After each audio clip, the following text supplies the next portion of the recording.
जनता राज करते हैं। BJP hits out at Nitish government, says the jungle Raj is back in Bihar. ED tightens noose in conman Sukesh's case, fresh summons issued to Jacqueline Fernandez.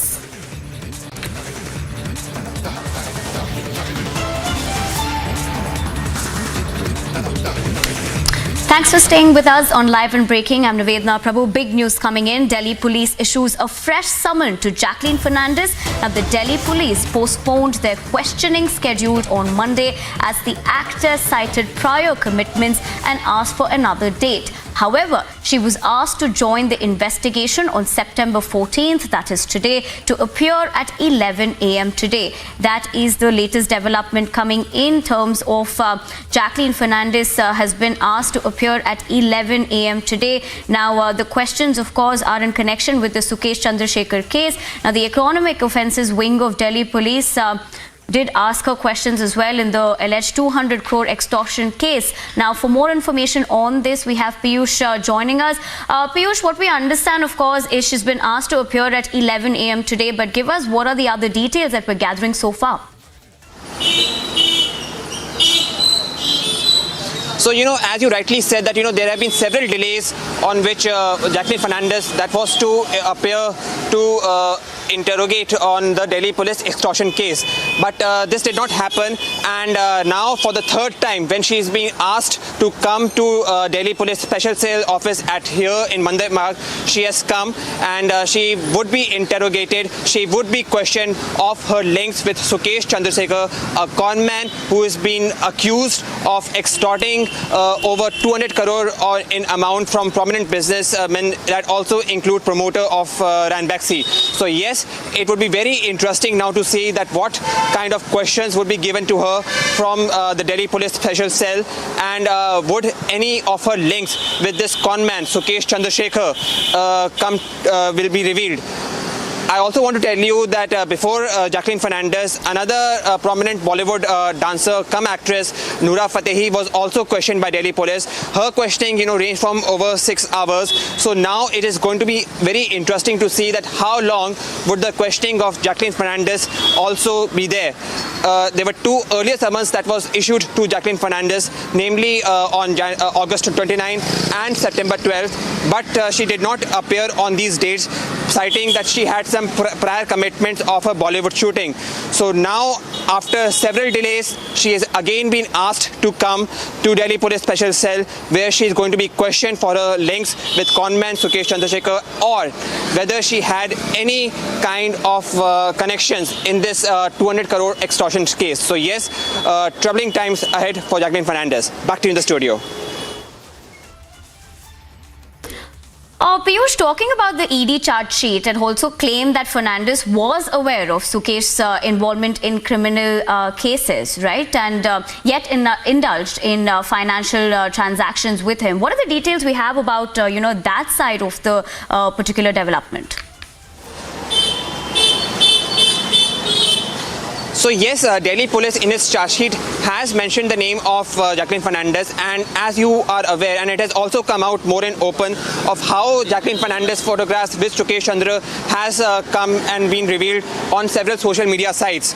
But all of it is going to ultimately become clear after the questioning of Jacqueline Fernandez going to end. There can be several rumors, there can be several speculations, and there can be several charges. But ultimately, it all has to be proved in the court of law. And for this, the Delhi police now would have to do a thorough investigation, and the process of this has started with first questions of by Noora Fatehi and now Jacqueline Fernandez. So yes, at the end of it, what is going to come, what is going to be unraveled, and would Jacqueline Fernandez actually confess of her connection in this crime? It will all be very interesting to see at the end of the day. But before that, at around 11 a.m. today, Jacqueline Fernandez is expected to be coming to the Economic Offences Wing Special Cell Office here at Mandir Marg in Delhi, where she would be questioned over her links with conman Sukesh Chandrasekhar and also her connection in the crime of 200 crore extortion link. Back to you in the studio. All right, that was Piyush Ori getting us all the details on the latest in the Sukesh Chandrasekhar case, where Jacqueline Fernandez has been summoned at 11 a.m. today. It remains to be seen what will be transpiring from that, but that's the latest development coming in terms of Jacqueline Fernandez being summoned today. But moving on to some other breaking news that we're getting in from Jammu, that Jammu and Kashmir's Poonch accident of a mini bus reported in Savjian area of Poonch. Several passengers have been injured and rescue operations have been launched. That is the latest we're understanding so far in the Poonch accident that we're getting in, that a bus reported in the Savjan area of Poonch, where several passengers have been injured, but we're also learning that rescue operations have been launched. For more on this, we're cutting across live to Gursimran, who's joining us with all the details. Gursimran, we do understand this happened in the Savjian area of Poonch, but what are the other details that we're gathering? We do understand that the rescue operations have already been launched. See, today morning a bus left from the Poonch town towards the Saujia, and it was en route when this unfortunate incident took place, when the driver probably lost the control over the vehicle and it fell down into a deep gorge. We are getting to know that around 30 people were travelling in this minibus, out of which over a dozen are critically injured. This is what we are getting to know, and many of them are feared to be dead. However, the official confirmation is yet awaited. All the injured that have been evacuated from the area, they are being taken to the nearby medical facility. Indian Army too has been pressed into the relief and rescue operations, and also the district administration and the locals are carrying out the relief and rescue operation to take out the injured out of this gorge. The visuals that have emerged so far clearly hints that how devastating this unfortunate incident was, in which over 30 people were traveling, over a dozen are injured as of now, and several feared dead. The district administration as well as the civil administration, they are trying to ensure that those who are injured are taken to the nearby medical facility at an earliest, and the nearby hospital has to be kept on the standby so that those injured coming from the incident site can be treated at an earliest. Gursimran, we do understand that this was reported in the Savjan area of Poonch, but where exactly was the bus headed? What was the route of this particular bus, if you have details on that as well? These buses usually leave from the Poonch town towards the remote areas of the Poonch district early every day morning, from the bus stand area of Poonch towards the remote areas, and this was one such minibus that was heading towards the Saujia side, but before reaching Saujia it went down into a deep gorge after the driver probably lost the control over the vehicle, which led to this unfortunate incident. However, the administration in the further investigation will also see that whether it was overboarded bus or what led to this unfortunate incident, but yes, over a dozen people have been injured, several feared dead in this unfateful incident that has taken place in the Saujian sector of the Poonch district, and the efforts are on to save as many lives as possible by the administration as well as the Indian Army. All right, thank you, Gursimran, for getting us all those details. An unfortunate incident in Poonch where several are feared to be dead, but several are also injured is what we gather, and rescue operations are underway. But moving on to other news in brief right now, Queen Elizabeth II's coffin was greeted by crowds at Buckingham Palace after it was taken to the British capital by plane from Scotland. Many of the mourners used their mobile phones as candles to light the way for the late monarch as she made her final journey to her home. Now, King Charles III met the casket at the palace, where it will spend the night at the Queen's London home.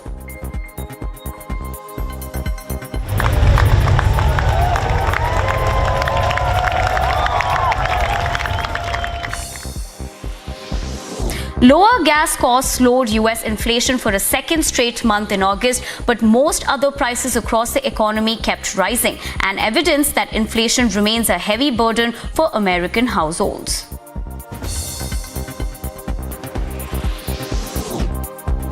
Thousands of supporters of President Jair Bolsonaro thronged the streets of downtown Sorocaba to cheer the presidential candidate just weeks before the elections. The crowd of motorcyclists following the president and his entourage waved flags as addressed the president as legend.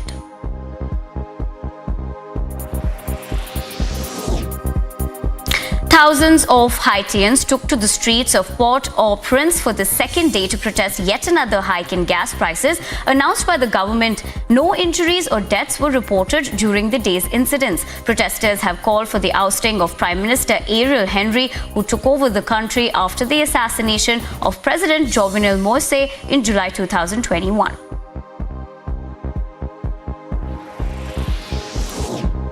Rescuers continue to search in the rubble of a 4-story residential building that collapsed in the Jordanian capital. At least 5 people were killed and another 7 wounded when the structure crumbled. While it is not clear what brought down the building in Amman, Prime Minister Bashir al-Qazwani directed authorities to investigate the cause of the collapse. Cleanup efforts and damage assessments were underway in east of Los Angeles after heavy rains unleashed mudslides in a mountain area scorched by a wildfire 2 years ago, sending boulders across roads, carrying away cars and prompting evacuations and shelter-in-place orders. We're slipping into a short break right now, but on the other side, 4 Sadhus brutally attacked in Sangli on suspicion of being child lifters. Police says probe on. Bihar shooters on a rampage, 1 killed, 8 critical as back-to-back firing incidents are reported. All of this and much more on the other side. Stay tuned.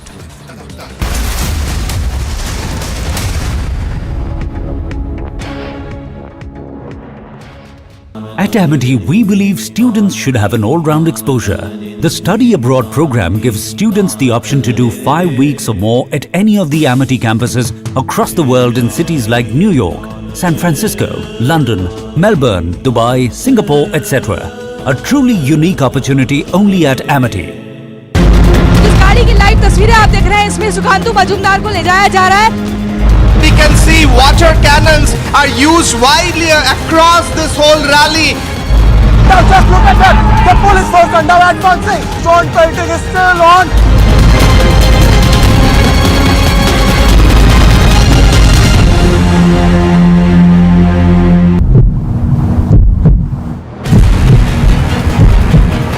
Now just look at that. The police force are now advancing. Police force are now advancing. We are showing you the real-time picture, fast and exclusive, only on Republic, and we are showing you the police personnel are advancing, they are marching forward, and now real pictures have now been fired again.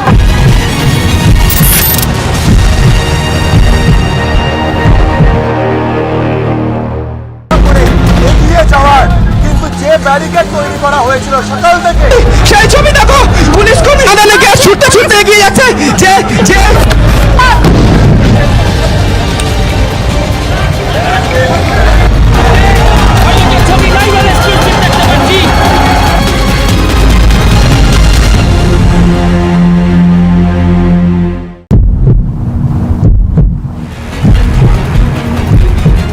another tear gas canisters now being fired upon.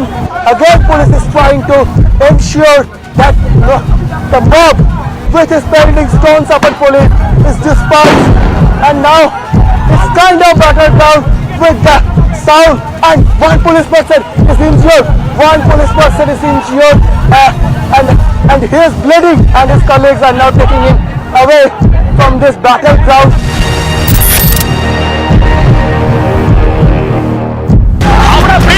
Howrah bridge এই মুহূর্তে থাকা আগুন, দাউ দাউ করে জ্বলতে থাকা আগুন, আর সেই আগুনের look at that, another tear gas.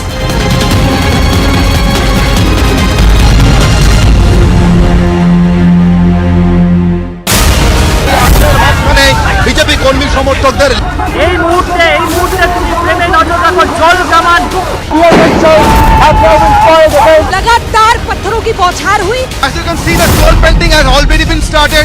You can see that, and police is also lathi charging. Continuous stone pelting, and now we are continuously show you the visuals. Look at that, another tear gas. जिस गाड़ी की live तस्वीरें आप देख रहे हैं, इसमें सुखांतु मजूमदार को ले जाया जा रहा है और उनको हिरासत में यहाँ से ले लिया गया है.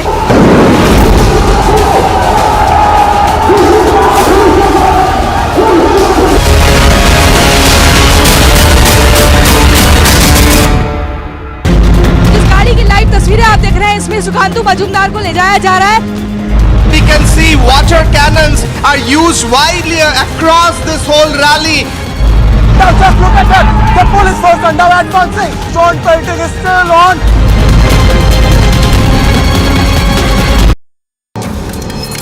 The Vice President of India,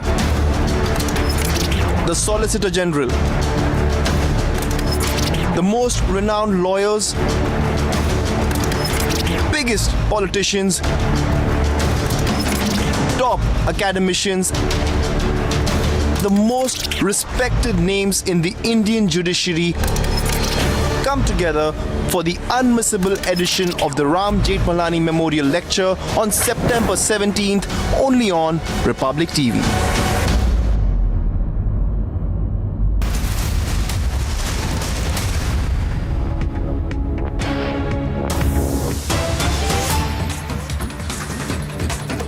Big news coming in. The apex child rights body, the NCPCR, has asked the Election Commission to initiate necessary action and inquiry into a complaint against the Congress and Rahul Gandhi for allegedly misusing children as political tools in the party's Bharat Jodo Yatra. But defiant Vadra Kong has now mocked the child rights body, calling it childish commission.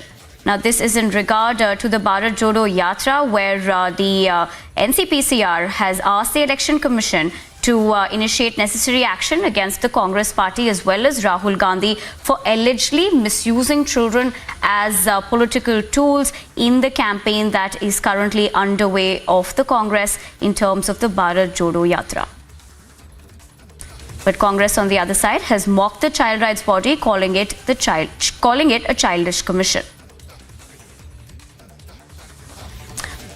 For more information on this, we're joined in by Piyush Mishra. Piyush, we do understand that the NCPCR had asked for an inquiry regarding the fact that there's alleged misuse of children as political tools in this particular campaign. But on the other side, of course, the Congress is now stating that they've hit out at the NCPCR, calling it childish commission. But what are the other details that we're gathering so far and the political reactions coming in?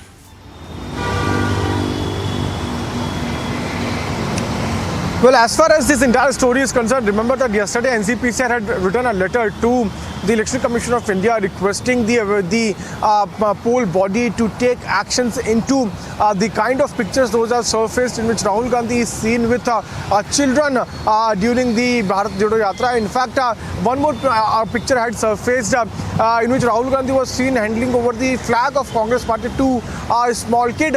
Looking at that, NCPCR demanded, in fact requested to the Election Commission of India to initiate necessary actions against not only Rahul Gandhi but also the Congress party.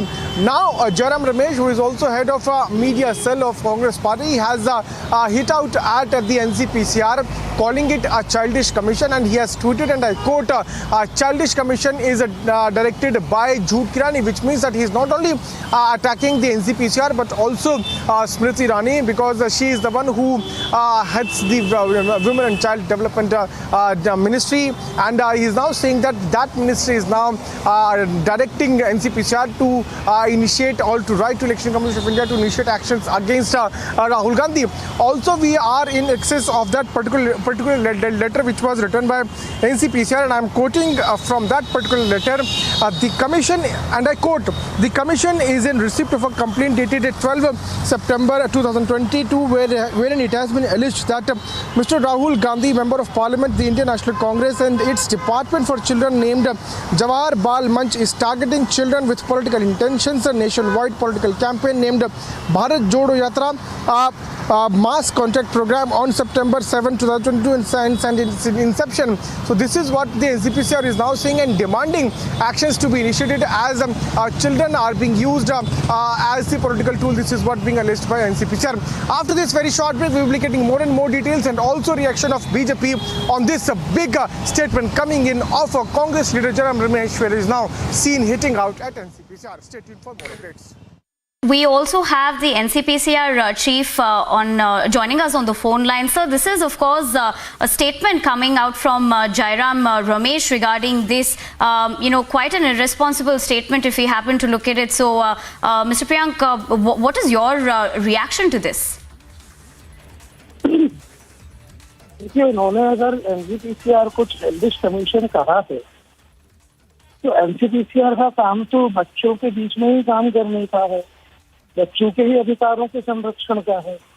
तो बुजुर्ग आदमी है, उनको अपनी मर्यादा का ध्यान रखना चाहिए और मैं उनसे यही रिक्वेस्ट करना चाहूंगा कि वो देश के कानून और संविधान का पालन करें।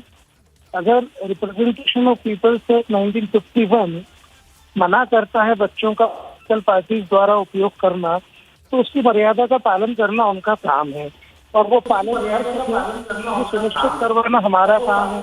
इसलिए अगर उनको जो भी कहना है वो कहते रहे, लेकिन उनको अपनी उम्र की मर्यादा का थोड़ा ध्यान रखना चाहिए।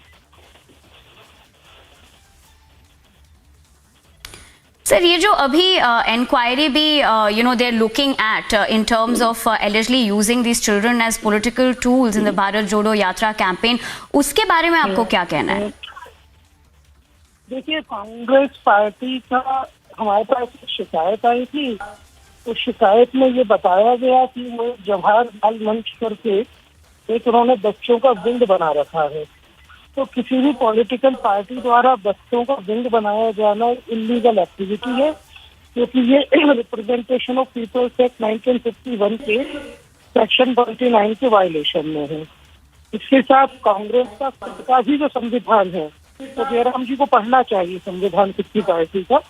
तो संविधान में ये लिखा हुआ है आर्टिकल 5 में कि कांग्रेस पार्टी केवल एडल्ट को मेंबर बनाएगी और जिनकी उम्र 18 साल से ज्यादा होगी।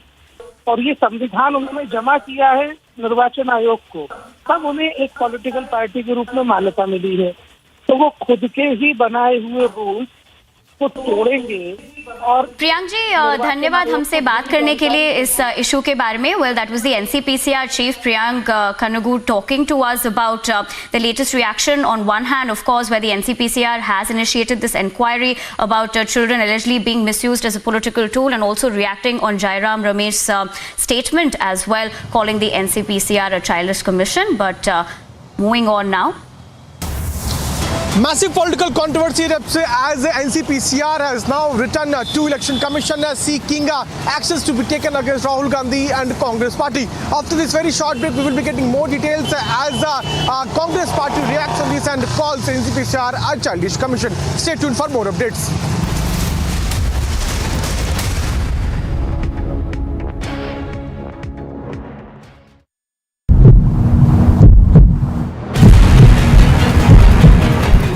Just look at that. The police force are now advancing. Police force are now advancing. We are showing you the real-time picture, fast and exclusive, only on Republic, and we are showing you the police personnel are advancing. They are marching forward. They are marching forward, and now real pictures have now been fired again.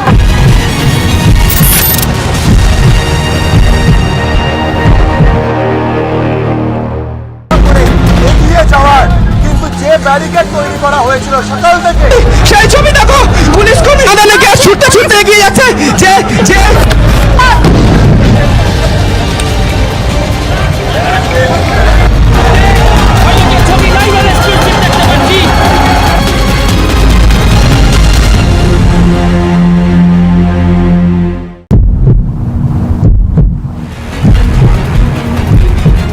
another tear gas canisters now being fired upon. Again, police is trying to ensure that the mob with his pelting stones upon police is dispersed, and now it's kind of battered down with the sound, and one police person is injured. And he is bleeding, and his colleagues are now taking him away from this battleground.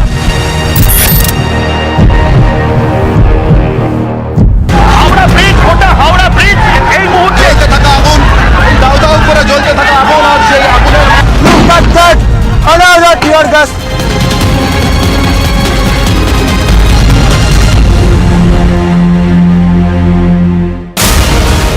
মাঝখানে BJP কর্মী সমর্থকদের এই মুহূর্তে তুমি প্রেমে নজর রাখো, জল কামান Tear gas have now been fired again. लगातार पत्थरों की बौछार हुई। As you can see, the troll pelting has already been started.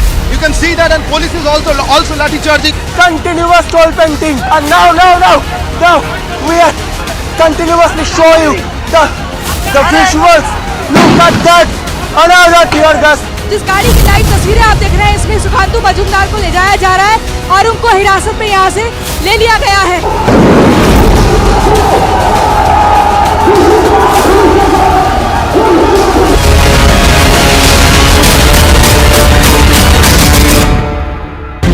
जिस गाड़ी की लाइव तस्वीरें आप देख रहे हैं, इसमें सुखांतु मजूमदार को ले जाया जा रहा है।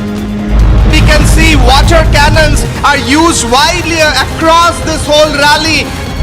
Now just look at that, the police force are now advancing. Troll painting is still on.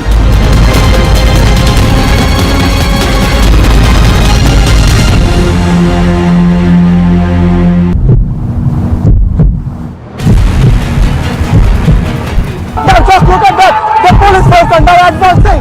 Police force are now advancing. We are showing you the real-time picture, fast and exclusive, only on Republic, and we are showing you the police personnel are advancing. They are marching forward, and now. The Portuguese outfit Benfica trained a day before the UEFA Champions League Group H match against the Italian side Juventus. Borussia Dortmund trained a day before they faced the forward Erling Braut Haaland and the Manchester City in UEFA Champions League Group G. Paris Saint-Germain have prepared for their second game of the Champions League season away at Haifa while training session at their base in Saint-Germain.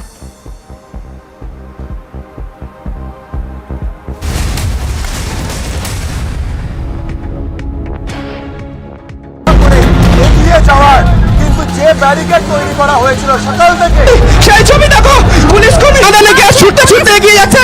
যে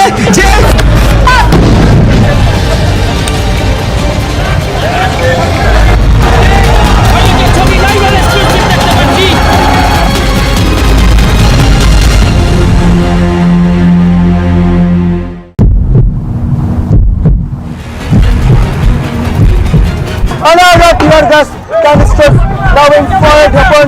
Again, police is trying to ensure that the mob which is pelting stones upon police is dispersed, and now it's kind of battered down with the sound, and one police person is injured. And he is bleeding, and his colleagues are now taking him away from this battleground.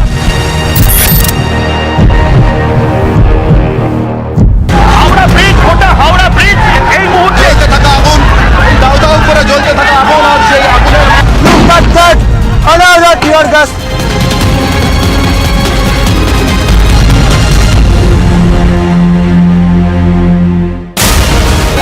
মাঝখানে BJP কর্মী সমর্থকদের এই মুহূর্তে তুমি প্রেমে নজর রাখো, জল কামান have now been fired again. लगातार पत्थरों की बौछार हुई। As you can see, the troll pelting has already been started. You can see that, and police is also lathi charging. Continuous troll painting, and now we are continuously show you the visuals. Look at that, another tear gas. जिस गाड़ी की live तस्वीरें आप देख रहे हैं, इसमें सुखांतु मजूमदार को ले जाया जा रहा है और उनको हिरासत में यहाँ से ले लिया गया है।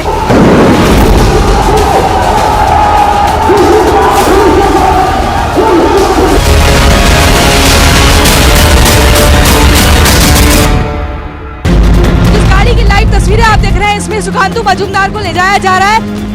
We can see water cannons are used widely across this whole rally. Now just look at that, the police force are now advancing. Troll painting is still on.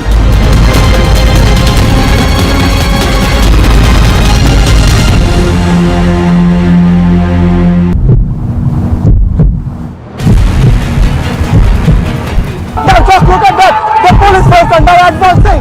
Police force are now advancing.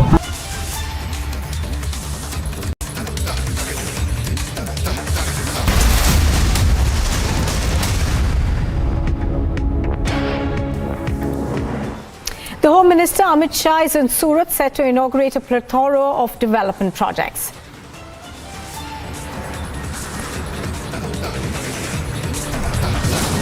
Four sadhus are brutally attacked in Sangli on the suspicion of being child lifters. The police says a probe is on.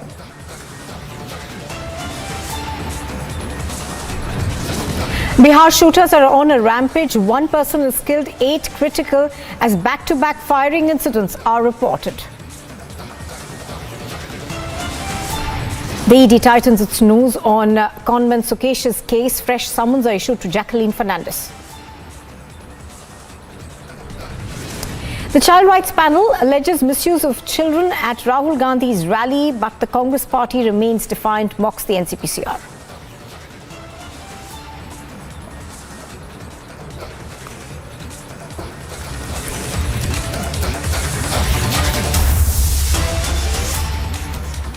Good morning. You are watching Live and Breaking. I'm Nupur Talwar Suri. This is Republic TV. Here's a news that's just coming in. In fact, the Delhi police has issued a fresh summon to Jacqueline Fernandez. The Delhi police postponed questioning of Jacqueline Fernandez that was scheduled on Monday as the actor had cited prior commitments and asked for another date. However, when she was asked to join the investigation on September 14, that is today, to appear before it at 11 o'clock. Shavan Sen on the phone line to give us more details. Shavan, good morning.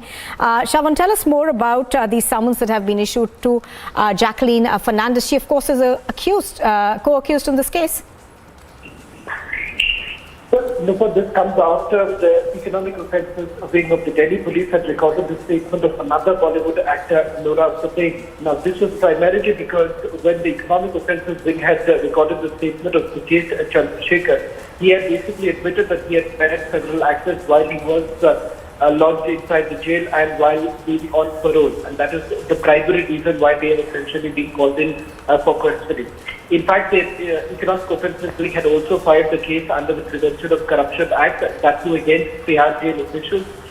And the investigation at that point in time revealed that some of the Thrashed jail officials have taken bribes enabling Sukesh Chandrasekhar to meet some of the actors.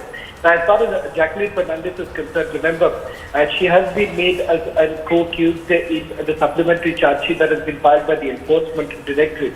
So undoubtedly, the Economic Offences Wing would be heavily relying on the probe that has been done by the Enforcement Directorate. In fact, what they essentially suspect was that Sukesh Chandrasekhar was basically calling the shots while he was lodged in Tihar jail, running an extortion racket. And in the charge sheet that has been filed by the Enforcement Directorate, the Enforcement Directorate has essentially accused the actor of willingly taking proceeds of crime and not revealing the entire truth. In fact, that's what the Enforcement Directorate has said, and thereafter attachment of her properties have also taken place, which includes fixed deposit to the tune of about 7.12 crore rupees, and several other items were also attached by the Enforcement Directorate. As far as the actor is concerned, remember, the actor's position has essentially been that rather than being treated as an accused in this particular case, she should be treated as a victim, because she apparently did not have any idea of the fact that Sukesh Chandrasekhar was after all a con man, and the fact that he was running an extortion racket from inside the Tihar jail. That has been her bone of contention. But as far as the Economic Offences Wing is concerned, remember, they are the primary agency as far as this case is concerned. Based on this, on the FIR that was registered by the Delhi Police Economic Offences Wing, the Enforcement Directorate had started their investigation. So it remains to be seen how exactly will this be taken forward, because she was already summoned earlier, but she had sought for more time. She has been asked to appear before the Economic Offences Wing today, which she had initially agreed that she would be appearing before the Economic Offences Wing and also would be cooperating with the Delhi Police. Now, one of the things, Shavan, that's been said in this case, of course, by the Enforcement Directorate as well as agencies which have been probing it, is that that Sukesh Chandrasekhar said that she was in a relationship with him even while he was committing these crimes, these audacious crimes rather, and also going on to say that at some point in time she would have idly questioned the gifts that she allegedly received from him. Well, as far as the gifts that she allegedly received from Sukesh Chandrasekhar is concerned, she, all this while, she maintained before the Enforcement Directorate that she was absolutely unaware of the fact that these were gifts from proceeds of crime. which basically starts from a long list. If you in fact take a look at the supplementary charge sheet that has been filed by the Enforcement Director, they essentially has made a long list of items that she has received, starting from the fact that through Hawala channel they had Jacqueline's sister had received money. In fact, there was a BMW XS5 that was also bought by Sukit Chandrasekhar for Jacqueline's sister, and also other family members, including her brother in Australia and the family members' parents in Bahrain. These were all items that were bought apparently by Sukit Chandrasekhar.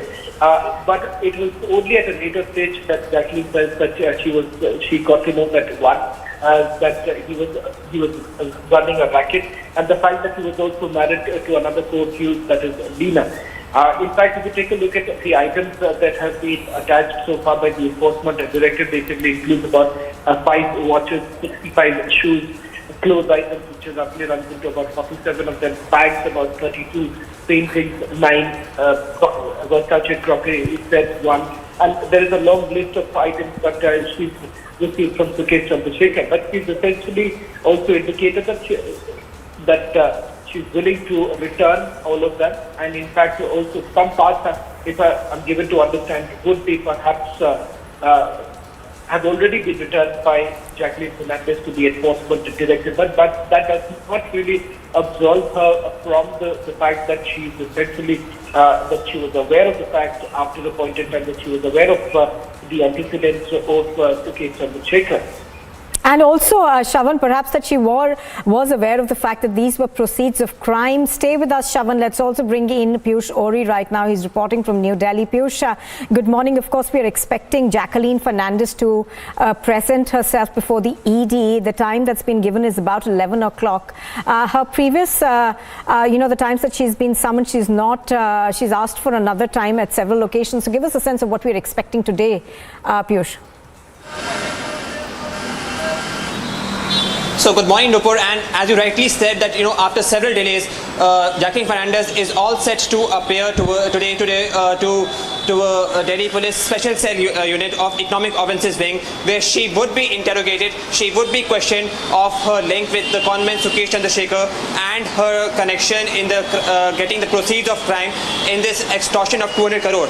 Now, she was summoned before on August 29 and also on September 12, Monday. But citing that she had some prior commitments as far as her shooting is concerned, she did not appear for questioning towards this Delhi Police cell. So now it is going to be very interesting to see that when she comes, how much longer would the Delhi Police grill her? Will she unravel? Would she confess of her connections in crime in this extortion case? And would she also admit of her connection with this conman Sukit Chandrasekhar? So yes, we are all set to see that whether she is going to unravel all the crimes she is related to Sukit Chandrasekhar. So after several delays over here on the ground, the thing is that we are all waiting for Jacqueline Fernandez to finally appear before Delhi Police Special Cell Unit. Right, Piyush, give us more details in terms of the line of questioning. Obviously, the large amount of gifts that she allegedly received from Sukit Chandrasekhar is perhaps going to be one of the things that the ED will confront her with?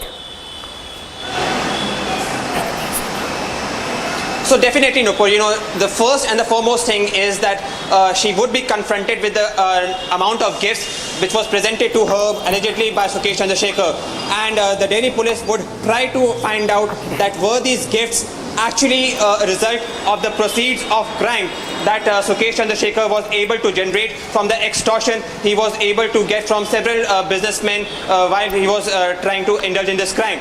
So yes, this is one of the definitely foremost things which the Delhi Police would be trying to establish, and as Shravan rightly pointed out, that they would be relying heavily on the supplementary charge sheet of the Enforcement Directorate, and besides the gifts she got allegedly from Sukit Chandrasekhar, they will be trying to establish the direct connection of her link in this extortion case in which conman Sukit Chandrasekhar was arrested. Back to you in the studio.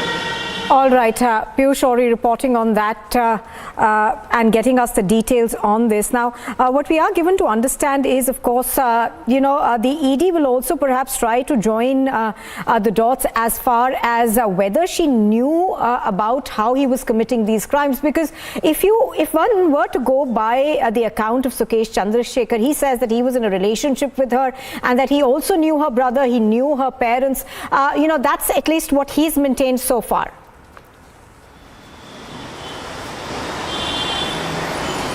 So, as you rightly said, Nupur, that yes, Sukesh Chandrasekhar has admitted of his links with Jacqueline Fernandez, and something from the time all this case got unraveled, Jacqueline Fernandez has been keeping a steady silence. But now it would be very interesting to see that, when she is going to be finally questioned by Delhi police of her links in this extortion case. First, would she admit that she knew Sukesh Chandrasekhar well?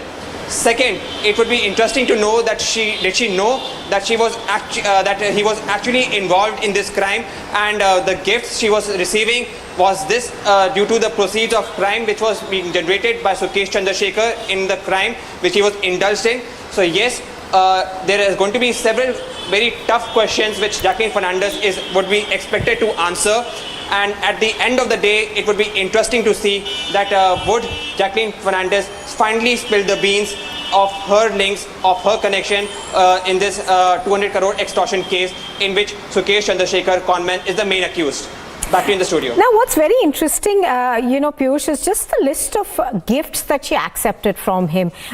Reports seem to suggest that she accepted luxury vehicles from him, including a Maserati, as well as a Porsche, that he gave a loan to her brother. Also, Sukesh Chandrasekhar, of course, says that she did use his private jet at several points in time.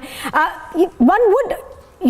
obviously there would be questions that will be asked by the ED as to whether she was aware of at least the businesses that he was involved with, because he obviously did have a lot of money and he was using those to give her various gifts.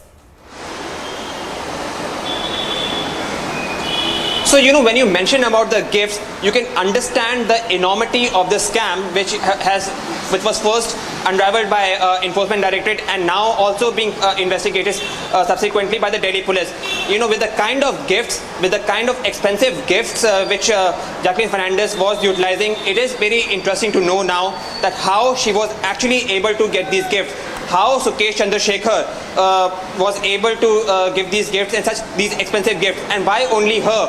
So yes, very tough days, a very tough day today ahead for Jacqueline Fernandez, in which she would be expected to answer about how she was able to get these gifts. What was the source of money by which she was able to receive these gifts, and more importantly, did Jacqueline Fernandez actually know that Sukesh Chandrasekhar, who was giving these gifts to her, was this income legal? Was this money which she was utilized legal? So yes, very tough date ahead for Jacqueline Fernandez, and we are all set to now see that how Jacqueline Fernandez is going to tackle the questions which are going to be thrown at her by Delhi Police Economic Offences Wing. All right, as you're pointing out, of course, the ED continues to maintain that Jacqueline misled the investigators. That's what the ED says. Thank you very much for the moment, Piyush, for joining us. Well, Republic TV has learned that the Maharashtra Chief Minister Eknath Shinde has spoken to Prime Minister Narendra Modi late last night. The Chief Minister requested the cooperation of the centre and investments into mega projects in the state. Sources have said that some big-ticket projects are in the pipeline, have also been discussed between the Chief Minister and the Prime Minister. So, Alicia joining us with more details on what was discussed in that call. Alicia, give us some more details in terms of what the state government is seeking from the centre for investment in high-profile projects. Well, yes, that was a conversation between Maharashtra Chief Minister Eknath Shinde and Prime Minister Narendra Modi. This conversation happened later evening, what we've been told. And Chief Minister Eknath Shinde has requested the central government that there could be a mega projects into the state, and there would be an investment that has need to be done in the state of Maharashtra. Moreover, there are also major projects in the pipeline that has also been discussed in the meeting.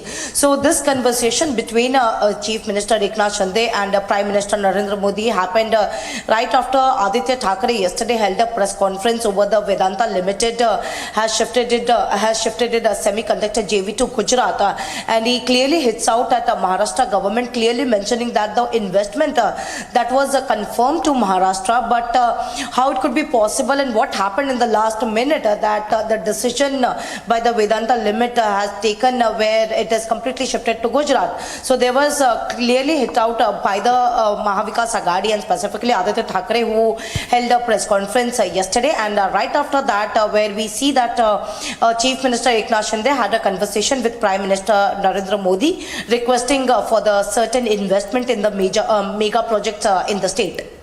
Right, absolutely. As you're pointing out, of course, Chief Minister Eknath Shinde wanting to make sure that the state gets its requisite amount of investment, but also we've had several rounds. There have been various rounds of meetings between Eknath Shinde and the Prime Minister over his visits before, right after he took oath, in fact, and that period when other ministers were not announced. So in that sense, that has been something that's been ongoing.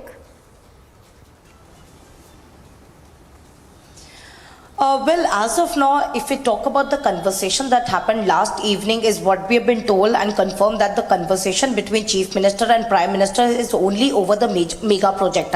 While the Maharashtra government is clearly considering the attack that has been made by Aditya Thackeray yesterday in the press conference, clearly mentioning that the Vedanta Limited has confirmed the investment to Maharashtra. But what happened in the last minute is something a major concern that has to be looked by the Maharashtra government as well.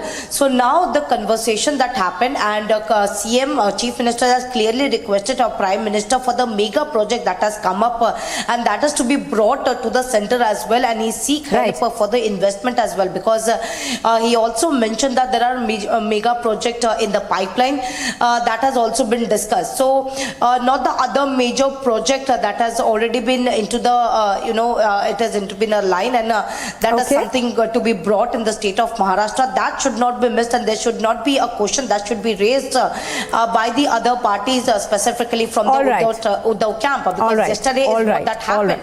Right after that Alisha bringing us those details of that conversation that has taken place. Thank you for joining us. A day after CBI raids, the constable Dheeraj Pangotra, the brother of Constable Sunil Pangotra, was found dead at his residence. The family has told the police that he died of a heart attack, but the police has asked them to do all medico-legal formalities so that the cause of death can be ascertained. This, of course, took place after CBI raids. Gursimran has more details on this. Gursimran, tell us more. This is with regards to the CBI raids that have taken place yesterday at around 36 locations throughout the country with regards to the alleged the recruitment scam that has taken place in the sub-inspector recruitment of Jammu and Kashmir Police. And Constable Sunil Pangotra was the one who was raided by the Central Bureau of Investigation. He was deployed in the Jammu and Kashmir District Police, and his brother Dheeraj Pangotra, who was deployed in the Armored Police, today morning was found dead at his residence. We are being told that the family members told police that it was due to the heart attack and they wanted to do the last rites immediately, but the police has asked them to follow all the medico-legal formalities, the Panchnama to be done, so that the exact cause of the death can be ascertained, because a day after the CBI raids, he being found dead at his residence raises many questions about his involvement or the involvement of his brother in this Jammu and Kashmir Police sub-inspector scam. So now the police is looking into every possible angle whether it was a natural death or it was something that was forced or a kind of a suicide that he has committed after the CBI crackdown. Because important to mention that after yesterday's raid, key digital evidences as well as documents have been seized by the Central Bureau of Investigation from their residence, and since then he was in tension, I was told. Yes, absolutely. Gursimran, of course, bringing us details of what took place in the investigations thereafter. Thank you for joining us, Gursimran. And here's a look at what else is making news this morning. The Union Home Minister Amit Shah is on a visit to Surat. The Home Minister addressed a Hindi Divas event on the occasion of the National Language Day. The All India Official Language Conference in Surat will be held today and tomorrow.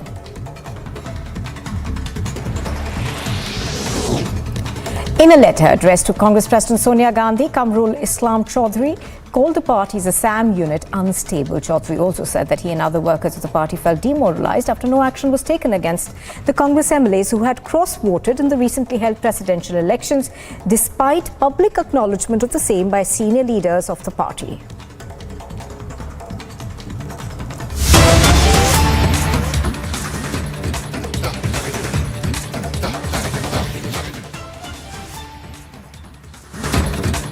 Well, we're cutting across, I think, to the Aam Aadmi Party's protests at Ghazipur. Now, do remember that the Aam Aadmi Party has a plan in terms of taking people to these landfill sites which fall under the MCD. The MCD, of course, is currently ruled by the BJP, and I think that is Atishi over there at one of the landfill sites. So this, of course, is being seen as a strategy of the Aam Aadmi Party to try and communicate to the people of Delhi that the BJP, which heads the MCD, hasn't done a very good job.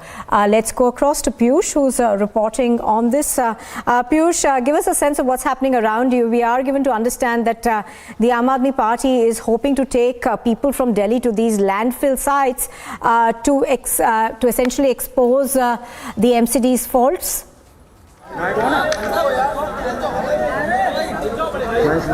This can now be seen as the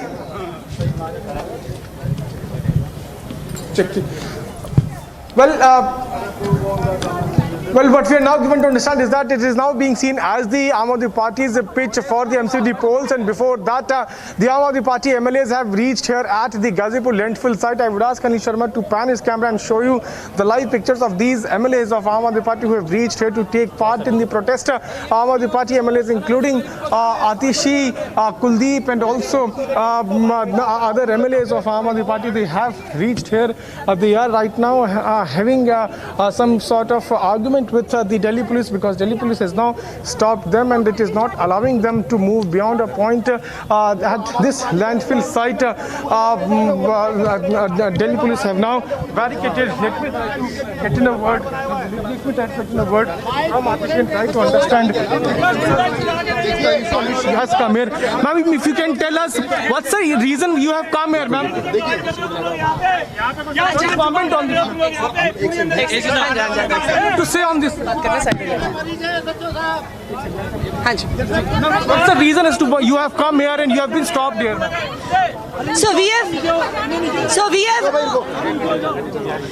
as part of a month-long campaign against the garbage situation in Delhi, we have actually come here. A lot of people we gave an open call to people from Delhi if they want to see the Kude Ka Pahad, the Ghazipur landfill site, and a lot of people, especially from East Delhi, from the neighborhood, have actually come here. However, I'm not clear why the police is stopping us.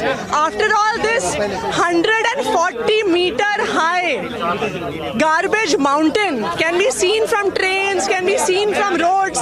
So I don't understand why the police is stopping us. Ma'am, do you think that BJP must answer about this, because you have been raising this issue, Aam Aadmi Party has been raising this issue, and it seems that there is no solution of this problem? No, absolutely there is no solution. Because if you were to see currently in Ghazipur landfill site, 5,000 tons of garbage comes every day. Despite all the processing, 2,500 tons of garbage gets processed. 2,500 tons is still getting added every day. At the current speed, it will take 200 years to clear this landfill site. 200 साल लगेंगे इस कूड़े के पहाड़ को खाली करने के लिए. तो ये तो बहुत बड़ा सवाल है दिल्ली वालों के लिए कि दिल्ली को भारतीय जनता पार्टी ने 15 साल में कूड़ा कर दिया है. तो दिल्ली वाले पूछ रहे हैं इस बात को.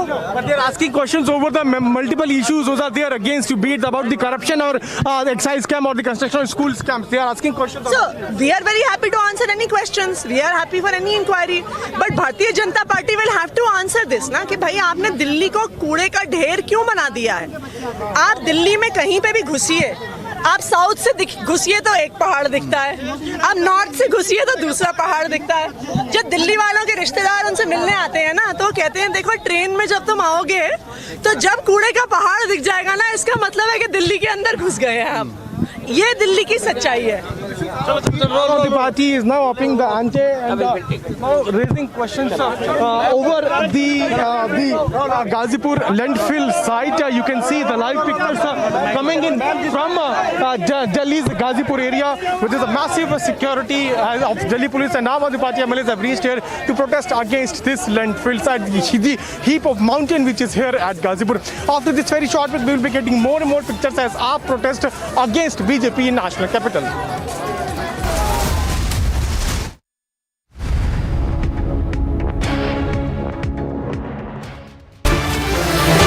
Good evening and welcome. What happened in Bengal today was unavoidable completely. The Trinamool Congress must accept now the reality that the cases of corruption against its top leadership are very, very serious.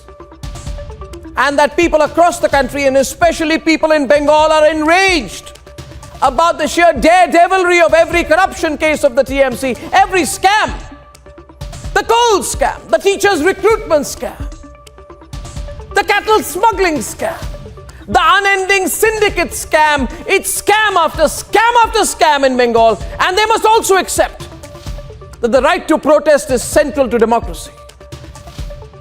It's baffling when so-called farmers, backed by political groups, funded by them, block the highways.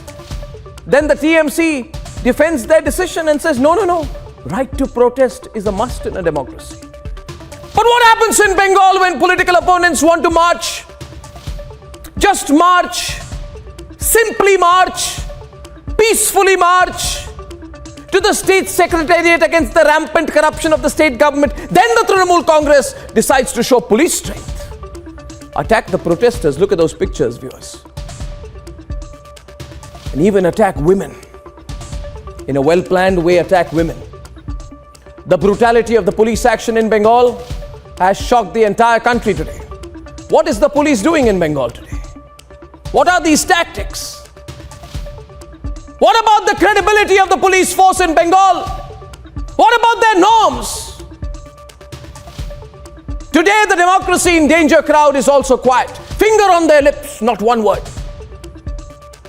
Because they are happy the BJP is getting beaten. That's their narrow-mindedness, viewers. That, viewers, is the reprehensible hypocrisy.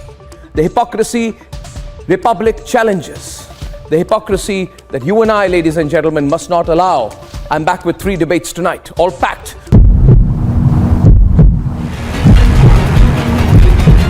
Another tear gas canisters now being fired upon. Again, police is trying to ensure that the mob which is pelting stones upon police is dispersed, and now it's kind of battered down with the sound, and one police person is injured. And he is bleeding, and his colleagues are now taking him away from this battleground.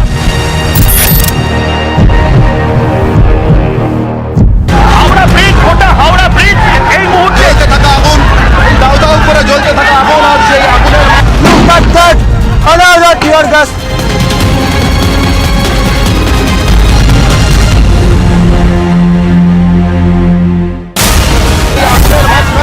BJP কর্মী সমর্থকদের এই মুহূর্তে তুমি প্রেমে নজর রাখো, জল কামান। लगातार पत्थरों की बौछार हुई। As you can see, the toll pelting has already been started. You can see that, and police is also lathi charging. Continuous toll painting, and now we are continuously showing you the visuals. Look at that! another tear gas. जिस गाड़ी की live तस्वीरें आप देख रहे हैं इसमें सुखांतु मजूमदार को ले जाया जा रहा है और उनको हिरासत में यहाँ से ले लिया गया है।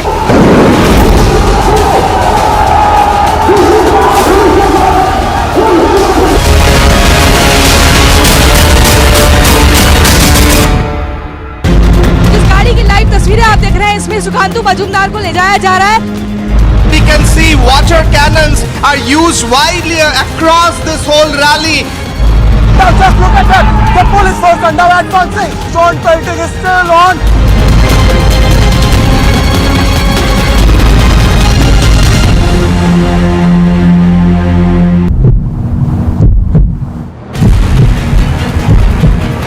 Now just look at that. The police force are now advancing. Police force are now advancing. We are showing you the real-time picture, fast and exclusive, only on Republic, and we are showing you the police personnel are advancing. They are marching forward. They are marching forward, and now your rickshaws have been inspired again.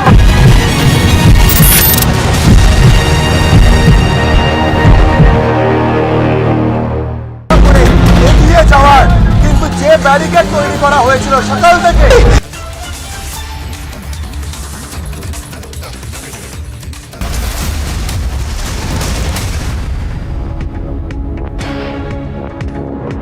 You're watching live and breaking the headlines at this hour. Home Minister Amit Shah in Surat set to inaugurate plethora of development projects. 4 Sadhus brutally attacked in Sangli on suspicion of being child lifters. Police say probe on. Bihar shooters go on a rampage. 1 killed, 8 critical as back-to-back firing incidents are reported.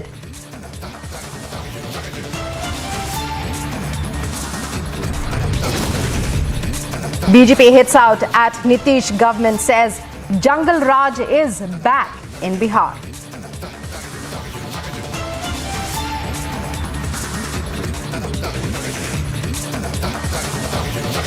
And ED tightens news on conman Sukesh in the Sukesh Chandrasekhar case. A fresh summons issued to Jacqueline Fernandez.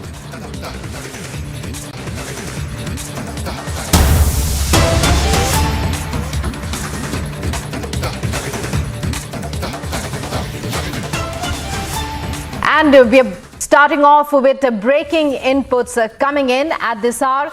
Abhishek Banerjee of West Bengal, TMC leader, close relative of Chief Minister Mamata Banerjee, to meet injured cops. That's the news we are getting in from West Bengal after the showdown at Nabonno Cholo March yesterday and the chaos that ensued after that. Kishle joining us from the Republic Bangla newsroom. Kishle, we are hearing about the fact that Abhishek Banerjee is to meet the injured cops. And what can you tell us in terms of details and other inputs that you have? Well, Rukma, yesterday we saw that how West Bengal, especially the region around Nabanno, Howrah and Satragachi, turned into a war zone, almost like a battlefield, and there was a clash between the BJP workers, BJP protesters and the cops who were present there. After that, it was reported that many BJP workers and cops were injured after that clash, and many of them are still in hospitals getting primary health care, and they are still in hospitals. What we are getting to know from our sources is that Abhishek Banerjee, senior Trinamool Congress leader, is going to meet the injured policemen, the cops, in the hospital today around 5 p.m. in the evening.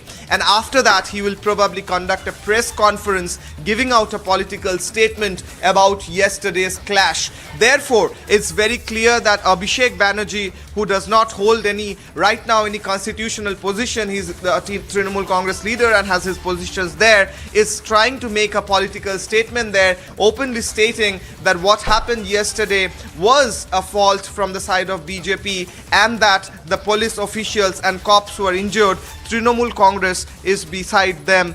That's what a message he's trying to give according to our sources, and he will be meeting the cops who are injured and under treatment in the hospital right now today evening around 5 p.m. That's what our sources are telling us. Rukma. Meanwhile, there's widespread condemnation about the way, the Bengal government handled the situation yesterday, the brutal crackdown that we saw on the part of police there. What are you hearing? What is the buzz there in the city? Because this was a campaign that was started against all the many back-to-back allegations of corruption, the evidence that was emerging in so many scams. So what are people saying about the crackdown, the brutal crackdown that we saw on the part of the police? Well, yesterday we saw how this peaceful protest, as BJP is saying that the protest was peaceful. They were trying to peacefully march towards Nabanno, the state secretariat where the chief minister has her office. They were trying to march towards that state secretariat in order to establish their point, their protest against all the scams that has happened, including the teachers recruitment scam, the cattle scam, the coal scam, and the other scams that we have seen in the last few months. And then we saw how there was a use of force from the police side. There was use of water cannons, there was use of tear gas, there was use of lathi charge, and all possible methods in order to disperse the crowd, in order to stop the protest, in order to stop the rally from reaching Nabanno. Therefore, it is very clear, and also what you're asking was the buzz around. It's very clear that people are talking about whether it is appropriate, whether it was at all needed to use this amount of force, or the process in which it was done. However, there are also charges against the BJP workers who were in the rally that there was widespread stone pelting against the police, and also they were setting police cars on arson, flaming them, etc. However, Shapon Dasgupta giving us yesterday, talking to us over phone after he was injured, clearly stated that only BJP workers used stone pelting after they were attacked by the police, after there was brutal lathi charge against them. Therefore, it's a very important debate going around the city, going around the state, that whether this amount of police force was at all needed, whether the process in which the rally was stopped, or whether how the police acted was at all needed or appropriate when the BJP was trying to peacefully protest and march towards Nabanno. Also, unprecedentedly, we saw yesterday morning BJP workers were stopped from boarding trains from the districts to Kolkata, which has never happened before. Therefore, all these are being talked about here in West Bengal. Rukma. Right. Many thanks, Kishle, for joining us there and for filling us in with those details as they are happening in West Bengal. So the latest we are hearing is that Abhishek Banerjee, nephew of Mamata Banerjee, likely to meet the injured cops, the cops who were injured in the battlefield that Kolkata turned into yesterday after clashes between BJP marchers and the BJP party workers and supporters and Bengal police. Many thanks, Kishle, once again. Moving on now, the VHP has informed that by December 2023, Sri Ram Bhakts will be able to have darshan. Moving on to other breaking news. The VHP informing that by December 2023, Sri Ram Bhakts will be able to have darshan of Lord Sri Ram Lalla in Ayodhya Ji. The construction work of the first floor of the temple will be complete and the temple will be consecrated in the auspicious time as soon as the sun sets. So Ram Mandir Darshan at Ayodhya to begin from December 2023. That's what the Vishwa Hindu Parishad has informed. And Ram Bhakts will be able to visit the sacred site and have a darshan of Lord Sri Ram Lalla in Ayodhya Ji from December 2023. By then, it is expected that construction work of the first floor of the temple will be complete and the temple will be consecrated within the auspicious hour as soon as the sun sets. So, information coming in from Ayodhya, the VHP informing that by December 2023, the construction work of the first floor of the temple at Ayodhya will be complete by December 2023. And devotees and worshippers can visit the sacred site and offer prayers from December 2023. And that's what the Vishwa Hindu Parishad is saying, that construction work of at Ayodhya in the Ram Mandir complex, the first floor of the construction work will be complete by December 2023, and visitors, devotees and worshippers can come for darshan of Lord Sri Ram Lalla in Ayodhya from December 2023 onwards, when the construction work of the first floor of the temple will be complete, and the temple will be consecrated in the auspicious time as soon as the sun sets. Joining us now to take us through this breaking development is our correspondent Anuj. Anuj, when we talk about the Bhavya Ram temple at Ayodhya, we are hearing good news. The VHP saying that their darshan will be possible from December 2023 onwards. Give us all the updates. Well, that's something which has been stated by Champat Rai, the VHP leader, and there he is stating it very much clearly that this is going to be the good movement, the good news for the devotees and the people who are waiting from the long time for this particular darshan for Bhavya Ram Mandir. And we have seen the practices in the court, we have seen the ups and downs, we have seen the people there on the ground worshipping for the same, and now this is going to be the great movement for the people who have been waiting it from the long time. And in December 2023, that is something which has been informed, or rather been told by Champat Rai, that the darshan will start and the first floor will be there where the darshan will be started. And this is going to be the great movement for the people of the country, because if we talk about Ram Mandir, then yes, this is something which was most awaited by the people of the country. So we'll be right back after a short break, and stay tuned. Time for a short break.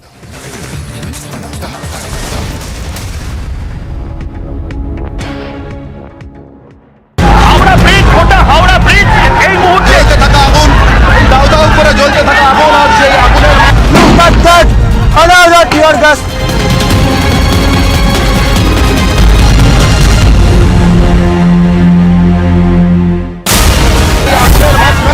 BJP কর্মী সমর্থকদের এই মুহূর্তে তুমি প্রেমে নজর রাখো, জল কামান लगातार पत्थरों की बौछार हुई. As you can see, the troll painting has already been started. You can see that, and police is also lathi charging. Continuous troll painting, and now we are continuously show you the visuals. Look at that, another tear gas. जिस गाड़ी की live तस्वीरें आप देख रहे हैं, इसमें सुखांतु मजूमदार को ले जाया जा रहा है और उनको हिरासत में यहाँ से ले लिया गया है.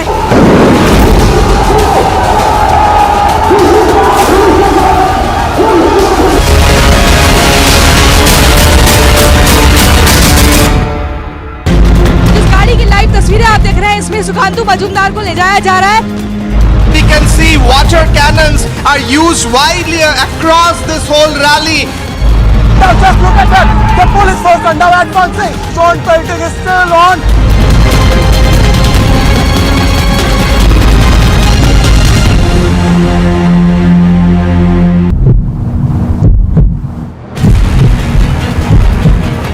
Now just look at that, the police force are now advancing. Police force are now advancing. We are showing you the real-time picture, fast and exclusive, only on Republic, and we are showing you the police personnel are advancing. They are marching forward. They are marching forward, and now the elections have now been fired again.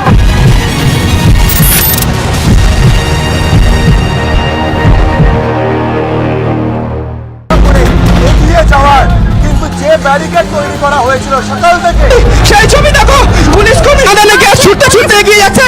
যে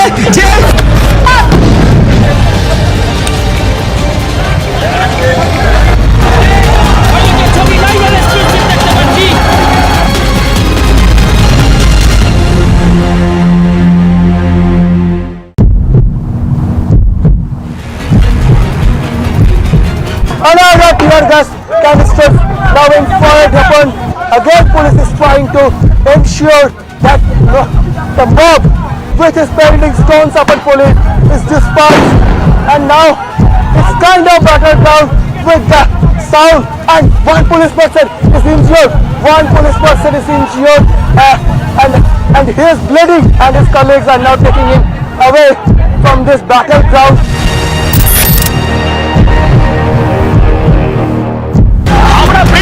Howrah bridge এই মুহূর্তে থাকা আগুন দাউ দাউ করে জ্বলতে থাকা আগুন আর সেই আগুনের Look at that!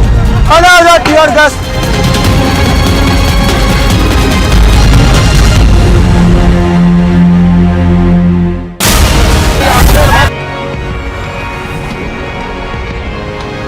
For this year's third edition of the Ram Jethmalani Memorial Series, the topic we have chosen is, has the need for a uniform civil code become an imperative today?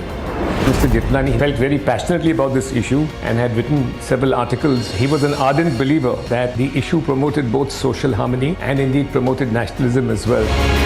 Watch the unmissable Ram Jethmalani Memorial Lecture on September 17th only on Republic TV.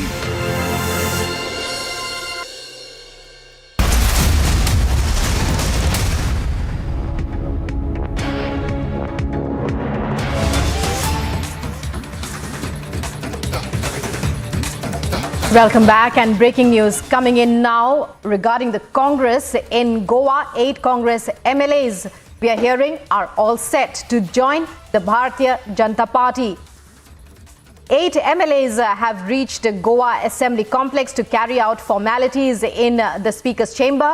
The MLAs to meet Legislative Secretary as Speaker is in Delhi. So breaking news, a major political scoop, a Republic political scoop.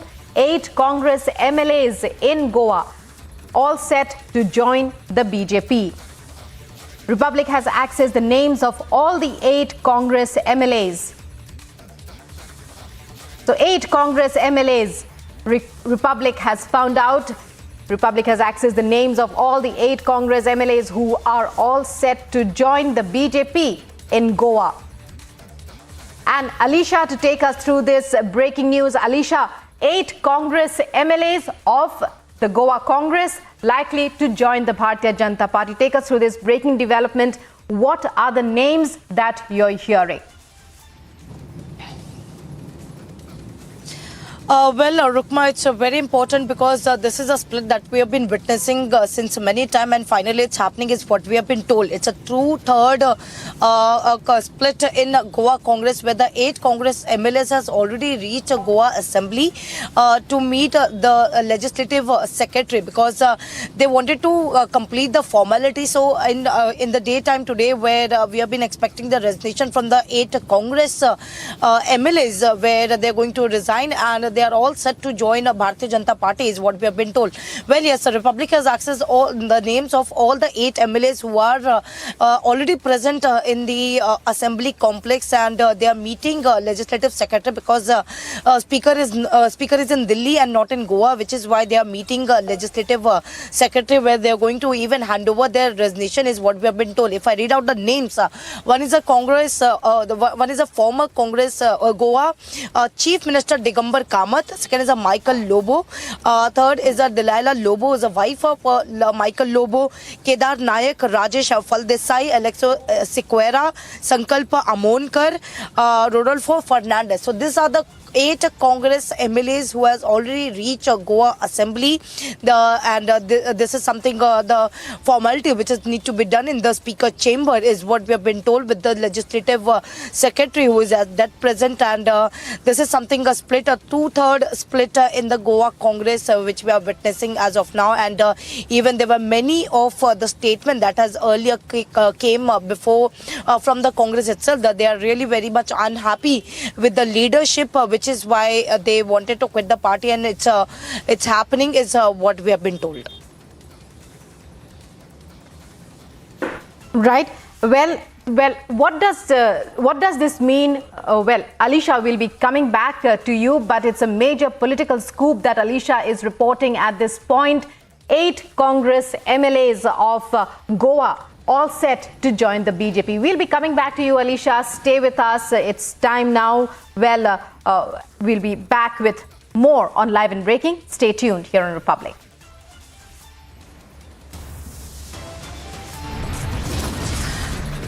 two-thirds split in Goa Congress, where 8 Congress MLAs are set to join Bharatiya Janata Party. They have already reached Goa Assembly, where they're going to give their resignation to the legislative secretary and are likely to join Bharatiya Janata Party. Minute-to-minute update only on Republic TV. We'll be back after a short break. Stay tuned.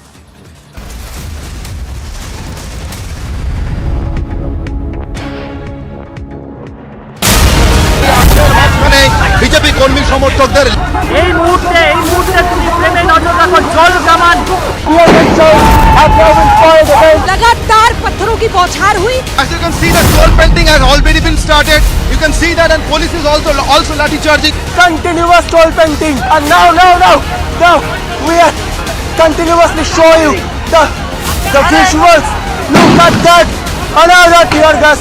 जिस गाड़ी की live तस्वीरें आप देख रहे हैं, इसमें सुखांतु मजूमदार को ले जाया जा रहा है और उनको हिरासत में यहाँ से ले लिया गया है.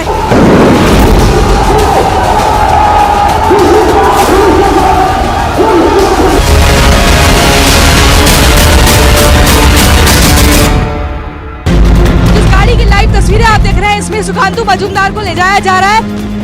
We can see water cannons are used widely across this whole rally.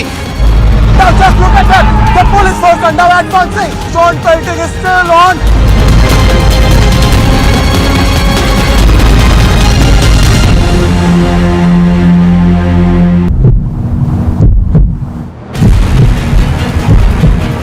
Now just look at that, the police force are now advancing.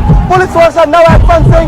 We are showing you the real-time picture, fast and exclusive, only on Republic, and we are showing you the police personnel are advancing. They are marching forward, and now the elections have now been fired again.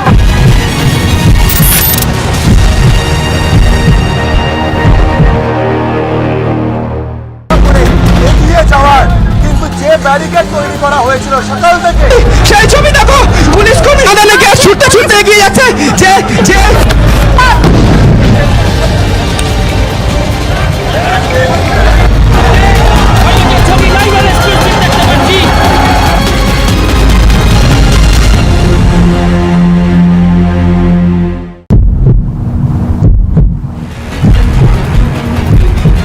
another tear gas canisters now being fired upon.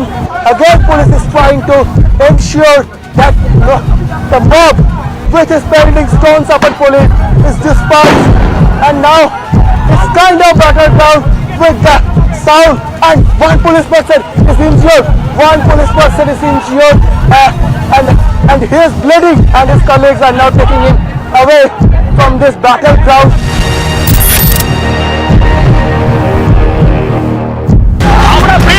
Howrah bridge এই মুহূর্তে থাকা আগুন, দাউ করে জ্বলতে থাকা আগুন, আর সেই আগুনের look at that, another tear gas.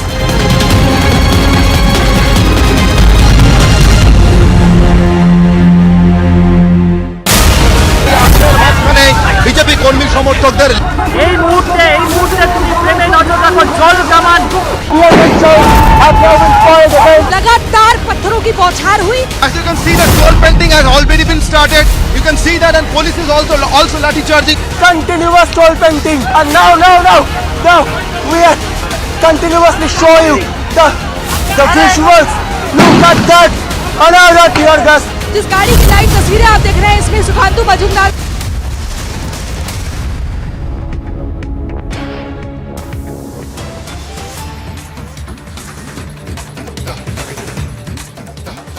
You're watching Live and Breaking, and as we were telling you just before going into that very short break, 8 Congress MLAs all set to join the BJP, and they are at the Goa Assembly complex, is what we are hearing from our correspondent Alisha, who's bringing us all the details about this breaking development. Major political scoop. Republic has accessed the names, and they are at the Goa Assembly to carry out the formalities in the Speaker's chamber.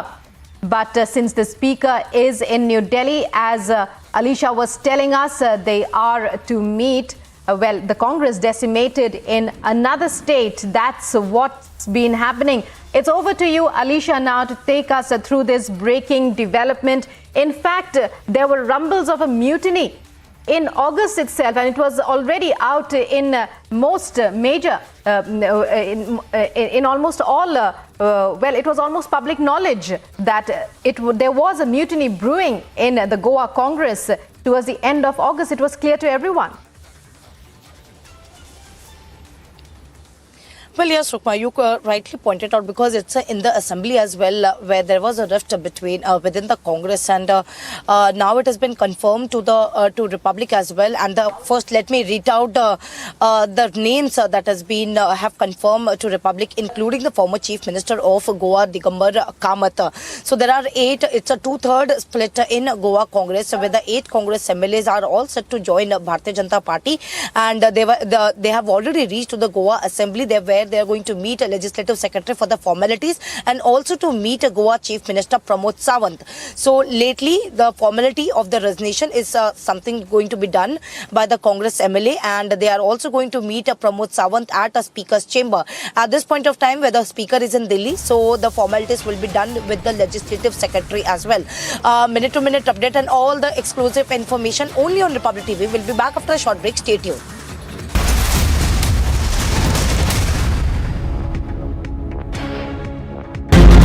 गाड़ी की live तस्वीरें आप देख रहे हैं, इसमें सुखांतु मजूमदार को ले जाया जा रहा है. We can see water cannons are used widely across this whole rally.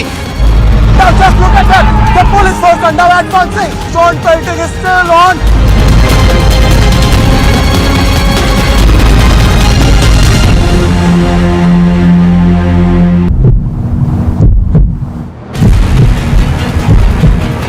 Now just look at that. The police force are now advancing. Police force are now advancing. We are showing you the real-time picture, fast and exclusive, only on Republic, and we are showing you the police personnel are advancing. They are marching forward.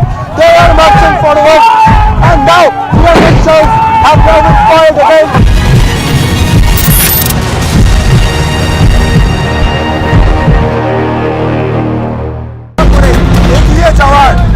যে barricade তৈরি করা হয়েছিল সকাল থেকে, সেই ছবি দেখো, police কর্মীরা লেগে ছুটতে ছুটতে এগিয়ে যাচ্ছে। যে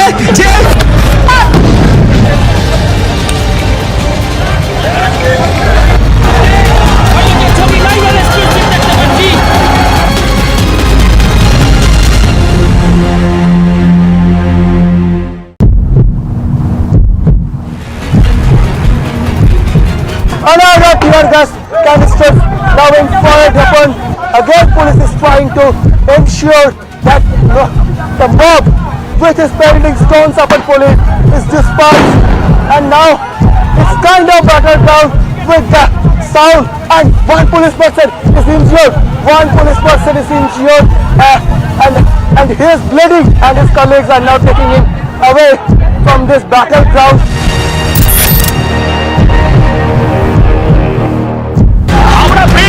হাওড়া ব্রিজ এই মুহূর্তে থাকা আগুন, দাউ দাউ করে জ্বলতে থাকা আগুন, আর সেই আগুনের look at that, another tear gas.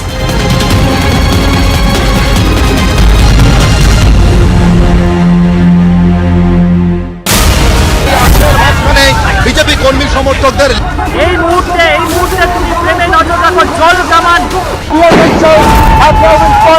लगातार पत्थरों की बौछार हुई. As you can see, the toll pelting has already been started.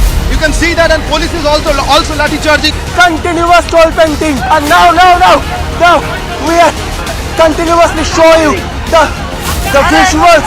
Look at that, another tear gas. जिस गाड़ी की लाइव तस्वीरें आप देख रहे हैं, इसमें सुखांतु मजूमदार को ले जाया जा रहा है और उनको हिरासत में यहाँ से ले लिया गया है.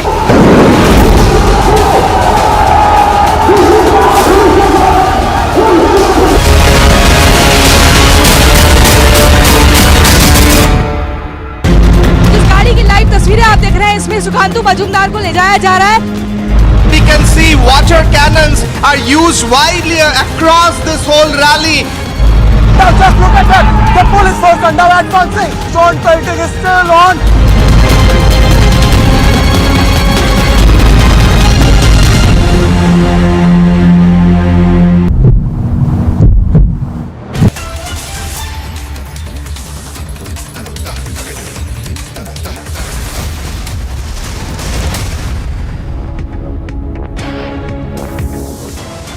The Congress party is decimated in yet another state as 8 MLAs are set to join the BJP.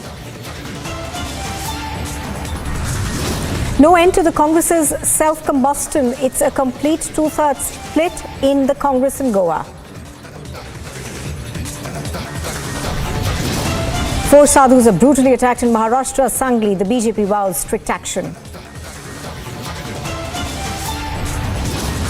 Bihar shooters are on a rampage. 1 person is killed, 8 are injured as another shooting incident is reported in Begusarai.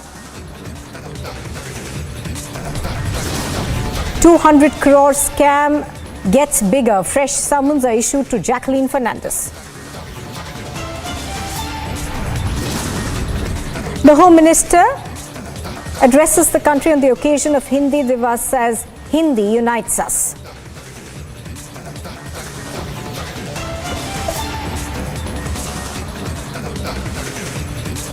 Good morning.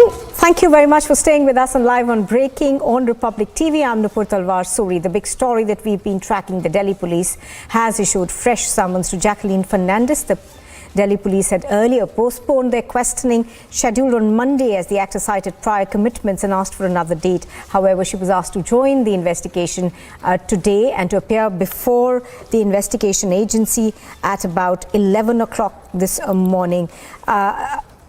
Jacqueline Fernandez, of course, is going to be questioned by the Economic Offences Wing of the Delhi Police, and we're given to understand that this comes after she had skipped ED summons earlier.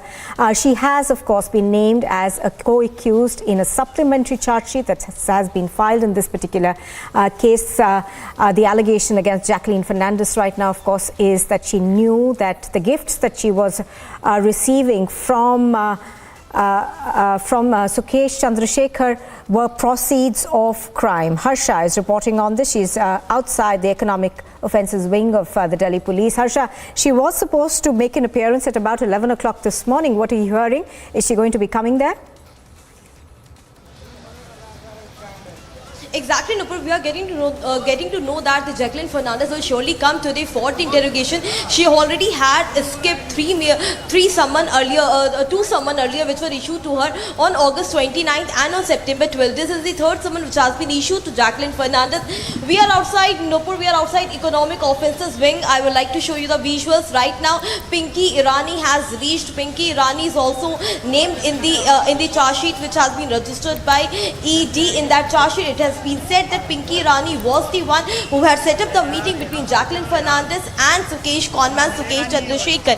And today the set of questions which have been prepared for Jacqueline, in that question after interrogating Pinky Irani also, they both will be made to sit together in the questioning room where simultaneously the questions will be asked with Pinky Irani and Jacqueline Fernandez. ED in its supplementary charge sheet has also stated that Jacqueline knew about conman Sukesh Chandrasekhar, his criminal activities, his past criminal records, but Jacqueline overlooked the entire past criminal activities of Sukesh Chandrasekhar and was and were in links with receiving financial transactions with him. These are the things which have been stated in ED charge sheet. Right now we are outside Economic Offences Wing.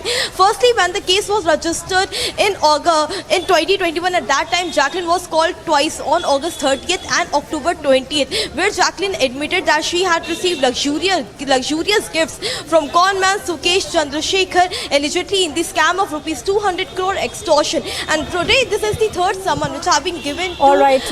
Jacqueline Harsha, Fernandez. stay with us. I'm going to come back to you in just a bit. Let's also bring in Shravan Sen right now. Shravan, what are we expecting in terms of the line of interrogation today when she appears at the Economic Offences Wing?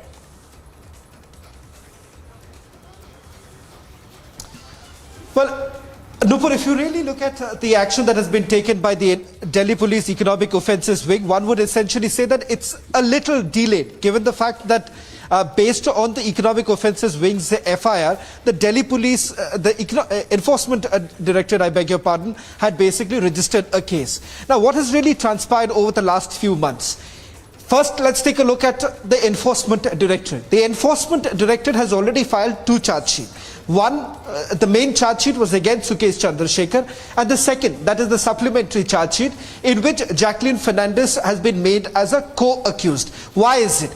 That's because they essentially suspect that Jacqueline Fernandez is essentially a beneficiary of the proceeds of crime, and she willingly perhaps misled the investigators. The Enforcement Directorate maintained that she was aware that he is a conman who was running an extortion racket from inside the Tihar jail, but despite that, she did not cooperate with the investigative agency.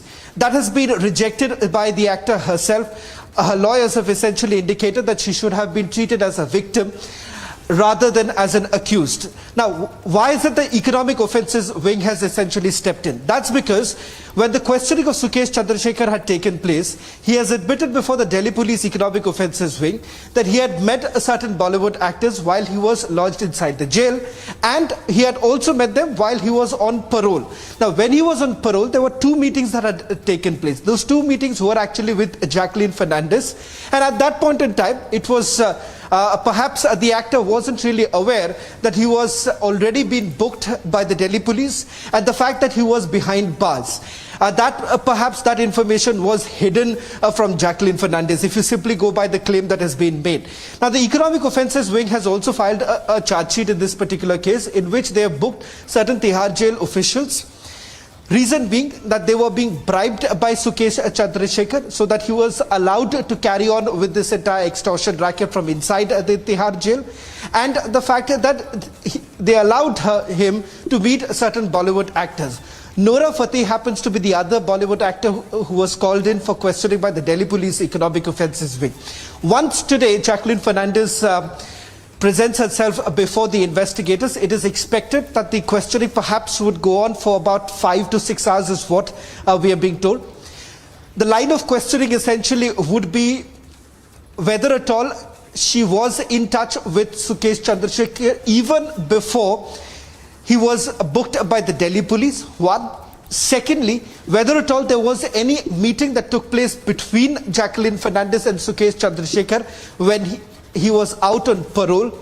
Third being whether at all there was a meeting between Jacqueline and Sukesh Chandrasekhar inside Tihar jail. This was when he was already booked.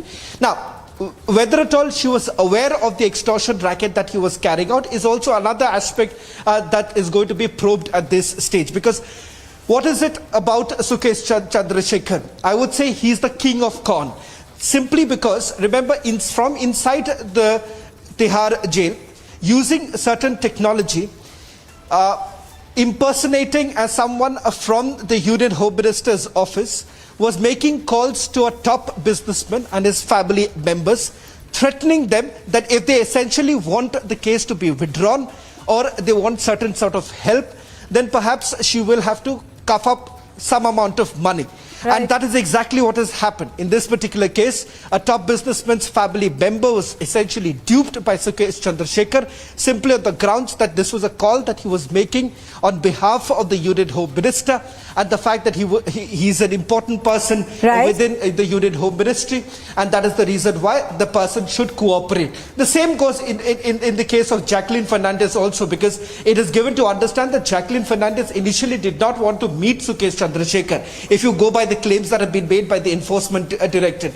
In fact, it is through the hairstylist of Jacqueline Fernandez that Sukesh Chandrasekhar actually got that meeting done with Jacqueline Fernandez. It is only after she was essentially told that this was someone who was important, someone who was important in the political circles, someone who was close to the Union Home Minister, and that is the reason why perhaps the meeting should take place. This is exactly what is written in the supplementary charge sheet. So on that count, perhaps Jacqueline Fernandez has been a little stronger in her defense. She's been presenting that before the investigators, but that is not good enough.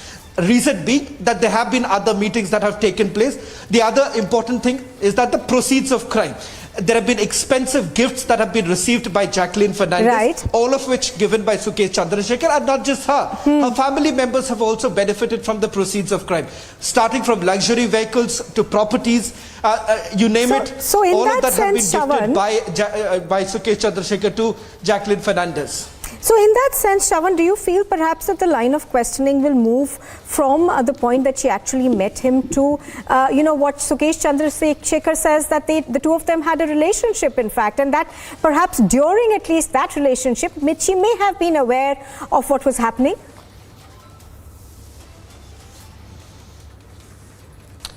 Well, as far as the relationship status is concerned, that perhaps really hasn't found much of a mention in the investigation that has been done by the Enforcement Directorate.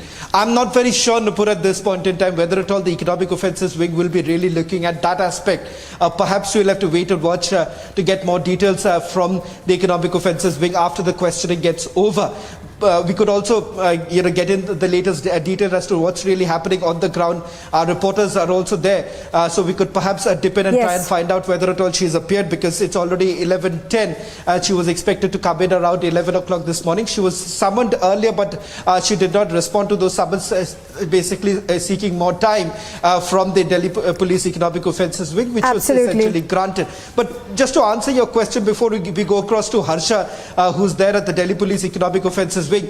Now, the ambit of the investigation perhaps could widen, simply because now you already have a charge sheet that has been filed by the Enforcement Directorate. So there are other aspects that they're going to look into, and also the fact of bribery. The fact that Sukesh Chandrasekhar had managed to bribe Tihar jail officials, the fact that he was able to get in Bollywood actors to meet him inside Tihar jail, and the third aspect being the extortion racket that was being run from inside Tihar jail. So all of this, let's just make it very clear for our viewers, all of this was actually happening from inside Tihar jail. Absolutely. Shravan, do stay with us. Let's quickly get in Harsha, who's reporting from outside the office in Delhi. She's outside the Economic Offences Wing. Harsha, give us a situation update. Has she arrived yet? We were told earlier that her lawyer had already made her way. Exactly, Nupur. We all are waiting. All right, I'm going to have to interrupt both of you there. We'll come back. We are cutting across right now to visuals that we are getting, I think, from Bengaluru. These are mega protests that are taking place against Hindi Divas. Now,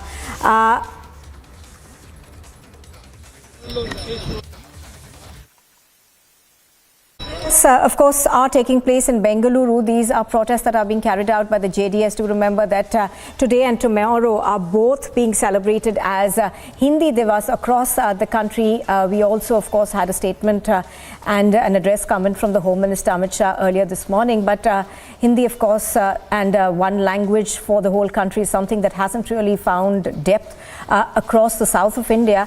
We're just going to quickly dip into and listen to what the JDS is saying. All right, so these protests, of course, are taking place in Bengaluru. We are given to understand these are protests that are being carried out by the JDS. As I was earlier saying, of course, Hindi Divas is being celebrated across the country today and tomorrow. There are a host of events that are lined up. ನಾವೇನು ಗುರಿ ಮುಟ್ಟಿದ್ದೇವೆ ಸ್ವಾತಂತ್ರ್ಯದ ನಂತರ. ನಾವೆಲ್ಲರೂ ಒಂದು ಒಟ್ಟು ಕುಟುಂಬವಾಗಿ ಬದುಕ್ತಾ ಇದ್ದೇವೆ. ಒಂದು ಭಾಷೆ ಒಂದು ರಾಷ್ಟ್ರ ಅಂತಕ್ಕಂಥ ಘೋಷಣೆಯನ್ನ ಈಗಿನ ಗೃಹ ಸಚಿವರ ಹೇಳಿಕೆ ಇದು ಕೇವಲ ರಾಜಕೀಯದ ಅವರ ಒಂದು ದೇಶದ ಸಮಸ್ಯೆಗಳಿಗೆ ಪರಿಹಾರವನ್ನು ಕಲ್ಪಿಸಲಿಕ್ಕೆ ವಿಫಲರಾಗಿ ಈ ರೀತಿಯ ಒಂದು ಭಾವನಾತ್ಮಕ ಕೆದಕ್ತಾ ಇದ್ದಾರೆ.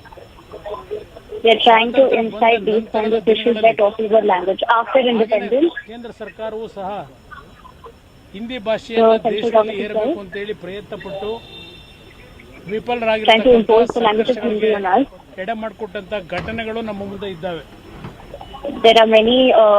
ಇವತ್ತು ಉತ್ತರ ಇಂಡಿಯಾದಲ್ಲಿ ಕೆಲವು ಭಾಗದಲ್ಲಿ ಉತ್ತರ ಇಂಡಿಯಾದಲ್ಲೂ ಎಲ್ಲಾ ರಾಜ್ಯದಲ್ಲೂ ಹಿಂದಿ ಭಾಷೆನೇ ಇಲ್ಲ. ಆಯಾ ರಾಜ್ಯಗಳ ಭಾಷೆನೇ ಇದೆ. ಬಿಹಾರಿಗೆ ಹೋದರೆ ಇದೆ, ಗುಜರಾತ್ಗೆ ಹೋದರೆ ಗುಜರಾತಿ ಲ್ಯಾಂಗ್ವೇಜ್ ಇದೆ, If you go to Gujarat, then they speak in Gujarati. If you go in Haryana, then they speak in Haryani. Oriya language ಇದೆ. If you go to Orissa, they speak in Orissa. ಭಾಷೆಗಳು ಪ್ರಮುಖವಾಗಿ ಈ ದೇಶದಲ್ಲಿ parts of the country ಭಾಷಿಕರಿದ್ದಾರೆ. They do speak regional languages ವರ್ಷಗಳ of the ಇತಿಹಾಸ respective states. ಇರತಕ್ಕಂತ ಈ ಒಂದು There is a lot of history for these regional languages. ಈಗಿನ ಕೇಂದ್ರ ಸರ್ಕಾರ ಏನು ಹೊರಟಿದೆ ಇದನ್ನ ನಾವು ತೀವ್ರವಾಗಿ ಖಂಡಿಸ್ತಾ ಇದ್ದೇವೆ. We definitely condemn and we do not give our support for the celebration of Hindi Divas. ಖರ್ಚು ಮಾಡತಕ್ಕಂಥದ್ದು They are using the taxpayers' money of Karnataka to celebrate this. This is definitely not justice. ಪ್ರವಾಹದಲ್ಲಿ ಜನ ತತ್ತರಿಸಿ ಹೋಗಿದ್ದಾರೆ. ಅಸ್ಸಾಂ ಭಾಗ ಇರಬಹುದು, ಬಿಹಾರದಲ್ಲಿರಬಹುದು, ಗುಜರಾತ್ನಲ್ಲೇ ಇರಬಹುದು, ಕರ್ನಾಟಕದಲ್ಲಿರಬಹುದು, ಹೀಗೆ ಹಲವಾರು ದೇಶದ ರಾಜ್ಯಗಳ ನೆರೆ ಹಾವಳಿಯ ಒಂದು ಸಮಸ್ಯೆಗೆ ತುತ್ತಾಗಿರತಕ್ಕಂಥ ನಾಗರಿಕರ ಅವರ ಒಂದು ರಕ್ಷಣೆಗೆ ಬರದೇ ಇರತಕ್ಕಂಥ ಈ ಸರ್ಕಾರಗಳು ಈ ಭಾಷೆಯ ವಿಷಯವನ್ನು ಮುಂದಿಟ್ಟು ಇವತ್ತೇನು ಈ ರೀತಿಯ ಒಂದು There are a lot of issues happening in these states, but instead they're focusing on the language of Hindi being imposed. ರೀತಿಯಲ್ಲಿ ಸಾಮರಸ್ಯವನ್ನು ಹಾಳು ಮಾಡತಕ್ಕಂಥ ರೀತಿಯ ವಾತಾವರಣ ನಿರ್ಮಾಣ ಮಾಡಲಿಕ್ಕೆ ಕೊಟ್ಟಿದ್ದಾರೆ. ಇದಕ್ಕೆ ನಮ್ಮೆಲ್ಲರ This kind of environment is something that we do not encourage and we definitely condemn it.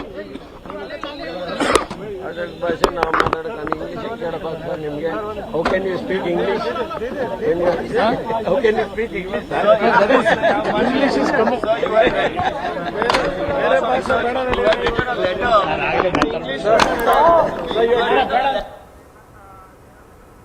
All right, Nivedana, of course, is joining us from our Delhi newsroom. Nivedana, essentially what the JDS seems to be suggesting is that the centre...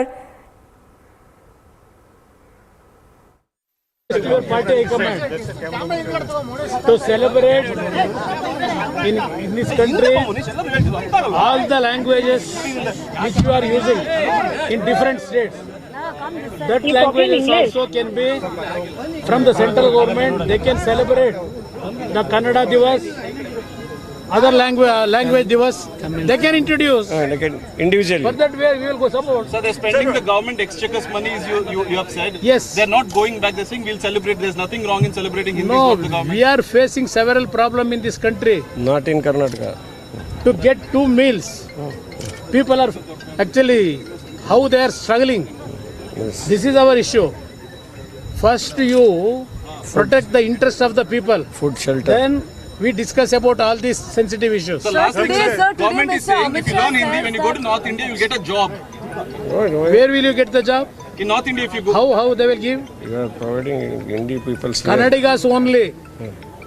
We invite everybody. Yes. We honor everybody in this country. Yes. All language people, we are the only state with honor. We accept everybody. But other than that, no states are in this country. We are not getting fruitful decisions. Sir, today Mr. Amit Shah says that Hindi unites the whole country. Sir, Amit Shah said Sir, what will going to useful in that? All languages. Not See, here this country from 75 years, we have not lived. Why you require all these things now? Sir, Amit Shah said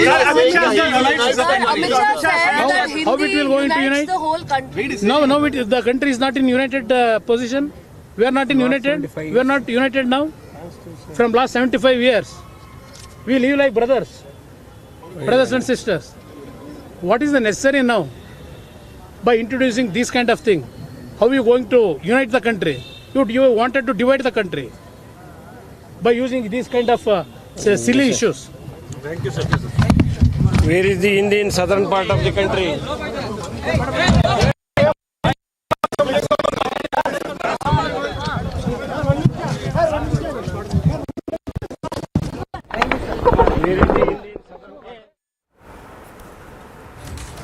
Well, the former Chief Minister of Karnataka over there urging the state government not to spend taxpayers' money on this, also saying that he believes that this is an imposition of the centre's push for Hindi on states.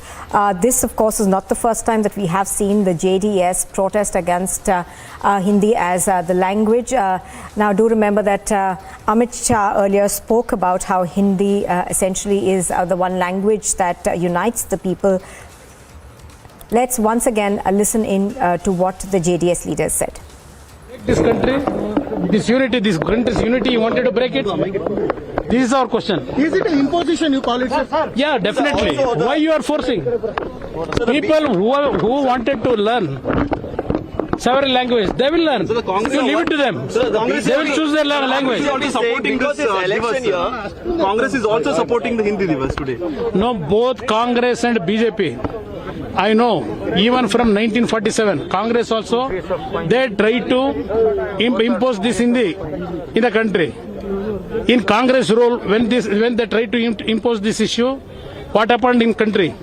In Tamil Nadu, in Karnataka, the violence which took place. That is in this history. It is there. Last question, sir.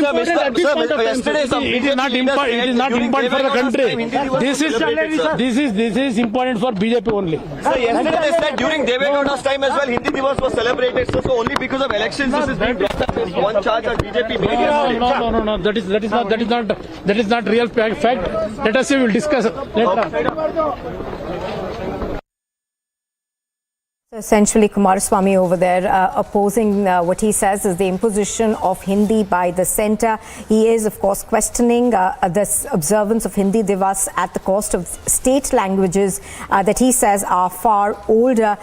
Do remember that this is not the first time that he's opposed the celebration of Hindi Divas. We've seen it in the past as well. Opposition coming in from him as well as other JDS leaders. Now, here's just a gist of what he's just said. He says, of course, that there is no need for Hindi Divas, and essentially saying that Hindi is actually something that divides the country. That, of course, is in stark contrast to what we had the Union Home Minister speak earlier this morning. All right, so that row over Hindi Divas again exploding, at least in Karnataka.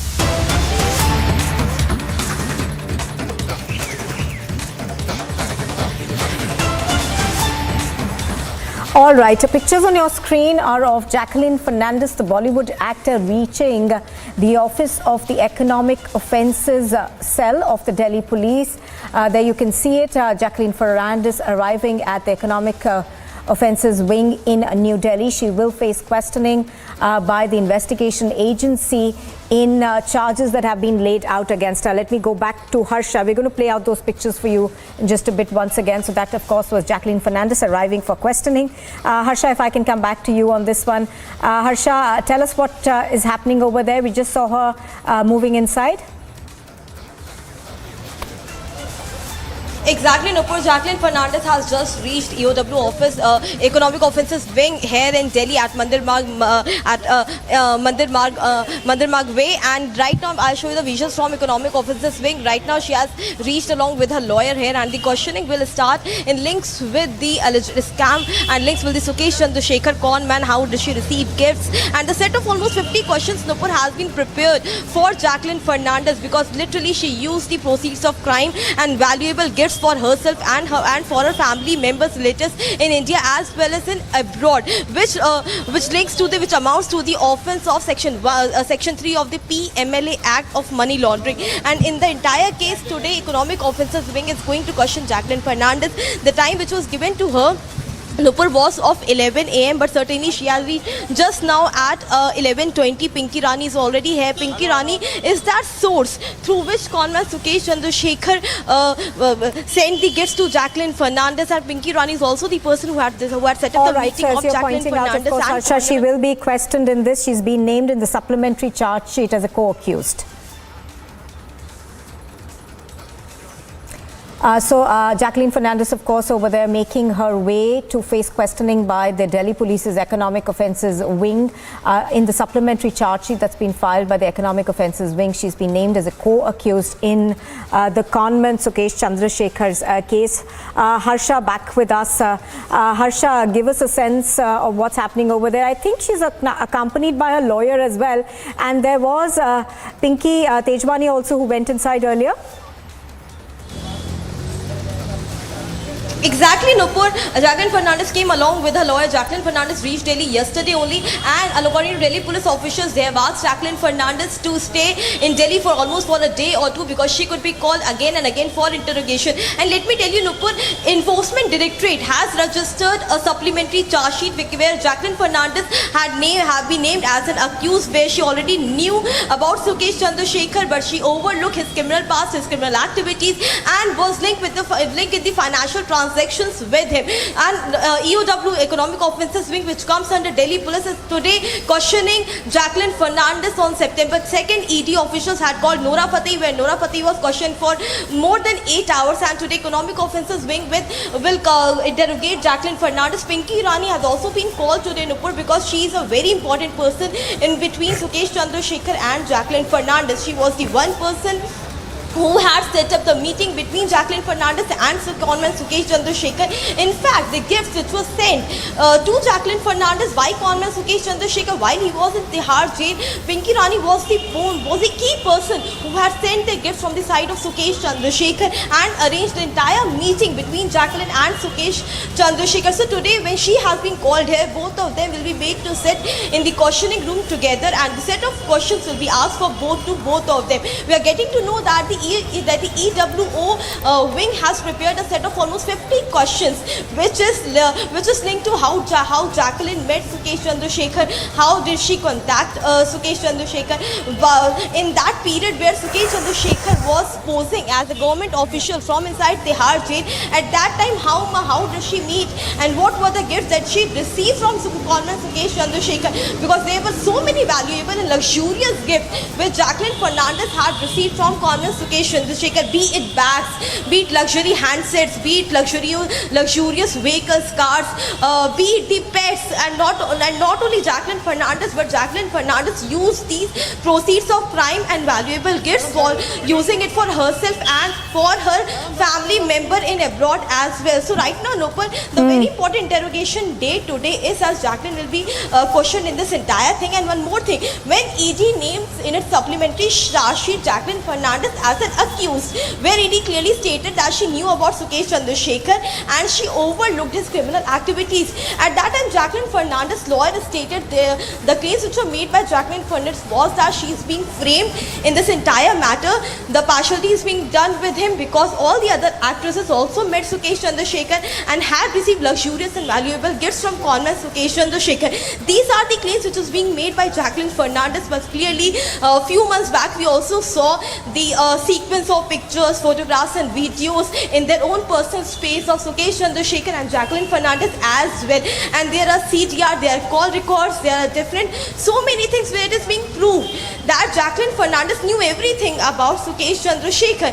Though her lawyer and she have been defending herself by saying that there were so many actresses who had received, she is being framed in this entire matter, and she was not the first person who had met Sukesh Chandrasekhar. All right, Harsha, stay with us. We're going to come back to you. Shavan Sen also joining us from the Delhi newsroom right now. Shavan, we just saw those pictures of Jacqueline Fernandez accompanied by her lawyer going inside to face questioning by the EOW. Give us a sense of how this questioning is looking like and how it's going to pan out.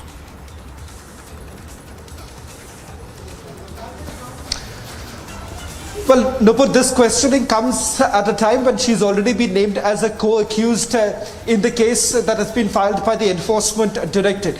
Now, the Economic Offences Wing would be largely looking at three aspects. One, with regards to her association with Sukesh Chandrasekhar and the period, because the period becomes extremely important. Second is with regards to meetings that have taken place between Sukesh Chandrasekhar and Jacqueline Fernandez. When was it? Was it when he was granted a parole? Because if you go by the statement that has been given by Jacqueline Fernandez to the Enforcement Directorate, it does appear that there have been two meetings that have taken place between Jacqueline Fernandez and Sukesh Chandrasekhar, and this was when he was granted the parole. And why it becomes important? Because remember, the allegation that has been leveled here is that Sukesh Chandrasekhar has met Bollywood actors when he was inside Tihar jail, when he was lodged inside the Tihar jail. So who exactly was responsible for it? Because as per the charge sheet that has been filed by the Economic Offences Wing, certain Tihar jail officials were bribed by Sukesh Chandrasekhar, and it was they who allowed Sukesh Chandrasekhar to carry on with the extortion racket. Now, so that's one aspect that they go to look at. The second important aspect is that whether at all she was aware of the fact that he was running an extortion racket. Because if you go by what the enforcement directorate had to say, she had essentially got expensive gifts, not just her, but even her family members had got gifts from Sukesh Chandrasekhar, be it her brother or for that matter sister or even parents. All of them received gifts from Sukesh Chandrasekhar, which the enforcement directorate certainly believes that this is from the proceeds of crime. Now, what exactly is the extortion racket are we talking about? The 200 crore extortion racket. Now, with the help of certain technology, Sukesh Chandrasekhar had basically morphed his voice and he had made a call impersonating someone from the United Hope Ministry, made a call to a family member of a top businessman, and then started extorting money out of the businessman's family members. Now, as far as Jacqueline Fernandez is concerned, it is understood that Sukesh Chandrasekhar wanted to meet Jacqueline Fernandez, and he had gotten in touch with Jacqueline Fernandez's hairstylist. There was that first attempt that was made, which was rejected by Jacqueline Fernandez. Jacqueline Fernandez, in fact, as per the enforcement directorate's charge sheet, did not want to meet Sukesh Chandrasekhar. It was only after he started putting pressure on the hairstylist, saying that you need to communicate the fact that this was a person who was very close to the Union Home Minister, and the fact that it was important for the government that she responds.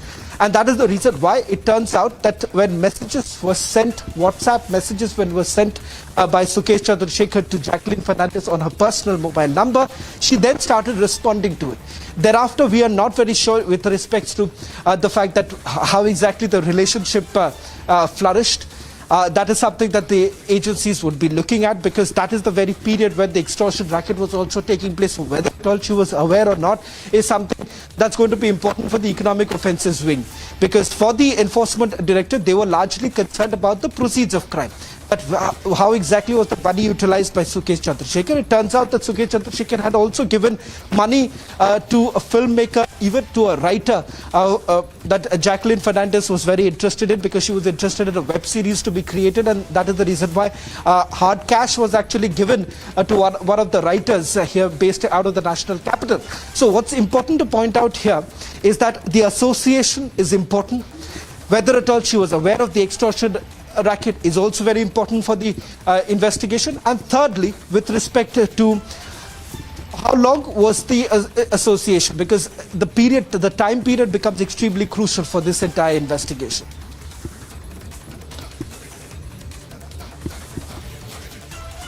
So the time period becomes extremely crucial, as you tell us. Well, as you said, Jacqueline Fernandez by association. Well, there's lots of incriminating evidence as of now, and it is being said, although, well, we'll have to go into that later. Shavan, we'll be coming back to you for more, and Harsha. Well, Shavan, when we talk about, by association, it's also being said that she knew that, the gifts she was receiving were from the proceeds of crime. How strong does that make the ED and the enforcement economic offences wing? How strong does it make their case against her?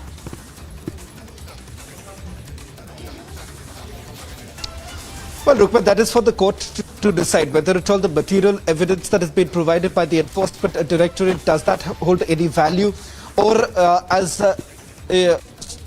Jacqueline Fernandez's lawyers have been claiming all this while, the fact that she shouldn't have been treated as an accused, she should have been treated as a victim. The reason being that she wasn't really aware that Sukesh Chandrasekhar was a con. After all, she had received a call where he was impersonating as someone who was important in the political circles, and that is the reason why he's essentially responded. So if you go by the claims that have been made by the lawyers, they are saying that they were willing to pay back whatever money was spent on her or for that matter, the gifts that she has essentially received. So she was willing to pay that money back. So if she's willing to do so, where exactly are the proceeds of crime? Now that's simply the claim that is being made by Jacqueline Fernandez. But the larger issue here is about her association with Sukesh Chandrasekhar, and the fact that this was during the period that he was already lodged in the jail. This is the period when he was out on parole. So all that put together, these are certain aspects which becomes extremely important for the economic offences wing also. For the enforcement directorate, it was largely to look into the proceeds of crime, which they have been able to establish. The fact that there were expensive gifts that were received not just by her, but also her family members, which includes her sister, brother in Australia, parents in Bahrain. They had received property, they had received a loan, they had received luxury cars from Sukesh Chandrasekhar, and also the fact that there are writers. There's one particular writer who had received money here at the national capital for a web series that Jacqueline Fernandez was very keen to do. In fact, the writer was also called in for questioning by the enforcement directorate. A statement was recorded in which there was an admission that was made that yes, the writer had received the money. And the fact that this was dropped at her doorstep in the national capital region. All that put together, what's very important to underscore is the fact that, for the economic offences wing, it's going to be important to find out whether at all certain other officials were behind this, because all of this was happening, a racket that was, flourishing from inside the jail, and that's also a huge concern. One of the reasons why you see already under the Makoka charge sheet has already been filed against certain Tihar jail officials.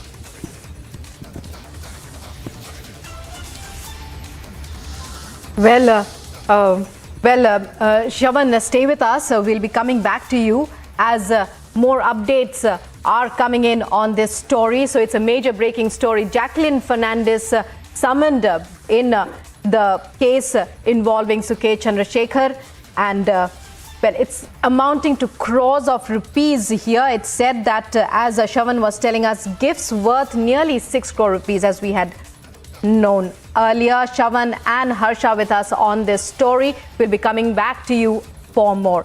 Meanwhile, moving on to news that's coming in, as we had broken a short while back, coming in from Goa.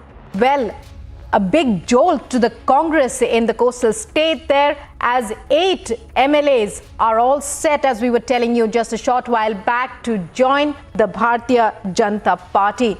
Rumblings of a mutiny heard in end August itself for quite some time now. In fact, as Alisha was telling us, now we are seeing that getting in visuals of the 8 Congress MLAs.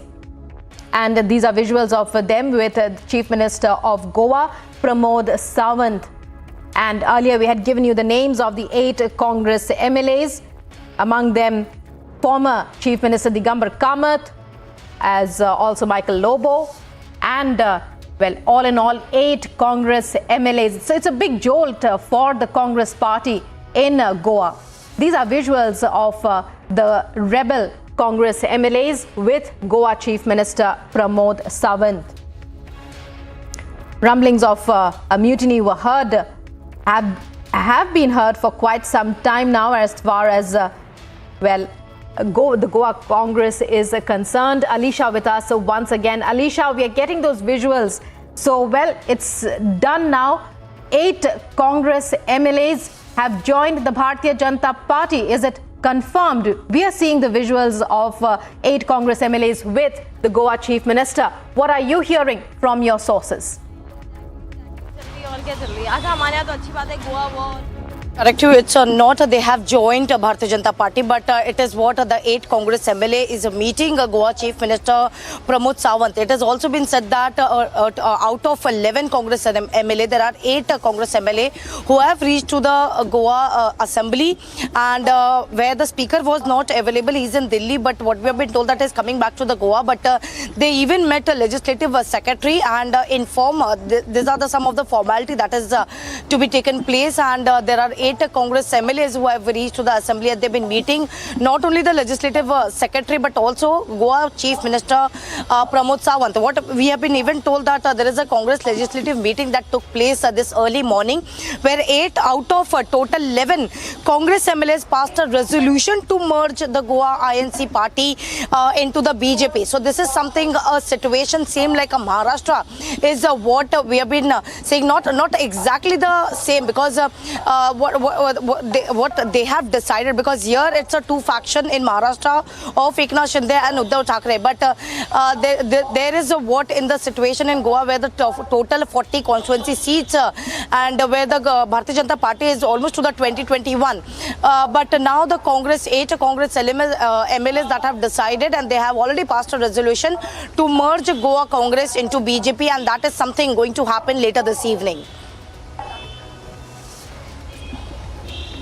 Right, Alisha, but the Goa Congress, we believe, was aware about their intentions, about the intentions of many of those of its leaders who actually defected. It had also, taken action against them, for example, against Michael Lobo, and also expressed disappointment at Digambar Kamath, because, well, it was a well-known secret, almost like an open secret, that they would be leaving the Congress at any time.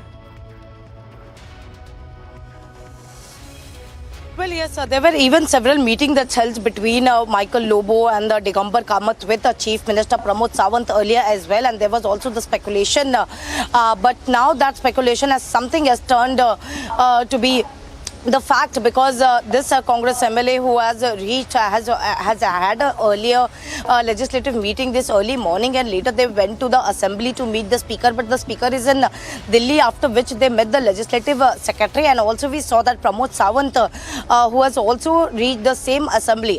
In fact, there were no media who was allowed inside the vicinity of the assembly, because it's something important meeting that has been ongoing, and now what we have been told that Congress legislative had decided to, and also has passed a resolution to get a merge with the Bharatiya Janata Party in Goa with a Congress. So it's a huge step that has been taken, and the meeting that has been going since long.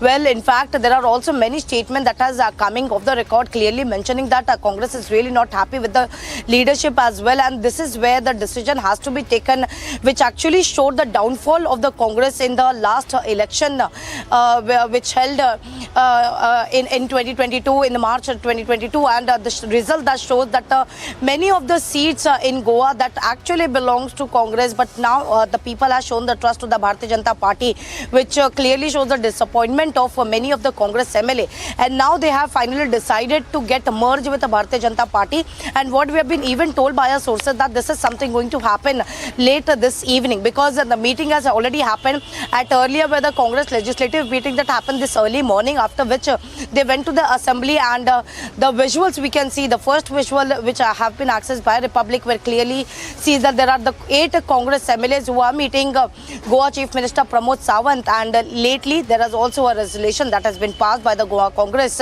clearly that they are going to merge with the Bharatiya Janata Party. So, Alisha, well, it appears that the Congress, it's all over for the Congress as far as Goa is concerned. From what you tell us, what we can understand is that the Goa Congress now is to merge with the BJP, and this is most likely to happen this afternoon itself. Is that what is that what we are to understand? So there will be no Goa Congress after this anymore?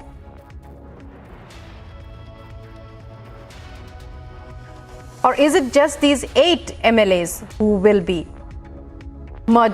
be joining the BJP, who are all set to join the BJP, we believe?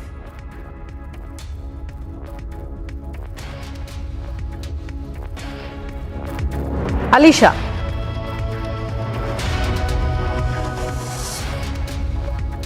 And joining us now is Goa BJP Chief Sadanand Tanavde. Mr. Sadanand, when we talk about this development, we see it as a big jolt for the Congress. But what really is happening? we believe that, well, the Goa Congress is decimated. It's all over as far as the Goa's faction of the Congress, Vadra Congress, is concerned. They are all set to join the Bharatiya Janata Party. Is that true?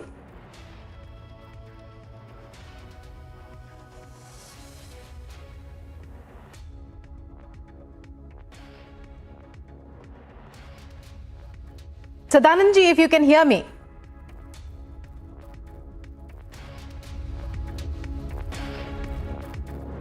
We are trying to get in touch. We are in touch, in fact, with the Goa BJP chief. So big development as far as the Goa Congress is concerned. It's a big jolt for the Congress party in the coastal state. Here we're showing you visuals of Chief Minister of Goa, Pramod Sawant, with 8 Congress MLAs who are all set, as we are hearing from our sources, who are all set to join the Bharatiya Janata Party.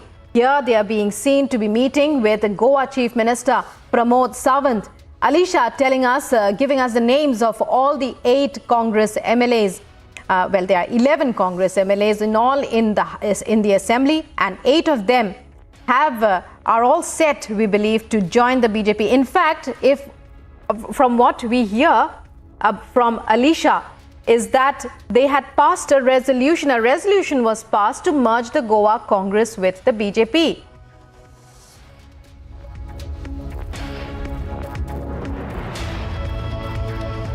Yes, it's something from our sources which clearly mentioned that Goa already had a legislative meeting this early morning, and after which they have decided and they have passed a resolution to get in merge with the Bharatiya Janata Party. That will be the Congress BJP government will be in Goa, is what we have been told. But this is something, the decision that is to be taken after the meeting, where we can see the 8 Goa Congress MLAs was meeting Goa Chief Minister Pramod Sawant in the assembly, where some of the formality that has to be done. But it is something, 11 Congress out of 11 Congress, where the 8 Congress MLAs, including the former Chief Minister of Goa, Digambar Kamath, has reached to the assembly, and they are meeting Congress Chief Minister Pramod Sawant. It's a big development that we have been tracking, continuously rolling on this big story. We'll be back after a short break. Stay tuned.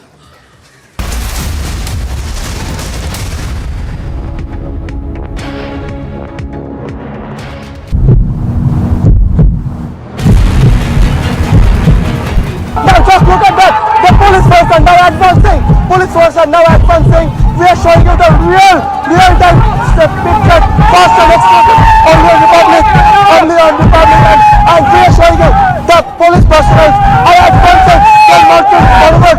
They are marching forward. And now your pictures have now been fired again.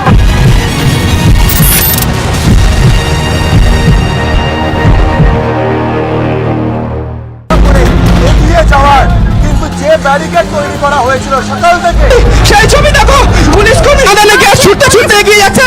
যে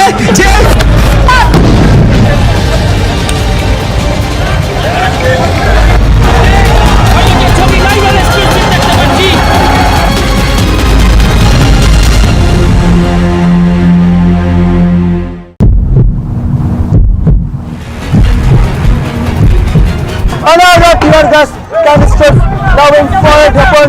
Again, police is trying to ensure that the mob with his pelting stones upon police is dispersed, and now it's kind of battered down with the sound, and one police person is injured. And he is bleeding, and his colleagues are now taking him away from this battleground.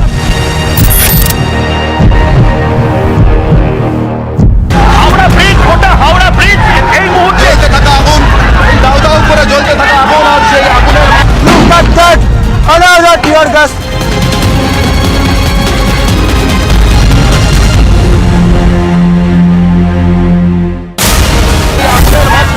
BJP কর্মী সমর্থকদের এই মুহূর্তে তুমি প্রেমে নজর রাখো, জল কামান। लगातार पत्थरों की बौछार हुई। As you can see, the toll pelting has already been started. You can see that, and police is also lathi charging. Continuous toll painting, and now we are continuously showing you the visuals. Look at that, another tear gas जिस गाड़ी की live तस्वीरें आप देख रहे हैं इसमें सुखांतु मजूमदार को ले जाया जा रहा है और उनको हिरासत में यहाँ से ले लिया गया है।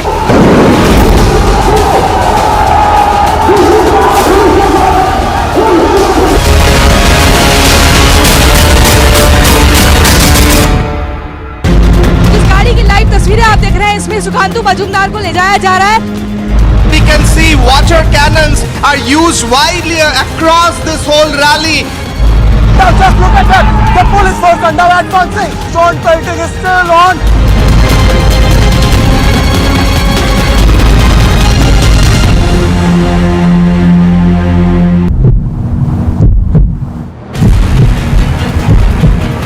Now just look at that. The police force are now advancing. Police force are now advancing. We are showing you the real-time picture, fast and exclusive, only on Republic, and we are showing you the police personnel are advancing. They are marching forward. They are marching.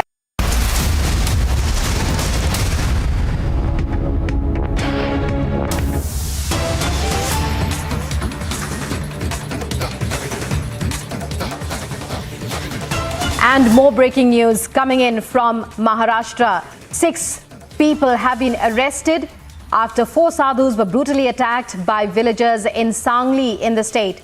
The incident happened in Lavanga village of the Jat Taluka in Sangli.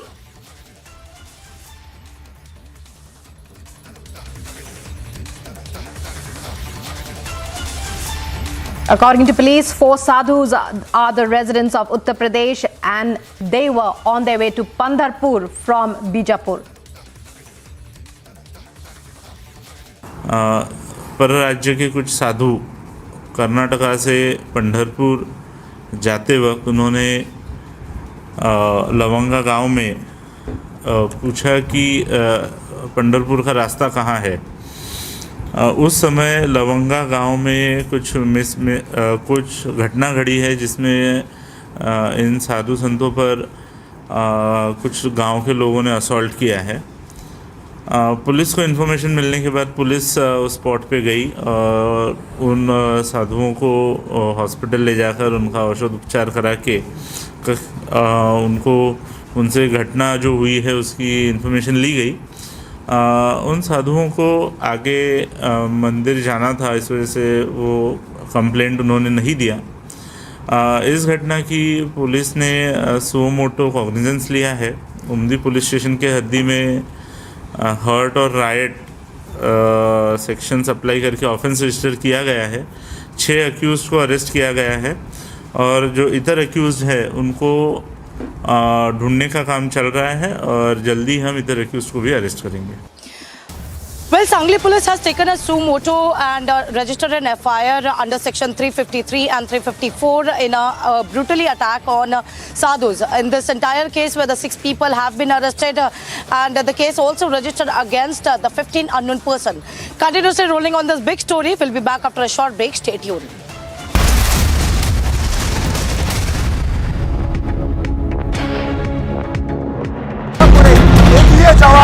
কিন্তু যে barricade তৈরি করা হয়েছিল সকাল থেকে সেই ছবি দেখো, পুলিশ কর্মী আদানে গ্যাস ছুটতে ছুটতে এগিয়ে যাচ্ছে। যে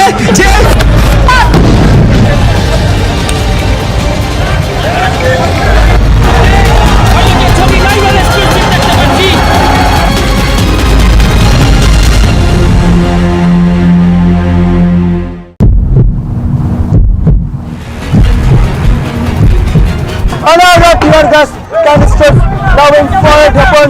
Again, police is trying to ensure that the mob which is pelting stones upon police is dispersed, and now it's kind of battered down with the sound, and one police person is injured.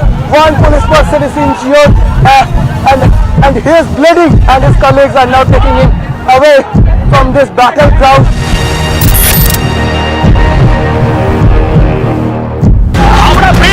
Howrah bridge এই মুহূর্তে থাকা আগুন দাউ দাউ করে জ্বলতে থাকা আগুন আর সেই আগুনের Look at that! Another tear gas.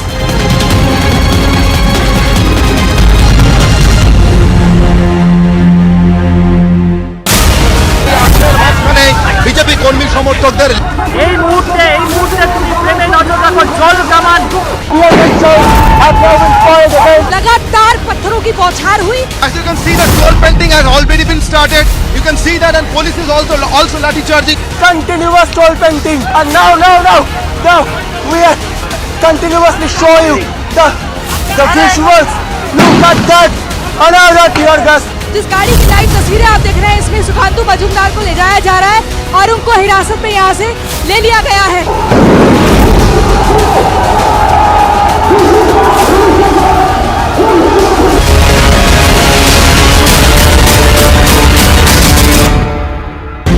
जिस गाड़ी की लाइव तस्वीरें आप देख रहे हैं, इसमें सुखांतु मजूमदार को ले जाया जा रहा है। We can see water cannons are used widely across this whole rally. Now just look at that, the police force are now advancing. Troll pelting is still on.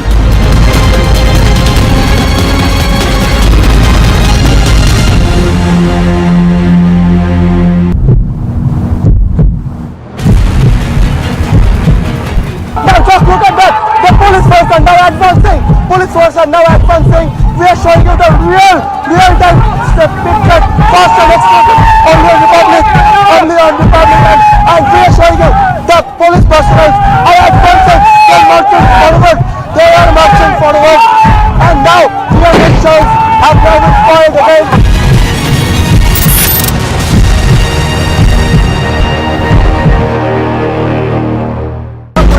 এগিয়ে যাওয়ার কিন্তু যে ব্যারিকেড তৈরি করা হয়েছিল সকাল থেকে, সেই ছবি দেখো, পুলিশ কর্মী আদালে গিয়ে ছুটতে এগিয়ে যাচ্ছে, যে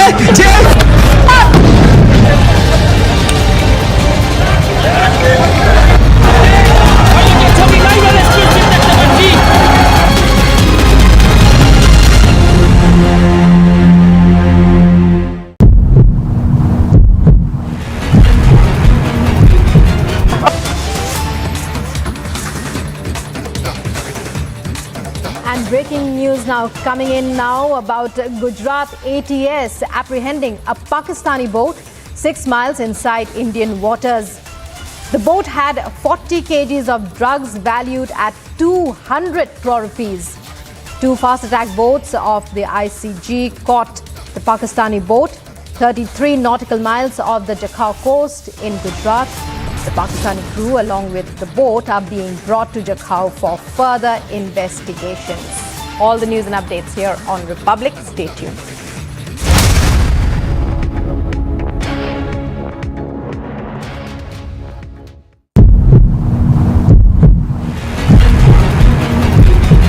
Another tear gas canisters now being fired upon. Again, police is trying to ensure that the mob which is pelting stones upon police is dispersed, and now it's kind of battered down with the sound, and one police person is injured. And he is bleeding, and his colleagues are now taking him away from this battleground.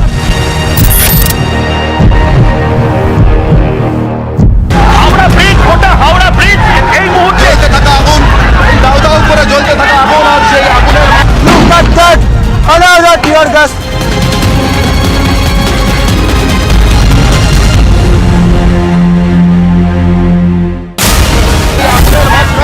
BJP কর্মী সমর্থকদের এই মুহূর্তে তুমি ট্রেনে নজর রাখো, জল কামান। लगातार पत्थरों की बौछार हुई। As you can see, the troll pelting has already been started. You can see that, and police is also lathi charging. Continuous troll painting, and now we are continuously show you the visuals. Look at that, another tear gas. जिस गाड़ी की live तस्वीरें आप देख रहे हैं, इसमें सुखांतु मजूमदार को ले जाया जा रहा है और उनको हिरासत में यहाँ से ले लिया गया है।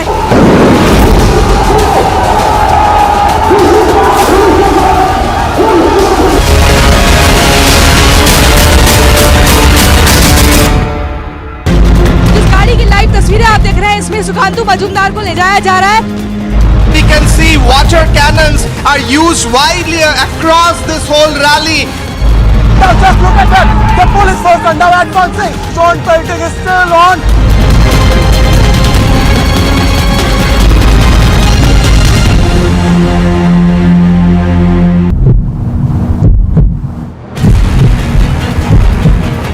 Now just look at that, the police force are now advancing. force are now advancing. We are showing you the real-time picture, fast and explosive, only on Republic, and we are showing you the police personnel are advancing. They are marching forward. They are marching forward, and now the elections have now been fired again.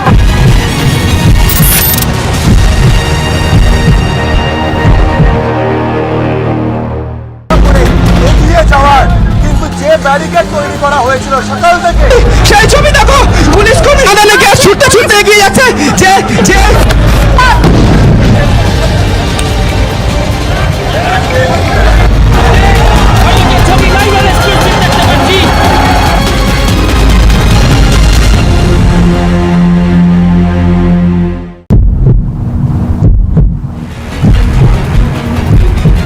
another tear gas canister now being fired upon. Again, police is trying to ensure.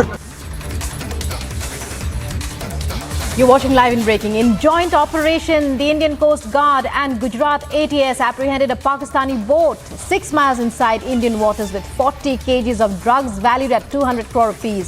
2 fast attack boats of the ICG caught the Pakistani boat 33 nautical miles off the coast of Jakhau in Gujarat.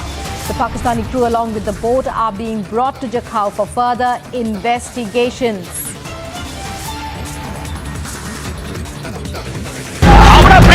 Howrah bridge এই মুহূর্তে থাকা আগুন, দাউ দাউ করে জ্বলতে থাকা আগুন, আর সেই আগুনের Look at that! Another tear gas.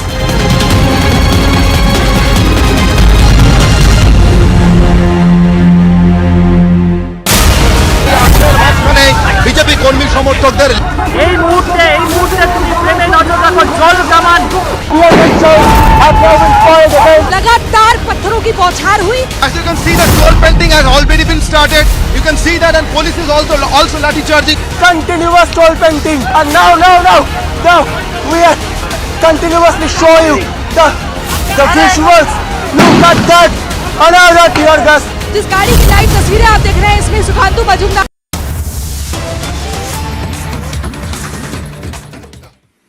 और थोड़ा बहुत अपने प्रदेश बिहार की भी करेंगे।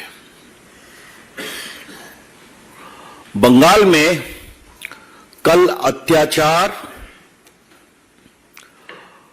ब्रूटैलिटी और राजनीतिक नागरिक अधिकारों के हनन की पराकाष्ठा हो गई।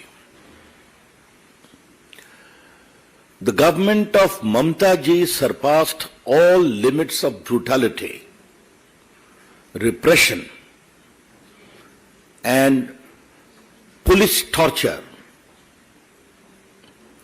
while denying the legitimate right of the opposition to raise its voice. आपको मालूम है कि बंगाल बौद्धिक परंपरा, सांस्कृतिक परंपरा का एक बहुत बड़ा प्रदेश रहा है, आज से नहीं सैकड़ों वर्षों से। लेकिन ममता जी की अगुवाई में ये कानून विहीन दिवालिया प्रदेश बन गया है। It has become a lawless and bankrupt state. And I say so with full sense of responsibility. और ममता जी के बारे में ये बात इसलिए और बहुत गंभीर है कि बंगाल के सरहद के बाहर वो लोकतंत्र को बचाने की बात करती हैं और बंगाल के अंदर लोकतांत्रिक अधिकारों के हनन में सारी सरहदें पार करती है उनकी सरकार। ममता जी, आपसे हमारा एक बहुत ही सीधा विनम्र सवाल है। अगर आपका प्रदेश भ्रष्टाचार की पराकाष्ठा पार कर रहा है, 60-70 करोड़ रुपए आपके पूर्व मंत्री, वरिष्ठ नेताओं के परिचितों के फ्लैट से निकल रहे हैं, वो गिरफ्तार हो रहे हैं, कोई जवाब नहीं मिलता, रोज ईडी की कार्रवाई पहले भी हो रही है, बाद में हो रही है, और कोर्ट से उनके लोगों को रिलीफ नहीं मिलता क्योंकि सबूत काफी है। और आपने मां माटी मानुष की बात की थी, गुड गवर्नेंस की, और अगर उसका स्वरूप यह है तो उसके खिलाफ प्रोटेस्ट क्यों नहीं होना चाहिए? और प्रोटेस्ट करने आएंगे तो आप पिटाई कराएंगे, आप रास्ते बंद करा देंगे। हमारी महिला नेत्रियों को जिस तरह से कल पुलिस ने पीटा है वो सबके सामने में है। हमारे विपक्ष के नेता को अंदर घुसने नहीं दिया गया, हमारे एमपीज को, हमारे राष्ट्रीय उपाध्यक्ष दिलीप बाबू को, पूर्व अध्यक्ष राहुल सिन्हा को, एमपी लॉकेट चटर्जी को, उनके साथ क्या किया गया है सब टीवी पर आया है, मुझे उसको रिपीट करने की जरूरत नहीं है। आदरणीय ममता जी, मैं आपको आज एक विनम्रता से बात बताना चाहता हूं। बात थोड़ी कड़वी है लेकिन आपको बताना जरूरी है। जो भी नेता और उनकी पार्टी इस तरह से पुलिस अत्याचार करते हैं, नागरिक अधिकारों को रोकते हैं, विपक्षियों को जेल में डालते हैं, तो जनता उनका हिसाब करती है। और आपकी पूर्व पार्टी की नेत्री इंदिरा गांधी का इमरजेंसी के बाद क्या हाल हुआ आप जानती हैं, आपने वो दिन देखा है।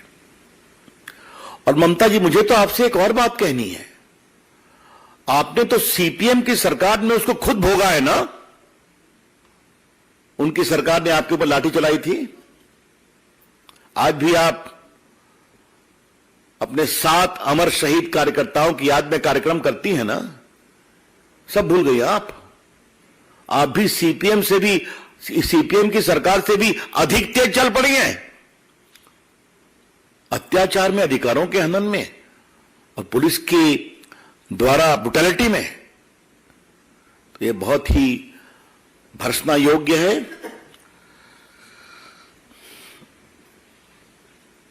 ममता जी, ये आपका नेचुरल स्वभाव मुझे दिखाई नहीं पड़ रहा है। आप 3 बार की मुख्यमंत्री हैं। हम भी मानते हैं कि आप जमीन से उठी नेता हैं। आजकल आपको क्या हो गया है? Mamata ji, all your reactions in the state of West Bengal is totally contrary to your own political evolution and also your suffering. जो व्यक्ति खुद लेफ्ट के अत्याचार से लड़ा हो, सफर किया हो, आज वो उससे अधिक अत्याचार भाजपा के ऊपर कर रहे हैं। क्या मतलब है इसका? ये हम जानना चाहते हैं। तो कुछ कहानी अंदर की है। क्या टीएमसी की पार्टी के अंदर की समस्या है? क्या उत्तराधिकार की लड़ाई चल रही है? या टीएमसी के गुटों के अंदर काफी कशमकश चल रही है क्या? मैं किसी का नाम नहीं लूंगा, मेरे संकेत स्पष्ट है मैं क्या कह रहा हूं।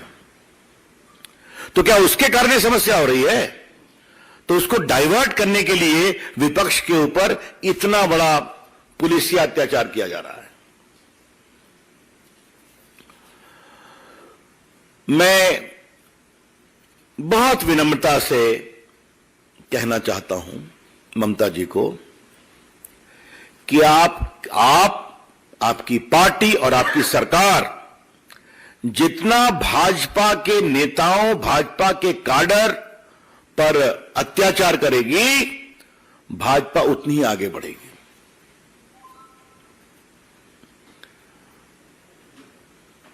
मैं जेपी मूवमेंट का एक सिपाही रहा हूं। उस समय हम लोग छात्र थे।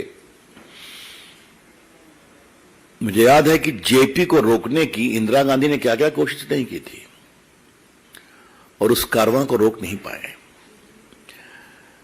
ममता जी, आपने भी बीजेपी के कारवां को रोकने की बहुत कोशिश की थी। लेफ्ट और कांग्रेस तो साफ हो गए, बीजेपी 77 पहुंच गई। कृपया करके इस कारवां के प्रवाह को मत रोकिए। जितना रोकेंगी भाजपा उतना ही बढ़ेगी। ये बात हम कहना चाहते हैं और हमें आज बहुत गर्व है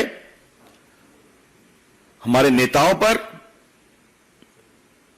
भाजपा के राष्ट्रीय मंच से हम शुभेंदु अधिकारी जी, विपक्ष के नेता दिलीप बाबू, हमारे राष्ट्रीय उपाध्यक्ष राहुल सिन्हा, हमारे पूर्व अध्यक्ष लॉकेट चटर्जी, हमारे सारे एमपीज, हमारे सारे विधायक और हमारे एक एक कार्यकर्ता का सम्मान करना चाहते हैं और उनकी हिम्मत का अभिनंदन करना चाहते हैं।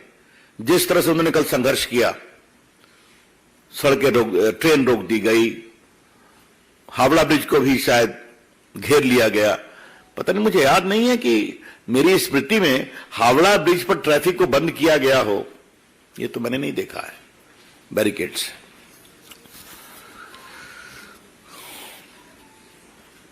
तृणमूल का मतलब होता है जो मूल से जुड़ा हुआ पेड़ होता है ना, रूटेड। ममता जी, तृणमूल का नाम बदल दीजिए, अब रूट से काफी कटिंग हो गई है। हाँ, जो व्यक्ति रूट से जुड़ा होता है वो इस तरह से अत्याचार नहीं करता। मित्रों, हमारे लगभग 1000 कार्यकर्ता घायल हैं, 400 कार्यकर्ता हमारे हॉस्पिटलाइज हुए, जहां इनिशियल ट्रीटमेंट के बाद उनको छोड़ा गया। हमारे 30 कार्यकर्ता अभी भी हॉस्पिटल में हैं, इनको गंभीर चोट लगी है। और बाकी हावड़ा स्टेशन पर सुकांता मजुमदार, संतरागाछी में शुभेंदु अधिकारी, स्कॉट से दिलीप घोष को सचिवालय जाना था, लेकिन पुलिस ने तीनों को रोका। हमारे विपक्ष के नेता, हमारे प्रदेश के अध्यक्ष और राष्ट्रीय उपाध्यक्ष, और बाकी एमपीज की बात तो मैंने आपसे की। हम स्पष्ट कहना चाहते हैं कि भाजपा की आवाज नहीं रुकेगी तृणमूल के भ्रष्टाचार के खिलाफ, और ये हमारा संघर्ष जारी रहेगा। मित्रों, उसके बाद मैं पूरब के बाद एक दूसरे पूरब के स्टेट आता हूं जो मेरा प्रदेश भी है, बिहार। नीतीश बाबू, नए दोस्तों की संगत में आने के बाद क्या हो गया आपको? आपके एक मंत्री कह रहे हैं, जो आरजेडी के प्रदेश अध्यक्ष के पुत्र भी हैं, कि मेरी सरकार चोरों की है, मैं उसका सरगना हूं। कमाल है भाई। सुशासन बाबू, अपने नए मित्रों के साथ आपको ये क्या क्या पदवी मिल रही है और आप कुछ कर पाने की हिम्मत नहीं कर पा रहे हैं। भाजपा के साथ तो आप बहुत गुस्सा कर जाया करते थे, ये हम भी जानते हैं। गुस्सा कभी इस तरह से करते थे कि कोई बात अच्छी नहीं लगी तो दिल्ली के बड़े कार्यक्रम में भी नहीं आते थे। राष्ट्रपति जी के शपथ ग्रहण में भी नहीं आए आप, कहा गया कुछ और है मामला, हमने मान लिया। कई महत्वपूर्ण बैठकों में नहीं आते थे तो खबर मिलती थी कि नीतीश बाबू नाराज हैं। यहां क्या हो गया आपको? आपको बोला जा रहा है ये आपके ऊपर हमला है ना। और बेगूसराय में क्या हो रहा है? दिन में गोली चलती है, एक व्यक्ति मरते हैं, घायल होते हैं, पटना में डीएसपी थाने में पिट जाते हैं, आपके पार्टी के एक नेता चले जा रहे हैं। हमने बार बार कहा था आरजेडी की सरकार आएगी तो खौफ का राज आएगा, ओवरपावरिंग फियर, कुशासन आएगा, क्योंकि पूरे आरजेडी की बुनियाद खड़ी है ऐसे तत्वों के प्रश्रय पर। The whole foundation of RJD is based upon these elements of mafia, of corrupt people and criminals. अभी तक एक विकेट तो गिरा है लॉ मिनिस्टर का, बाकी विकेट भी गिरेंगे। हालांकि लॉ मिनिस्टर अभी तक गायब ही है ना, गिरफ्तार हुए क्या? है? वाह, क्या बात है साहब। जिनको वारंट है, हाई कोर्ट ने कहा सरेंडर करिए, जिनको कोर्ट ने कहा सरेंडर करिए, अभी तक गायब है। नीतीश जी, आज मैं बिहार का सवाल भाजपा के राष्ट्रीय मंच से इसलिए उठा रहा हूं, कृपया करके दिल्ली में सुशासन बाबू का स्वागत करना बंद करिए। हालांकि आप दिल्ली में लोगों से मिलकर के गए और वामपंथ और राहुल जी के बीच तकरार शुरू हो गई। हैदराबाद से यह स्वर आ रहा है कि no, we are not second to Congress party. Bengal Kolkata से भी यह स्वर आ रहा है कि no, how can we be subordinate to Congress party. तो नीतीश बाबू पहले अपना घर संभालिए, हाँ, कृपया करके बिहार को संभालने की कोशिश करिए, वरना जो लक्षण लग रहे हैं आपकी सरकार कितने दिन चलेगी यही पता नहीं है। हम बहुत भर्त्सना करते हैं और बिहार के लोगों को आश्वस्त करना चाहते हैं कि भाजपा उनके साथ मजबूती से खड़ी है। अभी स्वयं भाजपा के वरिष्ठ लोगों ने पूरे प्रदेश का दौरा किया, 4 जिलों में मैं भी गया था, 3 जिलों में, बांका, नगोचिया, भागलपुर। और जो हवा बह रही है, जनता में गुस्सा है और हम वहां पर प्रामाणिक सुशासन देंगे, इतना हम कहना चाहते हैं।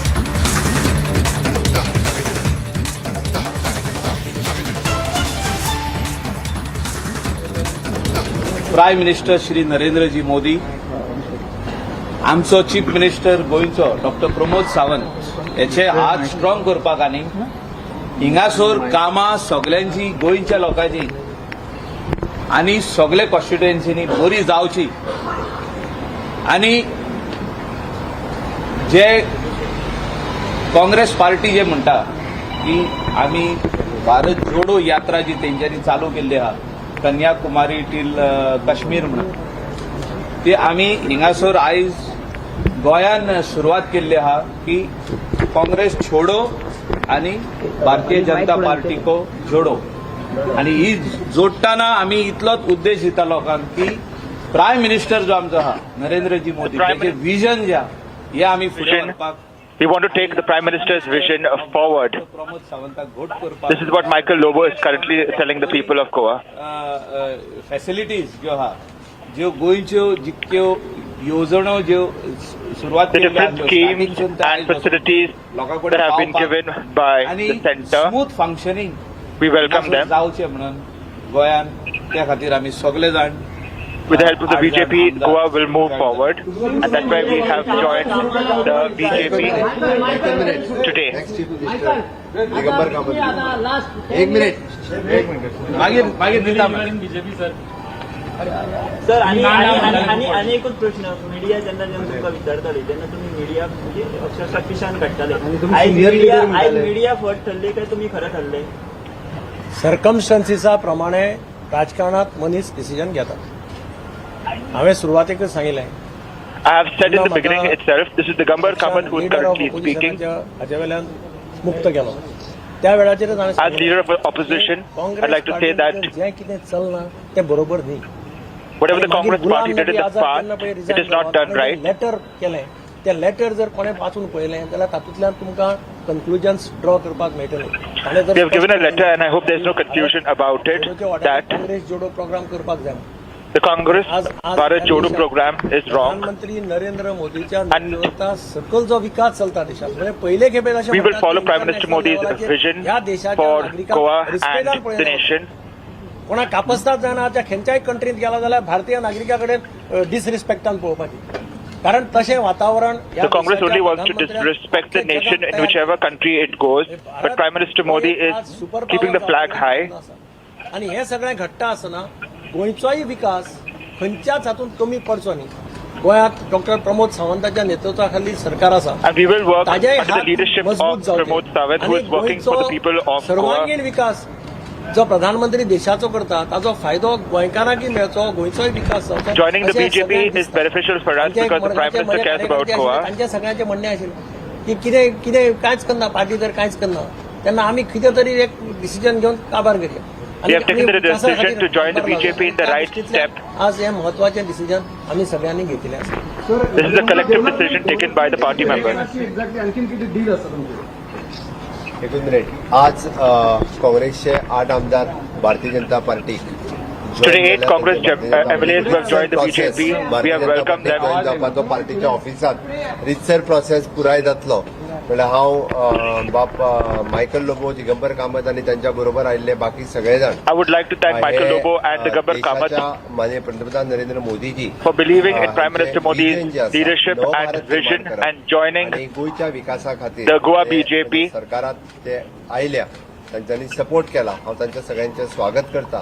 आणि The 8 MLAs have extended their support फाटले फावटी आसत किंवा आता आसत की आम्ही परत एकदा म्हणजे भारतीय जनता पार्टी आणि गोंय फुडें व्हरपा खातीर We will take Goa forward बरोबर गोंय फुडें व्हरपा खातीर सातत्यान त्यांचो these 8 MLAs who have joined us. विकासात This is for the development of Goa. Thank you. Party office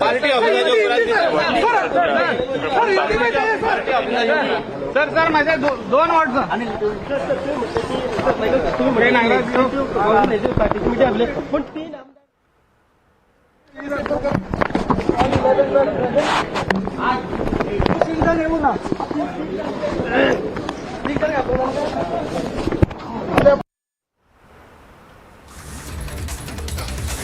So topmost leaders of the Congress party have dumped the party, even as there is a Bharat Jodo Yatra that's on.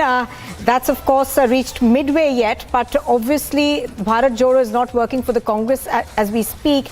8 of their top leaders have now decided to jump ship and join the BJP. Now, this of course comes just about 2 months after the Congress seemed to have staved off a defection bid. However, now this defection is complete. 8 of the 11 MLAs led by the top leaders, Digambar Kamath and Michael Lobo, of course, are joining the ruling BJP today. Now, since these are, of course, 8 MLAs who are breaking away as a group, that's 2/3 of the party's strength, and they then avoid disqualification. Crispino joining us right now. Crispino, when we heard those top leaders speak, a large part of that was about how dissatisfied they are with the Congress party and how they have no hope but essentially to shift to the BJP. Well, it doesn't come as a surprise at this point of time, Nupur, because what we are seeing in the past as well in the Goa Assembly, that before the Goa Assembly session had begun, we had also seen dissent in the Congress camp. So we had seen dissent for quite some time now, and everybody knew that they would likely jump to the BJP.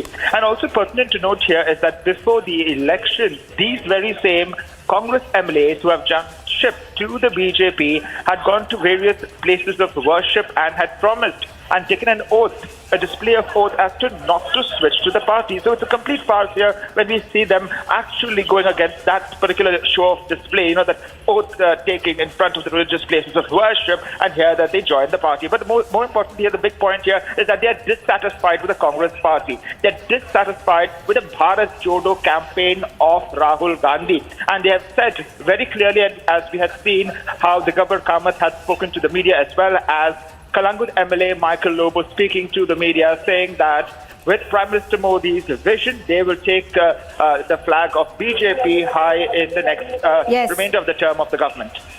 All right, Crispino bringing us the details of what's taken place in Goa. 8 of those leaders of the Congress party essentially joining the BJP. All right, we are going back to the other story that we're tracking of the Gujarat court right now. What we are learning is that in a joint operation, the Indian Coast Guard as well as the Gujarat ATS have apprehended a Pakistani boat about 6 miles inside Indian waters. Now, this boat, we are told, looks like a cargo ship, and it has about 40 kgs of drugs, that is narcotics, valued at about 200 crore rupees. Now, 2 fast attack boats of the ICG essentially apprehended the Pakistani boat about 33 nautical miles off the Jakhau coast in Gujarat. The Pakistani crew along with the boat are now being brought to Jakhau for further investigation. Priyanka is joining us right now. She's reporting live on this. Priyanka, give us more details of what we are now getting to know? Well, yes, Nupur, in another attempt to foil this smuggling operation of the international people who are in fact trying to smuggle drugs on the Indian soil, specifically nationals from Pakistan and Afghanistan, who have been over the past few weeks have been seeing the kind of drug busts that have been made. Now, Gujarat Police, ATS and ICG, in fact, have in a joint operation foiled another such attempt of 6 Pakistani nationals that had been carrying over 200 crores of narcotics into the country via the Gujarat port.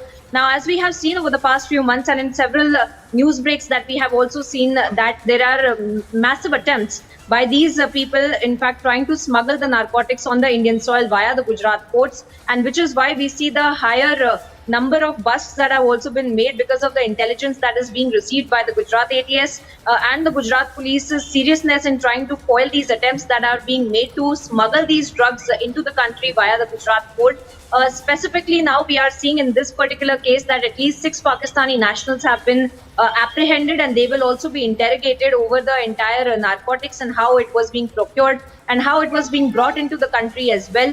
In fact, over the past few weeks, we have seen several such attempts being made at the Mundra port, at the Kandla port, at Porbandar, at Jakhau as well. Now, this is another such incident off the coast of Jakhau, where near the IMBL, this boat had been apprehended by the Indian Coast Guard with the help of the Gujarat ATS's intelligence that they had received of these 6 Pakistani nationals who were trying to get these drugs into the country, and of course push this was another push towards narco terrorism as well. And now we see just a few minutes ago as well where these officials have also made sure that these people who had been smuggling these drugs are also linked to this international nexus that they are trying to foil and understand who is really the kingpin of this entire operation as well. And right now slipping into a very short break, but getting you all the updates on the other side of this massive operation.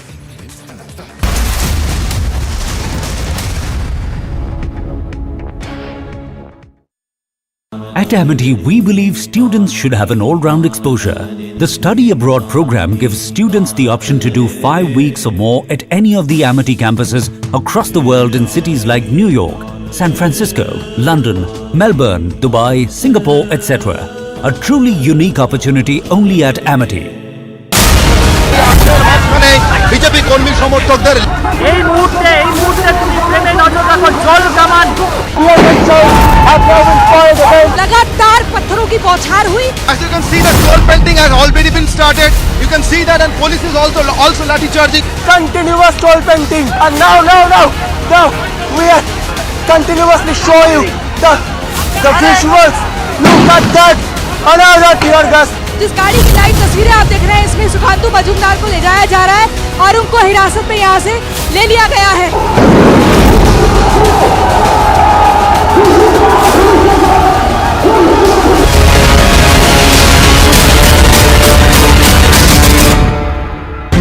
जिस गाड़ी की live तस्वीरें आप देख रहे हैं, इसमें सुखांतु मजूमदार को ले जाया जा रहा है. We can see water cannons are used widely across this whole rally. Now just look at that, the police force are now advancing. Troll painting is still on.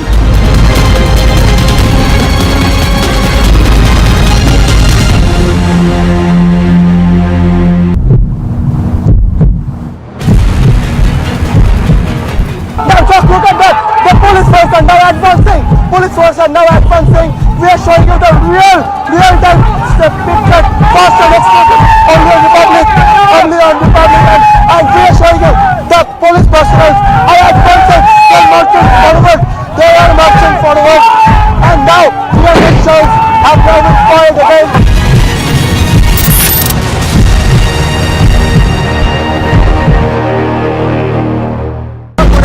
এগিয়ে যাওয়ার কিন্তু যে ব্যারিকেড তৈরি করা হয়েছিল সকাল থেকে, সেই ছবি দেখো, পুলিশ কর্মী আদালে গিয়ে ছুটতে এগিয়ে যাচ্ছে যে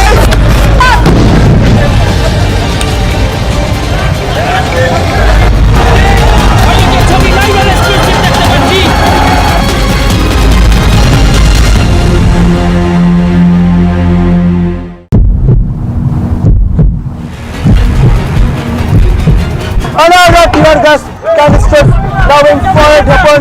Again, police is trying to ensure that the mob with his pelting stones upon police is dispersed, and now it's kind of battled down with the sound, and one police person is injured. And he is bleeding, and his colleagues are now taking him away from this battleground. Howrah bridge, গোটা Howrah bridge এই মুহূর্তে জ্বলতে থাকা আগুন, দাউ দাউ করে জ্বলতে থাকা আগুন, আর সেই আগুনের Look at that! Another tear gas.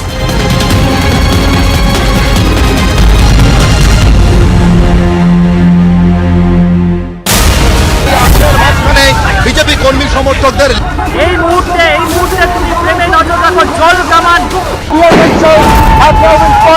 लगातार पत्थरों की बौछार हुई। As you can see, the troll painting has already been started.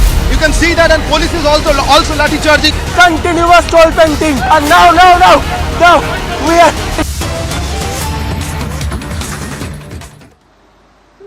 सभी हिंदी प्रेमियों को आज हिंदी दिन की बहुत बहुत शुभकामनाएं देना चाहता हूं। हम सब के लिए संविधान सभा के निर्णय को सिर्फ याद करने का दिन नहीं है। मोदी जी ने कहा है कि 75 साल से 100 साल ये जो अमृत काल है, इस संकल्प लेने का और संकल्प की सिद्धि करने का समय है।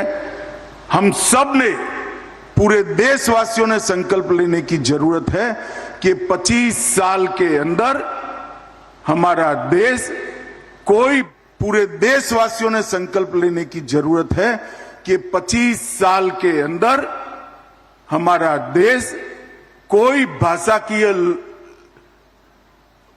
लघुता ग्रंथि से मुक्त होकर हमारी स्वभाषाओं में देश का विकास करेगा और देश को दुनिया के सर्वोच्च स्थान पर पहुंचाएगा। हमारी राजभाषा, हमारी स्थानीय भाषाएं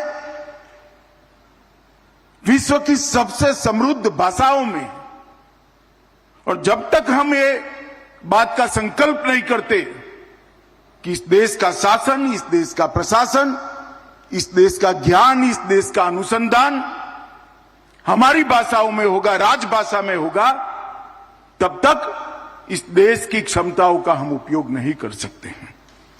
मित्रों, ये सब चीजों को आज संकल्पित करने का दिन है।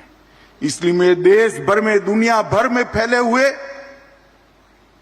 हिंदी प्रेमियों को, राजभाषा प्रेमियों को कहना चाहता हूं कि ऐसा मत समझिए कि राजभाषा के विस्तृत करने का, राजभाषा को आगे बढ़ाने की लड़ाई जो है वो हम पीछे छोड़ चुके हैं। मौका ही अब आया है ये लड़ाई को आगे बढ़ाने का, मौका ही अब आया है ये लड़ाई को जीतने की स्थान पर ले जाने का। मित्रों, आज सूर्यपुत्री ताप्ती के किनारे पर इस विशाल सभागार में हिंदी सम्मेलन को देखकर, राजभाषा सम्मेलन को देखकर मन को बड़ा आराम मिलता।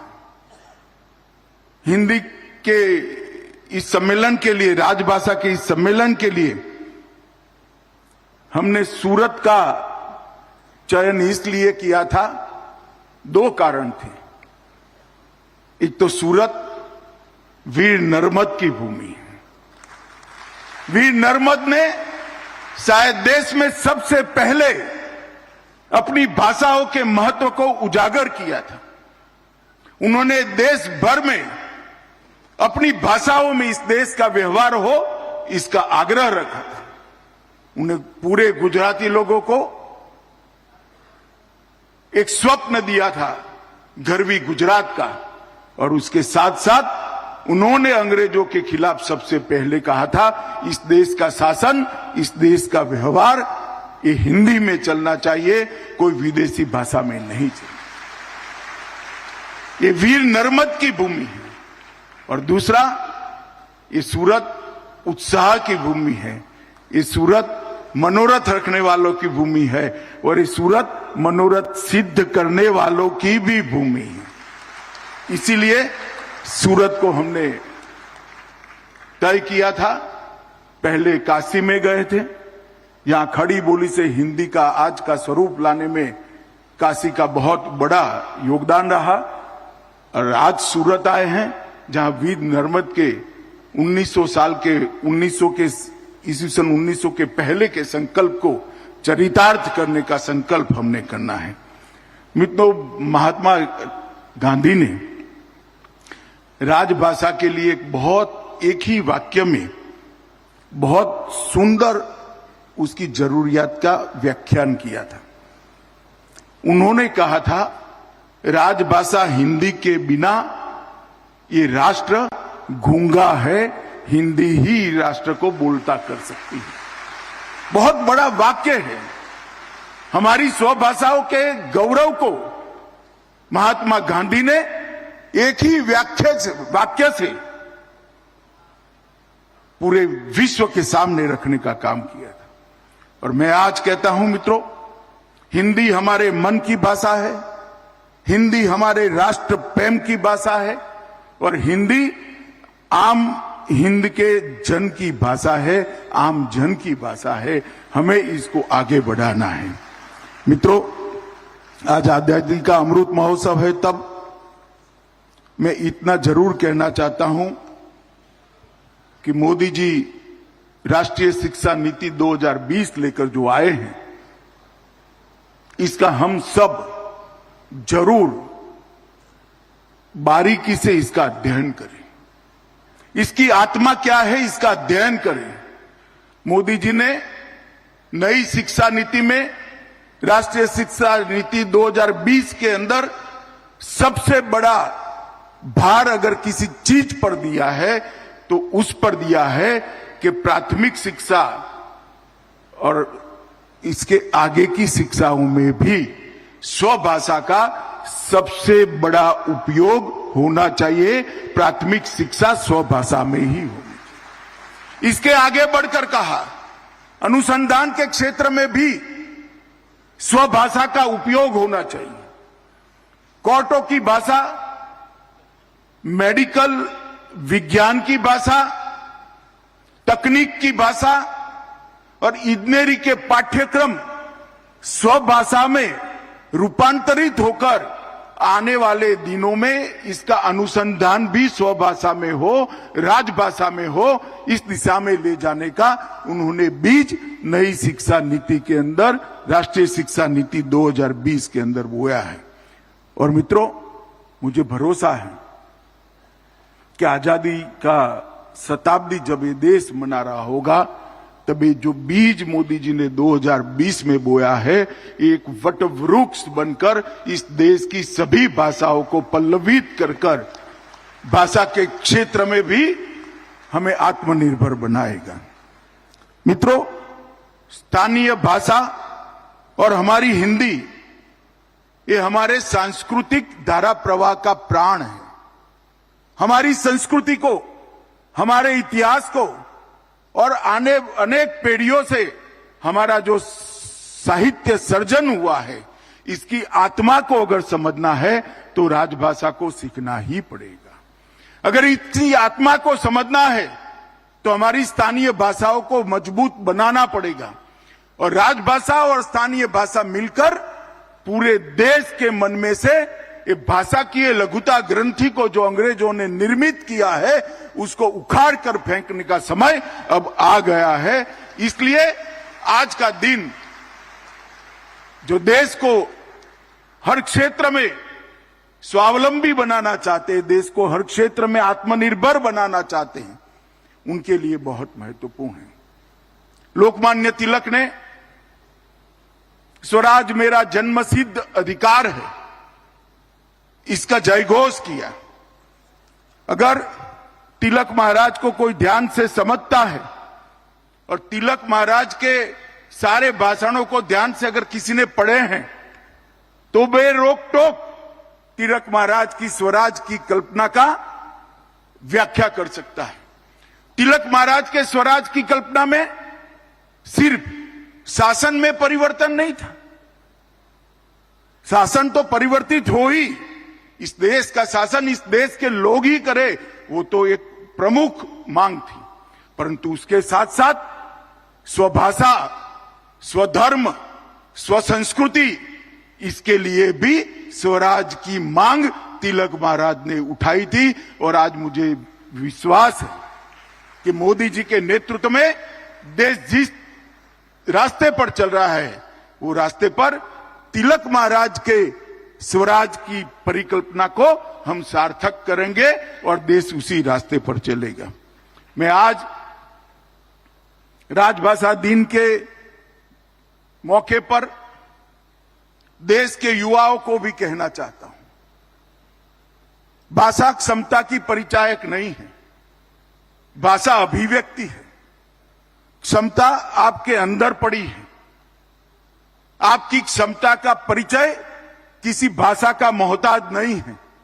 देश के युवा भाषा की ये लघुता ग्रंथि से दूर निकले, अपनी स्वभाषा को स्वीकारे और स्वभाषा को आगे ले जाने का काम करे, अपनी राजभाषा को स्वीकारे और राजभाषा को आगे ले जाने का काम करे, बहुत जरूरी है।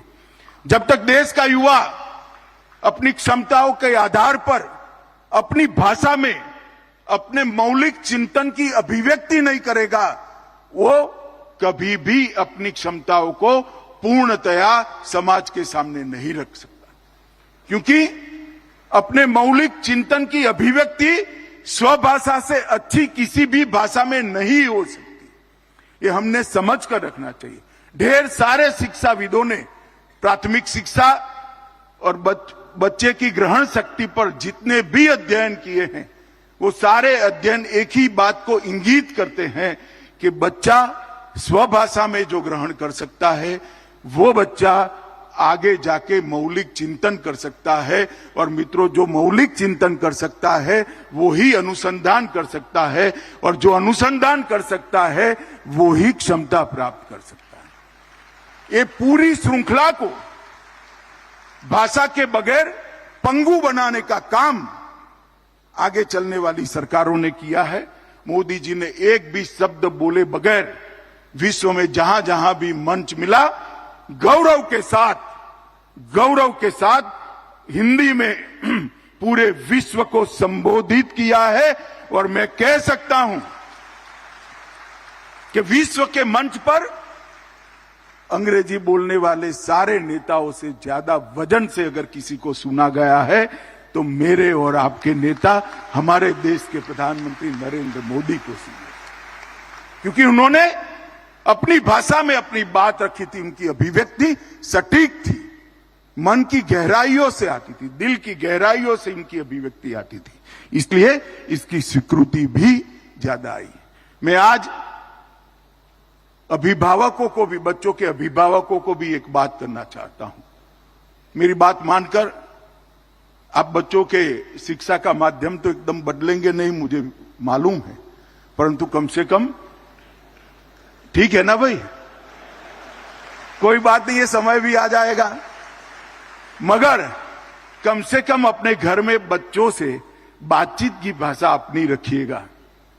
अगर बातचीत के माध्यम से भी राजभाषा सिखा दोगे, बातचीत के माध्यम से भी गुजराती, मराठी, तेलुगु, तमिल, मलयाली सिखा दोगे बच्चों को, तो वो बच्चा अपना रास्ता आगे ले देगा, क्योंकि पूरा देश ही करवट बदल रहा है, तो आपका बच्चा भी इसके साथ जुड़ने वाला है।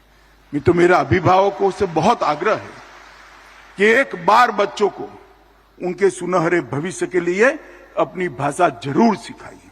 जब तक आपका बच्चा स्वभाषा नहीं सीखता है, वो देश की संस्कृति से नहीं जुड़ सकेगा, देश के इतिहास को नहीं समझ पाएगा, और देश की संस्कृति को इतिहास से जुड़े बगैर वो ये देश के नहीं जुड़ पाएगी, इसकी जड़ें इस देश से नहीं जुड़ सकती। इसलिए मैं अभिभावकों को भी ये कहना चाहता हूं कि आपके बच्चे को आप स्वभाषा जरूर सिखाइए। मित्रों, आज यहां पर एक हिंदी से हिंदी बृहत शब्दकोश, जिसका नाम हिंदी शब्द सिंधु रखा है, इसका पहला संस्करण लोकार्पण किया गया है। मित्रों, आज जो बात मैं करने जा रहा हूं, इसमें हिंदी के खाटी विद्वान शायद मुझसे मतभेद करेंगे, मैं उनको करबद्ध निवेदन करना चाहता हूं कि मेरे भाव को जरूर समझें। मित्रों, हिंदी को अगर लोकभोग्य बनाना है, देश और दुनिया में स्वीकृत बनाना है, तो हिंदी के शब्दकोश को बृहद बनाना पड़ेगा, बहुत विस्तृत बनाना पड़ेगा। कोई भी भाषा दूसरी भाषा के शब्द लेने से लघु नहीं होती है, वो गुरु होती है, बड़ी होती है। हमने भी हिंदी को लचीली बनाना पड़ेगा। हिंदी को लचीली बनाए बगैर हिंदी को हम आगे नहीं बढ़ा पाएंगे। दुनिया का नियम है, संसार का नियम है, जो समय के साथ नहीं बदलते हैं वो समाप्त हो जाते हैं।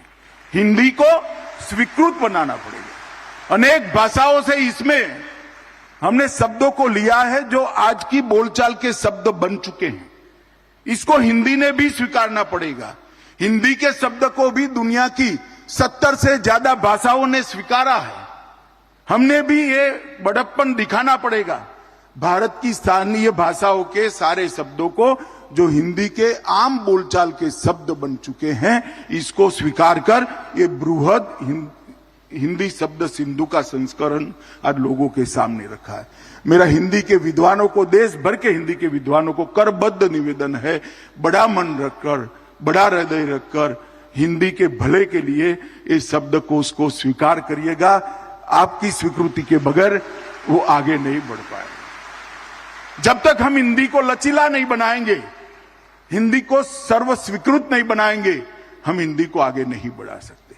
और यहां पर संस्करण 1 इसलिए लिखा है कि इसके आगे और भी संस्करण आने वाले हैं। आने वाले दिनों में विज्ञान का सारा अभ्यासक्रम हिंदी में बनने वाला है। मेडिकल विज्ञान का सारा अभ्यासक्रम हिंदी में बनने वाला है। टेक्निकल अभ्यासक्रम, इंजीनियरिंग का अभ्यासक्रम पूरा हिंदी में बनने वाला है। ये सारे अभ्यासक्रमों को लोकभोग्य बनाना है तो हिंदी को भी लोकभोग्य बनाना पड़ेगा। कानून की भाषा अगर हम हिंदी चाहते हैं, कानून की भाषा स्वभाषा चाहते हैं, तो हमने कानून की भाषा के कुछ शब्दों को भी हमारे शब्दकोशों में स्थान देना पड़ेगा। स्थानीय भाषाओं के शब्दकोश बनाने वाले विद्वान को भी मेरा निवेदन है, अगर हम कोर्ट की भाषा, कानून की भाषा हमारी गुजराती बने, मराठी बने, पंजाबी बने, बांग्ला बने, ये चाहते हैं तो कुछ शब्द को हमने स्वीकार कर इसको बृहद बनाना पड़ेगा और राजभाषा ने भी ये करना पड़ेगा। इसलिए इस शब्दकोश को हमने पूर्णतया डिजिटल और खोज परख बनाने का काम किया है।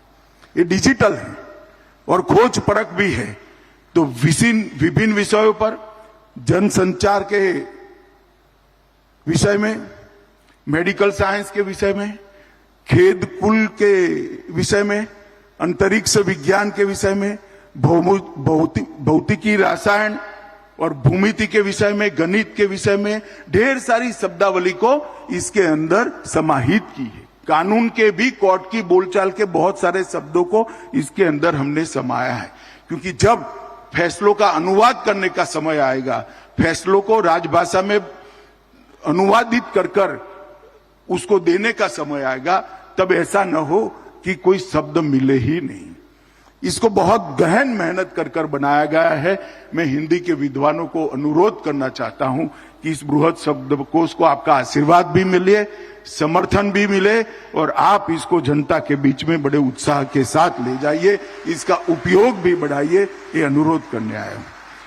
मित्रों, मैं इसरो के चेयरमैन और उनकी पूरी टीम को हृदय से बधाई देना चाहता हूं, क्योंकि इसरो की पूरी यश गाथा को काव्य गाथा के रूप में राजभाषा में प्रकाशित कर एक बहुत बड़ा काम इसरो ने किया है और इसरो की यश गाथाओं को जन जन तक पहुंचाने का एक काव्य गाथा एक जरिया बनने वाला है, इसका मुझे विश्वास है। कंठस्थ 2.0 इसका भी आज हमने विमोचन किया है। कंठस्थ 2.0 बोलने वाली हिंदी सिखाने का एक बहुत बड़ा साधन आने वाले दिन में बनेगा। राजभाषा विभाग ने सीडेक पुणे के सहयोग से मशीन साधित अनुवाद प्रणाली कंठस्थ तैयार की थी, इसका दूसरा संस्करण आज आप सबके सामने रखा है और मैं चाहता हूं कि हम इसी का भी प्रचार प्रसार करें। मैं खुद इसके लिए एक पूरी प्रचार की श्रृंखला भी बनने वाली है, मैं खुद इसको देख रहा हूं, परंतु देश भर के हिंदी भाषियों ने, देश भर के हिंदी प्रेमियों ने विशेषकर अपने बच्चों को हिंदी सिखाने के लिए एक कंठस्थ 2.0 संस्करण को बहुत लोकप्रिय बनाने की जरूरत है। मुझे विश्वास है कि सभी लोग इसके लिए हमें सहयोग करेंगे। मित्रों, हमारा देश भाषाई रूप से बहुत समृद्ध देश है, अनेक बोलियां हैं, अनेक भाषाएं हैं और होना चाहिए। हर भाषा अपने आप में एक समृद्ध भाषा है। बहुत सारी भाषा तो इतनी समृद्ध है कि जिसकी विश्व में जोड़ नहीं है। इस प्रकार की भाषा की ये समृद्धि वाला देश है। मैं इसको हमारे देश का कोई त्रुटि नहीं मानता हूं, ये हमारी बहुत बड़ी ताकत है। हमारी संस्कृति को, हमारी परंपरा को, हमारे साहित्य को इन भाषाओं ने संभाल कर रखा है और इस भाषाओं के माध्यम से हमारे देश के लोगों को की जड़ों को इस देश के साथ जोड़ने का करें। आज एक बात मैं बहुत स्पष्ट कर देना चाहता हूं। कुछ लोग अपप्रचार कर रहे हैं कि हिंदी और गुजराती स्पर्धक है, हिंदी और तमिल स्पर्धक है, हिंदी और मराठी स्पर्धक है। हिंदी देश की कोई भाषा की स्पर्धक हो नहीं सकती। हिंदी देश की सभी भाषाओं की सखी है, ये बात आप मानकर चलिए। और मैं विश्वास दिलाना चाहता हूं, हिंदी के समृद्ध होने से इस देश की सारी भाषाएं समृद्ध होगी और इस देश की सारी भाषाओं के समृद्ध होने से हिंदी ही समृद्ध होती है। इस बात को सब लोगों ने स्वीकार करना चाहिए और सब लोगों ने समझना भी चाहिए।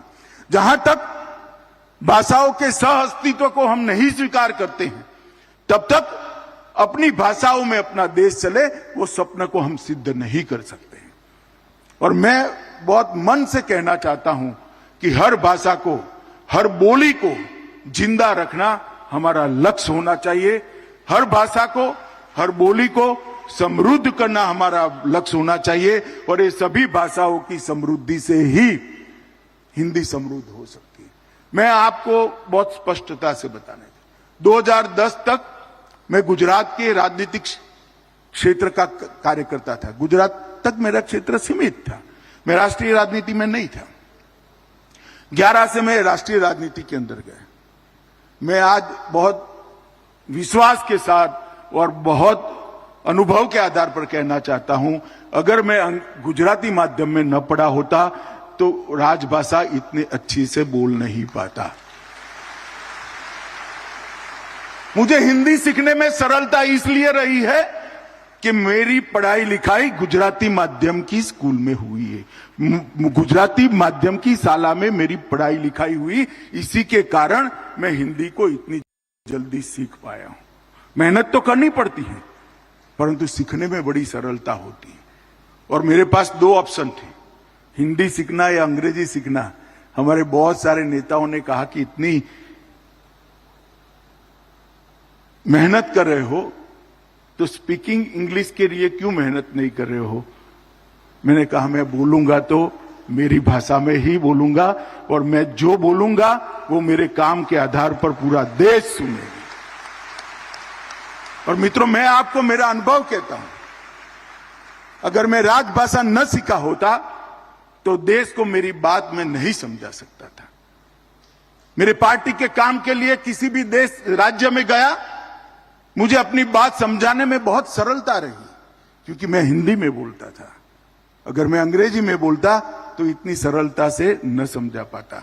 हाँ, कुछ दिल्ली में बैठे हुए पंडित लुटियन में जो देश को भविष्य लिखते वो जरूर समझ जाते, मगर मैं वो पंडितों को भी कहना चाहता हूं, अब देश का भविष्य भी भारतीय भाषा में बोलने वाले लोग ही लिखने वाले हैं। मित्रों, मैं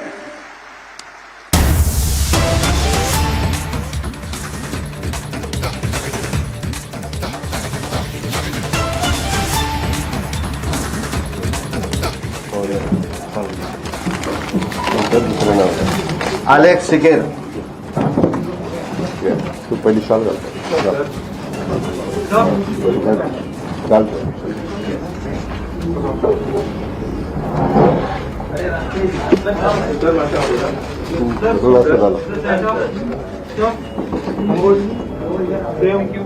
Yes. Michael Lobo. Shall do.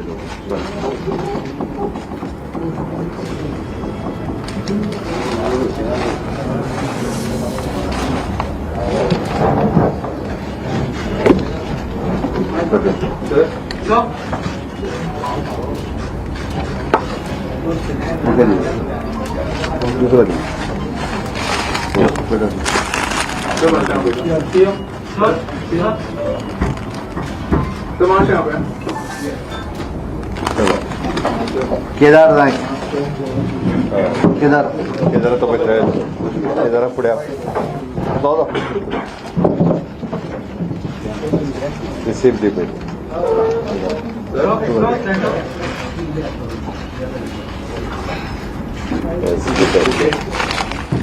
All right, viewers, we are live and breaking right now. Viewers, big news coming in right now. You can see the Congress leaders there joining the BJP. Major blow to Congress in Goa. Party's 8 MLAs joined BJP as we speak right now. First on Republic, Alisha is joining me. Alisha, this is a big setback coming into the Congress. Now Congress has just 3 MLAs and the opposition is only of 7 members. Alisha, this is a big development coming in on Republic TV. Alisha, take us through the details.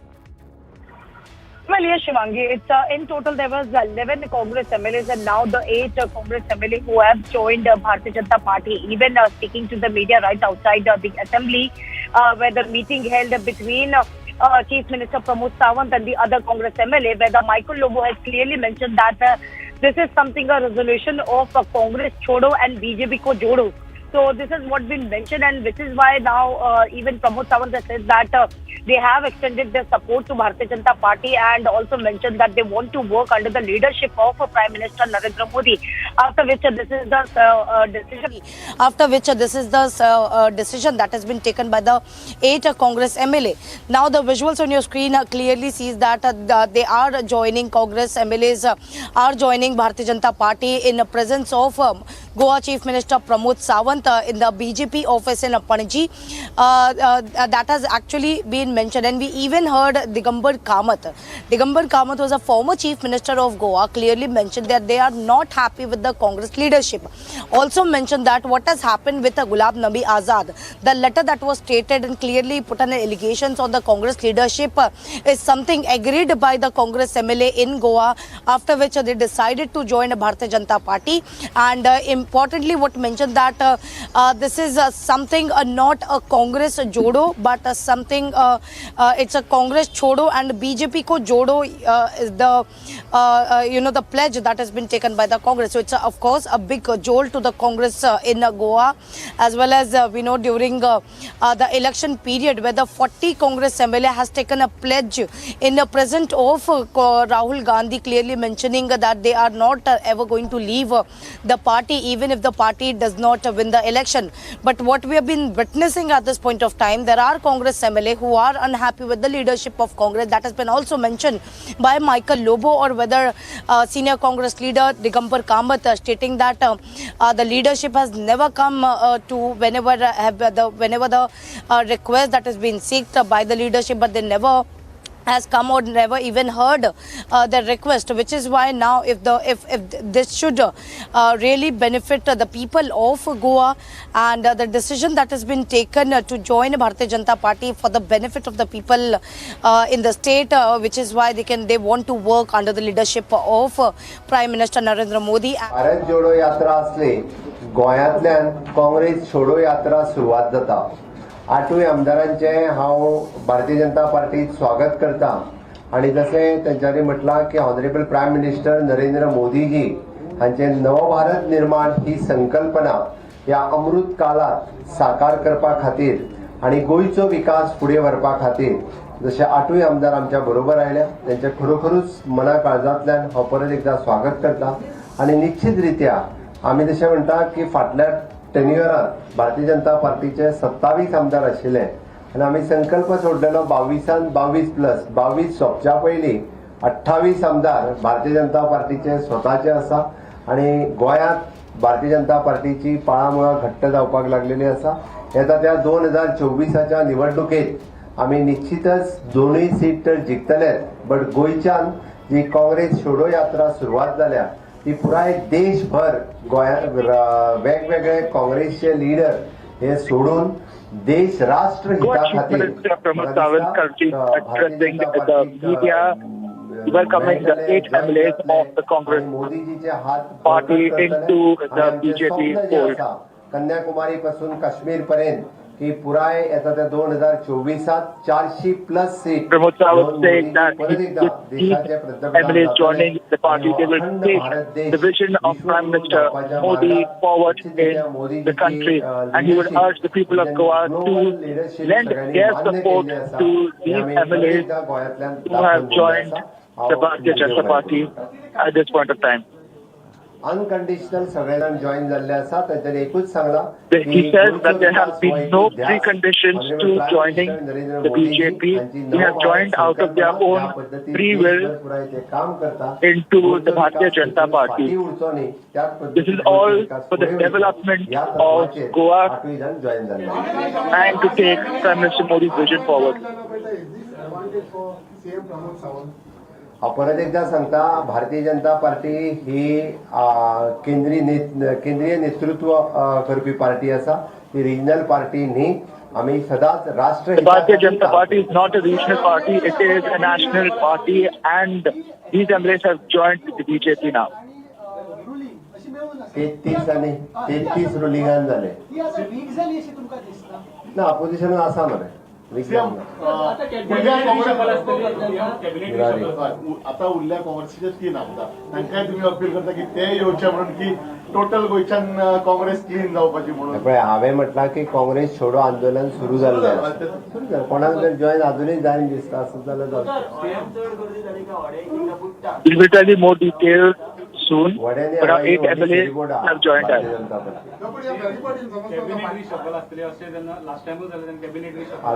कांयच कसलोच निर्णय जावंक ना. There have been no preconditions to join तो the Bharatiya Janata BJP. पार्टीचो आमदार आहा. They are all BJP leaders now. हांवें सांगलें भारतीय जनता पार्टी राष्ट्रीय पार्टी आसा. The BJP party is a national party, and we will be abiding by all the rules. Hello, आज Bharatiya Janata party में 8 MLA join हो रहे हैं. मैं उनका स्वागत करता हूं. हमारे साथ में हमारे We welcome the 8 Congress MLAs who have joined the BJP today. और कांग्रेस के वरिष्ठ नेता दिगंबर कामत वो हमें आज ज्वाइन हो गए. Opposition leader x opposition leader Michael Lobo, the Congress biggest leader Alex Digambar Kamath उनके साथ में Michael Lobo into the party. में ज्वाइन हो चुके हैं. मैं भारतीय जनता पार्टी में उनका स्वागत We also welcome other leaders who have joined the party. Prime minister Narendra Modi ji के नेतृत्व में जो These MLAs who have joined the party believe in Prime Minister Modi's vision of development for the state of Goa. Congress ने भारत जोड़ो यात्रा start की थी. मुझे लगता है गोवा से कांग्रेस छोड़ो यात्रा स्टार्ट हो चुकी है. इसी तरह से पूरे देश भर में कन्याकुमारी से लेकर कश्मीर तक सभी लोग Congress only wants to divide, whereas the BJP wants to unite. इसी तरह से पूरे Time to leave the Congress party and join hands with Prime Minister Modi and the BJP to unite not just the BJP but the country as well. बड़ी जीत honourable prime minister को मिलेगी. धन्यवाद. Today is a big day to see MLAs joining the BJP. पक्ष नसली decision बड़ी.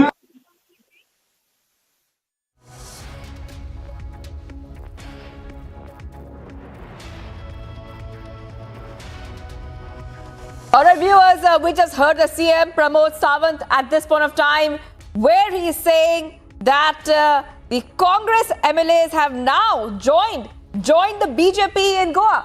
And this is very interesting because the Congress has now just got 3 MLAs and the opposition now reduced to just 7 members, viewers. All right, let's go to the other big story we're tracking on Republic TV. And this This is regarding the summons which have been given to Jacqueline Fernandez. Delhi police issues a fresh summon to Jacqueline Fernandez. Delhi police postponed their questioning schedule on Monday as the actor cited prior commitments and asked for another date. However, she was asked to join the investigation today. Republic has learned that the first set of questioning has been over. So this is what we are getting for you right now. Big news coming in. Remember that Jacqueline Fernandez is facing questioning in the 200 crore scam, and this is what we are getting for you, the inside details of that questioning. Shaman Sen is joining me to help us understand what we can expect next in this latest development. Shaman.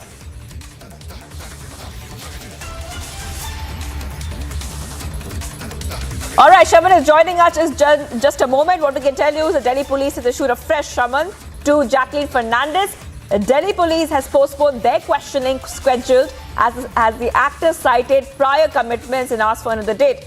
However, she was asked to join the investigation today, viewers, and Republic has learned that the first set of questioning is already over. Big news coming in, and officials have also prepared a list of questions for Jacqueline Fernandez in connection with a 200 crore extortion case involving conman Sukesh Chandrasekhar, with whom the Bollywood actor is believed to be in some kind of a relationship after those pictures had come out of the conman and Jacqueline together. So right now we're getting you inside details of the Jacqueline quizzing, and we can also tell you is that she had arrived at the office of the Economic Offences Wing of the Delhi Police to face another round of questioning, and she is in fact going to be introduced, what we're learning, to the person that introduced her to the conman, Sukesh Chandrasekhar. So getting those inside details at this point of time, and a list of questions has been prepared for the Bollywood actor in connection with her alleged relationship with Sukesh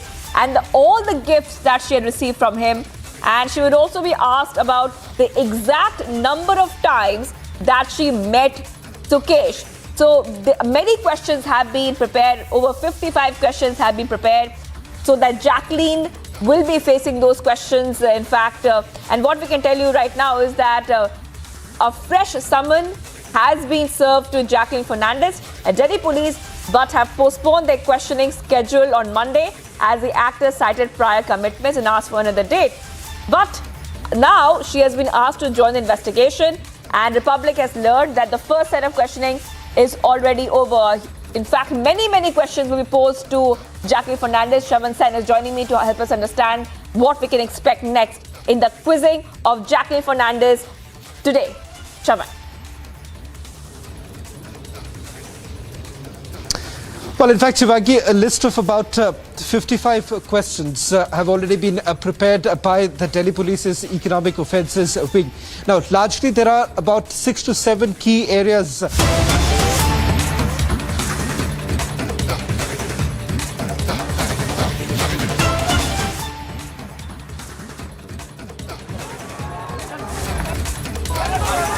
We're getting some visuals right now at this point of time of the protest by SP which is happening in Lucknow. We're getting the live updates on Republic TV. Visuals of that you can see there very clearly on your screen.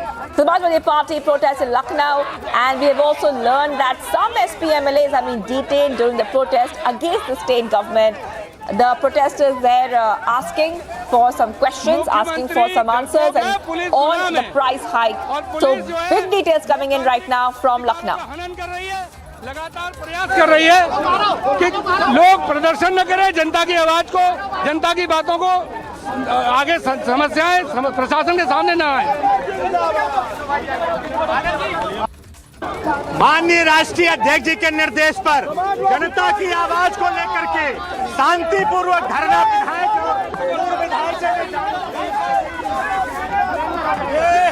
घोषित emergency है। BJP सरकार डर गई है।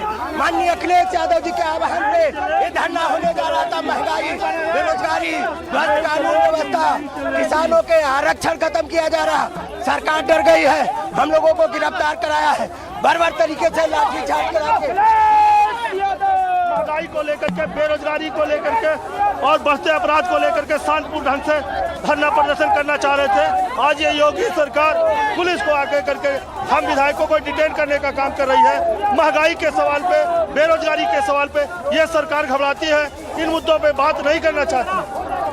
हम सारे विधायक आज शांतिपूर्ण ढंग से महंगाई के मुद्दे को लेकर के, बेरोजगारी के मुद्दे को लेकर के, अपराध के मुद्दे को लेकर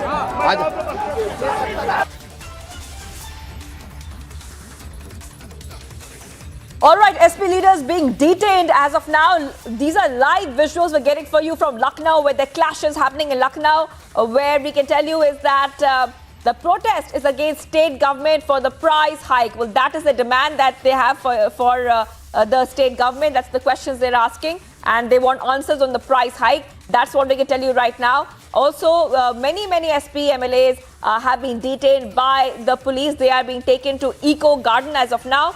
Also, we are learning is that the law and order situation in Lucknow is in fact being taken care of by the Lucknow Joint Commissioner Police, who has told that Eco Garden in the Ashina area has been declared as a dharna sthal.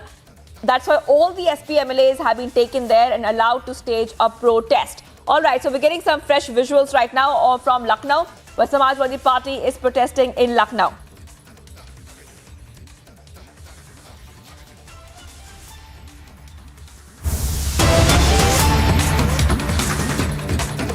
All right, let's go back to the other picture we are tracking right now. These are regarding fresh summons to Jacqueline Fernandez. Delhi police has postponed their questioning schedule on Monday.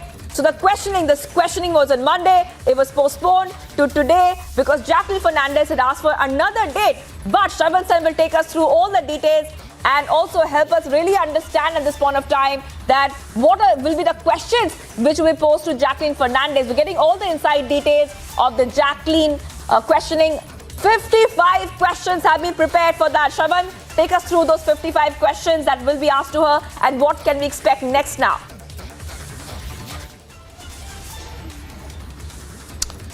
Well, in fact, Shivangi, what we know so far is that a list of 55 questions have been prepared by the Economic Offences Wing. While we do not have the details of each and every question, but what I can tell our viewers is with regards to the key areas that would be covered during the questioning of Jacqueline Fernandez. Remember, this is the first time she's essentially being examined by the Delhi Police Economic Offences Wing. She has already appeared before the Enforcement Directorate in the past. A supplementary charge sheet has already been filed by the Enforcement Directorate where she's been named as a co-accused. But what is it that the Economic Offences Wing is looking at? There are about 6 to 7 key areas that I understand that the Economic Offences Wing would be looking into. It basically starts one with the first meeting with Sukesh Chandrasekhar. That's important because that gives you an idea of the timeline, because they are also going to look at whether at all this was the very period when the extortion racket actually began while he was lodged at the Rohini jail. I'll come to the extortion racket in a short while from now, but let's look at some of the other areas that they would be focusing on. Second is details of the person who asked Jacqueline to respond to Sukesh's messages. Now, just to elaborate on this particular point, in fact, Sukesh Chandrasekhar was extremely keen on meeting Jacqueline Fernandez. In fact, when the first set of messages were sent across, Jacqueline Fernandez apparently did not want to respond. It was only after Jacqueline Fernandez's hairstylist was essentially told by Sukesh Chandrasekhar that he is an important person in the political circle here in the national capital, has links with the Union Home Ministry. So that is the reason why the hairstylist perhaps had also put in some amount of pressure on Jacqueline Fernandez, and thereafter there were direct messages that went in from Sukesh Chandrasekhar to Jacqueline Fernandez. Only then the actor had basically responded. The third is with regards to the meeting that Sukesh Chandrasekhar had with Jacqueline Fernandez. This was while he was out on parole. In fact, she has also made that admission before the Enforcement Directorate that there were 2 meetings that have actually taken place, and that was while he was on parole.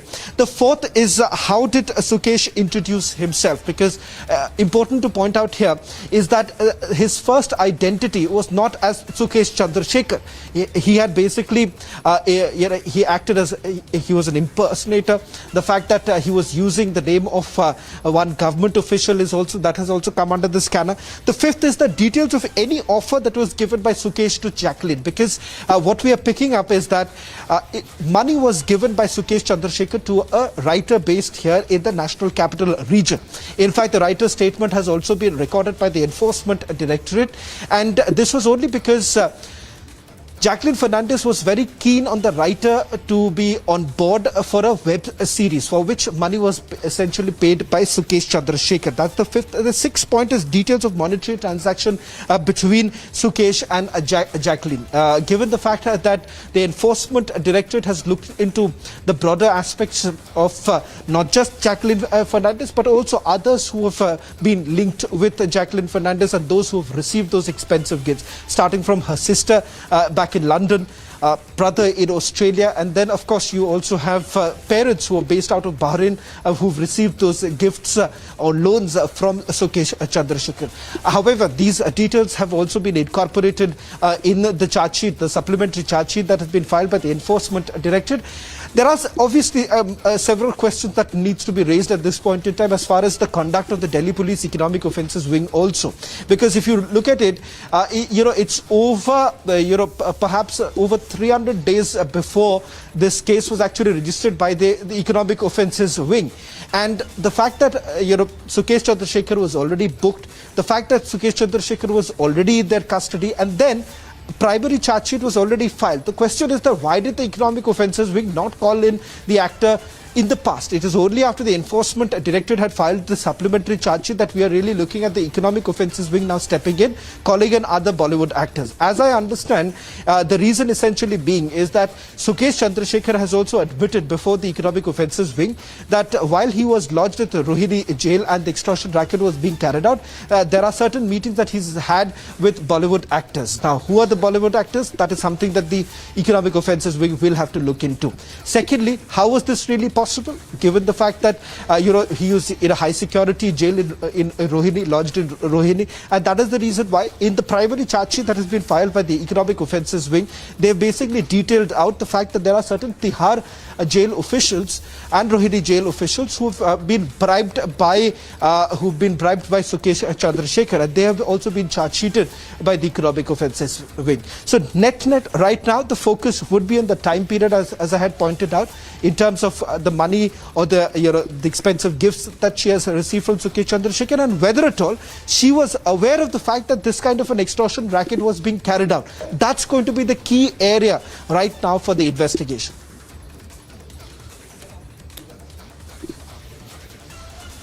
All right, Shravan is helping us understand and break this big story which we have the inside details of. Jacqueline Fernandez to be quizzed.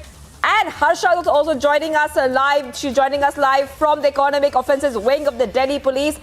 All right, Harsha, take us through exactly what's happening right now, where you are. Has Jacqueline arrived yet? Exactly, Shivangi. Jacqueline came to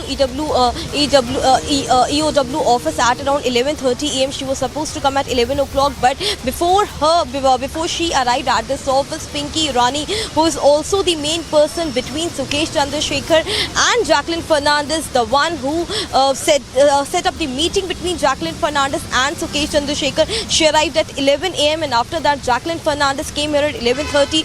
Almost now the interrogation timing has been more than 1.5 hours. The time she's being questioned. I'll show you the visuals of EOW wing outside where I am reporting. 200 crores, which is being investigated by ED and supplementary charge sheet. Jacqueline Fernandez has been named as an accused because she already knew about Sukesh Chandrasekhar.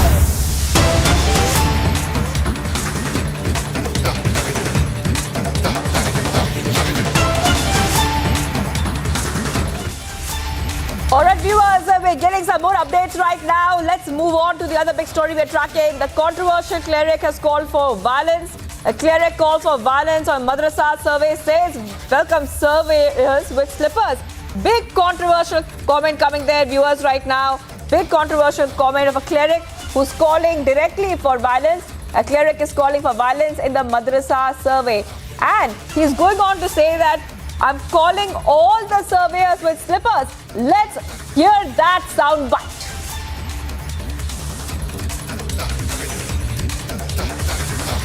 जो लोग ये कहते हैं कि साहब private मदरसे भी, अरे भाई जो प्राइवेट मदरसे हमारे 2.5% की ज़कात पर चलते हैं, आप कौन होते हैं उनका हिसाब लेने वाले? भाई आप होते कौन हैं?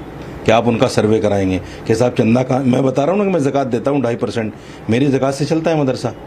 जितने भी मदरसाज हैं जिनमें कुरान की हदीस की तालीम होती है, वो सिर्फ 2.5% की ज़कात पर चलते हैं, उनका कोई कहीं से कोई किसी तरह का वो नहीं है। हाँ, आपके जो मदरसाज हैं जो लीगल एड लेते हैं सरकार से, आप कराइए उनका सर्वे, उनका आधुनिकरण कीजिए, उनमें दुनियावी शिक्षा दीजिए, उनमें जो चाहे आप कीजिए, ये आपका अधिकार है। लेकिन आप कहें कि साहब हम जो है प्राइवेट मदरसों का भी करेंगे, तो मैं मुसलमानों से एक अपील करना चाहता हूँ कि इस तरह का नोटिस जो भी लेकर आए उसको 2009 का वो कानून दिखाइए और चप्पल जूतों से उनका स्वागत कीजिए। जब हमारे संविधान ने, देश के संविधान में हमें ये कहा है कि अपने मजहब पर आज़ादी के साथ अमल करने की और उसका प्रचार प्रसार करने की आपको इजाजत, हम क्यों लेंगे भाई आपसे इसके लिए permission?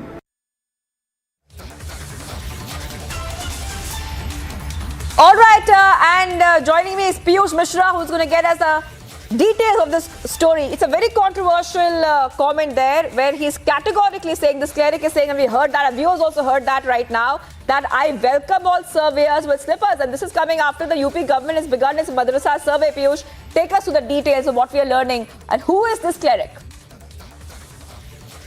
That's word coming in from a Muslim leader, and that also from Uttar Pradesh. His name is Sadhus.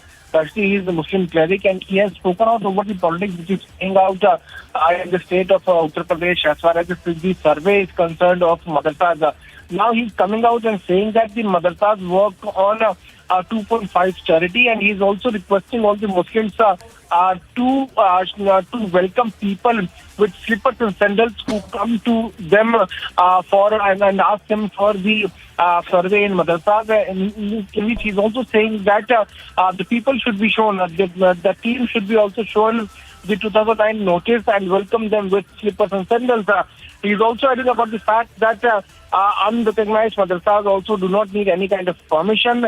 Neither have they ever taken in past, and nor will they take in the present, because running madrasas is the constitutional right of the Muslim cleric. This is what Maulana Sajid Rashidi is now saying. That's a very controversial statement coming in. Remember that the Uttar Pradesh government is now doing a survey across the madrasas who have not got any kind of recognition, and there are around 12 points on which the survey is based, and the government has also said that if there are some problems or errors come out, or there are some things those need to be amended or changed, on which the UP government will be working on.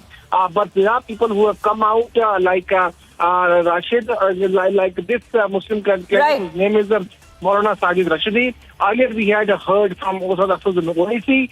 Now this kind of statement is coming out. Certainly it is going to take another controversy in the state of Uttar Pradesh. We can expect a word coming in from the representatives of the government on this big statement in few minutes from now. Right, okay. But yes, there is a controversial statement coming in from Maulana Sajid Rashidi. All right, Piyush. Thank you for joining us with all those details. So, controversial cleric is calling for violence, as the UP government has also ordered a survey of the madrasas, and the cleric saying that welcome surveyors with slippers. We were tracking the story very closely on Republic TV. Much more breaking news is coming in now, and this time it's coming in from Punjab. Punjab government responds to the Agniveer controversy as the army red flags obstacles raised by the Punjab government. The Punjab government says oppose scheme but will facilitate.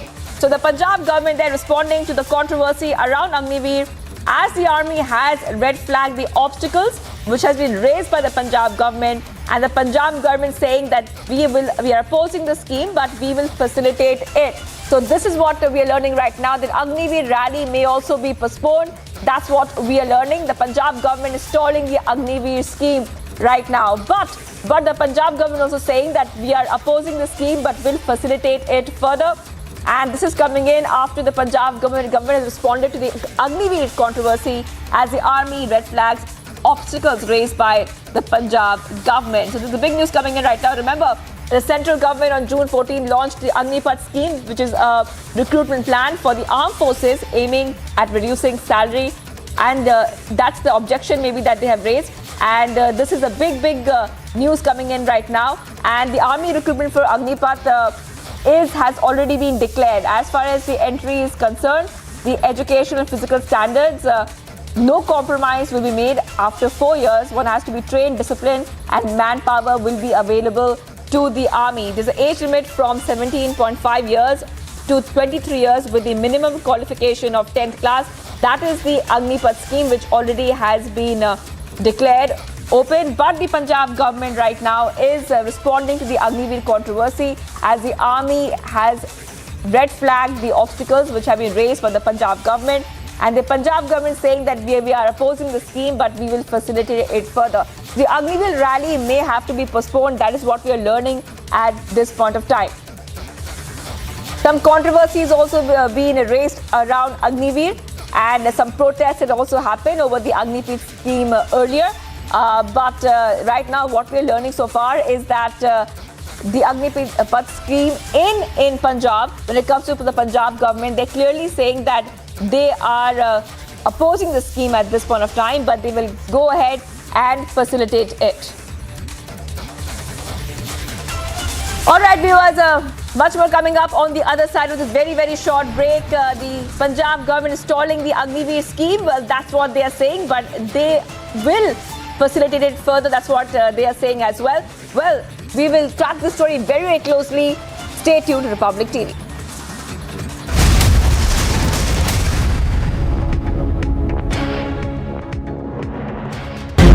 इस गाड़ी की live तस्वीरें आप देख रहे हैं, इसमें सुखांतु मजूमदार को ले जाया जा रहा है. We can see water cannons are used widely across this whole rally. Now just look at that. The police force are now advancing. Stone pelting is still on.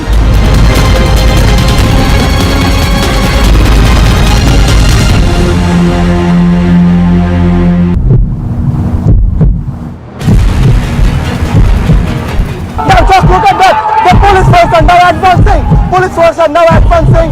We are showing you the real-time picture, fast and exclusive, only on Republic, and we are showing you the police personnel are advancing. They are marching forward, and now the elections have now been filed again.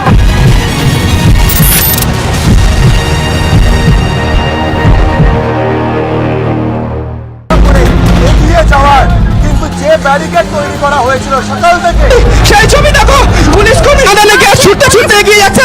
যে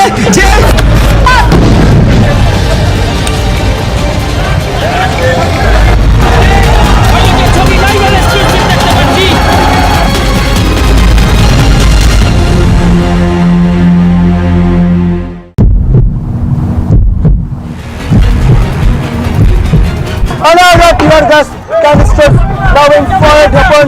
Again, police is trying to ensure that the mob with his pelting stones upon police is dispersed, and now it's kind of battered down with the sound, and one police person is injured. And he is bleeding, and his colleagues are now taking him away from this battleground.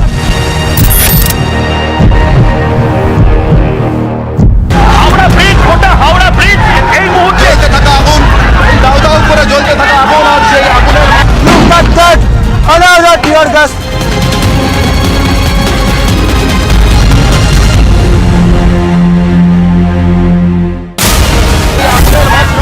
BJP কর্মী সমর্থকদের এই মুহূর্তে তুমি প্রেমে নজর রাখো, জল কামান।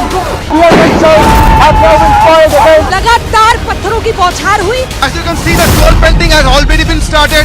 You can see that, and police is also lathi charging. Continuous toll painting, and now we are continuously showing you the visuals.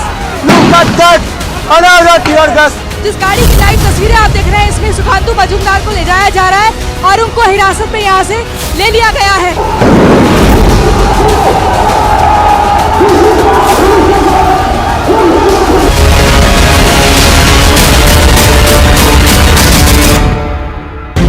जिस गाड़ी की लाइव तस्वीरें आप देख रहे हैं, इसमें सुखांतु मजूमदार को ले जाया जा रहा है. We can see water cannons are used widely across this whole rally. Now just look at that. The police force are now advancing. Stone pelting is still on.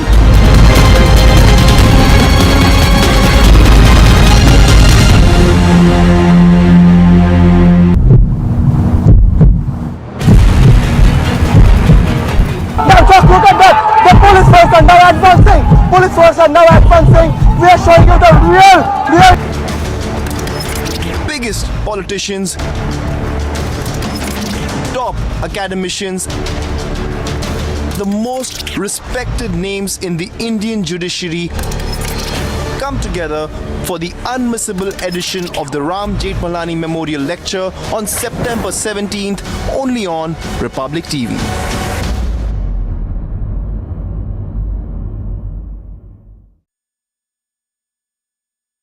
Howrah bridge গোটা হাওড়া ব্রিজ এই মুহূর্তে থাকা আগুন দাউ দাউ করে জ্বলতে থাকা আগুন আর সেই আগুনের look at that, another tear gas.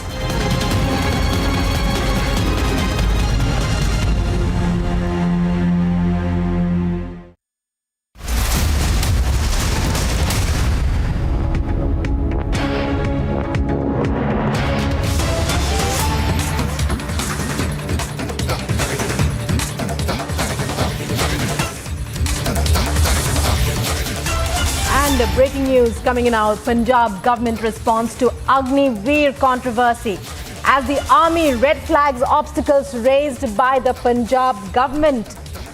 And breaking news coming in now, Punjab government response to the Agniveer row, and the Punjab government says oppose the scheme but will facilitate. And Amandeep live with us on this story. Amandeep, the Punjab government responding to the row over Agniveer. What can you tell us as far as, breaking up this issue for us? What are the issues that have been raised by the Punjab government, and how has the army, we believe, has responded also? Give us the latest. Well, Rukma, the latest is that Punjab Finance Minister Harpal Cheema has responded to our question, and in fact he said that Aam Aadmi Party is all against the Agniveer scheme, but nobody can stop the recruitment of the Agnipath rallies, and in fact the Punjab is the one who is highly contributing to securing the borders. But he has clearly mentioned it that they all are against the scheme of Agnipath. This is what the Punjab Finance Minister Harpal Cheema responded to this letter. But the fact of the matter is that Indian Army has written a communication to Punjab government chief secretary that the Punjab government has failed to provide the basic amenities in the recruitment rallies of Agnipath scheme, and even they all are waiting for the response of the Punjab government as well. Indian Army has highlighted the fact that there are three major aspects where the Punjab government and the civil administration was failed to facilitate the army recruitment rallies, including law and order situation, to control the crowd, and to provide the medical assistance, including ambulance and a team of doctors at every recruitment rally, and also water, food and mobile toilets. These all are missing from these recruitment rallies, and in fact the Indian Army has also highlighted the fact that till the time Punjab government will not ensure all these facilities in return, the recruitment rallies is putting in abeyance. And in fact Indian Army is also writing to the army headquarters in Delhi regarding the same, and in fact they are also asking the response from the side of the Punjab government. It is a big embarrassment.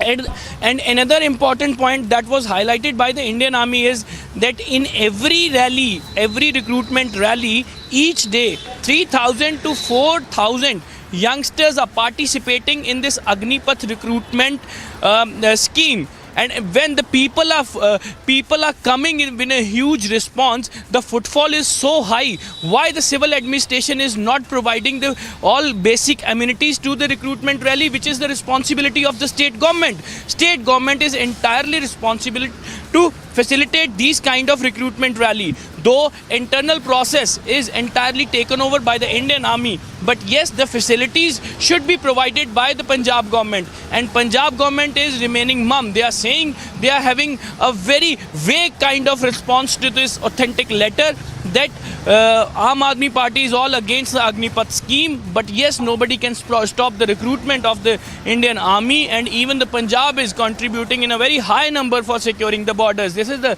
vague statement of Punjab Finance Minister Harpal Cheema on this entire issue. But on the other side, Delhi Chief Minister and Aam Aadmi Party Supremo Arvind Kejriwal respond to And, this letter, well, he says right- that right, he will Amandeep. talk to Punjab government. We'll be whatever. coming back to you.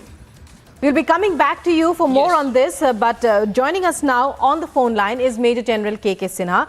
Major General Sinha, the Punjab government has responded to the, well, there's a furor in Punjab raised by the state government over Agniveer.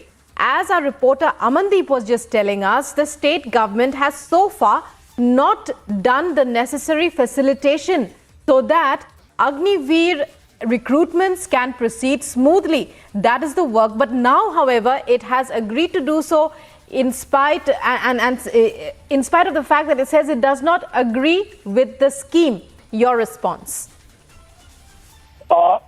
See, this is a very serious development.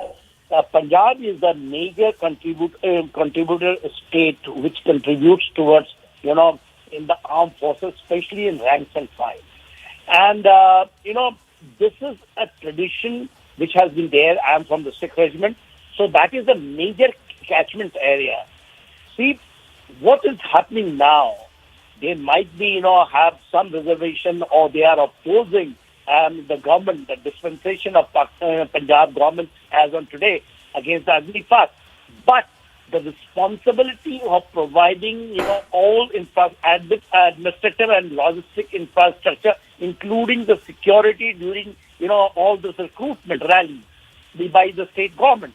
It is a serious concern. And an officer in the rank of a major general has written to the Punjab administration that this is being violated.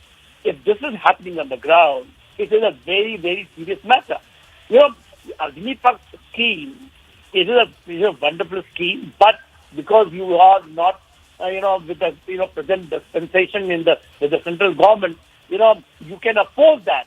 But it doesn't mean that, you will stop, and facilitate towards the recruitment. And especially Punjab, if it happens like this, it may snowball to the areas which is not being, governed by such opposition, government in other states. Right. So it is a very serious Right. matter. They might have started. Right, Major General. Major General. Yeah.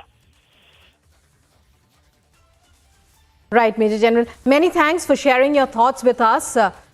But even though we were hearing before we broke the story that the army could cancel the Agnipath recruitment rally in Punjab's Jalandhar due to lack of support, now the Punjab government has come out and said that it will facilitate the Agnipath recruitment process.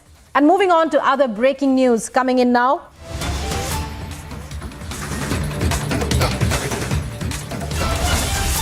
This time from down south in Bengaluru, a shocker from the Karnataka capital. 3 girls studying in a Bengaluru school are reported missing, and they've been missing for nearly 9 days now. They have not yet been found. So a mystery surrounds the 3 girls of a Bengaluru school. All 3 girls are in their teens and were studying at St. Joseph's School in the city. They have been reported missing for nearly 9 days now. 3 girls go missing in Bengaluru. And Nivedana joining us with more on this story. Nivedana, well, shocker from Bengaluru. 3 girls go missing from St. Joseph's School, and no news about them for nearly 9 days now. The story is surfacing only now, or was there information about this earlier as well? Also, what are the latest details that are emerging as far as this story is concerned? Right, Rukma, this is of course the shocking incident coming out of Bengaluru, also because of the fact that the school that we're talking about is a prominent school out of Fraser town in the Pulikeshi Nagar constituency. Now, talking about the particular incident, now these 3 girls aged 15 and 16 have gone missing from this particular school that we're talking about, that is the St. Joseph's Convent High Primary School. The girls in question, Shaktishwari aged 15, Varunika aged 16 and Nandini 15 are the missing girls. On the other hand, the the visuals that we can also see right now on our screens is because of the fact that the parents are protesting because they were trying to talk to the principal, but the security guards stopped them from doing so, which is why in those visuals we can see the parents out there because they're looking for particular information about this. On the other hand, what we're also learning is that a case has been registered in the Pulikeshi Nagar police station regarding this, because remember, the girls have been missing since about 8 to 9 days now. So that is of course the latest that is coming in. We will have to wait and watch what the reaction from the principal or the school is going to be, because on one hand, like we just stated, that the school has not been answering, or rather the principal has not been answering to these parents, which is why there's a big mystery as to how where these 3 children are, especially because of the fact that it could also be negligence. Well, many thanks, Nivedana, and stay on that story. We'll be back with you in the rest of the day for more. Meanwhile, many thanks for joining us with those updates. Our response is still awaited from the parents and who are sitting in protest there outside St. Joseph's Convent. Moving on to other top stories now. Speaking on Jacqueline Fernandez's questioning in connection with conman Sukesh, the Economic Offences Wing has stated that they would rely on an exhaustive probe being conducted by the Enforcement Directorate, adding that it had recorded Bollywood actor Nora Fatehi's statement. 8 out of 11 MLAs of the Congress in Goa officially have joined the Bharatiya Janata Party, with Goa Chief Minister welcoming the new members to the party following a welcome ceremony. TMC General Secretary Abhishek Banerjee scheduled to meet injured police personnel following yesterday's protest in Kolkata, with a press conference scheduled to be held in the evening. Indian Coast Guard and Gujarat ATS apprehend a Pakistani boat 6 miles inside Indian waters with 40 kgs of drugs valued at 200 crore rupees. The operation was conducted with 2 boats of the Coast Guard, with the boat caught 33 nautical miles off the coast of Jakhau in Gujarat. Bench of the Supreme Court, led by Chief Justice of India, UU Lalit, continues to hear petitions in connection with the constitutional validity of the 10% quota for economically weaker sections. This is the second day of the hearing. You're watching Republic TV. We have to go on a short break, but on the other side of the break, we'll give you all the lives and breaking updates on all the biggest stories across the country. And from National Capital, Jacqueline Fernandez is still being questioned by EOW in National Capital in link with Sukesh Chandrasekhar extortion of rupees 200 crore. Stay tuned with us. We'll be right back after a short break.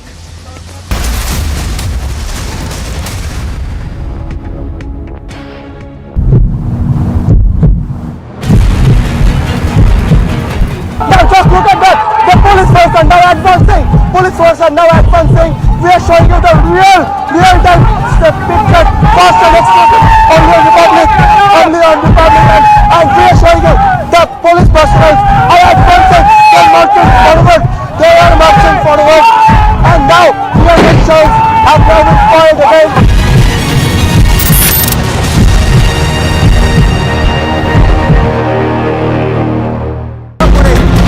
যাওয়ার কিন্তু যে barricade তৈরি করা হয়েছিল সকাল থেকে সেই ছবি দেখো, পুলিশ কর্মী আদালতে ছুটতে এগিয়ে যাচ্ছে যে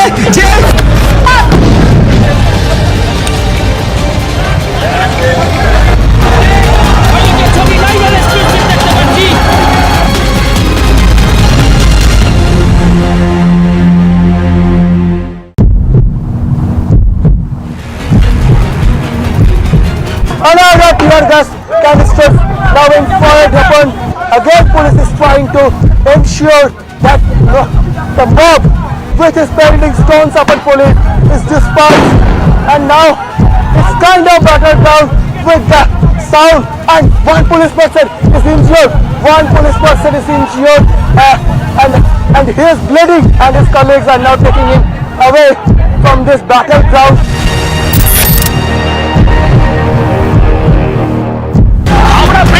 হাওড়া ব্রিজ এই মুহূর্তে থাকা আগুন দাউ দাউ করে জ্বলতে থাকা আগুন আর সেই আগুনের Look at that!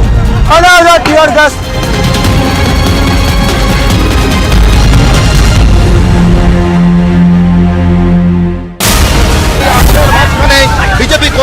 শিক্ষকদের এই মুহূর্তে তুমি প্রেমে নজর রাখো জল কামান लगातार पत्थरों की बौछार हुई. As you can see, the troll painting has already been started. You can see that, and police is also lathi charging. Continuous troll painting, and now we are continuously show you the visuals. Look at that, another tear gas. जिस गाड़ी की live तस्वीरें आप देख रहे हैं इसमें सुखांतु मजूमदार को ले जाया जा रहा है और उनको हिरासत में यहाँ से ले लिया गया है.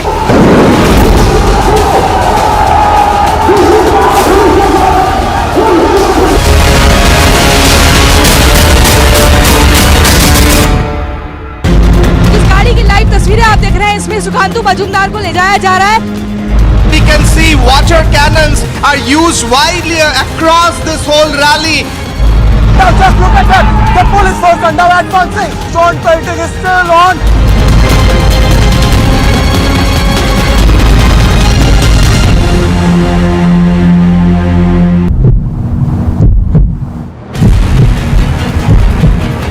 Now just look at that, the police force are now advancing. Police force are now advancing. We are showing you the real-time picture, fast and exclusive, only on Republic, and we are showing you the police personnel are advancing. They are marching forward. And now real elections have now been filed again.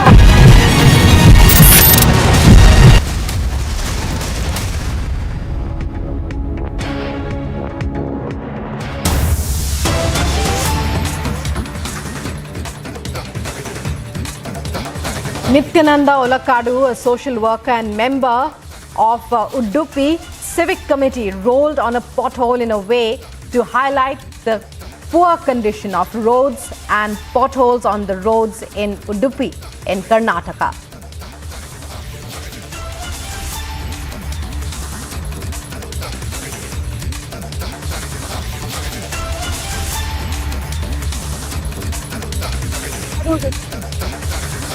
About the conditions and these are visuals of the protest. As you can see, he's rolling over the pothole to highlight the poor condition of roads in Karnataka. A situation that has been exacerbated with the heavy monsoons that the state witnessed over the past month. Citizens, actually happened to do this. Now, the latest, of course, being the social activist Nityananda Olakadu, who is, of course, doing the Urulu Seve in Kannada. This is what it's called when you're basically rolling on the road to bring attention. In fact, many people have done this in the past because it looks like the, pleas of citizens have fallen on deaf ears to civic bodies. So this is probably the only way to find attention to bring the kind of situation that is, of course, there in and across Karnataka in terms of inundated roads, especially when it floods. Now, he, of course, was trying to bring attention to this on the Indra Bridge in Udupi. Now, he also went on to state that how negligence caused by civic bodies have cost lives as well before, especially when flood-like situations we have seen in Karnataka as well. We will continue talking about this particular story and all the details about it, as well as other stories after a short break. Stay tuned.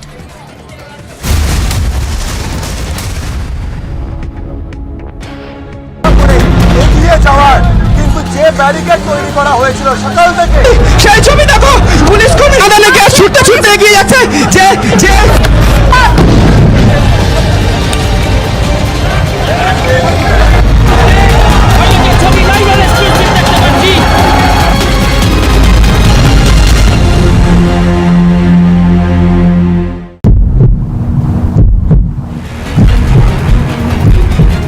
another tear gas canisters now being fired upon. Again, police is trying to ensure that the mob which is pelting stones upon police is dispersed, and now it's kind of battered down with the sound, and one police person is injured. And he is bleeding, and his colleagues are now taking him away from this battleground.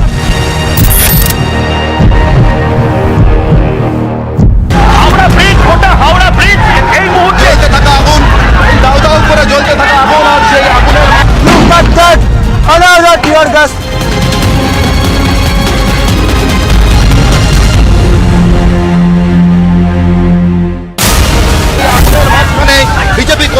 শিক্ষকদের এই মুহূর্তে তুমি প্রেমে নজর রাখো জল কামান लगातार पत्थरों की बौछार हुई. As you can see, the troll painting has already been started. You can see that, and police is also lathi charging. Continuous troll painting, and now we are continuously show you the visuals. Look at that, another tear gas. जिस गाड़ी की live तस्वीरें आप देख रहे हैं इसमें सुखांतु मजूमदार को ले जाया जा रहा है और उनको हिरासत में यहाँ से ले लिया गया है.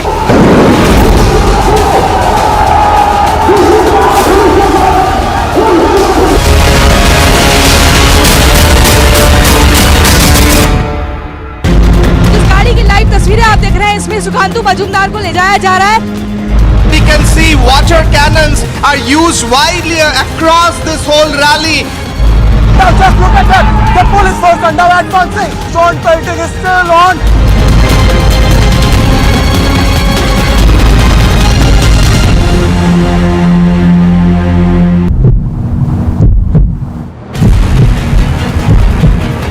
Now just look at that, the police force are now advancing. Police force are now advancing. We are showing you the real-time picture, fast and exclusive, only on Republic, and we are showing you the police personnel are advancing. They are marching forward, and now your rickshaws have now been fired again.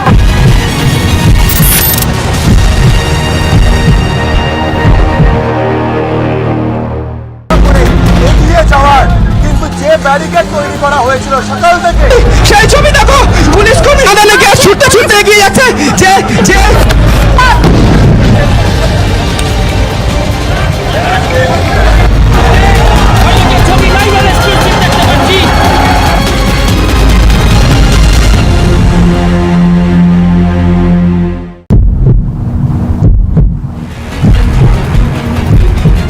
another tear gas canisters now being fired upon. Again, police is trying to ensure that the mob which is pelting stones upon police is dispersed, and now it's kind of battered down with the sound.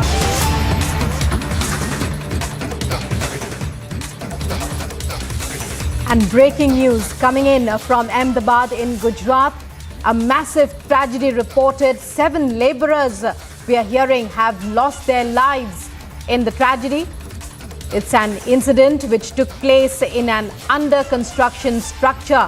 The structure, we believe, collapsed, claiming 7 lives.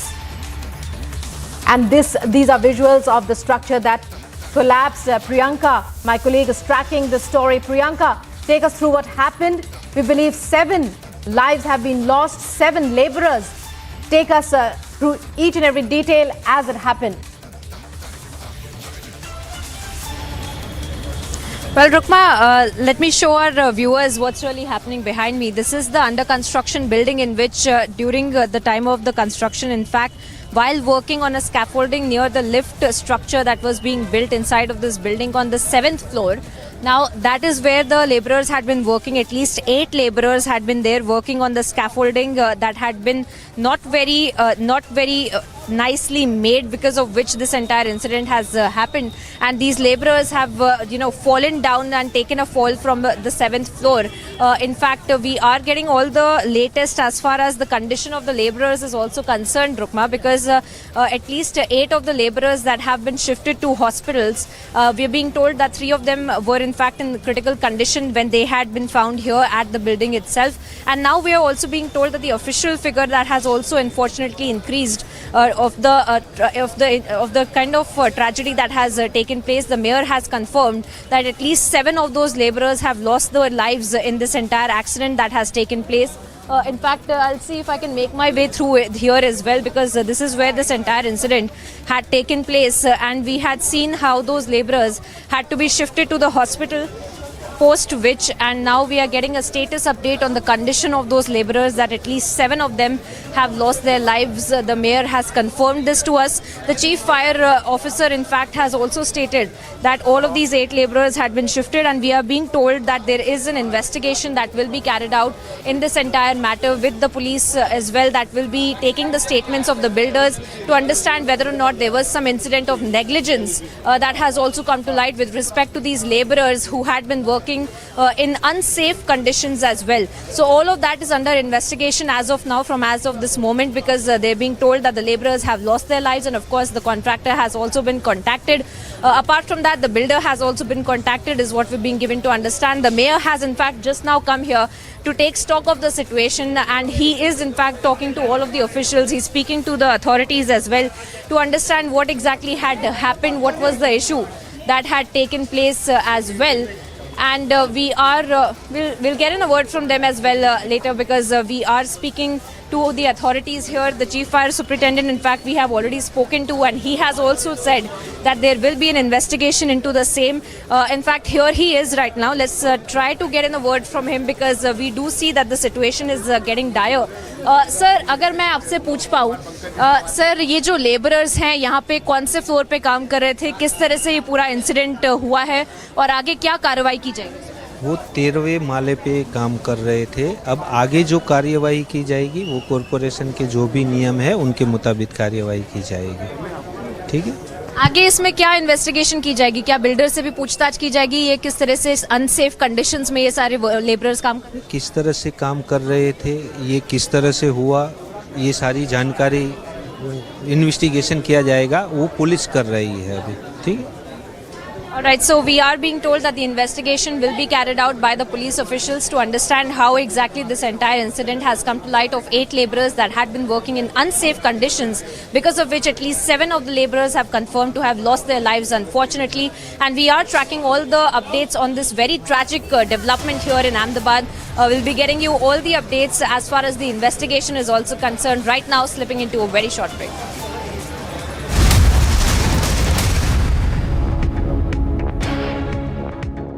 At Amity, we believe students should have an all-round exposure. The Study Abroad program gives students the option to do 5 weeks or more at any of the Amity campuses across the world in cities like New York, San Francisco, London, Melbourne, Dubai, Singapore, etc. A truly unique opportunity only at Amity.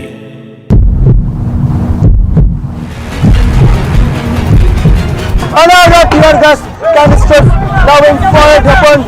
Again, police is trying to ensure that the mob which is pelting stones upon police is dispersed, and now it's kind of battled down with the sound, and one police person is injured. And he is bleeding, and his colleagues are now taking him away from this battleground.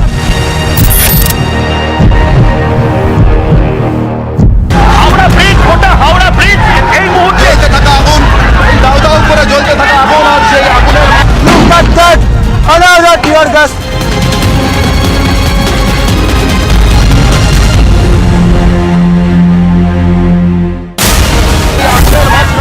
BJP কর্মী সমর্থকদের এই মুহূর্তে তুমি প্রেমে নজর রাখো, জল কামান लगातार पत्थरों की बौछार हुई. As you can see, the troll pelting has already been started. You can see that, and police is also lathi charging. Continuous troll painting, and now we are continuously show you the visuals. Look at that! Another tear gas. जिस गाड़ी की live तस्वीरें आप देख रहे हैं, इसमें सुखांतु मजूमदार को ले जाया जा रहा है और उनको हिरासत में यहाँ से ले लिया गया है.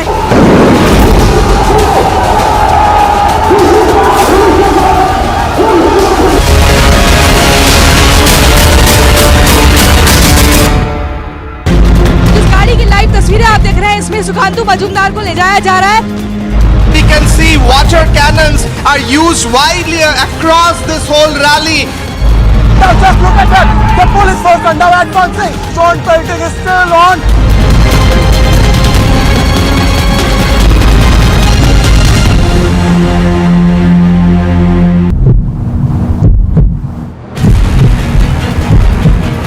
Now just look at that! The police force are now advancing. police force are now advancing. We are showing you the real-time picture, fast and exclusive, only on Republic, and we are showing you the police personnel are advancing. They are marching forward. And now clear elections have now been filed again.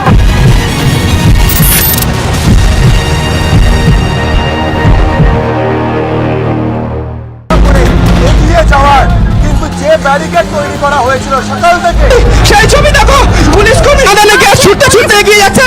যে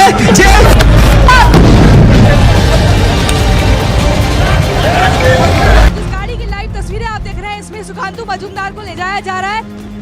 We can see water cannons are used widely across this whole rally. Now just look at that. The police force are now advancing. Stone pelting is still on.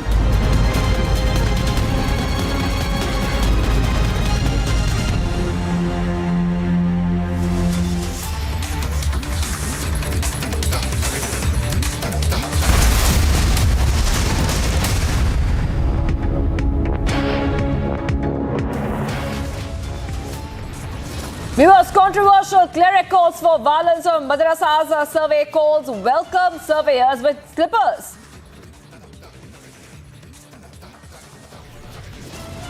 It's Punjab government versus army over Agnipath scheme now. Punjab government says oppose but will facilitate.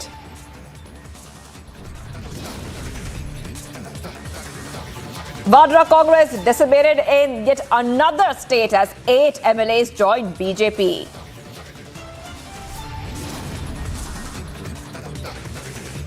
Four Sadhus brutally attacked in Maharashtra. BJP vows strict action. 200 crore scam gets bigger. Jacqueline Fernandez appears before EOW.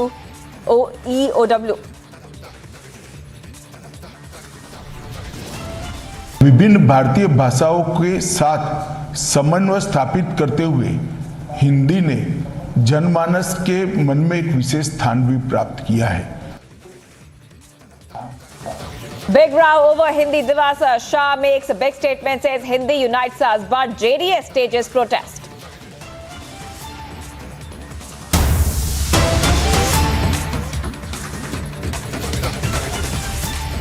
Viewers, the big story right now is coming from the national capital. Delhi police issues a fresh summon to Jacqueline Fernandez. Delhi police postponed their questioning schedule on Monday as the actress cited prior commitments and asked for another date.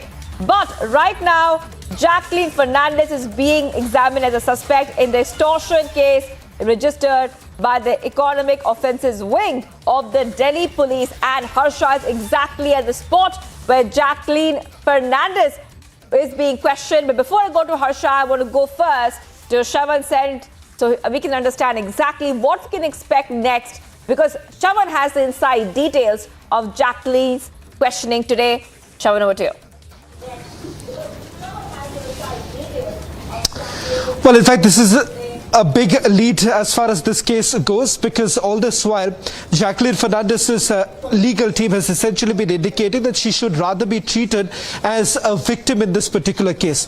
But what I'm picking up after speaking to some of my sources within the Delhi police is that as far as Jacqueline Fernandez is concerned, she's largely being treated as a suspect at this point in time, along with her Pinky Irani, who's also being questioned by the Delhi Police Economic Offences Wing, is also being treated as a suspect. So that's the big lead right now coming in as Jacqueline Fernandez's questioning is basically underway. In fact, she would also be confronted along with Pinky Irani. Now, who exactly is Pinky Irani?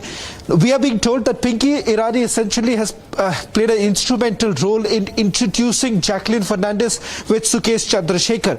Not just that, there are certain instances when Pinky Irani has actually purchased expensive gifts for Jacqueline Fernandez on behalf of Sukesh Chandrasekhar. So that's the other important part. Now, let's just put this into perspective. This is a case which is being probed under Makoka. There is already a charge sheet that has been filed. Now, as far as Makoka is concerned, even the knowledge of the crime is a part of the evidence, and that is exactly why the Economic Offences Wing is largely looking at whether at all she was actually aware that he was running an extortion racket. So far, Pinky Irani, before the Enforcement Directorate, indicated that Jacqueline Fernandez was absolutely convinced that there are no criminal antecedents of Sukesh Chandrasekhar. But is that the truth? That's exactly what the Economic Offences Wing would be looking at. But this is a big confirmation now coming in that both of them, who are currently being questioned by the Delhi Police Economic Offences Wing, are largely being viewed as suspects in this particular case.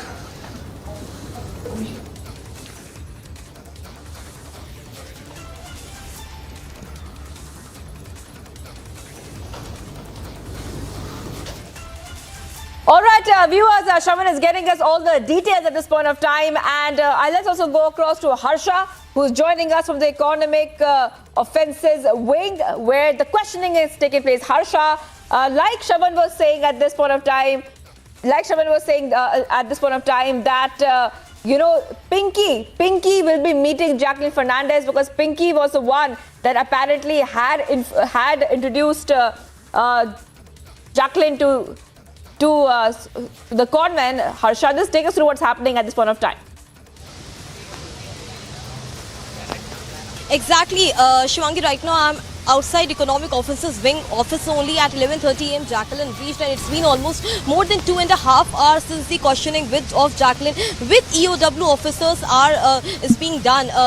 Joint CP Charu is already present in the questioning room, and we're getting to know that the before lunch questioning with Jacqueline has been done, but yet Jacqueline has not come out of this EOW for a lunch break. We are getting to know that in the lunch time also Jacqueline will be in the premises only, and we are getting to know also that after the lunch hour, Pinky Irani, as Shravan was quoting, and Jacqueline Fernandez will meet to sit across each other, and the confrontation part will be done by the EOW officers to know more about the relation between Pinky Irani and Sukesh Chandrasekhar, and also between Pinky Irani and Jacqueline, and the set of answers which Jacqueline has already given last year on August 30th and October 20th. We will like to tell you that last year Jacqueline was interrogated 2 times by ED officers, where she accepted that she has accepted luxurious and valuable gifts from Sukesh Chandrasekhar, and many a times Pinky Irani gave those gifts from the side of Sukesh Chandrasekhar. So Shivangi, we are getting to know that. I want to go back to Shravan Sen at this point of time. Harsha,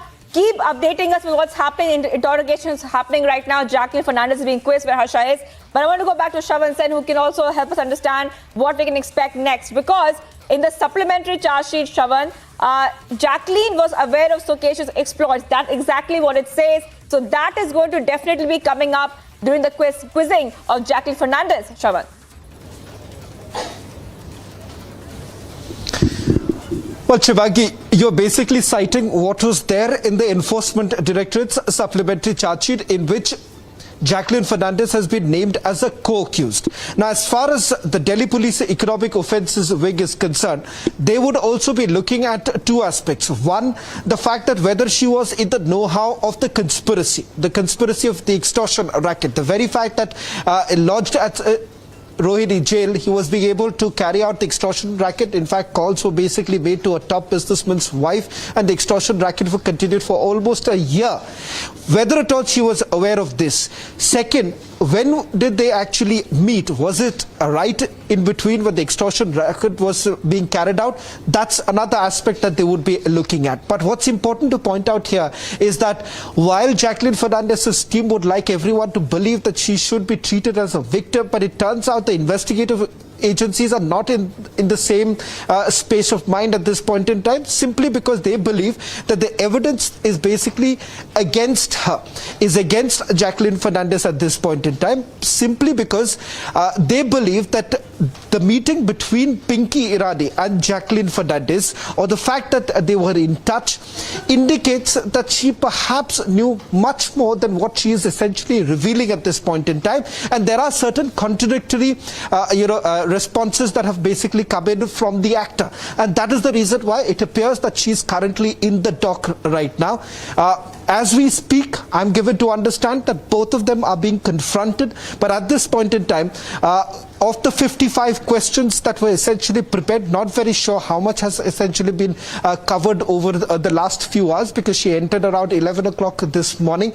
Clarity on this would perhaps come in by the end of the day once the questioning is over. It's expected to last between about 5 to 6 hours is what we are picking up at this point in time, but things could certainly change given the fact that a confrontation is actually taking place between Jacqueline Fernandez and Pinky Irani, which is going to be important. But it's going to be a setback if the Delhi Police Economic Offences Wing actually still considers Jacqueline Fernandez as a suspect, because one, she's already been is seen as accused in the Enforcement Directorate's charge sheet.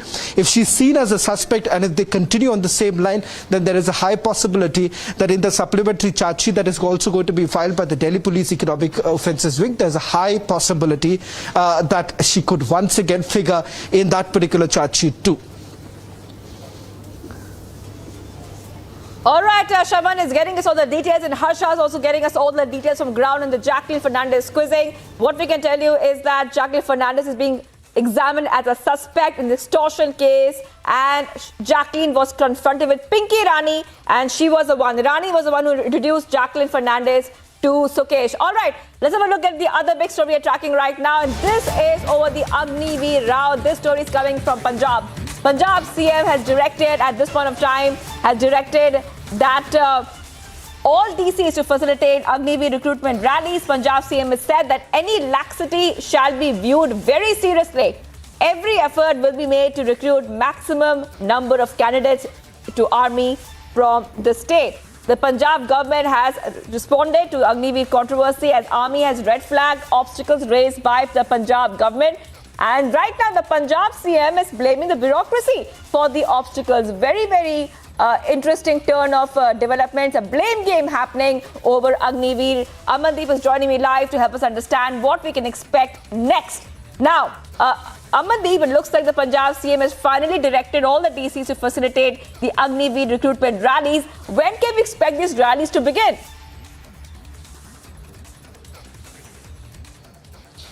Well, Shivangi, the rally is already underway, just because there are certain rallies which was actually scheduled at Ludhiana, Gurdaspur and the other parts of the state. And in fact, when the Indian Army recruitment officer has analyzed that there was the lack of basic amenities during the rally, that includes the law and order situation, that means police was not deployed and food, water and mobile toilets were remain missing. That is the entire responsibility of the state government, and in fact the medical assistance as well, which was not there. A team of doctors remain absent, and even the ambulance was not there during these recruitment rallies, which is entirely responsibility of the state government. And then after Indian Army recruitment officer of the zone Jalandhar, he has written, a major general officer has written to Punjab government's chief secretary that these are the basic amenities that remain missing from the recruitment rallies of the Agnipath recruitment scheme. And in fact, he has also mentioned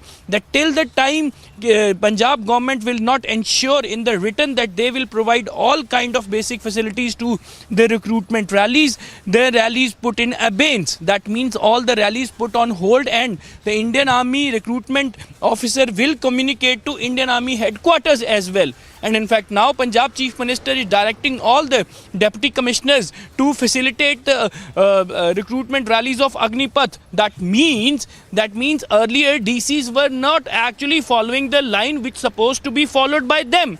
But on whose directions these DCs are not following the line to provide the basic amenities to these recruitment rallies?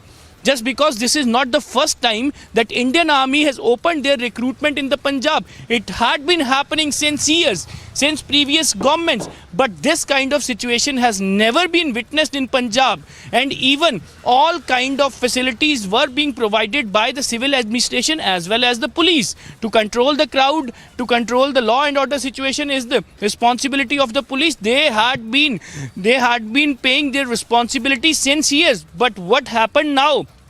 on whose directions? This is the big question, Shivangi. On whose directions DCs were not complying the orders? They were into the habit just because this recruitment rally was happening in every city of Punjab since years, and huge number of youngsters are coming every time in every rally, and even they were being facilitated by the civil administration as well as the Indian Army. And in this letter, it was very much specifically mentioned that 3,000 to 4,000 youngsters are participating in every rally each day. And in fact, when the huge amount of response has been witnessed by the Agnipath recruitment scheme, why this government is not facilitating the Indian Army to enroll the youngsters into the Agnipath scheme to serve this nation?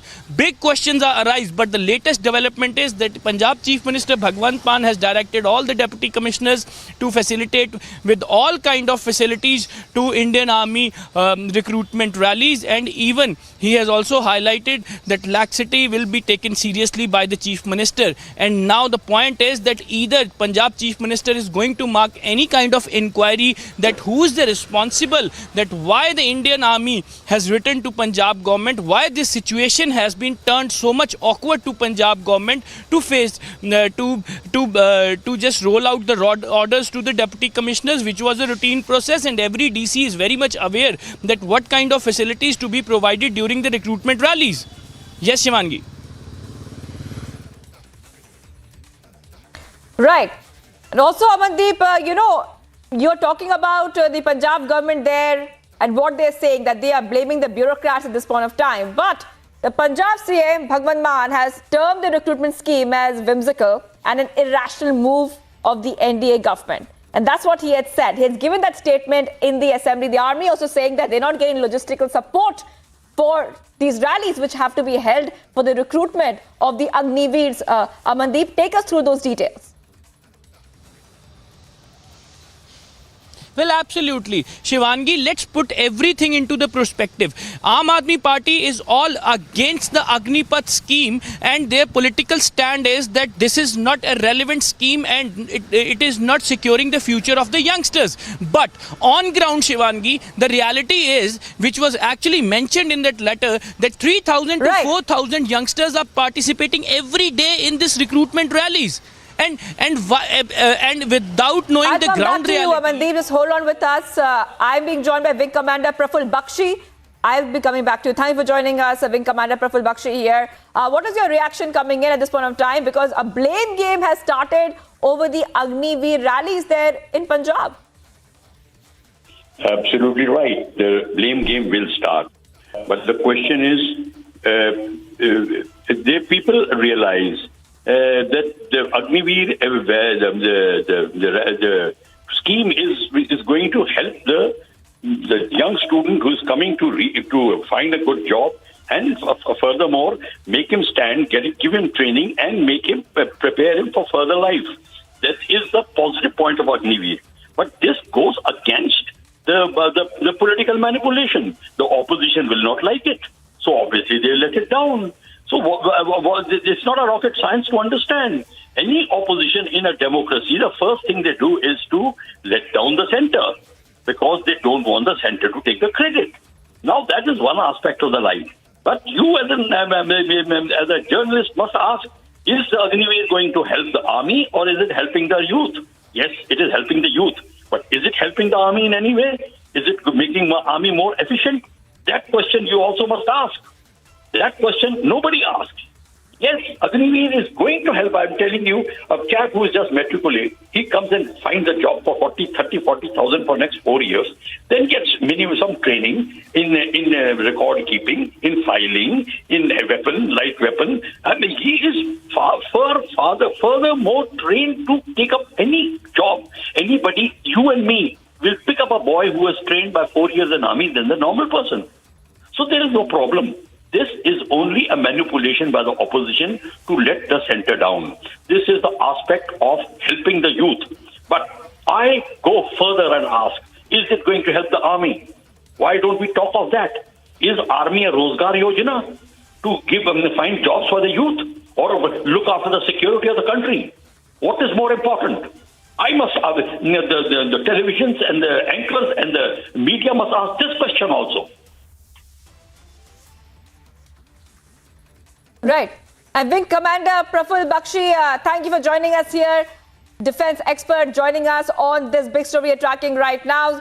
Amandeep, I want to go back to you. Were telling us exactly about the statements that the Punjab CM had made earlier, which clearly shows where he called the Agnipath scheme as whimsical. And right now, the focus is that the army would definitely need support of the local administration during the recruitment rallies. Amandeep.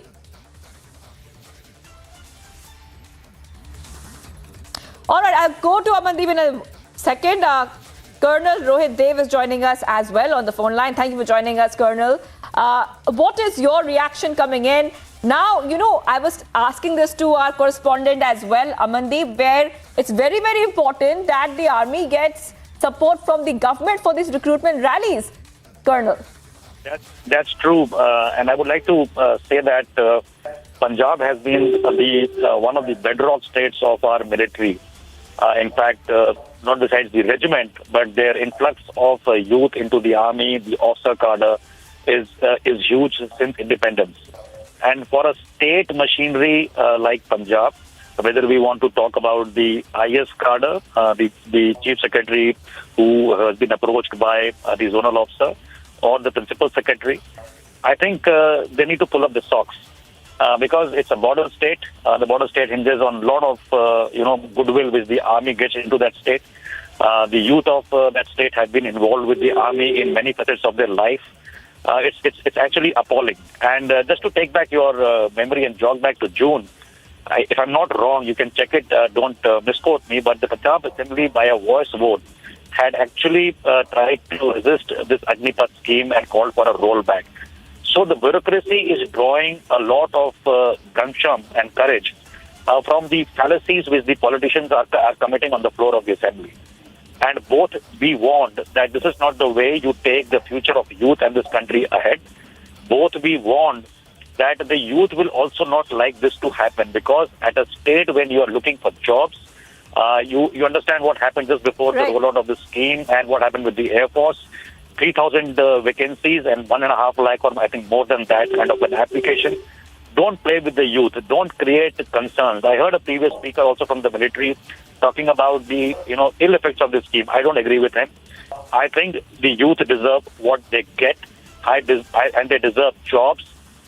Put yourself in the civil sector, in the private sector.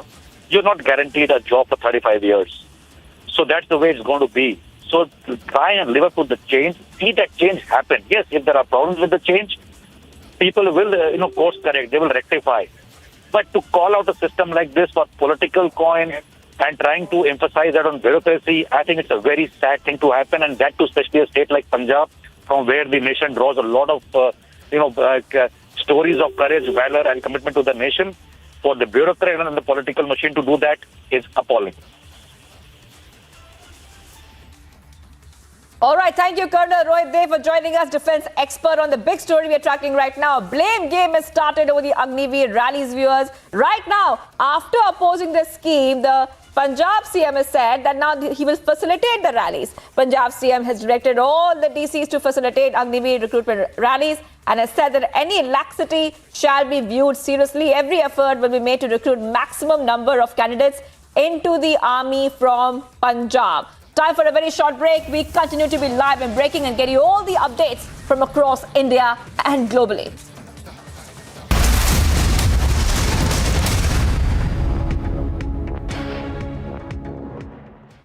Howrah bridge ওটা Howrah bridge এই মুহূর্তে থাকা আগুন দাউ দাউ করে জ্বলতে থাকা আগুন আর সেই আগুনের Look at that! Another tear gas.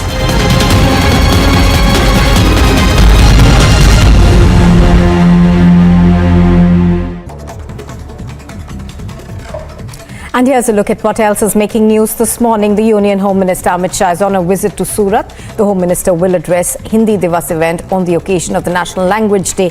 The All India Official Language Conference in Surat will be held today and tomorrow.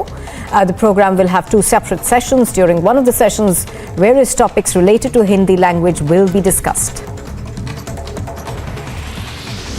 In a letter addressed to the Congress President Sonia Gandhi, Come Rule Islam Chaudhary called the party's Assam unit unstable. He also called the state unit directionless and confused.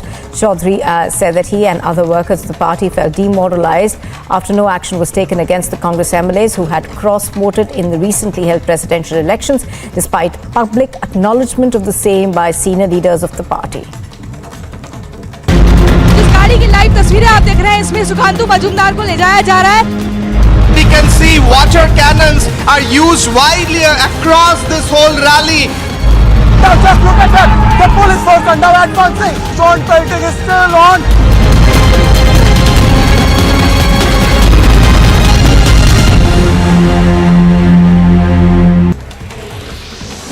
Uttarakhand's Chief Minister Pushkar Singh Dhami has said that the government will conduct a survey of all madrasas in the state. He said that surveys will be done properly as these institutions are very important.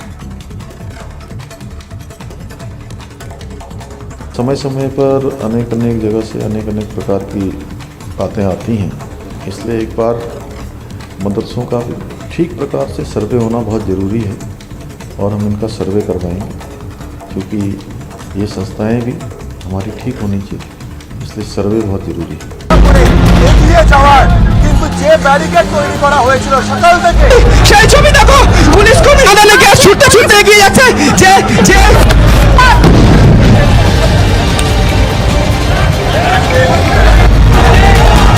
ছবি live আর exclusive দেখতে পাচ্ছি।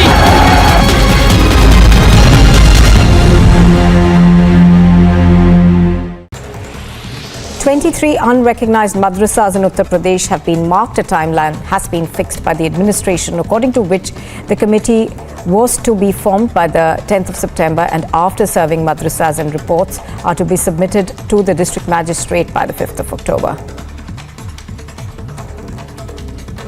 पहले से हमारे कार्यालय में चिन्हित 23 मदरसे हैं चिन्हित जो गैर मान्यता प्राप्त हैं। इसमें शासन द्वारा टाइमलाइन निर्धारित किया गया है, जिसमें ये था कि जिलाधिकारी महोदय के स्तर से 10 सितंबर तक तहसीलवार कमेटी गठित की जानी थी, जो गठित हो गई है। तो हम लोग टाइमली जो शासन द्वारा टाइमलाइन निर्धारित की गई है उसके अंतर्गत ही सर्वे करते हुए सूचना शासन को ससमय प्रेषित कर देंगे। হাওড়া ব্রিজ, গোটা হাওড়া ব্রিজ এই মুহূর্তে থাকা আগুন, দাউ দাউ করে জ্বলতে থাকা আগুন, আর সেই আগুনের Look at that! Another tear gas.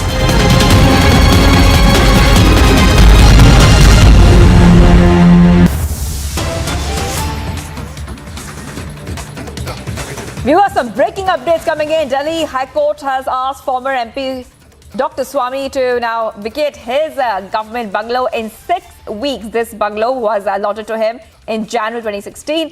Before the end of the term of Rajya Sabha in April 2022, Swamy had demanded to allot the bungalow against citing threat to his security. But the central government opposed Swamy's demand.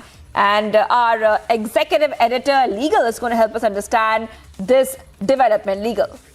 Rhythm, over to you.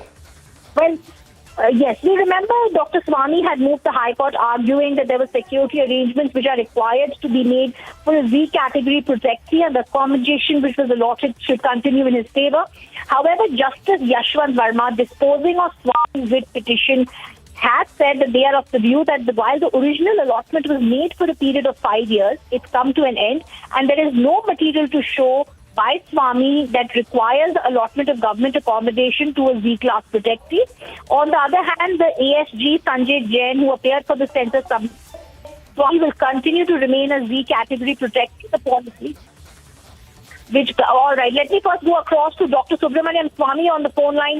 Dr. Swamy, today Justice Yashwant Verma has passed an order where they say that the writ petition that had been, they directed you to hand over the government accommodation within 6 weeks. How are we to look at this, sir? It's fair enough because the government took the stand that they are running out of accommodation. They are not able to give to their ministers, etc., etc. And that whatever security, actually the matter arose because even before I became a member of parliament, the security people said, no, this Nizamuddin house is not secure for you. You have to move to, I think that time Rajnath was the home minister. and they took this stand. So I had to move. It's not that I had applied to move or anything like that or asked to move.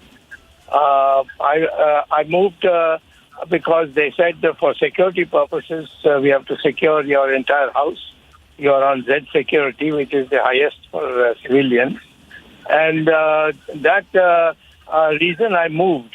Then I became a member of parliament, so automatically anyway I was entitled because my sixth term in parliament, so bungalow is necessary for a person who has been more than 4 terms in parliament. So I continued as a member of parliament, and it was on that category it was there. So when my term ceased, I had written to the security that now the term is ceased, so that old agreement, does it continue or not? But in the meantime, the whole Urban Development Ministry, they were a bit trigger happy, and so they started sending notices to me to vacate and, to create a opinion as if I'm sticking onto the house. It was not I who wanted to stay in that house. It was the security people. So we went to court because there was no response from the government. And the Home Minister also had changed to Amit Shah. Rajnath was no more Home Minister. So there was no point in... All right, sir. Yes. That is what it is. Right. And so now the order has come and we will vacate. There's no problem. We have told the court we are ready to vacate if you're satisfied with the security. So they have laid down a long list. Okay. Right. Thank you. Thank you, sir, for joining us. And as the Delhi High Court directed, former Rajya Sabha MP Dr. Subramanian Swamy says there will be an assurance that the possession of the government accommodation will be handed over within the next 6 weeks. All right, Rhythm, thank you for getting us all those details. So Delhi High Court has asked the former MP Dr. Swamy to vacate his government bungalow in 6 weeks, and we also got his first reaction. Much more coming up on the other side of this very, very short break. We continue to be live and breaking. Starting off with the other big story that we are tracking, and this is coming in from Goa, where the Goa Congress is completely decimated, and Goa now has 8 Congress MLAs dump party and unite with the BJP.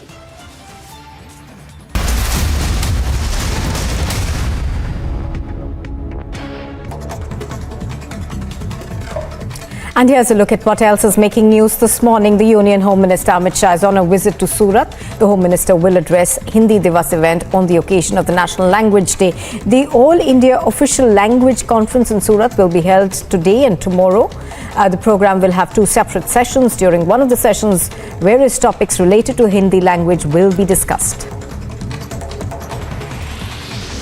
In a letter addressed to the Congress President Sonia Gandhi, Kamrul Islam Chaudhary called the party's Assam unit unstable. He also called the state unit directionless and confused. Chaudhary said that he and other workers of the party felt demoralized after no action was taken against the Congress MLAs who had cross-voted in the recently held presidential elections, despite public acknowledgement of the same by senior leaders of the party. जिस गाड़ी की live तस्वीरें आप देख रहे हैं, इसमें सुखांतु मजूमदार को ले जाया जा रहा है. We can see water cannons are used widely across this whole rally. Now just look at that. The police force are now advancing. Stone pelting is still on.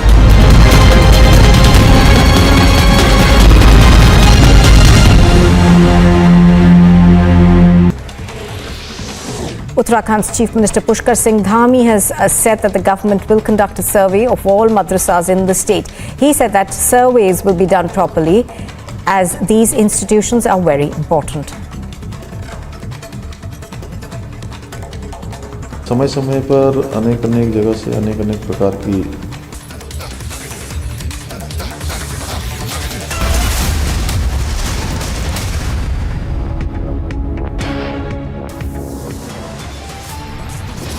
Viewers, top headlines right now. Shameful blame game over Agnipath scheme. Chief Minister Maan is now backing the scheme, but his minister questions the same. The dog for 200 crore scam, Jacqueline Fernandez quizzed by Delhi police.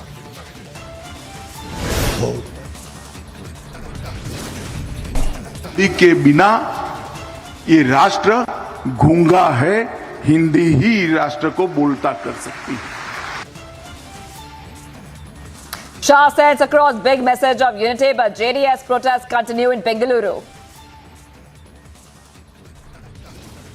Joined Bharatiya Janata Party to strengthen the hands of the Honorable Prime Minister Shri Narendra Ji Modi. Vadra Congress is completely decimated in Goa now as 8 Congress MLAs dump party unite with the BJP. Uproar over attack on Sadhus in Maharashtra, Sangli. 6 arrested, police say further probe on. Mega crackdown on terror, drug-laden Pakistan boat apprehended 6 miles in Indian waters. Controversial cleric calls for violence on madrasa. Survey says welcome surveyors with slippers.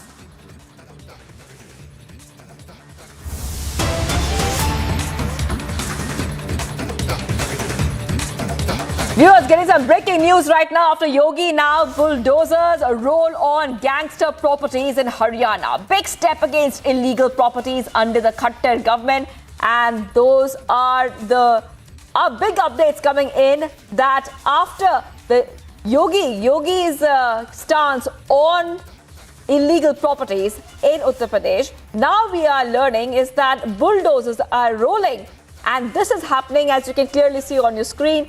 And these bulldozers are decimating the properties of gangsters in Haryana.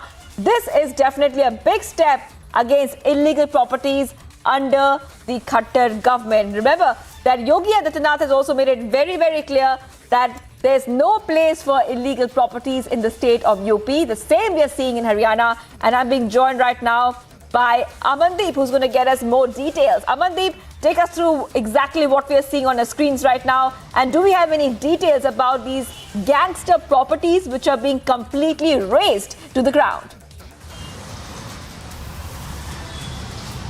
Well, Shivangi, these are the properties in Faridabad, and in fact, gangster Javed is the owner of this entire illegal properties, and in fact now the local administration, the Faridabad administration and municipal corporation, they have identified that there are 4 shops that were completely illegal, constructed on an illegal land that was occupied by this gangster, and later they have taken a strict action and demolished all the 4 shops that was constructed by gangster Javed. And in fact, gangster was into the crime world since last 14 years, and in fact this is the first step in Haryana, Shivangi, after Uttar Pradesh, that government is now taking strict actions against the properties that were illegally occupied by these gangsters, and nobody will spare. And in fact this is a clear-cut message to all the gangsters in Haryana itself that now the government is very much strict. They are not going to spare, and they are not going to tolerate such kind of activities from the side of the gangsters, just because it was into the trend that these gangsters occupy the properties in an illegal manner and later construct their own shops to run their own businesses. But now government is very much strict against this, and these Faridabad administration has initiated this step by demolishing the 4 shops of gangster Javed, who was into the criminal activities since last 14 years, and even in 2021 he has been arrested by the STF of Haryana as well. He was the awardee of 5 lakh rupees even, but later on STF they has arrested them on the intelligence inputs as well. And even now this is a clear-cut example that is Haryana government is trying to set in front of the society as well. Yes. Right.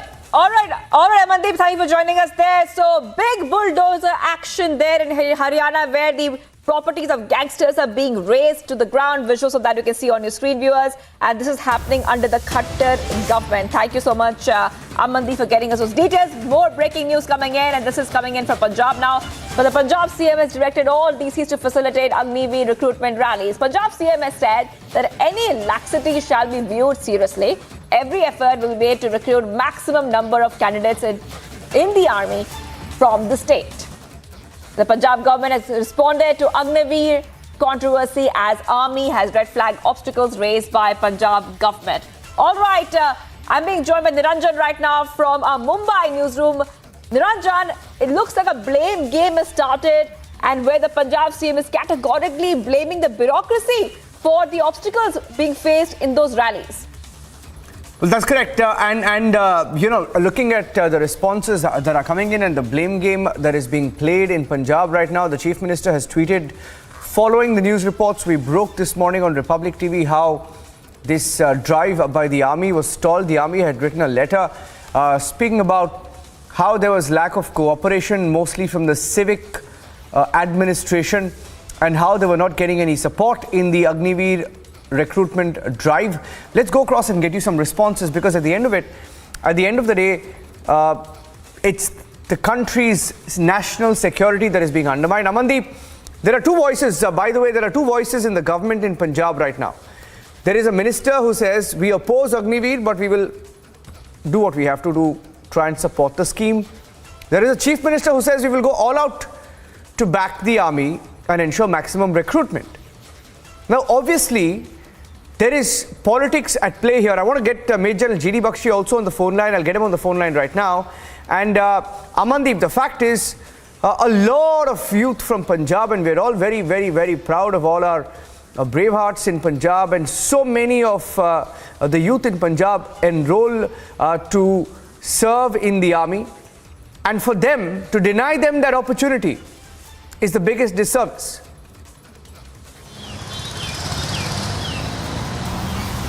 Absolutely, Niranjan, absolutely. Youngsters from the Punjab always come in a massive number while taking the part in the recruitment rallies of the Indian Army especially. And in fact, there are number of martyrs who are families are basically belongs to Punjab as well. And even they have performed while securing the borders, Indian borders. But this attitude of Indian government is very much questionable, Niranjan.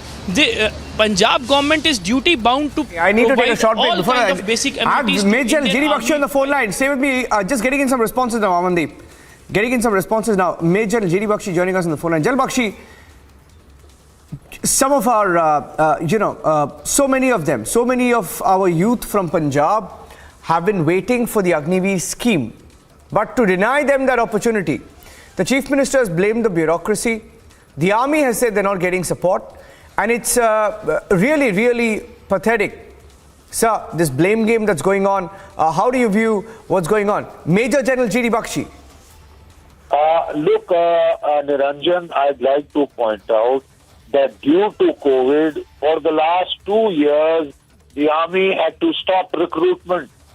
That means since every year 60,000 boys retire, we are short almost by 150,000 in the Indian Army.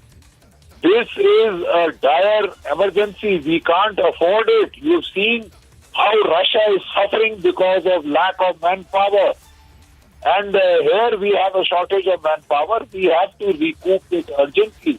So I would request that no state government should put any hurdles in the recruitment process. Let it please continue. You want to tweak the scheme, you want to seek some improvements in the scheme.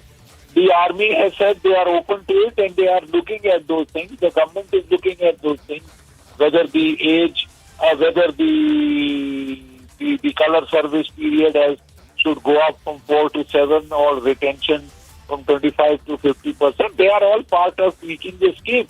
But we should not hinder the enrollment. Then you are going against national interests in a very, very worrisome manner.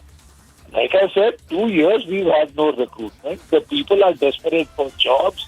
The army needs to fill up its ranks. So why are we putting hurdles in the way of recruitment?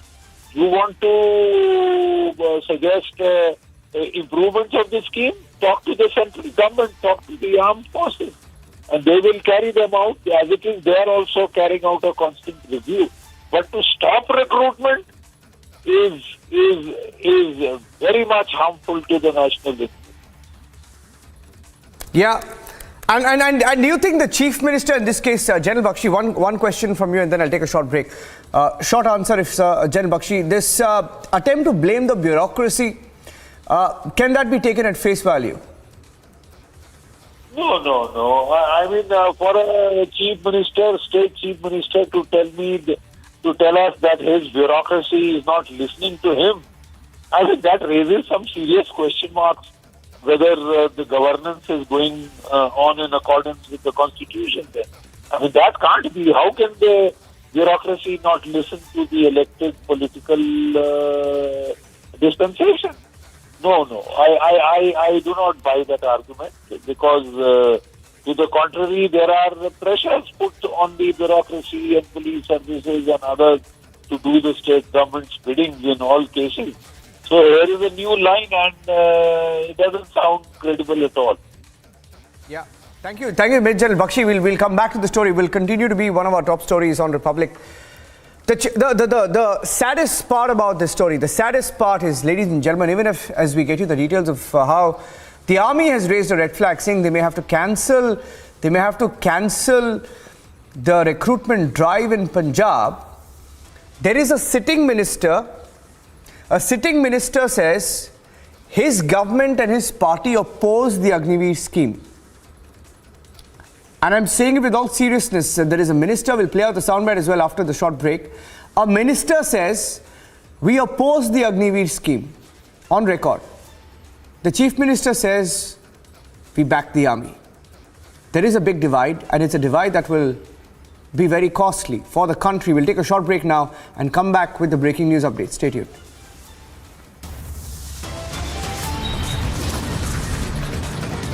Well, viewers, there is a huge embarrassment for the Punjab government when the Indian Army has raised the flag for interrupting the Indian Army's Agnipath recruitment scam. Chief Minister says something else, but the Council of Ministers says something else. A huge contradiction among the statements of the Aam Aadmi Party government in Punjab. But here, we are slipping into a short break. Stay tuned for more stories.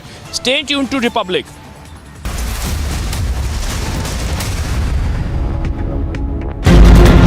की live तस्वीरें आप देख रहे हैं, इसमें सुखांतु मजूमदार को ले जाया जा रहा है। We can see water cannons are used widely across this whole rally. Now just look at that. The police force are now advancing. Drone pelting is still on.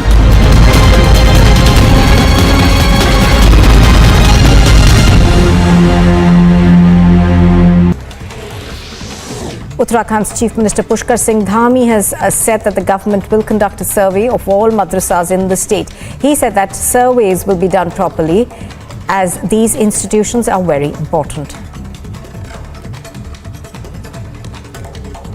समय समय पर अनेक जगह से अनेक प्रकार की बातें आती हैं, इसलिए एक बार मदरसों का ठीक प्रकार से सर्वे होना बहुत ज़रूरी है और हम इनका सर्वे करवाएंगे, क्योंकि ये संस्थाएं भी हमारी ठीक होनी चाहिए, इसलिए सर्वे बहुत ज़रूरी है। এগিয়ে যাওয়ার কিন্তু যে ব্যারিকেড তৈরি করা হয়েছিল সকাল থেকে সেই ছবি দেখো, পুলিশ কর্মী তাদেরকে গ্যাস ছুটতে এগিয়ে যাচ্ছে যে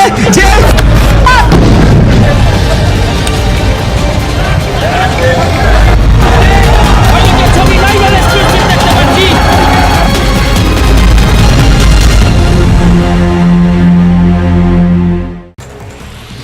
23 unrecognized madrasas in Uttar Pradesh have been marked. A timeline has been fixed by the administration, according to which the committee was to be formed by the 10th of September, and after serving madrasas and reports are to be submitted to the district magistrate by the 5th of October.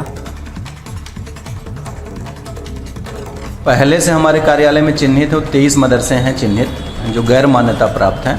इसमें शासन द्वारा timeline निर्धारित किया गया है, जिसमें ये था कि जिला अधिकारी महोदय के स्तर से 10 सितंबर तक तहसीलवार कमेटी गठित की जानी थी, जो गठित हो गई है। तो हम लोग टाइमली जो शासन द्वारा टाइमलाइन निर्धारित की गई है उसके अंतर्गत ही सर्वे करते हुए सूचना शासन को ससमय प्रेषित कर देंगे। हावड़ा ब्रिज গোটা হাওড়া ব্রিজ এই মুহূর্তে জ্বলতে থাকা আগুন, দাউ দাউ করে জ্বলতে থাকা আগুন, আর সেই আগুনের Look at that!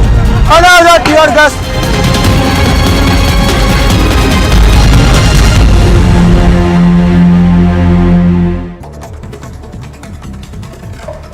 And here's a look at what else is making news this morning. The Union Home Minister Amit Shah is on a visit to Surat. The Home Minister will address Hindi Divas event on the occasion of the National Language Day. The All India Official Language Conference in Surat will be held today and tomorrow. The program will have two separate sessions. During one of the sessions, various topics related to Hindi language will be discussed. In a letter addressed to the Congress President Sonia Gandhi, Kamrul Islam Chaudhary called the party's Assam unit unstable. He also called the state unit directionless and confused. Chaudhary said that he and other workers of the party felt demoralized after no action was taken against the Congress MLAs who had cross-voted in the recently held presidential elections, despite public acknowledgement of the same by senior leaders of the party. जिस गाड़ी की live तस्वीरें आप देख रहे हैं, इसमें सुखांतु मजूमदार को ले जाया जा रहा है. We can see water cannons are used widely across this whole rally.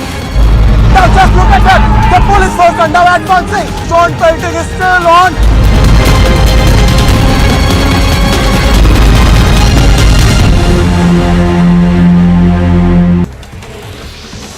Uttarakhand's Chief Minister Pushkar Singh Dhami has said that the government will conduct a survey of all madrasas in the state. He said that surveys will be done properly, as these institutions are very important. समय समय पर अनेक जगह से अनेक प्रकार की बातें आती हैं, इसलिए एक बार मदरसों का भी ठीक प्रकार से सर्वे होना बहुत ज़रूरी है और हम इनका सर्वे करवाएंगे, क्योंकि ये संस्थाएं भी हमारी ठीक होनी चाहिए, इसलिए सर्वे बहुत ज़रूरी है। এগিয়ে যাওয়ার কিন্তু যে ব্যারিকেড তৈরি করা হয়েছিল সকাল থেকে সেই ছবি দেখো, পুলিশ কর্মী আদালে গ্যাস ছুটতে ছুটতে এগিয়ে যাচ্ছে যে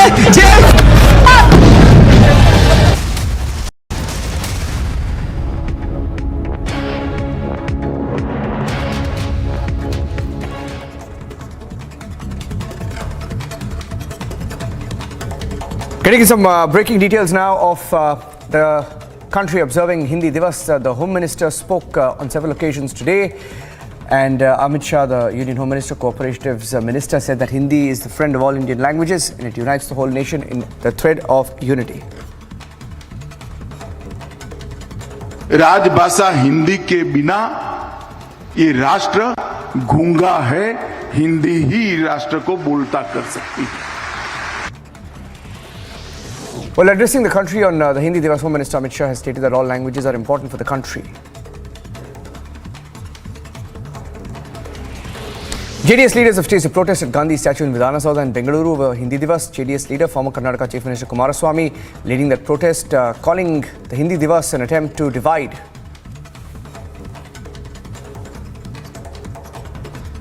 Unitedly, you are living.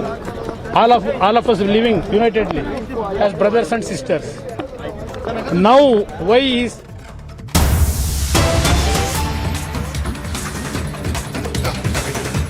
getting in a video of an Air India flight, and these are details we're picking up. An Air India flight where passengers had to be evacuated. That's the first video that's coming in of the video of a flight between Muscat and Cochin. Passengers were evacuated via slides after smoke was detected, is what we are learning from initial reports coming in. This is the Muscat to Kochi flight, IX442 VTAXZ. As per reports, getting in details that there were 141 passengers. We'll just zoom out of that video because you can also see in this video, if you just pan a little bit, you can see that slides are being activated in this particular video. Slides are being activated and the passengers are evacuated. That's the video, the first video that came in of what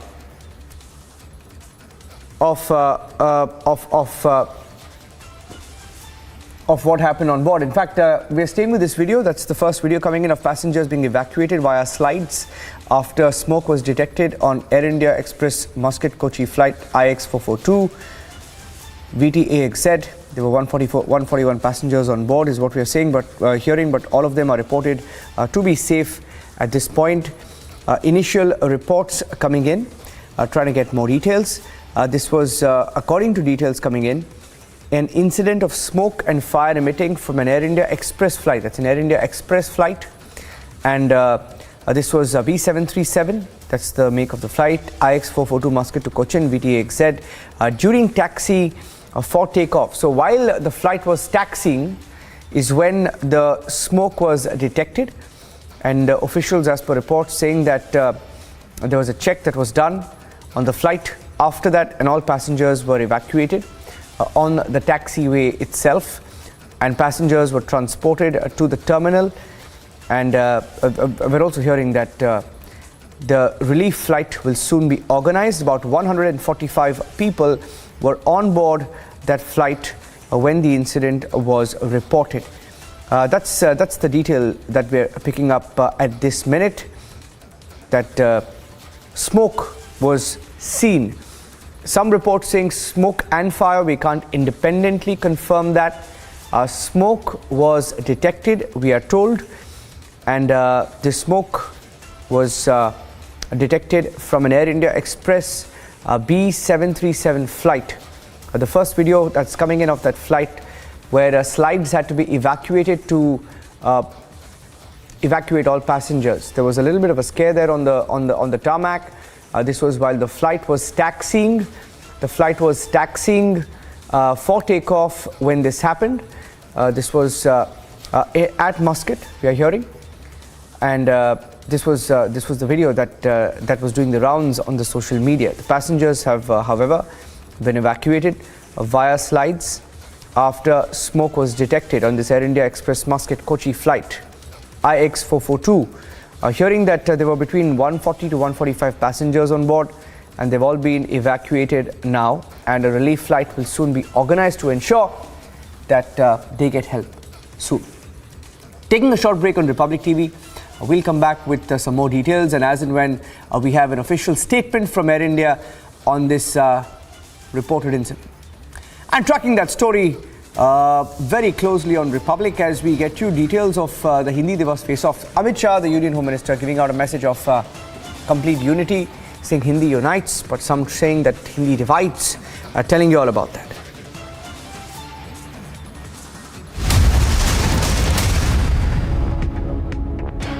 At Amity, we believe students should have an all-round exposure. The Study Abroad program gives students the option to do 5 weeks or more at any of the Amity campuses across the world in cities like New York, San Francisco, London, Melbourne, Dubai, Singapore, etc. A truly unique opportunity only at Amity. Uttarakhand's Chief Minister Pushkar Singh Dhami has said that the government will conduct a survey of all madrasas in the state. He said that surveys will be done properly as these institutions are very important. समय समय पर अनेक जगह से अनेक प्रकार की बातें आती हैं, इसलिए एक बार मदरसों का ठीक प्रकार से सर्वे होना बहुत ज़रूरी है और हम इनका सर्वे करवाएंगे, क्योंकि ये संस्थाएं भी हमारी ठीक होनी चाहिए, इसलिए सर्वे बहुत ज़रूरी है। এগিয়ে যাওয়ার কিন্তু যে ব্যারিকেড তৈরি করা হয়েছিল সকাল থেকে সেই ছবি দেখো, পুলিশ কর্মী আদানে গ্যাস ছুটতে ছুটতে এগিয়ে যাচ্ছে যে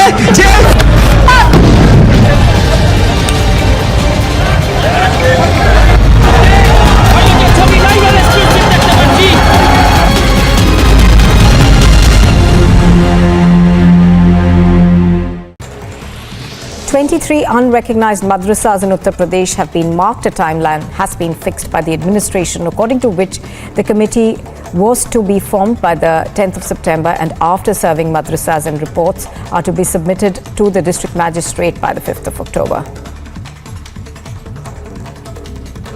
पहले से हमारे कार्यालय में चिन्हित 23 मदरसे हैं चिन्हित जो गैर मान्यता प्राप्त हैं। इसमें शासन द्वारा टाइमलाइन निर्धारित किया गया है, जिसमें ये था कि जिला अधिकारी महोदय के स्तर से 10 सितंबर तक तहसीलवार कमेटी गठित की जानी थी, जो गठित हो गई है। तो हम लोग टाइमली जो शासन द्वारा टाइमलाइन निर्धारित की गई है उसके अंतर्गत ही सर्वे करते हुए सूचना शासन को शासन में प्रेषित कर देंगे। हावड़ा ब्रिज गोटा हावड़ा ब्रिज এই মুহূর্তে থাকা আগুন দাও দাও করে জ্বলতে থাকা আগুন আর সেই আগুনের look at that, another tear gas.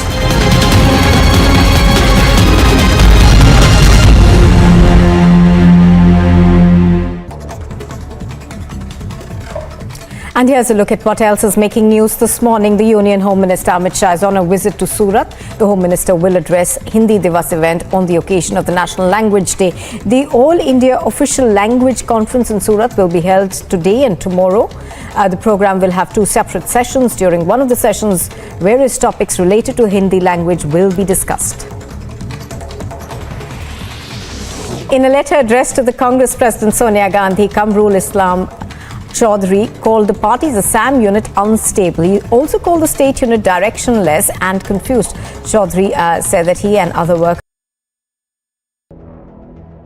One person was killed and 11 critically injured as two motorcycle-borne gunmen went on a rampage in Bihar's district of Begusarai. The gunmen fired indiscriminately at people in crowded areas. The incident took place at the Malhipur Chowk area of Begusarai, targeting shops in the busy area. Panicked people started running for their lives while shopkeepers fled, leaving shops open. Indiscriminate way में दो अपराधियों ने motorcycle पर जाते हुए गोली चलाई है और इसमें कुछ लोग को गोली लगी है। तो उसके बाद हमारी जितनी पुलिस की टीमें थी पूरे ज़िले में उन्होंने नाकेबंदी कर दी है और ये नाकेबंदी अभी तक लगी है और इसको हम लोग लगातार कंटिन्यू रखेंगे। जिन लोगों को गोली लगी है उन सबका पता किया गया है। तो इसमें टोटल 9 लोग हैं जिनको गोली लगी है। सभी का इलाज कराया जा रहा है, सभी खतरे से बाहर हैं। Security has been stepped up in the district with entry points barricaded after the incident. Bureau Report, Republic TV. Blame game over Agnipath scheme. Chief Minister Bhagwant Mann of Punjab backs the scheme, but his minister questions the same. So there's complete chaos in Punjab. Telling you all about the controversy and why the army is raising questions about why Agniveer scheme is not being allowed.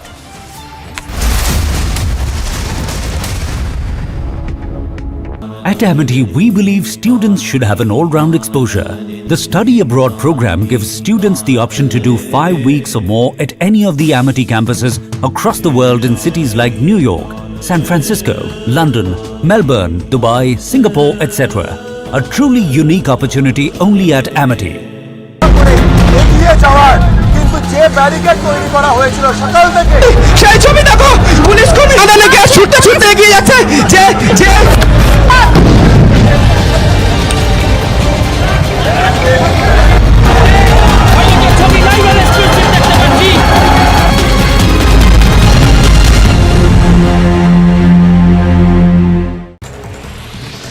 Three unrecognized madrasas in Uttar Pradesh have been marked. A timeline has been fixed by the administration, according to which the committee was to be formed by the 10th of September, and after serving madrasas and reports are to be submitted to the district magistrate by the 5th of October. पहले से हमारे कार्यालय में चिन्हित 23 मदरसे हैं चिन्हित जो गैर मान्यता प्राप्त हैं। इसमें शासन द्वारा टाइमलाइन निर्धारित किया गया है, जिसमें ये था कि जिलाधिकारी महोदय के स्तर से 10 सितंबर तक तहसीलवार कमेटी गठित की जानी थी, जो गठित हो गई है। तो हम लोग टाइमली जो शासन द्वारा टाइमलाइन निर्धारित की गई है उसके अंतर्गत ही सर्वे करते हुए सूचना शासन को शासन में प्रेषित कर देंगे। हावड़ा ब्रिज গোটা হাওড়া ব্রিজ এই মুহূর্তে থাকা আগুন দাউ দাউ করে জ্বলতে থাকা আগুন আর সেই আগুনের look at that another tear gas.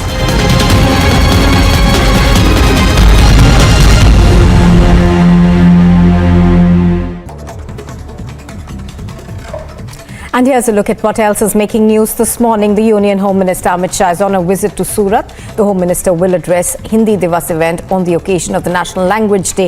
The All India Official Language Conference in Surat will be held today and tomorrow.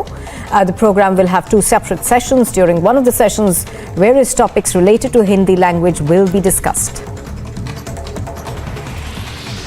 In a letter addressed to the Congress President Sonia Gandhi, Kamrul Islam Chaudhary called the party's Assam unit unstable. He also called the state unit directionless and confused. Chaudhary said that he and other workers of the party felt demoralized after no action was taken against the Congress MLAs who had cross-voted in the recently held presidential elections, despite public acknowledgement of the same by senior leaders of the party.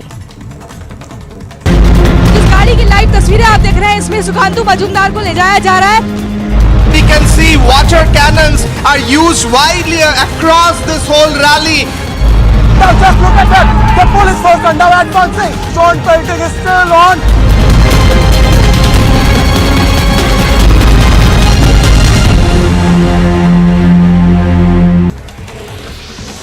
Uttarakhand's Chief Minister Pushkar Singh Dhami has said that the government will conduct a survey of all madrasas in the state.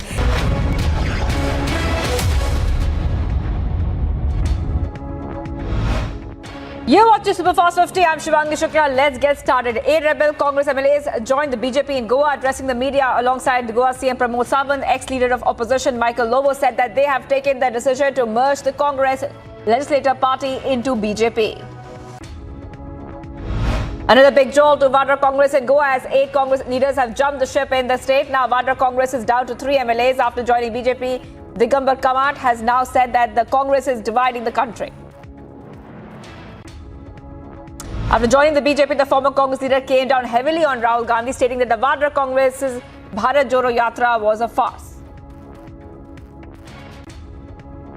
That this Bharat Jodo Yatra is not going to bring any difference to the party. The internal leadership had to be strengthened, which nobody is taking care.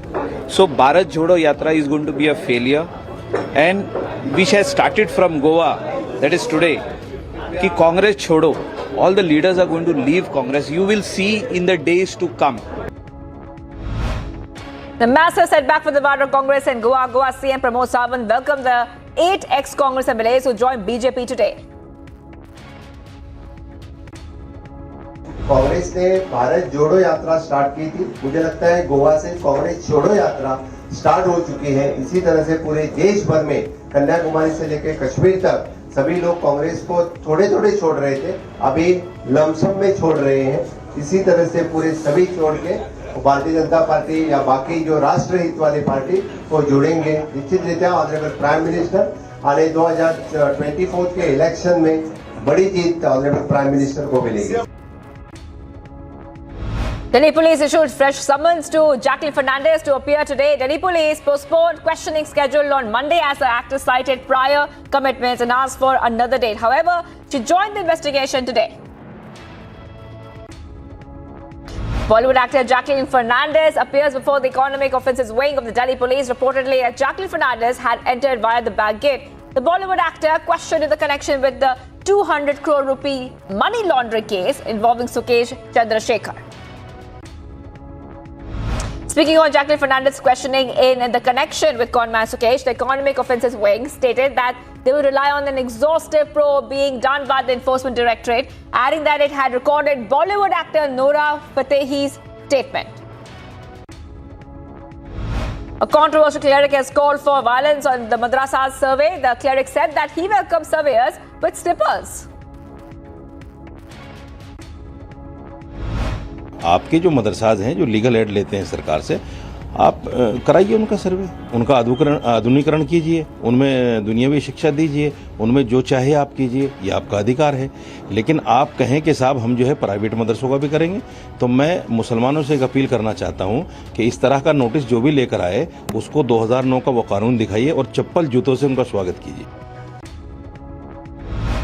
The face-off between Aam Aadmi Party and the BJP continues, making a big allegation. Delhi CM Arvind Kejriwal has stated that the BJP has been buying out MLAs.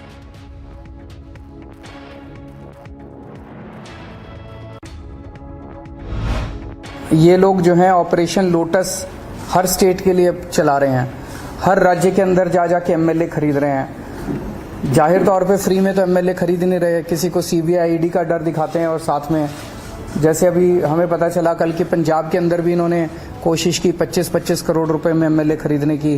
Goa के अंदर कितने कितने में खरीदे हैं ये तो वहाँ के एमएलए ही बता सकते हैं या वहाँ के लोग ही बता सकते हैं कि कितने कितने में खरीदे. ये अच्छी बात नहीं है. 4 Sadhus were brutally attacked by the villagers in the Sangli area in Maharashtra. According to the police, the 4 Sadhus are residents of Uttar Pradesh. Reportedly, local residents could not understand their language, which led to a heated argument, due to which they were attacked. All the Sadhus have been admitted to the hospital, but the police sources have claimed that they have been attacked on suspicion of being a member of child lifter gang. No case has been registered so far. After a probe was initiated in the brutal attack on the Sadhus in Sangli, 6 people have been arrested in connection with the assault on the Sadhus. उन साधुओं को आगे मंदिर जाना था, इस वजह से वो कंप्लेंट उन्होंने नहीं दिया. इस घटना की पुलिस ने सो मोटो कॉग्निजेंस लिया है। हिंदी पुलिस स्टेशन के हद्दी में हर्ट और राइट सेक्शंस अप्लाई करके ऑफेंस रजिस्टर किया गया है। 6 अक्यूज़ को अरेस्ट किया गया है और जो इतर अक्यूज़ है उनको ढूंढने का काम चल रहा है और जल्दी हम इतर अक्यूज़ को भी अरेस्ट करेंगे। BJP has condemned the role of police during the protest march to the state secretariat. The BJP has stated that at least 1,000 party workers were injured in their police action at the protesters during the Nabanno Andolan. ममता जी, आपसे हमारा एक बहुत ही सीधा विनम्र सवाल है। अगर आपका प्रदेश भ्रष्टाचार की पराकाष्ठा पार कर रहा है, 60-70 करोड़ रुपए आपके पूर्व मंत्री वरिष्ठ नेताओं के परिचितों के फ्लैट से निकल रहे हैं, वो गिरफ्तार हो रहे हैं, कोई जवाब नहीं मिलता। रोज ईडी की कार्रवाई पहले भी हो रही है, बाद में हो रही है और कोर्ट से आपके लोगों को रिलीफ नहीं मिलता क्योंकि सबूत काफी है। और आपने मां माटी मानुष की बात की थी, गुड गवर्नेंस की, और अगर उसका स्वरूप ये है तो उसके खिलाफ प्रोटेस्ट क्यों नहीं होना चाहिए? और प्रोटेस्ट करने आएंगे तो आप पिटाई कराएंगे, आप रास्ते बंद करा देंगे। Home Minister Amit Shah stressed on the importance of Hindi by saying that the language is our Raj Bhasha or official language and added that it must be given importance. Speaking on the occasion of Hindi Divas, celebrated every year on September 14th, Shah also said that Hindi not only unites the nation but is being used in foreign countries. जितने भी निर्णय लिए जाते हैं, जितनी भी नीतियां बनती हैं, वो नीतियां तभी लोकभोग्य हो सकती है जब वो स्थानीय लोगों की भाषा में हो। इसके साथ साथ हिंदी को इन्हीं विशेषताओं को ध्यान में रखते हुए 14 सितंबर 1949 के दिन हिंदी को राजभाषा के रूप में स्वीकार किया गया। The Home Minister went on to call Hindi a friend of all regional languages, stating that the regional languages and Hindi enriched each other. राजभाषा हिंदी किसी भी भारतीय भाषा की प्रतिस्पर्धी नहीं है, बल्कि उसकी सखी है और हमारी सभी भाषाओं का विकास एक दूसरे के परस्पर सहयोग से ही संभव है। You know, Mr. Amit Shah addressed the All India Official Language Conference in Surat in Gujarat during his day-long visit to Surat. Shah would also visit the Hajira area near Surat to lay the foundation stone of a bioethanol plant. JDS leaders staged a protest at the Gandhi statue in the Vidhan Saudha in Bengaluru over Hindi Divas. JDS leader and former Karnataka CM H.D. Kumaraswamy stated that the imposition of Hindi is being used to break the country. Unitedly, you are living. All of us living unitedly as brothers and sisters. Now, why he is raising this issue? By raising this issue, he wanted to break this country. This unity, this country's unity, you wanted to break it? This is our question. Uttarakhand CM Pushkar Singh Dhami informed that the government will conduct a survey of all madrasas in the state. He said that the surveys will be done properly as these institutions are very important. देखिए, समय समय पर अनेक जगह से अनेक प्रकार की बातें आती हैं, इसलिए एक बार मदरसों का भी ठीक प्रकार से सर्वे होना बहुत ज़रूरी है और हम इनका सर्वे करवाएंगे, क्योंकि ये संस्थाएं भी हमारी ठीक होनी चाहिए, इसलिए सर्वे बहुत ज़रूरी है।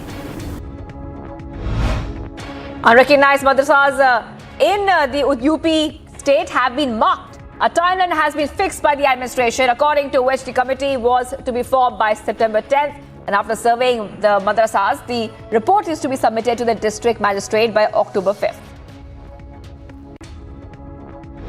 जैसे हमारे कार्यालय में चिन्हित 23 मदरसे हैं चिन्हित जो गैर मान्यता प्राप्त हैं। इसमें शासन द्वारा टाइमलाइन निर्धारित किया गया है जिसमें ये था कि जिला अधिकारी महोदय के स्तर से 10 सितंबर तक तहसीलवार कमेटी गठित की जानी थी, जो गठित हो गई है। तो हम लोग टाइमली, जो शासन द्वारा टाइमलाइन निर्धारित की गई है, उसके अंतर्गत ही सर्वे करते हुए Aam Aadmi Party will start a month-long campaign from today to highlight MCD's failures under the BJP, starting with organizing the trips for the public to 3 infamous garbage hills located at the city borders. The first phase of the campaign, Aam Aadmi Party will take people to the 3 landfill sites to show them the failures of the BJP, which ruled the municipal corporation in the national capital for 15 years. Union Minister Giriraj Singh has blamed the Nitish Kumar government for the Begusarai firing accident and accused it is due to the lack of law and order in the state. मुख्यमंत्री जी बिहार में जब भी ये महागठबंधन की सरकार बनी है, तब से लॉ एंड ऑर्डर की स्थिति इतनी बिगड़ गई है कि आम लोगों का कहना है रोपे बबुल तो आम कहाँ से हुए। जब मुख्यमंत्री जी जंगल राज पहले खुद कहते थे, लेकिन अब जंगल राज को जनता राज कहते हैं। Akhil Bharat Hindu Mahasabha Treasurer Dinesh Sharma has filed a fresh petition before a court of civil judge in Mathura seeking removal of Meena Masjid. माननीय सिविल न्यायालय में एक बात दायर किया है, जिसमें हमने मांग की है कि जो कृष्ण जन्मभूमि मंदिर है मथुरा में, उसकी पूर्वी सीमा में एक मस्जिद है, उसको कथित मीना मस्जिद कहते हैं। तो हमने उसको हटाने के लिए माननीय सिविल न्यायालय में उसमें बात दाखिल किया है।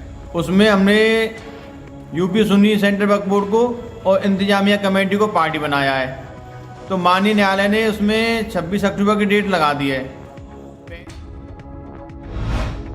In a major blow to the TMC government, the Calcutta High Court has set aside the appointment of Sonali Banerjee as a Vice Chancellor of Calcutta University. The court's order came following a PIL which challenged Sonali Banerjee's reappointment. The High Court held that the state government had no authority to reappoint Sonali Banerjee.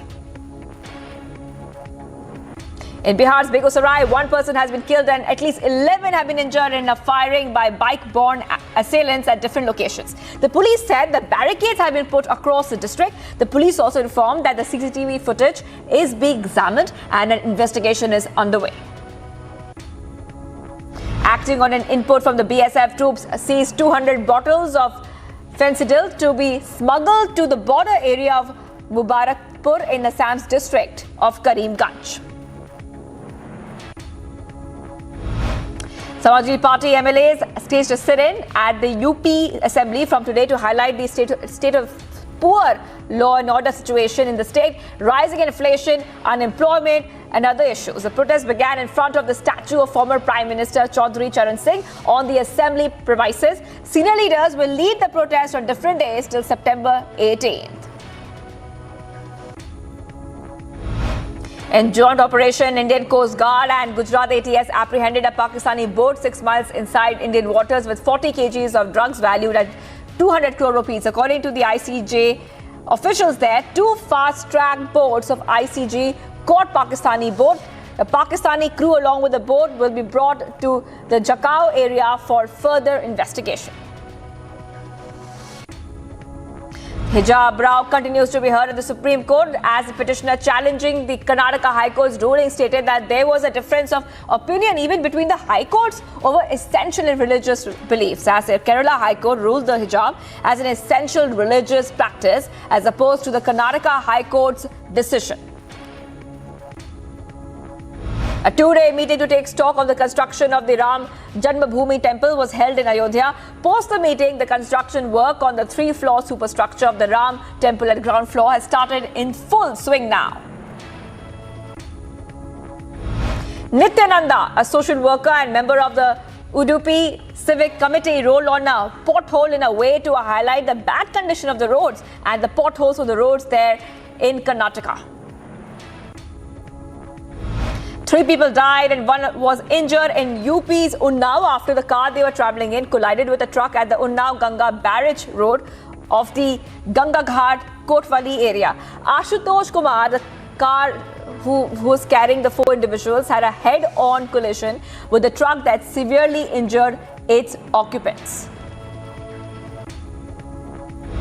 Bihar Agriculture Minister Sudhakar Singh denied the rumor that Nitish Kumar had reprimanded him. Earlier sources indicated that Singh threatened to resign from his post after the Bihar CM pulled him up in a cabinet meeting for levelling corruption allegations against the Mahagathbandhan government. Union Minister Dr. Bhagwat Karad has now demanded that Maharashtra Chief Minister Eknath Shinde recommend extension of the Marathwada Development Board to Governor. The board has been formed for the development of the backward Marathwada region. Facing criticism over Gujarat bagging the Vedanta Foxconn semiconductor project, Maharashtra CM Eknath Shinde spoke to PM Modi. As per sources, he sought the centre's cooperation to facilitate investment in the mega projects in Maharashtra. Moreover, they also discussed some big-ticket projects in the state. The French Foreign Minister is scheduled to visit India as a courtesy call on PM Modi ahead of the 75th anniversary of the Indo-French diplomatic relations, with the visit being her final first visit to India and first bilateral visit to Asia. Russia President Vladimir Putin will discuss Russian-Indian cooperation with the UN and G20 with Prime Minister of India Narendra Modi during the upcoming SCO summit there in Uzbekistan. According to the presidential aide Yuri Yushakov, a conversation on the international agenda with Modi will also take place. The sides will discuss issues of strategic stability. President Xi Jinping is using his first trip abroad since the start of the pandemic to promote China's strategic ambition at a summit with Russia's Vladimir Putin and other leaders of a Central Asian security group. Xi is due to meet Putin in Uzbekistan this week at a summit of the 8-member Shanghai Cooperation Organization, which also includes Uzbekistan, India and Pakistan. When asked about inflation, the US President Joe Biden dismissed such worries. US President Joe Biden also said that Ukrainians have made significant progress in their fight against Russia. Unanswerable right now. It's hard to tell. It's clear the Ukrainians have made significant progress. I think it's going to be a long haul. Japan's emperor and empress are to attend the state funeral of Britain's Queen Elizabeth II. Chief Cabinet Secretary confirmed Emperor Naruhito and Empress Masako would leave for London on 17th of September. Australian Prime Minister Anthony Albanese has now announced that a new public place in Sydney will be named after Queen Elizabeth II to honour the British monarch for her life of service. That where we are standing will become Queen Elizabeth II Place. The building behind us will be knocked over so that there's an appropriate thoroughfare from the CBD right through to the parks and gardens that make Sydney such a magnificent harbour city. Queen Elizabeth II's coffin was greeted by crowds at the Buckingham Palace after it was taken to the British capital by plane from Scotland. Many of the mourners used their mobile phones as a candle to light the way for their late monarch as she made a final journey to her home. King Charles III met the casket at the palace, where it will be spend the night at the Queen's London home. Lower gas costs slowed US inflation for a second straight month in August, but most of the prices across the economy keep rising, and evidence that inflation remains a heavy burden for American households. Thousands of supporters of President Jair Bolsonaro thronged the streets of downtown Sorocaba to cheer the presidential candidate just weeks before the election. The crowd of motorcyclists following the president and his entourage waved flags as they addressed the president as legend. Thousands of people from Haiti took to the streets of Port-au-Prince for the second day to protest yet another hike in gas prices announced by the government. No injuries or deaths were reported during the day's incidents. Protesters have called for the ousting of PM Ariel Henry, who took over the country after the assassination of President Moise in July 2021. Rescuers continue to search in the rubble of a 4-story residential building that collapsed in the Jordanian capital. At least 5 people were killed and another 7 wounded when a structure crumbled. While it is not clear what brought down the building there, the Prime Minister has directed authorities to investigate the cause of that collapse.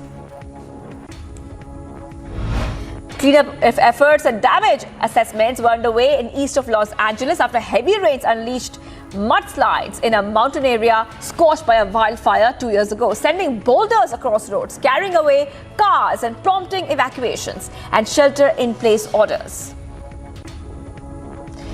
Portuguese outfit Benfica has trained a day before the UEFA Champions League Group H match against Italian side Juventus. Borussia Dortmund trained a day before they face former forward Erling Haaland and Manchester City in UEFA Champions League Group G.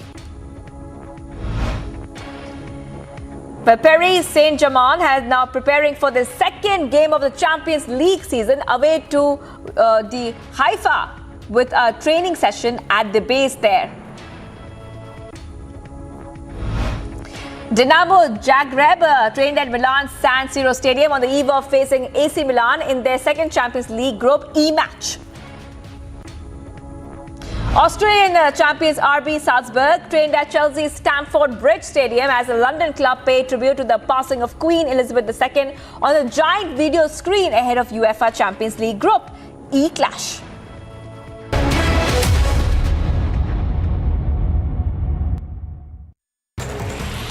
23 unrecognized madrasas in Uttar Pradesh have been marked. A timeline has been fixed by the administration, according to which the committee was to be formed by the 10th of September, and after serving madrasas and reports are to be submitted to the district magistrate by the 5th of October. पहले से हमारे कार्यालय में चिन्हित 23 मदरसे हैं चिन्हित जो गैर मान्यता प्राप्त हैं। इसमें शासन द्वारा टाइमलाइन निर्धारित किया गया है, जिसमें ये था कि जिलाधिकारी महोदय के स्तर से 10 सितंबर तक तहसीलवार कमेटी गठित की जानी थी, जो गठित हो गई है। तो हम लोग टाइमली जो शासन द्वारा टाइमलाइन निर्धारित की गई है उसके अंतर्गत ही सर्वे करते हुए सूचना शासन को ससमय प्रेषित कर देंगे। হাওড়া ব্রিজ গোটা হাওড়া ব্রিজ এই মুহূর্তে থাকা আগুন দাউ দাউ করে জ্বলতে থাকা আগুন আর সেই আগুনের Look at that! Another tear gas.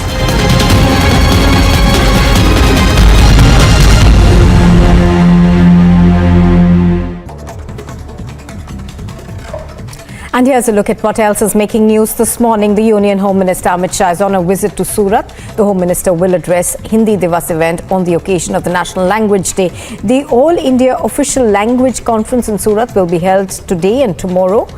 The program will have 2 separate sessions. During one of the sessions, various topics related to Hindi language will be discussed. In a letter addressed to the Congress President Sonia Gandhi, Kamrul Islam Chaudhry called the party's Assam unit unstable. He also called the state unit directionless and confused. Chaudhry said that he and other workers of the party felt demoralized after no action was taken against the Congress MLAs who had cross-voted in the recently held presidential elections, despite public acknowledgement of the same by senior leaders of the party.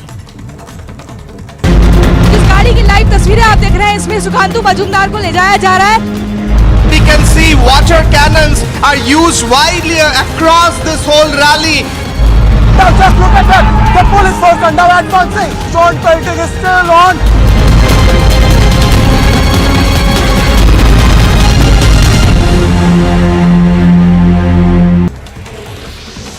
Uttarakhand's Chief Minister Pushkar Singh Dhami has said that the government will conduct a survey of all madrasas in the state.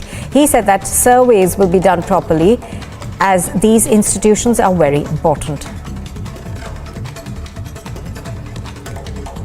समय समय पर अनेक जगह से अनेक प्रकार की बातें आती हैं, इसलिए एक बार मदरसों का ठीक प्रकार से सर्वे होना बहुत ज़रूरी है और हम इनका सर्वे करवाएंगे, क्योंकि ये संस्थाएं भी हमारी ठीक होनी चाहिए, इसलिए सर्वे बहुत ज़रूरी है। এগিয়ে যাওয়ার কিন্তু যে ব্যারিকেড তৈরি করা হয়েছিল সকাল থেকে সেই ছবি দেখো, পুলিশ কর্মী ওদের লেগে ছুটতে ছুটতে এগিয়ে যাচ্ছে যে যে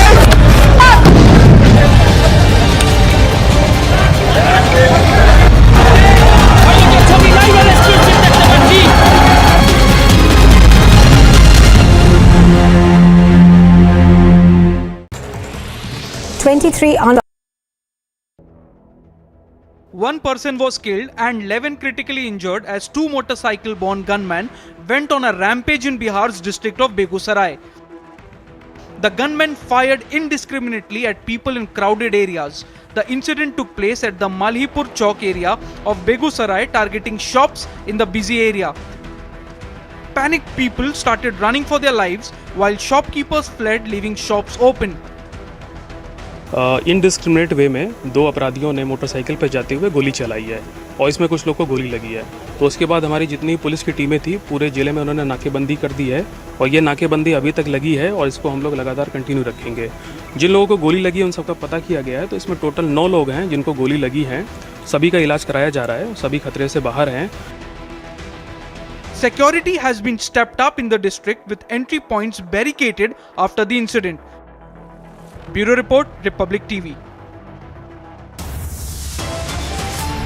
Viewers, we keep getting you the fastest updates here. Coming up next, Army red flags obstacles raised by Punjab government. Army may have to postpone Agniveer rally.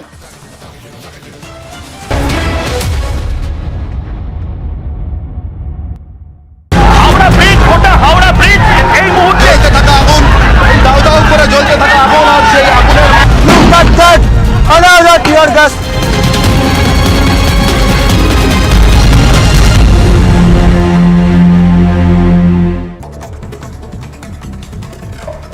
And here's a look at what else is making news this morning. The Union Home Minister Amit Shah is on a visit to Surat. The Home Minister will address Hindi Divas event on the occasion of the National Language Day. The All India Official Language Conference in Surat will be held today and tomorrow. The program will have 2 separate sessions. During one of the sessions, various topics related to Hindi language will be discussed. In a letter addressed to the Congress President Sonia Gandhi, Kamrul Islam Chaudhry called the party's Assam unit unstable. He also called the state unit directionless and confused. Chaudhry said that he and other workers of the party felt demoralized after no action was taken against the Congress MLAs who had cross-voted in the recently held presidential elections, despite public acknowledgement of the same by senior leaders of the party. इस गाड़ी की live तस्वीरें आप देख रहे हैं, इसमें सुखांतु मजूमदार को ले जाया जा रहा है। We can see water cannons are used widely across this whole rally. Now just look at that! The police force are now advancing. Drone fighting is still on.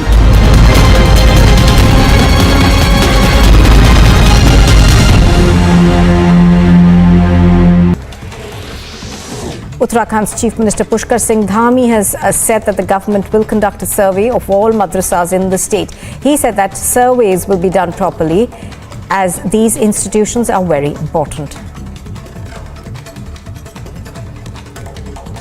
समय समय पर अनेक जगह से अनेक प्रकार की बातें आती हैं, इसलिए एक बार मदरसों का ठीक प्रकार से सर्वे होना बहुत ज़रूरी है और हम इनका सर्वे करवाएंगे, क्योंकि ये संस्थाएं भी हमारी ठीक होनी चाहिए, इसलिए सर्वे बहुत ज़रूरी है।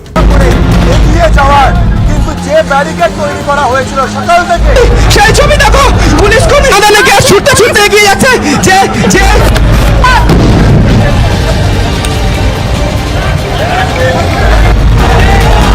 ছবি লাইভ স্ট্রিট দেখতে পাচ্ছি।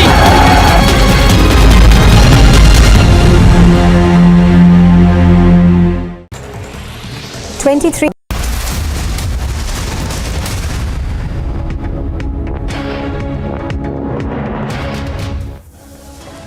And a quick check of the headlines we're tracking at 3:30. Army red flags obstacles raised by the Punjab government.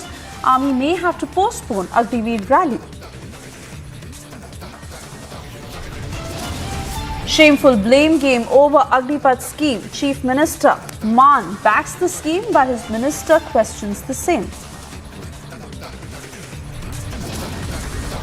Congress Mukt Goa is a reality now as 8 Congress MLAs have dumped the party. Congress Goa unit merges with the BJP. In the dock for 200 crore scam, Jacqueline Fernandez quizzed by the Delhi police as a suspect. राजभाषा हिंदी के बिना ये राष्ट्र गूंगा है, हिंदी ही राष्ट्र को बोलता कर सकती है। Amit Shah sends across a big message of unity, but JDS protests continue in Bengaluru.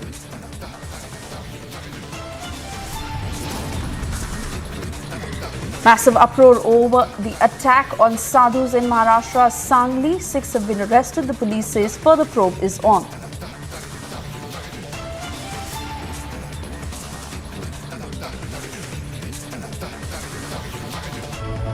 Hi, good afternoon. I'm Soesha and we begin this edition with the top story we are tracking this afternoon as the Indian Army has now responded to the Agniveer controversy that is making headlines. The Indian Army's recruitment of Agniveers as per Agnipath scheme is progressing as per schedule. For recruitment year 2022-2023 is what is being said. It is also being clarified that specifically in the state of Punjab, recruitment rallies in Ludhiana and Gurdaspur have been successfully conducted with the full support of the civil administration, and the registration and footfall of candidates has been very encouraging as per trends that have been seen in the previous years. This is the latest response coming in from the Indian Army to the Agniveer controversy, as they're saying that the Punjab recruitment drive has been very successful. I first want to cut across to Abhishek Kapoor for the Indian Army's detailed response on the same. Over to you, Abhishek.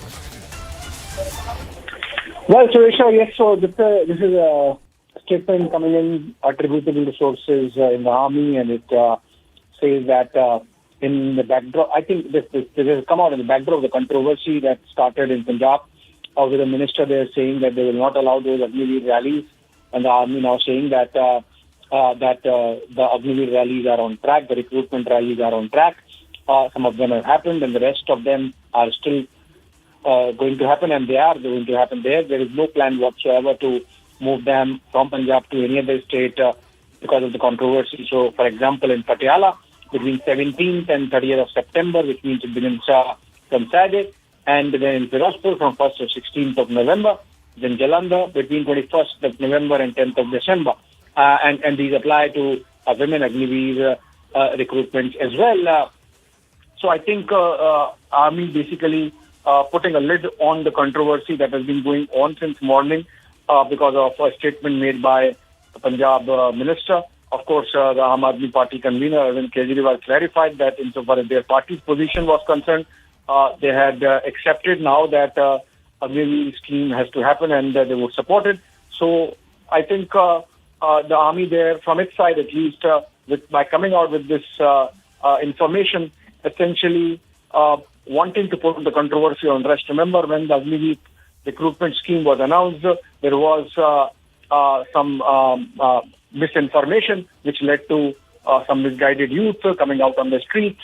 Some of those protests had turned violent, and I think that is the reason why, in a proactive manner, the statement essentially puts a lid and tries to give the right information on the Agniveer, the recruitments that are to happen, including in Punjab.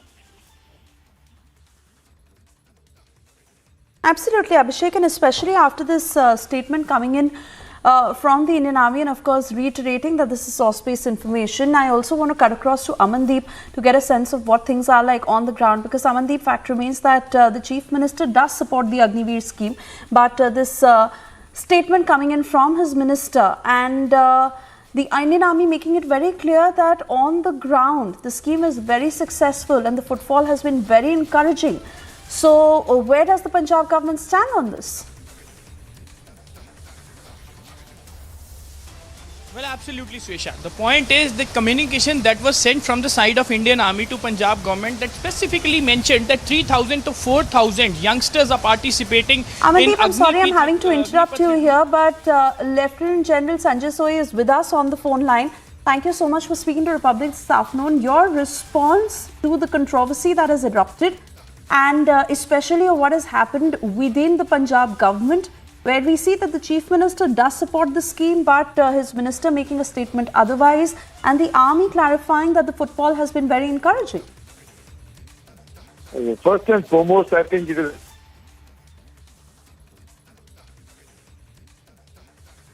my personal stand, opinion on whatever the government stand. Once it has been accepted in a scheme, it has been passed, and therefore the Punjab government, when requested for ensuring law and order, ensuring that there's proper arrangements being made for the enrollment of these for the Agnipath scheme, I don't think the government, in any case, the state government, should have gone all out to support. And then there are enough number of candidates. There are about 4,000 to 5,000. No individual government can start stating their views and start disagreeing with the government proposals. I think it would be highly incorrect. It should have been highly avoidable. It should have been much better that whatever the request from the army was to the chief secretary, stating that yes, the recruitment rallies require the following 1, 2, 3. All 3 steps, as they have been done in the past, should have been done even now, and nobody should obstruct the scheme. It is for the government to decide what schemes and how they will be implemented, what is to be done. But to take this kind of a stand, I think does not speak high and is definitely avoidable. Yeah.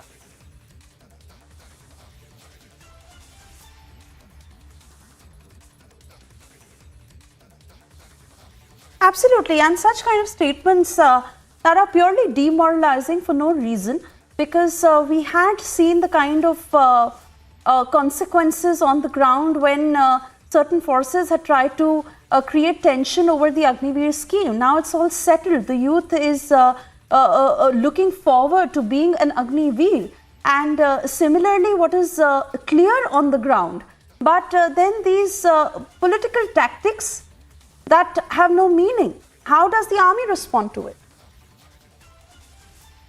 I think the army would have definitely written to them to say that if you do not provide whatever they ask for, then obviously the recruitment rallies will be held in abeyance till such time, because law and order is a state subject, and in any case they got to ensure the internal thing, how the recruitment would be done is the responsibility of the army recruitment. But the ancillary to be provided, water to be provided, ensuring everything goes up well. I think it's primarily when the response is so overwhelming and then not to be cooperating, I think it definitely speaks very low. Whoever is responsible for it, I think must regret and must come out and say, irrespective whatever their views may be, they may like it or they may not like it. Well, it is nothing that it is announced. Right, absolutely. Thank you for speaking to us, Lieutenant General Sanjay Kulkarni. Yes, sir, please make your point.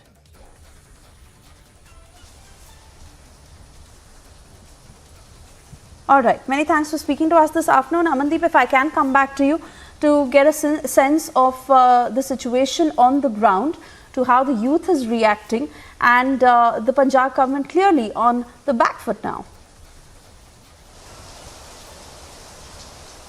Well, Suesha, there is no question over the youth of Punjab. They are participating in the Agnipath recruitment rallies in a massive number, and even Indian Army on record, they have mentioned that 3,000 to 4,000 youngsters are participating in this recruitment rally each day. That means a huge number of response is receiving by Indian Army to this Agnipath scheme. And in fact, on the other side, Aam Aadmi Party is opposing this. His own minister, Finance Minister Harpal Chima, says that AAP is not in the favor of Agnipath recruitment scam. And meanwhile, he has also mentioned that there is a huge contribution from the side of the Punjab to securing the Indian borders while serving through Indian Army. And even still then, there was no clear-cut instructions to the bureaucracy, to the deputy commissioners as well as to the SSPs to provide all kind of basic amenities to Indian Army for conducting the recruitment regarding the Agnipath scheme. And even now, when the entire controversy cropped up, when Indian Army has written a letter to Chief Secretary of Punjab, highlighting 3 major facts, that neither they are providing the law and order and no deployment of the police to control the crowd during the recruitment rallies.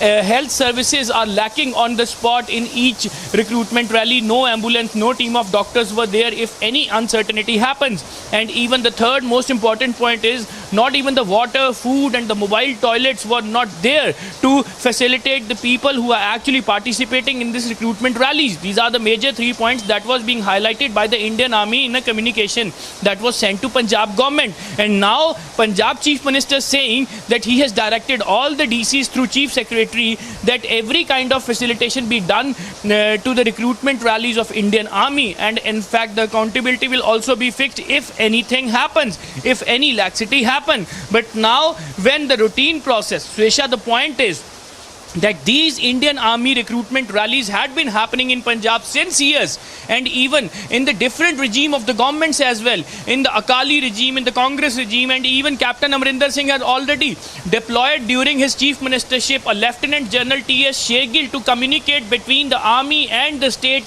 civil administration. So there should be a smooth communication. But when Aam Aadmi Party came into the power, who stops all the civil administration and all the DCs who directed them not to provide the basic amenities to the Indian Army recruitment rallies? There has to be someone behind this releasing the order or directing them or stopping them from providing these kinds of facilities, just because this is a routine process, Swesha. It never happened in Punjab.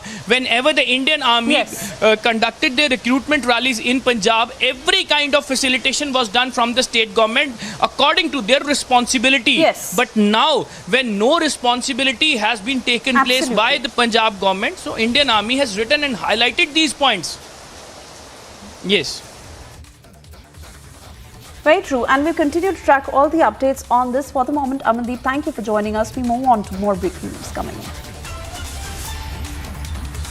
Yes, this is the latest update as far as the ED crackdown is concerned. Now, the Enforcement Directorate has concluded the search operation at 4 premises that belong to Raksha Bullion and Classic Marbles. The searches were conducted in connection with money laundering probe, and this is in the case of Parik Aluminex Limited.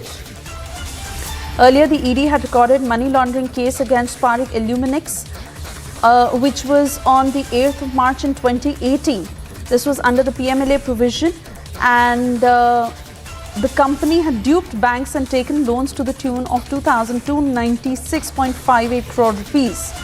Those pictures also that have been accessed by Republic, more than 92 kgs of gold that has been recovered by the ED as the search operation is still on. My colleague Sandeep will join us from Mumbai to give us a sense of the recoveries made by the ED. Sandeep, put all the details into context for us and the recoveries made during the raids.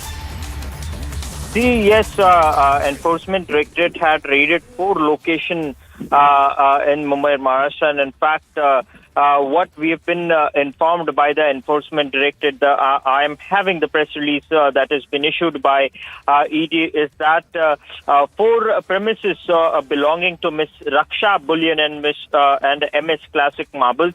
The searches were conducted in connection with money laundering case, and in fact a probe was already there on Parik Aluminex Limited earlier in the past also. Now what the Enforcement Directorate has seized that earlier an amount of 46.97 crore wide was in fact seized by Enforcement Directorate, and in fact 158.26 crore wide was also seized by Enforcement Directorate. So far, there was no in and out registration or KYC done. It is a bank fraud case that's been informed, and in fact, the lockers were also searched by the Enforcement Directorate, and 91.5 kg of gold and 150 kg of silver was also found in the locker. So yes, Enforcement Directorate is investigating this matter, and the further investigation is underway. That's what Enforcement Directorate has informed.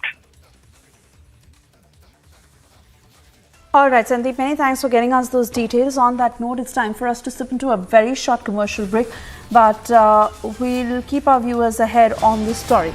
And a quick check of the other big stories we're tracking this afternoon. Yes, Jacqueline Fernandez in the dock for 200 crore rupees scam. She's being quizzed by the Delhi police as a suspect.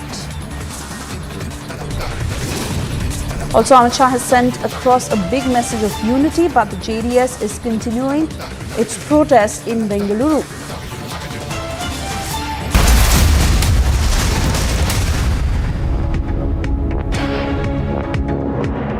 At Amity, we believe students should have an all-round exposure. The Study Abroad program gives students the option to do 5 weeks or more at any of the Amity campuses across the world in cities like New York, San Francisco, London, Melbourne, Dubai, Singapore, etc.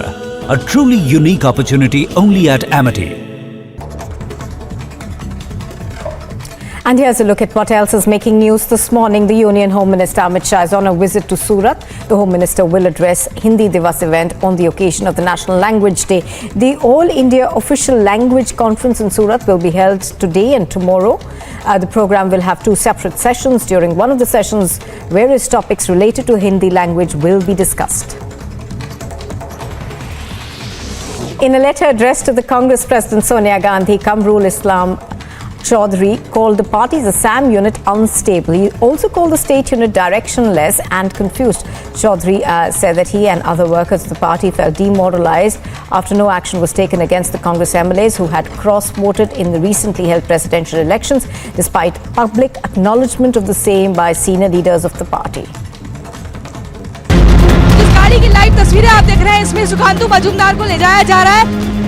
We can see water cannons are used widely across this whole rally. Now just look at that. The police force are now advancing. Stone pelting is still on.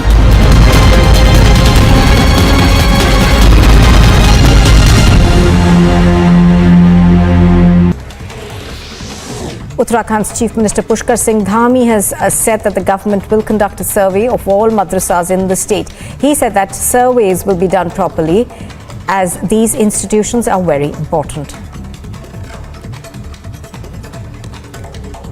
समय समय पर अनेक जगह से अनेक प्रकार की बातें आती हैं, इसलिए एक बार मदरसों का भी ठीक प्रकार से सर्वे होना बहुत ज़रूरी है और हम इनका सर्वे करवाएंगे, क्योंकि ये संस्थाएं भी हमारी ठीक होनी चाहिए, इसलिए सर्वे बहुत ज़रूरी है. Getting some breaking details now of the country observing Hindi Divas. The Home Minister spoke on several occasions today, and Amit Shah, the Union Home Minister, Cooperatives Minister, said that Hindi is the friend of all Indian languages and it unites the whole nation in the thread of unity.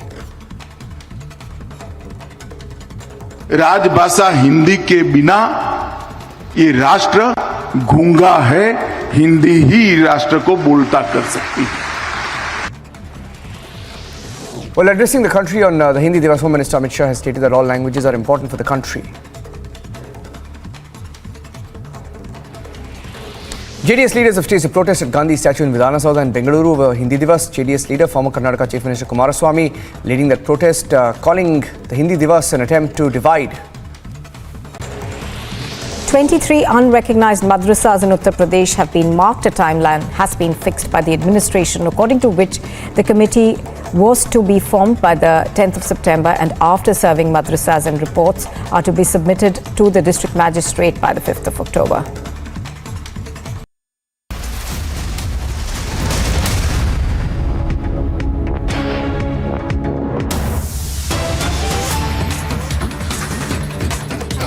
Inputs coming in of President Draupadi Murmu, who is set to visit London on the 17th of September.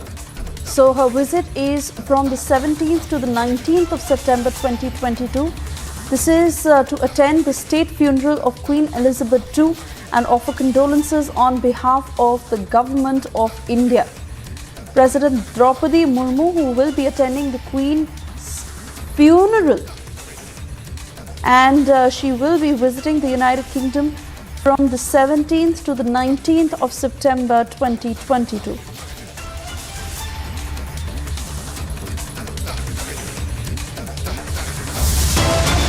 With that, it's time for us to slip into a very short commercial break. On the other side, we'll get you further details of the President's visit to the United Kingdom. And she will be visiting London to offer condolences on behalf of the government of India.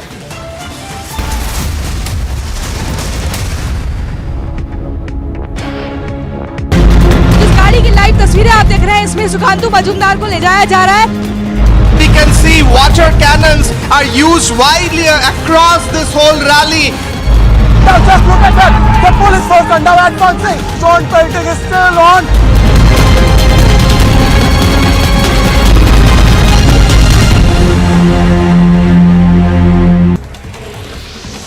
Uttarakhand's Chief Minister Pushkar Singh Dhami has said that the government will conduct a survey of all madrasas in the state. He said that surveys will be done properly as these institutions are very important. समय समय पर अनेक जगह से अनेक प्रकार की बातें आती हैं, इसलिए एक बार मदरसों का भी ठीक प्रकार से सर्वे होना बहुत ज़रूरी है और हम इनका सर्वे करवाएंगे, क्योंकि ये संस्थाएं भी हमारी ठीक होनी चाहिए, इसलिए सर्वे बहुत ज़रूरी है। Getting some breaking details now of the country observing Hindi Divas. The Home Minister spoke on several occasions today, and Amit Shah, the Union Home Minister, Cooperatives Minister, said that Hindi is the friend of all Indian languages and it unites the whole nation in the thread of unity. राजभाषा हिंदी के बिना ये राष्ट्र गूंगा है, हिंदी ही राष्ट्र को बोलता कर सकती है। Well, addressing the country on the Hindi Divas, Home Minister Amit Shah has stated that all languages are important for the country. JDS leaders have staged a protest at Gandhi statue in Vidhana Saudha in Bengaluru over Hindi Divas. JDS leader, former Karnataka Chief Minister Kumaraswamy, leading that protest, calling the Hindi Divas an attempt to divide. 23 unrecognized madrasas in Uttar Pradesh have been marked. A timeline has been fixed by the administration, according to which the committee was to be formed by the 10th of September, and after serving madrasas and reports are to be submitted to the district magistrate by the 5th of October. पहले से हमारे कार्यालय में चिन्हित 23 मदरसे हैं चिन्हित जो गैर मान्यता प्राप्त हैं। इसमें शासन द्वारा टाइमलाइन निर्धारित किया गया है, जिसमें ये था कि जिलाधिकारी महोदय के स्तर से 10 सितंबर तक तहसीलवार कमेटी गठित की जानी थी, जो गठित हो गई है। तो हम लोग टाइमली जो शासन द्वारा टाइमलाइन निर्धारित की गई है उसके अंतर्गत ही सर्वे करते हुए सूचना शासन को शासन में प्रेषित कर देंगे। Well, 4 sadhus were brutally attacked by villagers in the Lavanga village of Sangli in Maharashtra. According to the police, the 4 sadhus are residents of Uttar Pradesh. Reportedly, local residents could not understand their language, which led to a heated argument, due to which they were attacked. All sadhus have been admitted to the hospital by the police. Sources have claimed.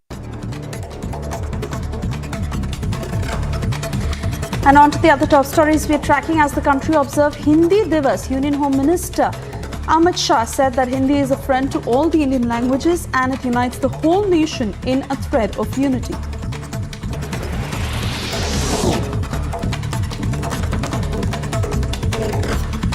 While addressing the country on the Hindi Divas, Home Minister Amit Shah said that all languages are important for the country.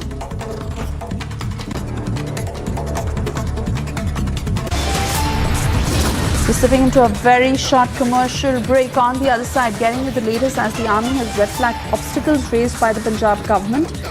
The army may have to postpone the agreed rally.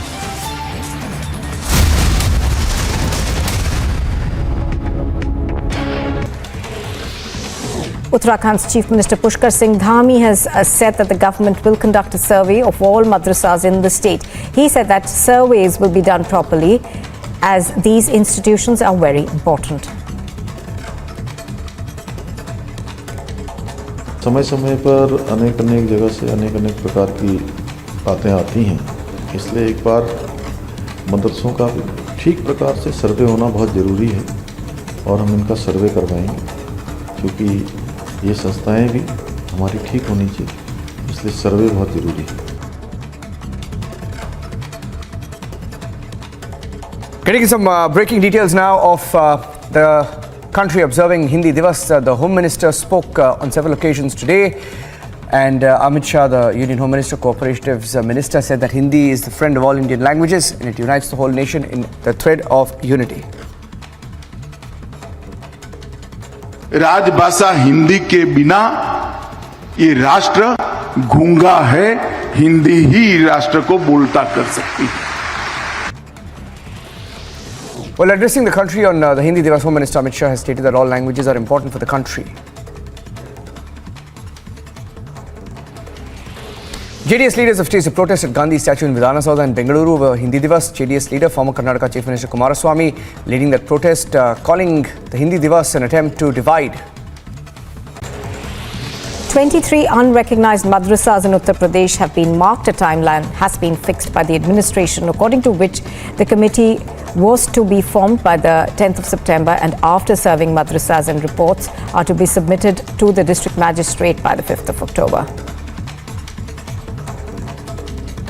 पहले से हमारे कार्यालय में चिन्हित 23 मदरसे हैं चिन्हित जो गैर मान्यता प्राप्त हैं। इसमें शासन द्वारा टाइमलाइन निर्धारित किया गया है, जिसमें ये था कि जिलाधिकारी महोदय के स्तर से 10 सितंबर तक तहसीलवार कमेटी गठित की जानी थी, जो गठित हो गई है। तो हम लोग टाइमली जो शासन द्वारा टाइमलाइन निर्धारित की गई है उसके अंतर्गत ही सर्वे करते हुए सूचना शासन को ससमय प्रेषित कर देंगे।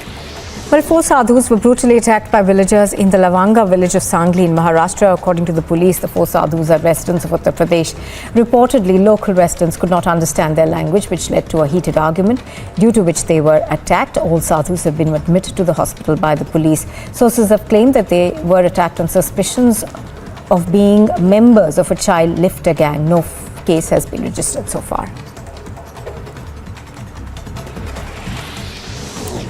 The High Court has set aside the reappointment of the Calcutta University Vice Chancellor. The High Court said that the West Bengal government has no authority to do so.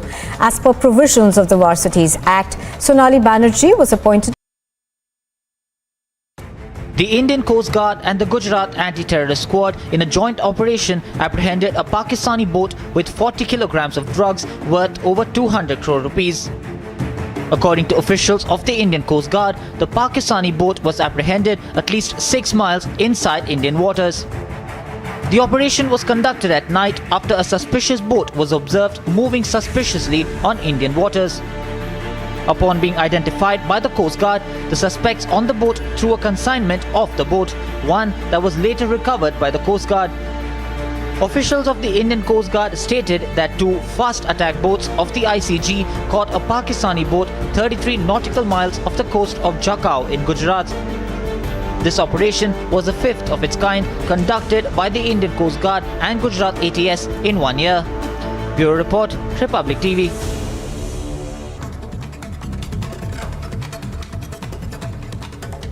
Getting some breaking details now of the country observing Hindi Divas. The Home Minister spoke on several occasions today, and Amit Shah, the Union Home Minister, Cooperatives Minister, said that Hindi is the friend of all Indian languages and it unites the whole nation in the thread of unity.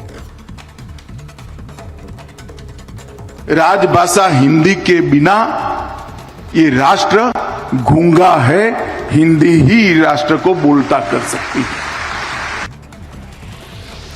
Well, addressing the country on the Hindi Divas, Home Minister Amit Shah has stated that all languages are important for the country.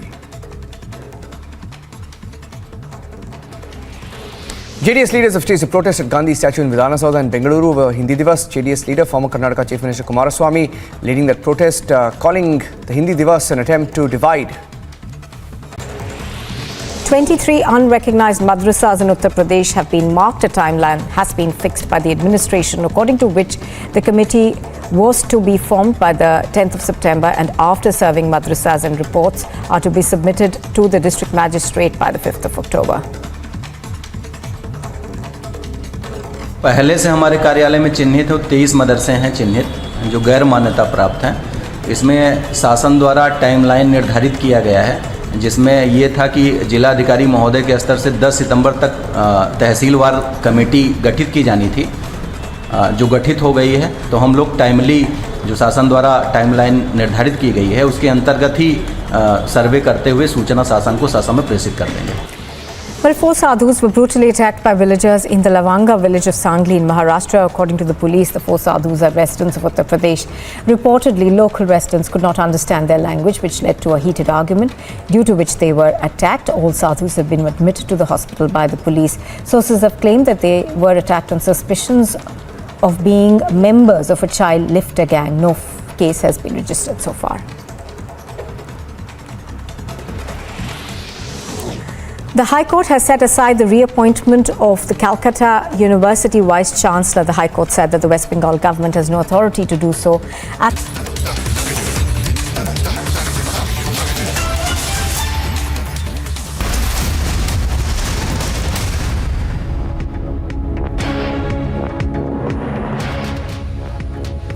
On to the headlines at 4 p.m. The army red flags obstacles raised by the Punjab government. Army may have to postpone the Agniveer rally.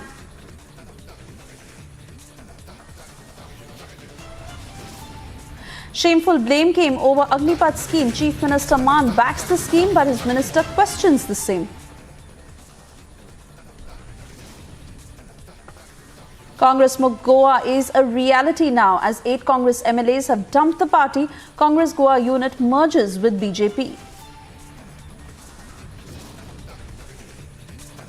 In the dock for 200 crore scam, Jacqueline Fernandez quizzed by Delhi police as a suspect.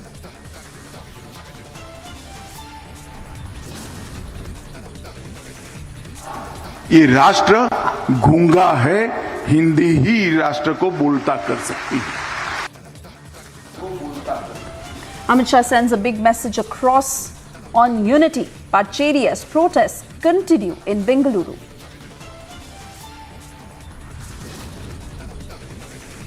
Uproar over the attack on Sadhus in Maharashtra. Sangli, 6 have been arrested. The police says further probe is on.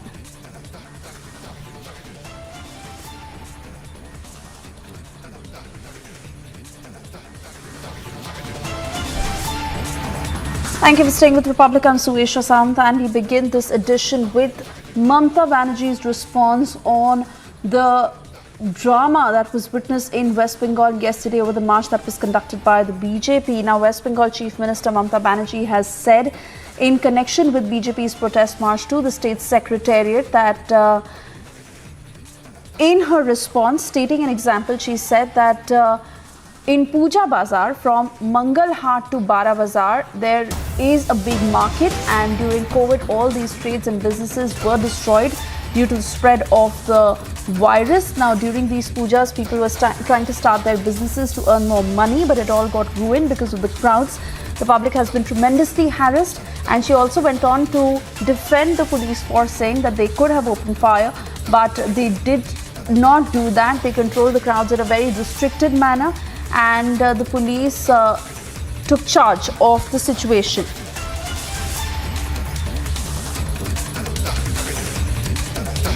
Let's listen in to that statement by Mamata Banerjee.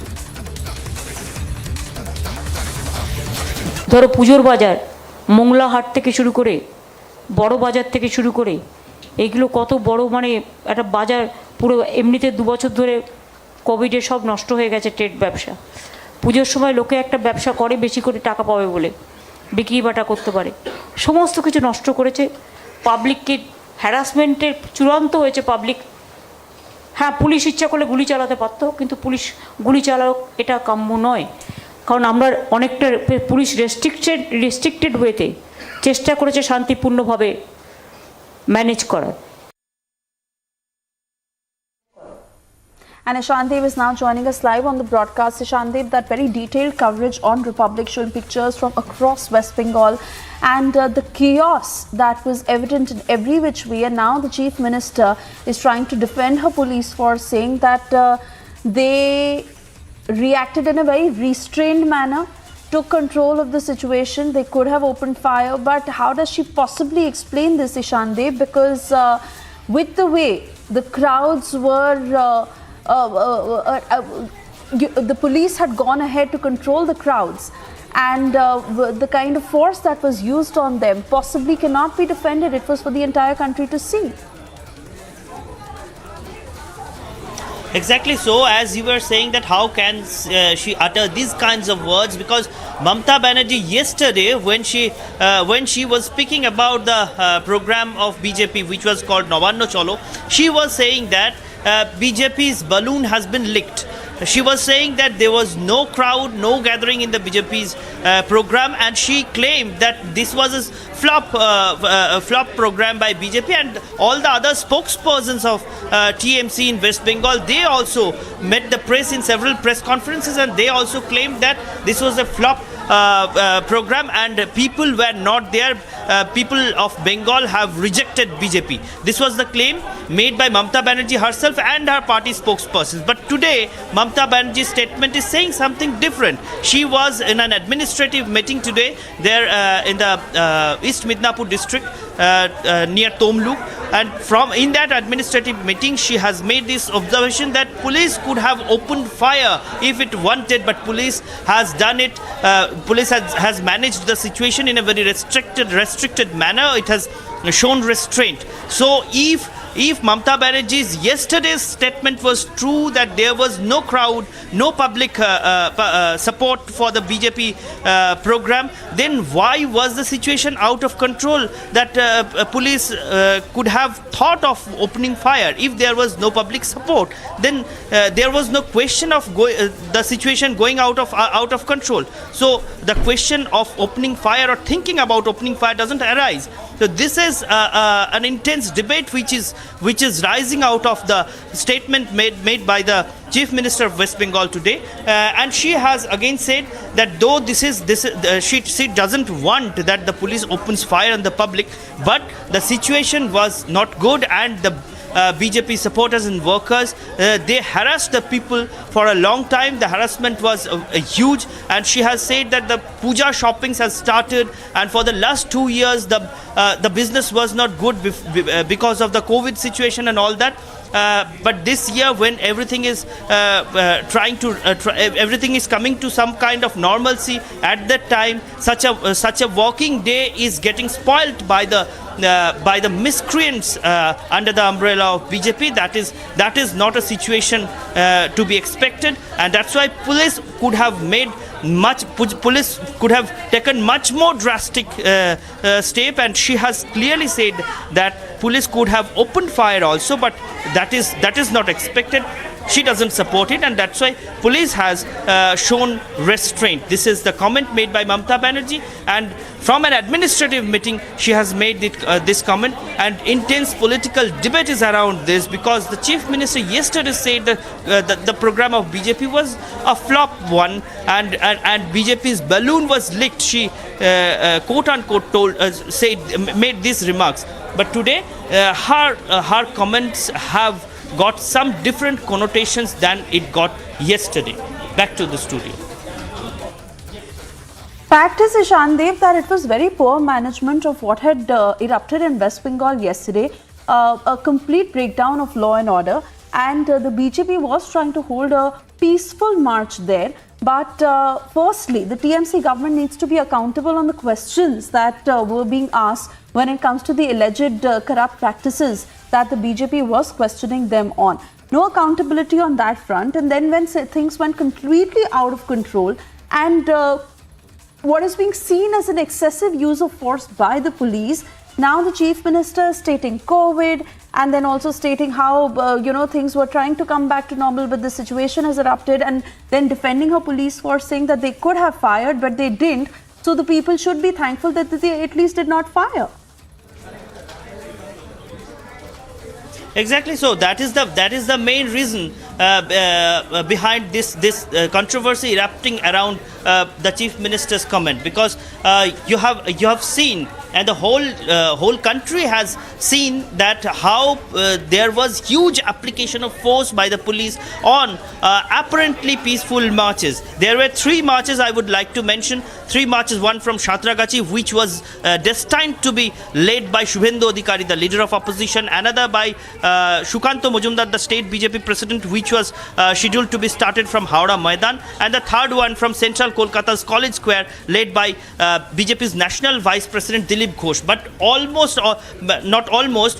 the 3 marches which were trying to go ahead towards Nabanno, in all the 3 spots there was a very big showdown between police and the BJP workers, and though there was no provocation apparently from the end of the BJP workers and supporters, everywhere police put up barricades, put up police pickets, and they stopped the leaders and the workers, the huge crowd, to move ahead. And it was those barricades and those stoppages, those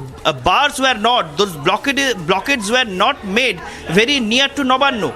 the procession which was being led by Shukanto Mujumdar, the state BJP president, that was stopped most closer to Nobanno, and that was even 3 kilometers away from Nobanno. So why police was so overactive? Why such huge force of application, huge application of force was done? That is the question being. These are the questions that are staring at the TMC government. Of course, we've seen what has happened even in the past when it comes to how the TMC has reacted against the BJP, and some many unruly scenes that have unfolded.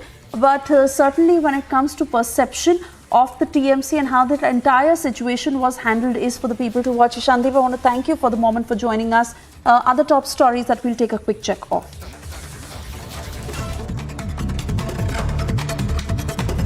And well, as the country observed Hindi Divas, Union Home Minister Amit Shah said that Hindi is a friend to all Indian languages and it unites the whole nation.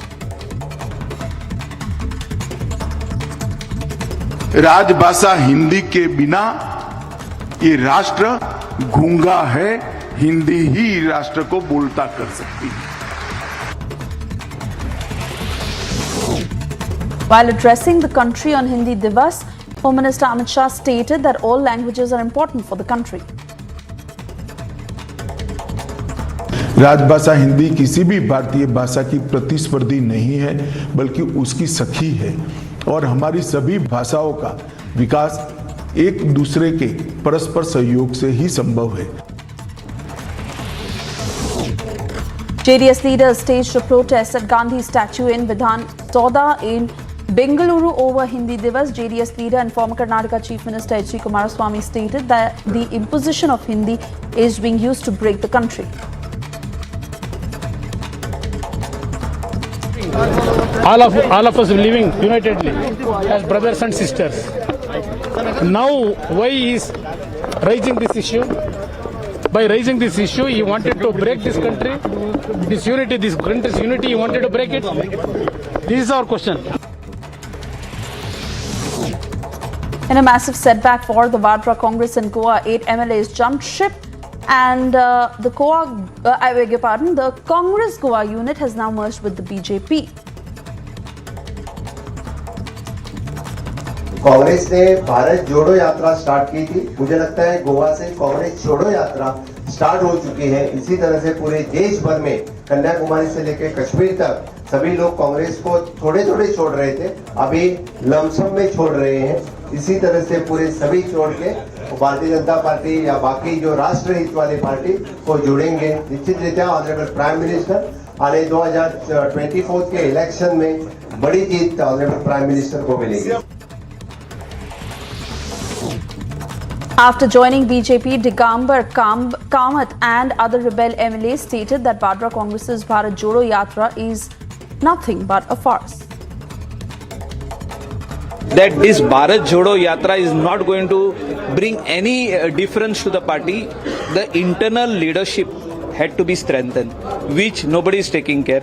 So Bharat Jodo Yatra is going to be a failure, and which has started from Goa, that is today.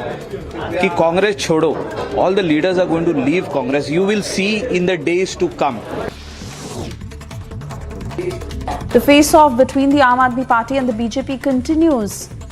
Making a big allegation, Delhi Chief Minister Arvind Kejriwal stated that BJP has been buying out their MLAs.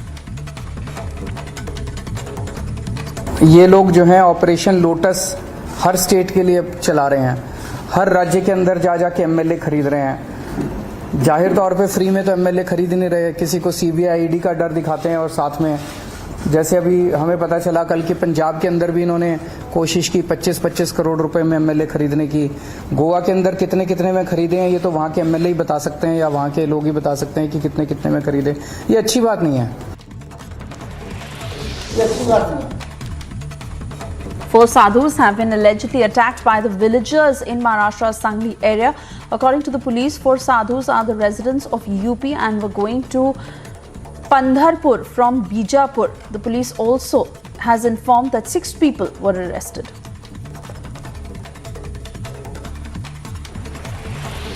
In a joint operation, Indian Coast Guard and Gujarat ATS apprehended a Pakistani boat 6 miles inside Indian waters with 40 kgs of drugs valued at 200 crore rupees. Now, according to ICG officials, 2 fast attack boats of ICG were caught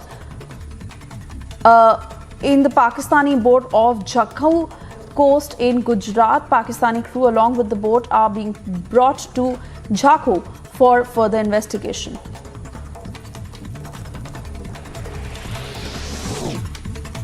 BJP condemned the role of the police during the protest march to the state's secretariat. BJP stated that at least 1,000 party workers have been injured in what happened yesterday.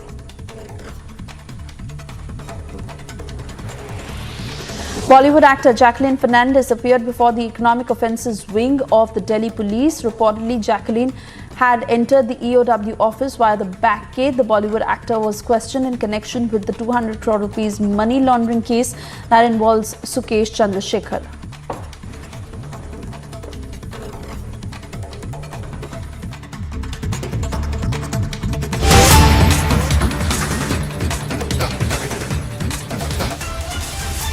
And we're getting you breaking updates coming in from Bihar this minute, as these are the first pictures on your screens of Lalu Prasad Yadav visiting the RJD office. And why this is significant is because this is the first time after the reformation of the Mahagathbandhan that has now come into power in Bihar. Pictures of Lalu Prasad Yadav visiting the party office after the formation of the Mahagathbandhan government in Bihar. This is the first time that he is visiting the RJD office ever since RJD is now back in power in that Mahagathbandhan in the state of Bihar. Lalu Prasad Yadav was at the RJD office. Those pictures on your screens. Prakash Singh will join us shortly to give us more details of this visit, the significance attached to it, and most importantly where Lalu Prasad Yadav stands after the reformation of the Mahagathbandhan in Bihar. Nitish Kumar ditched the BJP to join hands with the RJD that is now in power in the state of Bihar, and Lalu Prasad Yadav visiting the RJD office has not been in the day-to-day activities of the party, and Tejashwi, who's really leading the reins for the party. Now Lalu Prasad Yadav was at the RJD office, and this is his first visit post the formation of the Mahagathbandhan in Bihar. Prakash Singh is with us. Prakash, this is important. Give us details of how the visit happened in the first place. Lalu Prasad Yadav on the Mahagathbandhan and RJD coming back into power, and of course we understand that Tejashwi is really leading the reins of the party. So is he likely to play a more prominent role in the days to come, or was it really an informal visit? Well, Lalu Yadav has not been keeping well of late, and keeping in mind the fact that he has not visited the RJD office for quite some time, and keeping in mind his ill health. So he desired to visit the RJD office because he is the chief architect of RJD as well as the president of RJD. So you can see that he's seen getting out of the car in a track pant and a shirt.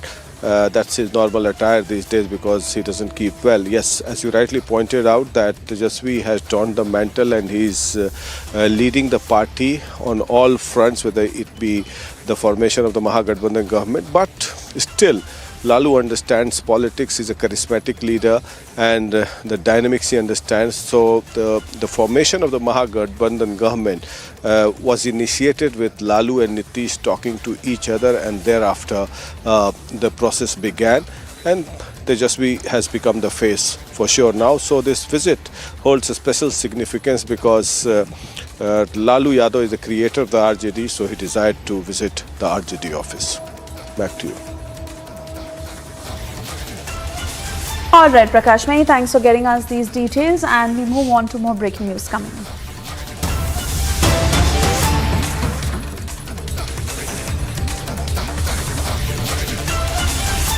And well, Pakistan Navy has now criticized Chinese-made helicopters over maintenance issues. Pakistan had purchased these Chinese Z-9 Sec helicopters in 2006, an ASW variant specifically produced for the Pakistan Navy and Air Force. However, it is marred by poor maintenance capabilities of the Chinese suppliers. What is being stated, Pakistan had purchased these helicopters equipped with pulse compression radar, low frequency sonar, radar warning receiver and Doppler navigation system to counterbalance India. However, it has little chance of doing any harm to New Delhi, as is being reported that this equipment that was specialized in the defense sector and related industry is failing in its capabilities. Abhishek Kapoor is now with us on the phone line. Abhishek, this is extremely important because firstly, what is Pakistan trying to say and their complaint over the Chinese-made defense equipment? Secondly, the very fact that this once again comes to light that Pakistan is not a strong enough force when and if they are even thinking of countering India in any which way. And China happens to be a fair weather friend of Pakistan, but this is once again speaking of how they may be a friend but failing on several accounts. Well, both fair weather and bad weather, sugar daddy, in fact, I would say, Suesha, China supplies almost 70% of Pakistani war machine, from its J-17 to the T-92 tanks, which are labeled Al-Khalid in Pakistan. So, obviously, there will be some issues here and there. For example, just a couple of months back, there were reports that, again, in the case of Navy, Pakistan Navy's made in China warships were refusing to fire missiles. So like we say, if you buy Chinese, you get it cheap, but it might not really last long. I think the Pakistanis are realizing that to the detriment of their overall national security. It does not mean that the relationship between the two nations is going haywire anytime soon. Pakistan remains in a tight embrace of the dragon, and there is a huge dependence. China keeps helping Pakistan off and on with its foreign debt servicing requirements, and effectively it's a debt trap which the Pakistanis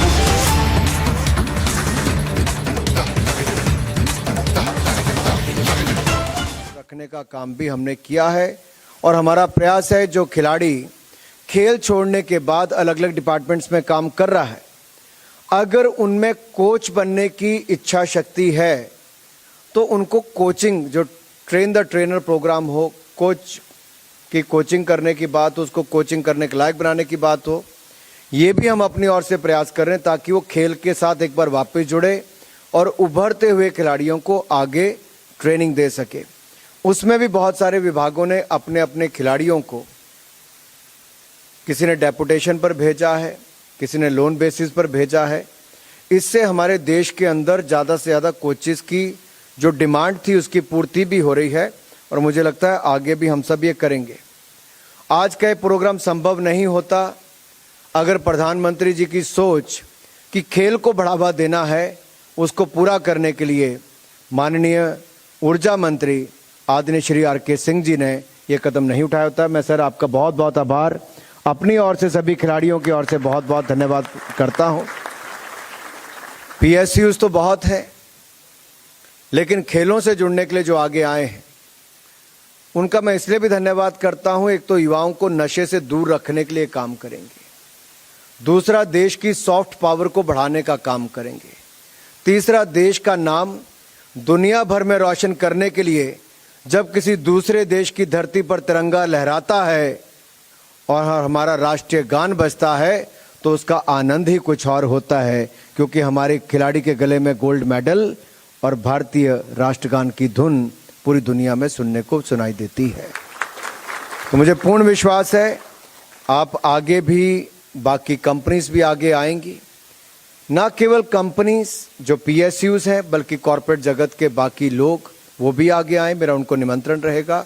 मैं उनसे आग्रह भी करता हूं कि कृपया आगे आएं, खेलों को बढ़ावा दें। इंडिविजुअल्स जो कंट्रीब्यूट कर सकते हैं, मान लीजिए किसी को लगता है कि किसी एक खिलाड़ी को उसको प्रमोट करना है या उसके लिए डोनेट करना है, और एक खिलाड़ी पर खर्चा साल का किसी के ऊपर 5 लाख तो किसी के ऊपर 2 लाख भी आ सकता है, तो छोटी से लेकर बड़ी कंट्रीब्यूशन तक, इंडिविजुअल से लेकर इंस्टीट्यूशन तक, कॉरपोरेट से लेकर किसी आम जनमानस, कोई भी आप में से अपना योगदान दे सकता है जिससे कि खेलों को बढ़ावा मिलेगा। और मुझे पूर्ण विश्वास है जब आप अपना सहयोग करेंगे तो हमारे इन खिलाड़ियों ने न कभी भारत को पीछे मुड़ के देखने दिया है, और आपको इससे साफ पता चलेगा कि आज तक के सबसे ज़्यादा मेडल टोक्यो ओलंपिक्स में 7 मेडल भारत ने जीतने का काम किया, पैरा ओलंपिक्स में सबसे ज़्यादा 19 मेडल, डेफ ओलंपिक में 16 मेडल, और थॉमस कप जहां हम कभी नहीं जीते थे 73 साल में, वहां भी गोल्ड मेडल जीता। IBA women world boxing championship में निखत जरीन ने जहां गोल्ड मेडल जीता, वहीं पर प्रवीण हुड्डा ने और मनीषा मौन ने ब्रॉन्ज मेडल जीतने का काम किया। तो कॉमनवेल्थ गेम में हमने 61 मेडल भारत के खिलाड़ियों ने जीतने का काम भी किया है और भारत का नाम रोशन किया है। इसको हमें अभी बहुत आगे बढ़ाना है। 2024 के ओलंपिक से लेकर आगे तक लेकर जाना है। मैं ज़्यादा समय नहीं लूँगा क्योंकि आज हमें माननीय RK सिंह जी को सुनना है, लेकिन उनकी बात सुनने से पहले उनके दोनों PSUs के CMD विवेक जी और गुरदीप जी, आपका और आपकी सारी टीम का, आपने दिल खोलकर खेलों की मदद की है। मैं सभी खिलाड़ियों और खेल संघों की ओर से और भारत सरकार के खेल मंत्रालय की ओर से आपका बहुत बहुत धन्यवाद करता हूं, बहुत बहुत आभार प्रकट करता हूं। जय हिंद, जय Bharat. Thank you, sir, for those kind words.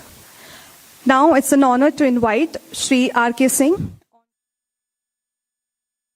Renewable Energy, and speak a few words of encouragement.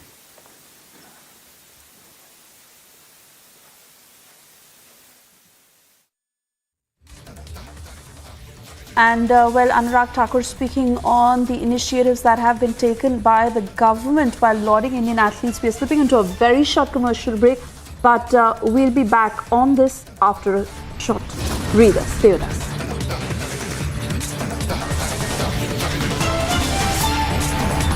Also, Congress book Goa is a reality now as 8 Congress MLAs have dumped the party and the Congress Goa unit has merged with the BJP.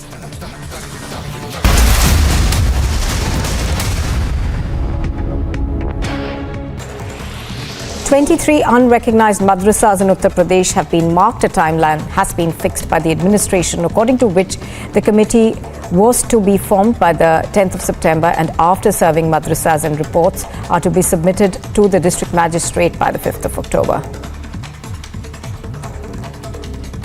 पहले से हमारे कार्यालय में चिन्हित 23 मदरसे हैं चिन्हित जो गैर मान्यता प्राप्त हैं। इसमें शासन द्वारा टाइमलाइन निर्धारित किया गया है, जिसमें ये था कि जिलाधिकारी महोदय के स्तर से 10 सितंबर तक तहसीलवार कमेटी गठित की जानी थी, जो गठित हो गई है। तो हम लोग टाइमली जो शासन द्वारा टाइमलाइन निर्धारित की गई है उसके अंतर्गत ही सर्वे करते हुए सूचना शासन को ससमय प्रेषित कर देंगे।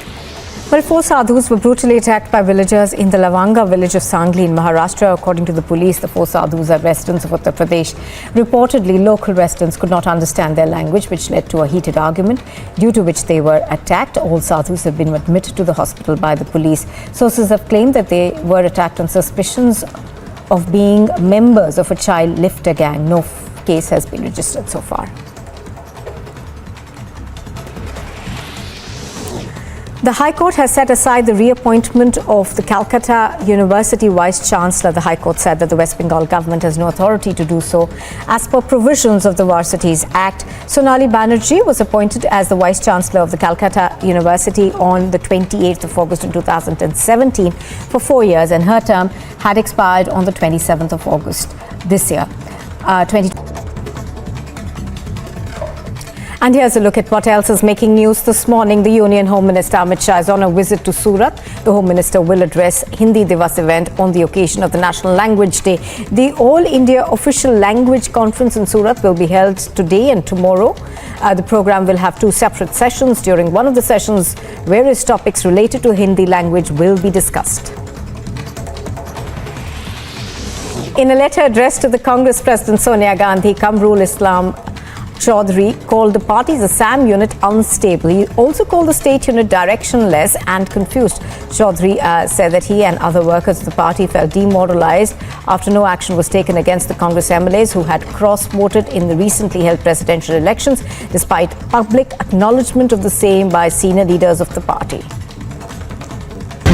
जिस गाड़ी की लाइव तस्वीरें आप देख रहे हैं, इसमें सुखांतु मजूमदार को ले जाया जा रहा है. We can see water cannons are used widely across this whole rally. Now just look at that. The police force are now advancing. Stone pelting is still on.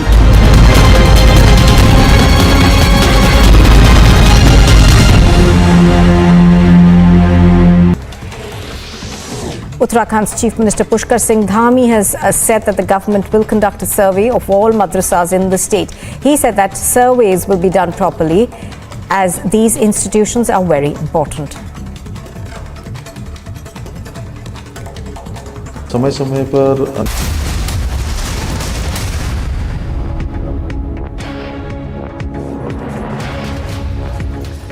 Top headlines at 4:30 p.m. Viewers, Army red flags obstacles in Agnipath recruitment in Punjab, says the rallies will go on as planned. Big blame game over Agnipath scheme. Chief Minister Man backs scheme, but his minister questions it.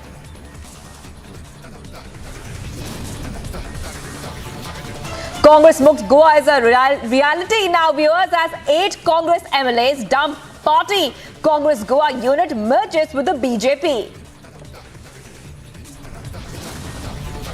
In the Dockford 200 crore scam, Jacqueline Fernandez quizzed by Delhi police as a suspect. राजभाषा हिंदी के बिना ये राष्ट्र गूंगा है, हिंदी ही राष्ट्र को बोलता कर सकती है. Shah sends across big message of unity, but JDS protests continue in Bengaluru. Big uproar over attack on Sadhus in Maharashtra, Sangli. 6 arrested, police say further probe on.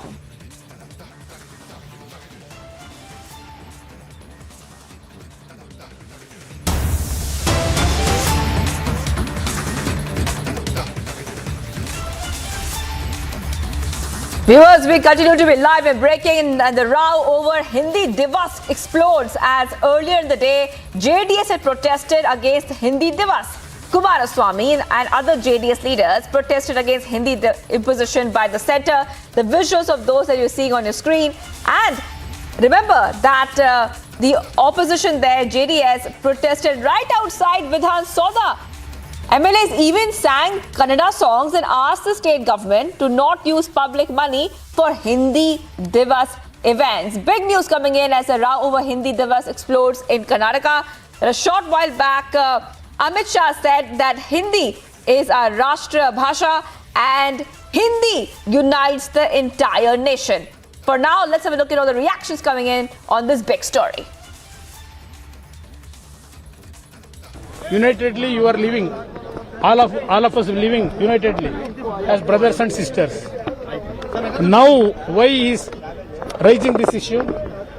By raising this issue, he wanted to break this country, this unity, this country's unity. He wanted to break it. This is our question. Is it an imposition, you call it? Yeah, definitely. Why you are forcing people who wanted to learn several languages? They will learn. So you leave it to them. They will choose their language. Congress is also supporting the Hindi Divas today. No, both Congress and BJP. I know. Even from 1947, Congress also, they tried to impose this Hindi in the country.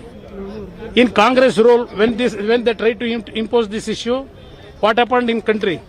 In Tamil Nadu, in Karnataka, the violence which took place. That is in this history, it is there.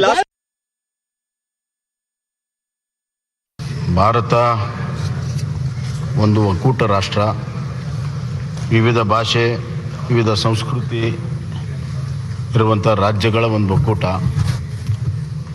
ಯಾವುದೇ ಒಂದು ಭಾಷೆಯನ್ನು ಹೇರೋದಕ್ಕೆ ಇಲ್ಲಿ ಅವಕಾಶ ಇಲ್ಲ. ನಮ್ಮ ಪ್ರಧಾನಮಂತ್ರಿಗಳು ಕೂಡ ಬಹಳಷ್ಟು ಸ್ಪಷ್ಟವಾಗಿ ಹೇಳಿದ್ದಾರೆ, ಎಲ್ಲ ಮಾತೃಭಾಷೆಗಳೇನಿದ್ದಾವೆ ಪ್ರಾದೇಶಿಕ ಭಾಷೆಗಳು ಅವೆಲ್ಲವೂ ಕೂಡ ರಾಷ್ಟ್ರೀಯ ಭಾಷೆಗಳಂತಲೇ ಹೇಳಿದ್ದಾರೆ.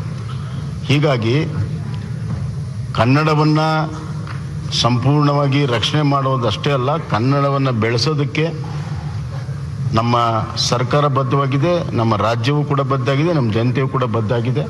ಅದರಿಂದ ಯಾವುದೂ ಕೂಡ ಆತಂಕ ಪಡುವಂಥ ಅವಶ್ಯಕತೆ ಇಲ್ಲ. ಯಾವ ಕಾರಣಕ್ಕೂ ಕೂಡ ಇದರಲ್ಲಿ ರಾಜಿ ಇಲ್ಲ, ಪ್ರಶ್ನೆನೇ ಇಲ್ಲ. ಮತ್ತು ನಮ್ಮ ನೆಲ, ಜಲ, ಜನ, ಭಾಷೆ ಈ ವಿಚಾರದಲ್ಲಿ ರಾಜಕೀಯ ಮೀರಿ ನಾವು ಯಾವಾಗಲೂ ಕೂಡ ನಿರ್ಣಯವನ್ನು ತೆಗೆದುಕೊಂಡಿದ್ದೇವೆ. ಆ ಹಿನ್ನೆಲೆಯಲ್ಲಿ ನಾನು ಹೇಳಕ್ಕೆ ಇಚ್ಛಪಡ್ತೇನೆ, ನಾವು ಕನ್ನಡವನ್ನು ಅತ್ಯಂತ ಅಗ್ರಗಣ್ಯ ಭಾಷೆಯಾಗಿಯೇ ನಮ್ಮ ಬಳಕೆ ಆಗ್ತಾ ಇದೆ. ಇವತ್ತು ಕನ್ನಡ ಬಳಕೆ ಹೆಚ್ಚು ಮಾಡೋದಕ್ಕೆ ಒಂದು ಕಾನೂನನ್ನೇ ತರ್ತಾ ಇದ್ದೀವಿ ನಾವು. ಇದೇ ಸೆಷನ್ನಲ್ಲಿ ವಿಧಾನಸಭೆಯಲ್ಲಿ ಕನ್ನಡವನ್ನು ಕಾನೂನಾತ್ಮಕವಾಗಿ ಕಡ್ಡಾಯ ಮಾಡುವಂಥದ್ದು ಪ್ರಥಮ ಬಾರಿ ಈ ರಾಜ್ಯದಲ್ಲಿ ನಾವು ತರ್ತಾ ಇದ್ದೇವೆ. ಇದುವರೆಗೂ ಕನ್ನಡ ಕಡ್ಡಾಯ ಅಂತ ನಾವು ಮಾತಾಡ್ತಾ ಇದ್ವಿ. ಮತ್ತು ಅದಕ್ಕೆ ಹಲವಾರು ಸಮಿತಿಗಳಿದೆ, ಪ್ರಾಧಿಕಾರ ಇದೆ, ಆದರೆ ಅದಕ್ಕೆ ಕಾನೂನು ಸ್ವರೂಪ ಇರಲಿಲ್ಲ. ಪ್ರಥಮ ಬಾರಿ ಇವತ್ತು ನಾವು ಕಾನೂನನ್ನ ತರ್ತಾ ಇದ್ದೇವೆ. ಆ ಕಾನೂನಿನ ರಕ್ಷಣೆ ಕನ್ನಡ ಭಾಷೆಗಿರ್ತದೆ, ಕನ್ನಡ ಜನತೆಗಿರ್ತದೆ, ಕನ್ನಡ ಮಾತಾಡುವಂಥ ಜನಕ್ಕೂ ಕೂಡ ಇರ್ತದೆ. ಅಷ್ಟೇ ಅಲ್ಲ, ಕನ್ನಡವನ್ನು ಬೆಳೆಸಲು ನಾವು ಇಲ್ಲಿ ಅನ್ಯ ಭಾಷಿಕರು ಯಾರಿದ್ದಾರೆ ಅವ್ರಿಗೂ ಕೂಡ ಕನ್ನಡವನ್ನು ಕಲಿಯೋದಕ್ಕೂ ಕೂಡ ಅತಿ ಹೆಚ್ಚು ಒತ್ತಾಯವನ್ನು ಮತ್ತು ಒತ್ತನ್ನು ಕೊಡೋದಕ್ಕೂ ಮಾಡ್ತೀವಿ. ಇನ್ನೊಂದು ಸುದ್ದಿ, ಹೊಸ ಶಿಕ್ಷಣ ನೀತಿಯಲ್ಲಿ ಪ್ರಥಮ ಬಾರಿ ಪ್ರೊಫೆಷನಲ್ ಕಾಲೇಜ್ ಕೋರ್ಸ್ಗಳಲ್ಲಿ ಇವತ್ತು ಕನ್ನಡದಲ್ಲಿ ಇಂಜಿನಿಯರಿಂಗನ್ನು ಬರೆಯುವಂಥದ್ದು ಪ್ರಥಮ ಬಾರಿ ಈ ವರ್ಷ ಪ್ರಾರಂಭ ಆಗಿದೆ. ಒಂದು ಸೆಮಿಸ್ಟರ್ ಕೂಡ ಪೂರ್ತಿಯಾಗಿದೆ. ಅದಕ್ಕೆ ಸಿಲೆಬಸ್ ರೆಡಿ ಮಾಡಿ, ಕೋರ್ಸ್ಗಳನ್ನು ಮಾಡಿ, ಒಂದು ಸೆಮಿಸ್ಟರ್ ಪಾಠ ಹೇಳಿ ಇವತ್ತು ಒಂದು ಸೆಮಿಸ್ಟರ್ ಕೂಡ ಮುಗಿತಾ ಬಂದಿದೆ. ಅದಕ್ಕೆ ಕನ್ನಡದಲ್ಲೇ ಇಂಜಿನಿಯರಿಂಗ್ ಮಾಡುವಂಥದ್ದಕ್ಕೆ ಪ್ರೋತ್ಸಾಹವನ್ನು ಕೊಟ್ಟಿದ್ದೇವೆ. ಹಿಂದೆಂದೂ ಕೂಡ ಈ ಪ್ರಯತ್ನಗಳಾಗಿರಲಿಲ್ಲ. ಹೀಗಾಗಿ ಕನ್ನಡವನ್ನು ಉಳಿಸಲು ಬೆಳೆಸಲು ನಮ್ಮ ಸರ್ಕಾರ ಬದ್ಧವಾಗಿದೆ. ಎಲ್ಲಾದರೂ ಒಂದು ಸಣ್ಣದಿದ್ರೂ ಕೂಡ ಅದಕ್ಕೆ ತೀಕ್ಷ್ಣವಾಗಿ ನಾವು ಪ್ರತಿಕ್ರಿಯೆಯನ್ನು ಮಾಡಿ ಖಂಡಿತ ರಕ್ಷಣೆಯನ್ನು ಮಾಡ್ತೀವಿ ಅಂತ ಹೇಳಕ್ಕೆ. अब 8वीं अनुसूची में कुल 22 भाषाएं सम्मिलित हैं। भारत की सभी भाषाएं महत्वपूर्ण हैं। उसका अपना अपना एक समृद्ध इतिहास है और विभिन्न भारतीय भाषाओं के साथ समन्वय स्थापित करते हुए हिंदी ने जनमानस के मन में एक विशेष स्थान भी प्राप्त किया है। यही कारण है कि आजादी के आंदोलन में अनेक स्वतंत्रता सेनानियों ने महात्मा गांधी, सरदार वल्लभ भाई पटेल, विनोबा भावे, आचार्य कृपलानी, काका साहेब कालेलकर, जवाहरलाल नेहरू, ये सभी ने हिंदी को संपर्क भाषा बनाकर आंदोलन की गति को बढ़ाने का प्रयास किया। स्वराज प्राप्ति के हमारे स्वतंत्रता आंदोलन में स्वभाषा का आंदोलन निहित ही था। स्वतंत्रता प्राप्ति के बाद हिंदी की महत्वपूर्ण भूमिका को देखते हुए संविधान निर्माताओं ने अनुच्छेद 343 द्वारा संघ की राजभाषा हिंदी और देवनागरी लिपि को अपनाया। संविधान के अनुच्छेद 351 में हिंदी भाषा के विकास के लिए हमें निर्देश भी संविधान ने किया है। देशवासियों, माननीय प्रधानमंत्री श्री नरेंद्र मोदी जी के प्रेरणादायक नेतृत्व में आज जब पूरा देश आजादी का अमृत महोत्सव मना रहा है और प्रत्येक क्षेत्र में हम नई ऊर्जा के साथ नए संकल्प ले रहे हैं, ऐसे में यह सामूहिक प्रयास होना चाहिए कि राजभाषा हिंदी को लेकर संविधान द्वारा निर्धारित लक्ष्यों को हम प्राप्त करें। जिनको सीखने का शौक है सीख लीजिए। हमारे राज्य की भाषा कन्नड़ है। आज आंध्रा में, तेलंगाना में, केरल में, पूरा दक्षिण इसके खिलाफ है। हर लैंग्वेज हमको इम्पोर्टेंट है। कन्नड़ा हमारा भारत देश में एक लैंग्वेज सिर्फ एक बात करने के लिए एक सिस्टम नहीं है। लैंग्वेज कल्चर है, ये पारंपरिक है, वो प्रदेश का कल्चर और सभी वो मिलकर एक लैंग्वेज होता है। So every language is in country is important. कोई रीजनल लैंग्वेज को सप्रेस मत करना और एनी इंडरेंस नहीं होना। सभी रीजनल लैंग्वेज के लिए हम प्रोत्साहन करना है। उनको सपोर्ट करना है every regional language and everyone should learn the regional language. ऐसे कन्नड़ पे हिंदी भी उनको वैल्यूज है. हिंदी हमारा नेशनल लैंग्वेज है. कोई इसमें उनका प्रचार करने और उनको सभी बात करने का इसमें तकलीफ क्या है? किसी को तकलीफ क्या है?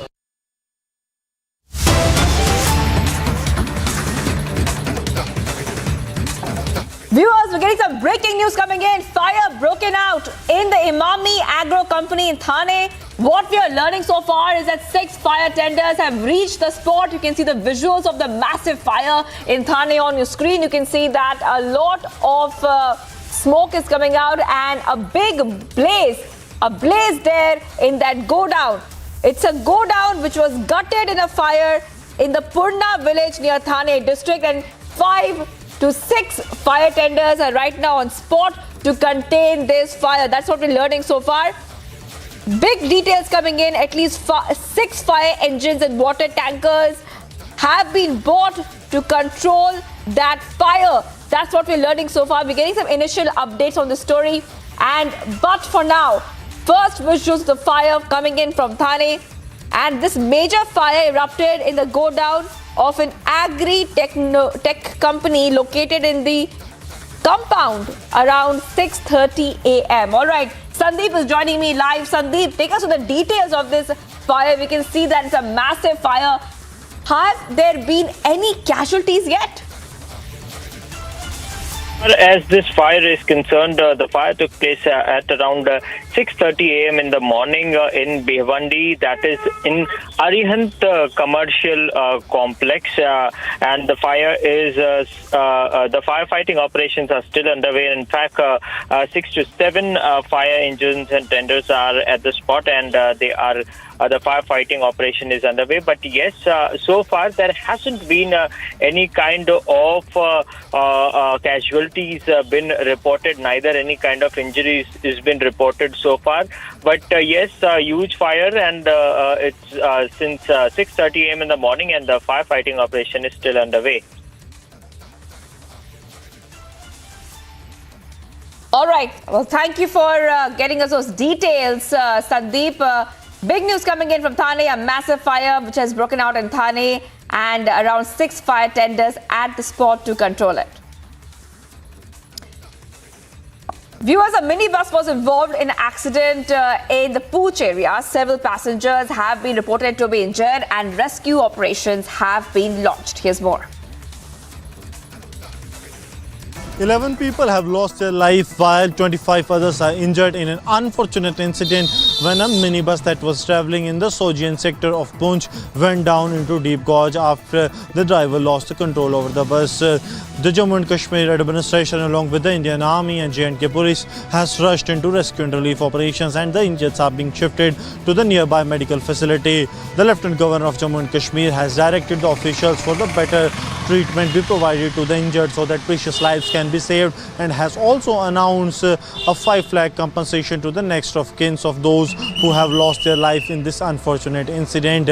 All the forces are being kept on standby to ensure that those grievously injured should be given the better treatment at an earlier so that their lives can be saved. Important to mention that the incident has taken place at around 7:30 in the morning when the vehicle was travelling overloaded in the Sojian sector. With Sarjivan Kumar, Gursimran Singh for Republic Media Network. Well, what's coming up on the other side? Congress Mukt Goa is a reality now as 8 Congress MLAs dump party. Congress Goa unit merges with the BJP. In the dock for 200 crore scam, Jacqueline Fernandez quizzed by the Delhi police as a suspect. Stay tuned.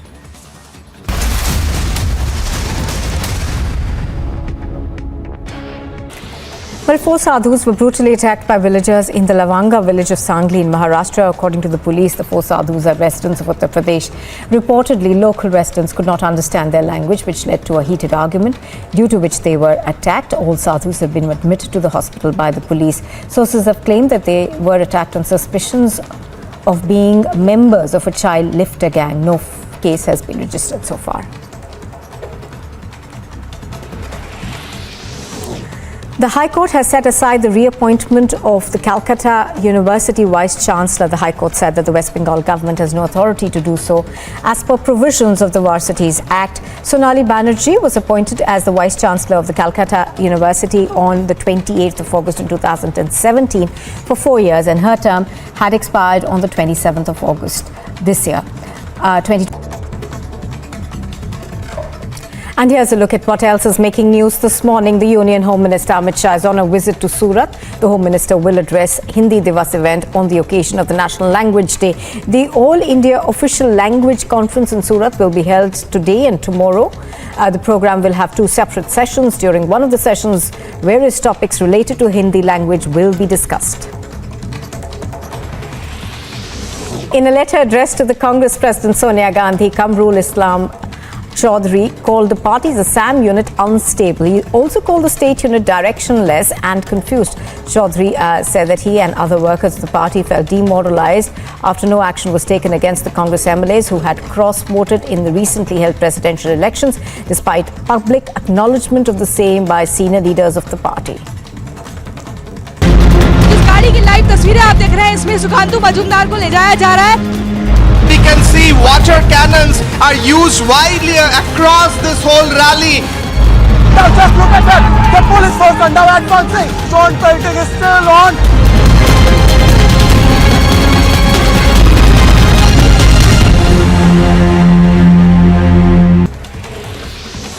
Uttarakhand's Chief Minister Pushkar Singh Dhami has said that the government will conduct a survey of all madrasas in the state. He said that surveys will be done properly, as these institutions are very important. समय समय पर अनेक जगह से अनेक प्रकार की बातें आती हैं, इसलिए एक बार मदरसों का भी ठीक प्रकार से सर्वे होना बहुत ज़रूरी है और हम इनका सर्वे करवाएंगे, क्योंकि ये संस्थाएं भी हमारी ठीक होनी चाहिए, इसलिए सर्वे बहुत ज़रूरी है. Getting some breaking details now of the country observing Hindi Divas. The Home Minister spoke on several occasions today. शिक्षक होता तो यही होता कि आप नहीं पाप है, जनता के लिए अभिशाप है. ये बार बार आम आदमी पार्टी का भ्रष्टाचारी चेहरा सामने आता है और हम कुछ सवाल पूछते हैं. यही होता कि आप नहीं पाप है, जनता के लिए अभिशाप है. ये बार बार आम आदमी पार्टी का भ्रष्टाचारी चेहरा सामने आता है और हम कुछ सवाल पूछते हैं. एक ही दिन में कम ही ऐसा हुआ होगा कि किसी सरकार को 2 झटके लगे हो, क्योंकि उनकी भ्रष्टाचारी नीति को उच्च न्यायालय ने रोक दिया हो, फटकार लगाई हो. मैं आपके समक्ष सबसे पहले आज पंजाब और हरियाणा हाईकोर्ट ने पंजाब में आम आदमी पार्टी की सरकार जो है वो प्रथम दृष्टया एक ऐसी खनन नीति, ऐसी माइनिंग पॉलिसी लाई जिसपे कि आज रोक लगा दी गई है. और ये कब हो रहा है? जब अरविंद केजरीवाल कह रहे थे कि हमने पंजाब से भ्रष्टाचार समाप्त कर दिया है. यह बात अलग है कि उसके कुछ सप्ताह बाद ही भ्रष्टाचार उजागर हुआ, क्योंकि अरविंद केजरीवाल कहीं जाएं और वहां भ्रष्टाचार ना हो, यह तो संभव है नहीं.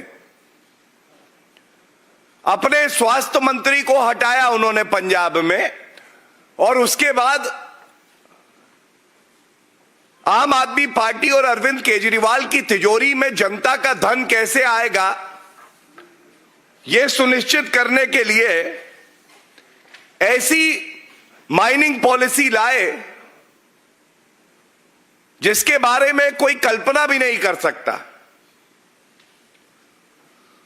इस माइनिंग पॉलिसी में उन्होंने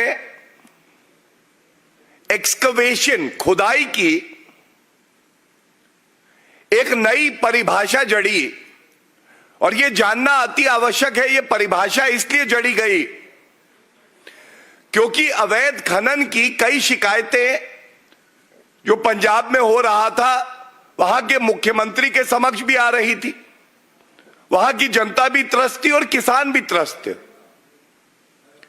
अब उस अवैध खनन को रोकने की बजाय ऐसी नई परिभाषा दे दो कि जो अवैध खनन हो रहा है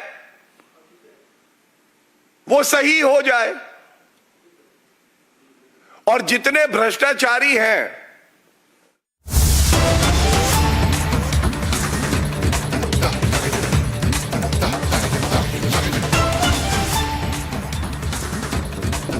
Viewers, we're getting some breaking news right now. It's a big win for BCCI. Supreme Court allows BCCI plea to modify the mandatory cooling off clause for the board's administrators. They can now have a maximum of 12 years at one go at BCCI and at a state association before the break. And Rhythm is joining me right now, our executive editor legal, to help us understand why this news is significant. Rhythm, over to you.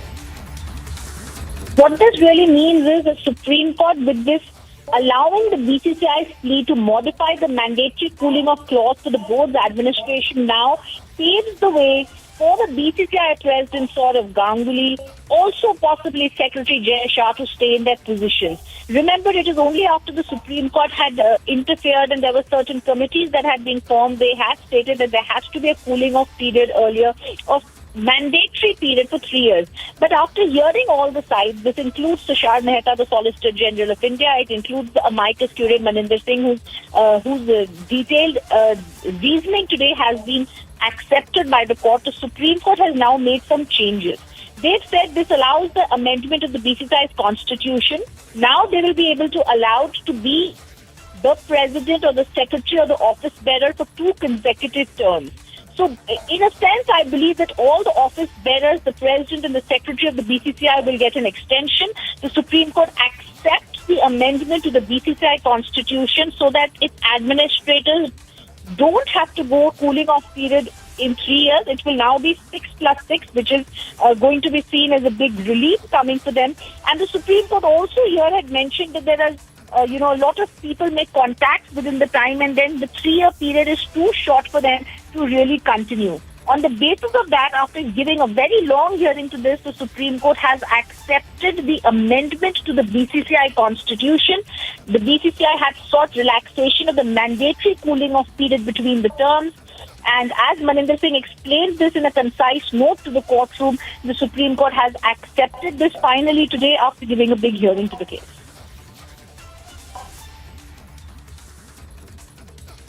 Well, Rhythm, this is a big news coming in. That also means it's a big relief for Saurav Ganguly and Jay Shah. This is what it essentially means right now, Rhythm. And how will this really impact the tenures now? Big relief, because this is why this extension had been filed. Several times over this consecutive term was something spoken about.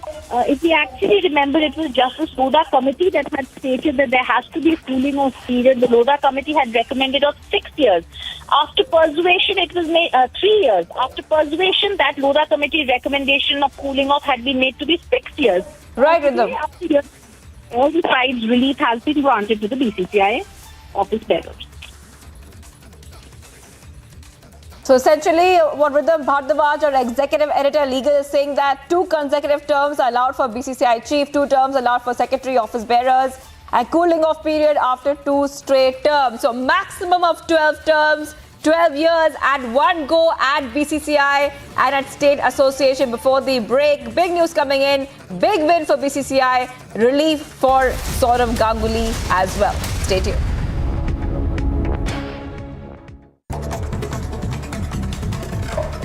And here's a look at what else is making news this morning. The Union Home Minister Amit Shah is on a visit to Surat. The Home Minister will address Hindi Divas event on the occasion of the National Language Day.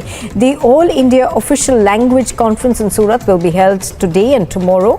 The program will have 2 separate sessions. During one of the sessions, various topics related to Hindi language will be discussed.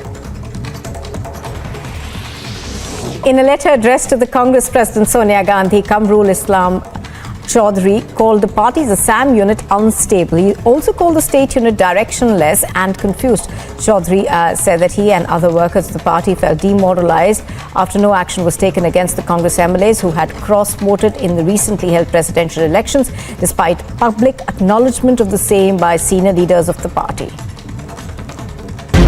इस गाड़ी की live तस्वीरें आप देख रहे हैं, इसमें सुखांतु मजूमदार को ले जाया जा रहा है। We can see water cannons are used widely across this whole rally. Now just look at that. The police force are now advancing. Sword fighting is still on.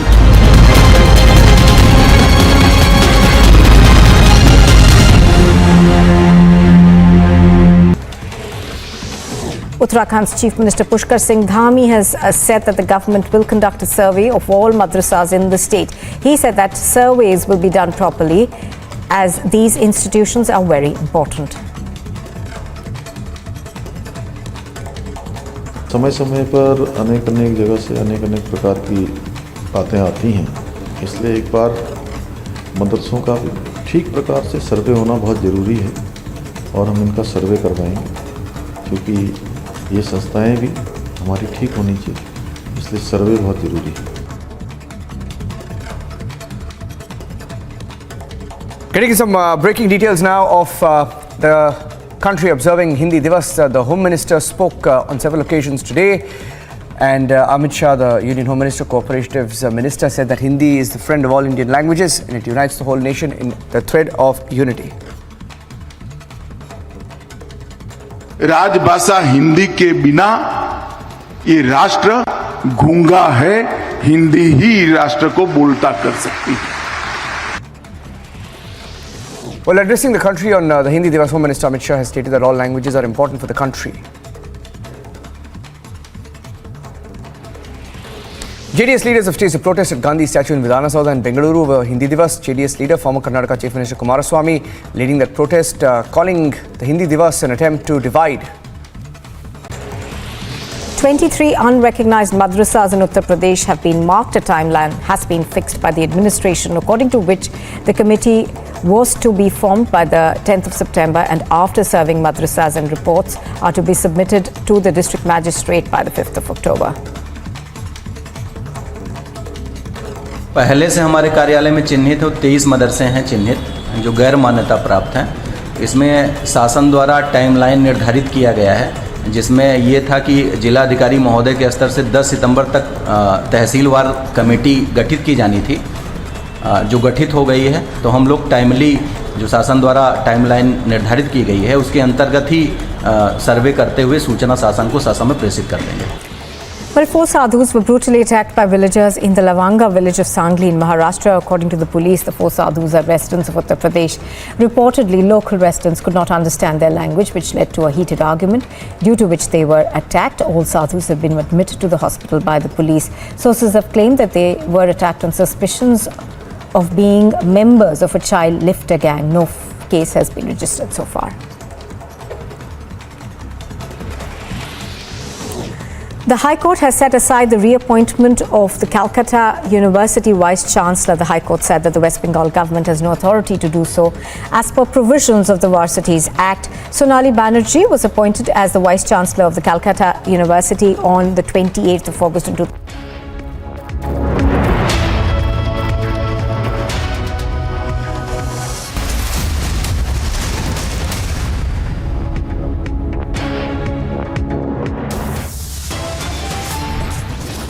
Army Red flags obstacles in Agnipath recruitment in Punjab, says the rallies will go on as planned.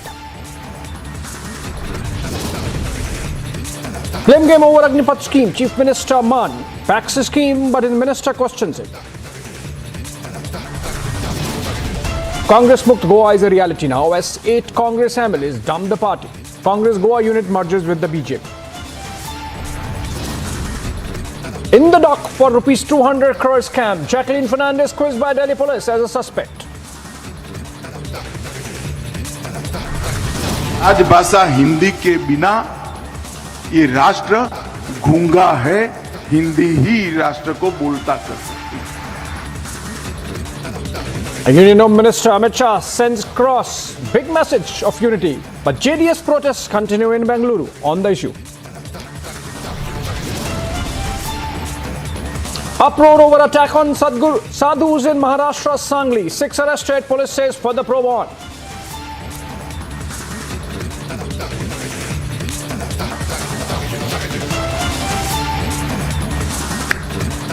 All right, getting you first response of the Bihar Chief Minister Nitish Kumar on the Begusarai firing incident.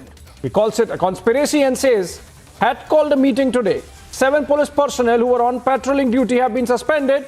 And yesterday, a firing incident in Bihar's Begusarai district had killed 1 man and injured 10 others. The culprits are yet to be arrested. The police is hot on trails, but motive is still not clear. We'll try to get the soundbite of Chief Minister of Bihar, Nitish Kumar. Let's listen to him. वहाँ पर Muslim community के हैं, तो इस तरह से करके कोई ना कोई धंधा जरूर किया। और हमने कहा कि हर तरह से एक एक चीज़ का पता करिए। और ये तो हमने पहले ही, आज से कुछ ही दिन पहले हमने मीटिंग करके पूरा सबके साथ गृह विभाग और इस पुलिस के साथ सारा मीटिंग करके पूरे बिहार में लॉ एंड ऑर्डर को मेंटेन करने के लिए और जो पहले से बने हुए नियम हैं उन नियमों का ठीक ढंग से पालन करिए। ये बात तो हम मीटिंग में करके कर चुके हैं। लेकिन वैसे ही एक घटना घटी तो अचानक हमने देखा कि क्या हुआ है। और फिर वहाँ से कई लोगों ने फ़ोन करके भी कुछ बताया कि कहाँ पर क्या हुआ है। क्या लगता है इसमें तो साजिश है क्या? कोई किसी तरह का जान निश्चित कुछ न कुछ, हमने तो कहा पूरा पता करिए, जरूर झंझट साजिश हो सकती है। अभी तक ये अब देखिए तो पता ही करना है। क्या ऐसा तो ये नहीं कोई सरकार बदली है तो सरकार बदलते हुए रुख को देखते हुए इस सब चीज को देखा जाएगा। अभी कुछ कहना उचित नहीं है, लेकिन एक एक चीज को देखना बहुत जरूरी है कि ऐसा क्यों हुआ और वो कैसे जा रहा था और किस प्रकार से इस तरह से कोई कर रहा है, कहाँ से कौन निकला। तो हर चीज को वहाँ के जो 4 लोग थे तो हैं सारे सब कुछ देख रहे हैं। एक की तो हत्या हो गई और बाकी जो कुछ भी है वो सब कुछ, तो जो कुछ भी एक एक चीज को देख रहा है। और उसमें जिन लोगों को तेजी से काम नहीं करना था, क्यों नहीं कोई काम किया, ये भी देखने के लिए तो कुछ लोगों को तो सस्पेंड भी किया है। आज ही हमको जानकारी दी है 7 लोगों के बारे में। लेकिन हमने पूरा उसके लिए विस्तृत चर्चा की है। और कल ही जब इसकी थोड़ी जो अखबारों के माध्यम से पता चलता है ना भाई, अखबार या आप लोगों के ये माध्यम से, टेलीविज़न वगैरह के माध्यम से जो कुछ भी पता चलता है, तो उसी के हिसाब से हमने पूछ लिया था तुरंत कि क्या हुआ है भाई।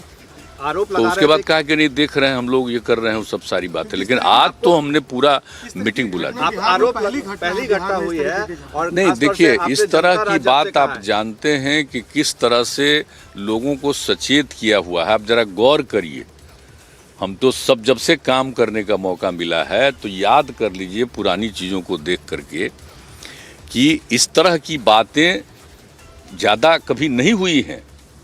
लेकिन ये कोई ना कोई जो किया जा रहा है, इसका मतलब तो बहुत साफ है। इसलिए एक एक चीज़ को और अलर्ट होकर के देखना पड़ेगा। और वैसे तो पूरे तौर पर हर जगह सब चीज़ों को देखा जा रहा है। और जहाँ से हम लोगों ने कर दिया है कि पुलिस का जिम्मेवारी हमने दे दिया है कि साहब इसको काम करना है। याद है ना, जब पहली बार हमको मौका मिला तो बच्चे जो सुबह पढ़ते थे तो हमने मॉर्निंग सवेरे ही बुला करके बैठ करके सबके गार्जियंस को बुलाया, सबके टीचर्स को बुलाया कि कैसे हुआ। तो रात में ही पुलिस का हर जगह पर ड्यूटी, ताकि किसी तरह का कोई काम नहीं हो, इस तरह की बात। तो वही करते हुए उसी समय से हमने ये सब काम शुरू करवाया है। तब से पेट्रोलिंग को फिर से आप कराएंगे क्योंकि पेट्रोलिंग नहीं थी, उस वजह से भी ऐसी घटना को इतना दूर तक। तो एक एक चीज को देखना, तो एक एक बात पर बात हो गई है। कहीं देख लीजिए कहीं किस चीज की कमी थी। लोगों को रास्ते में रहना है, हमेशा उसको गाइड करते देखते रहना है हर सड़क पर। All right, Prakash Singh, our senior editor who was there when Nitish Kumar spoke, joins us live. Prakash, you know, the culprit still at large, the motive not clear, but the Chief Minister already crying conspiracy. Well, yes, Abhishek, Nitish Kumar was saying that it's a conspiracy, and I've asked the DGP to take a stock of the situation as to how this incident took place. And also, as a matter of fact, this is the first time that such incident has taken place of spray firing and indiscriminate firing in which people, 4 people, that's what we get to know, on 2 different bikes, that they were doing indiscriminate firing at a stretch of 30 kilometers in a span of 35 minutes. And that was strange, that what was the police doing. So Nitish Kumar has taken all the police officers to task. He had summoned the DGP, and he says that there is some conspiracy behind it, and it is an effort to disturb peace and normalcy in the state. Meanwhile, the police administration has sprung into action, and they formed a SIT, and efforts to nab the culprits on the basis of CCTV footage is being done. Abhishek. Thank you so much, Prakash, for joining us. Hope the culprits are caught soon, and we understand exactly what was the motive behind that spray firing, almost a lone wolf attack. Moving on, Jigme Khesar Namgyal Wangchuk, King of Bhutan, K5 as he's known, meets Prime Minister Narendra Modi in Delhi. It was a while back. It was a special gesture. Prime Minister received and saw off the visiting dignitary at his official residence at 7 Lok Kalyan Marg. The king is visiting India because yesterday Bhutan acceded to the International Solar Alliance, and that's the reason why he was here. And on that occasion, he took the opportunity to meet all the top dignitaries of the country.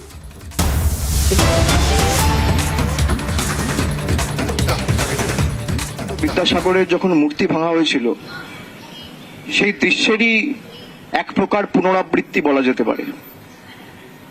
এবং যেভাবে আন্দোলনের নামে গুন্ডামি, ভণ্ডামি, দাদাগিরি, গায়ের জোরে দুর্বৃত্তদের, দুষ্কৃতকারীদের কাজে লাগিয়ে পুলিশের গাড়িতে আগুন লাগানো, পুলিশকে নির্মমভাবে লাঠি সোটা দিয়ে মারা, এমনকি লোহার রড দিয়ে মেরেছে। আমি এখানে এসেছিলাম আজকে দেবজিৎ বাবুর সাথে দেখা করতে।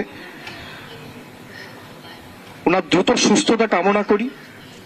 ওনার পরিবারের লোক ছিলেন, ওনার স্ত্রী ছিলেন, ওনার দিদি ছিলেন, তাদের সাথেও আমি কথা বলেছি, এবং ডাক্তাররা যারা চিকিৎসার দায়িত্বে রয়েছেন তাদের সাথেও আমার কথা বলার সুযোগ হয়েছে।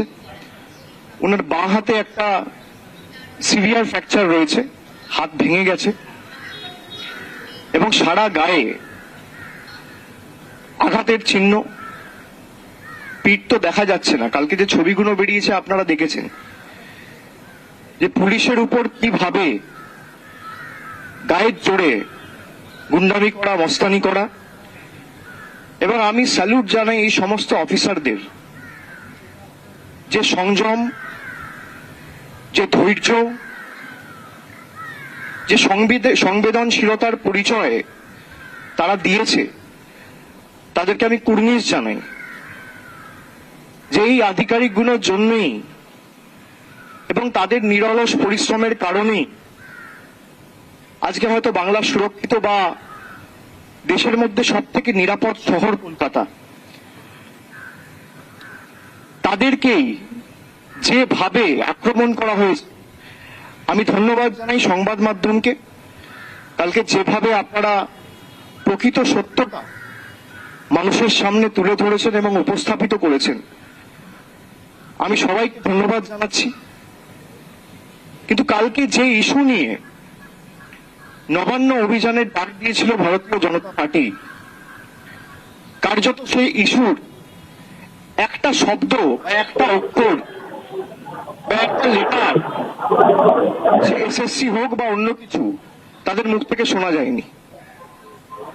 They have not spoken a word about SSC or any other scam. Trinamool Congress তাদের আসতে দেয়নি। তৃণমূল কংগ্রেসের সরকারের পুলিশ নাকি তাদেরকে আটকেছে, তাদেরকে বাধাপ্রাপ্ত হতে হয়েছে। They said that the police of Trinamool Congress government stopped them. তারা যদি বাধাপ্রাপ্তই হতে হয়, তাহলে পুলিশকে লাঠি দিয়ে, লোহার রড দিয়ে মারলো কারা?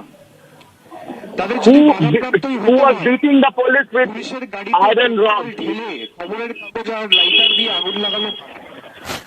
এই প্রশ্নটা সাধারণ মানুষের মনে একটা নিদারুণ উদাহরণ, যে এরা যদি বাংলায় ক্ষমতায় আসতো, তাহলে কি It is very clear that if these people would have come to power, this would be the chaos.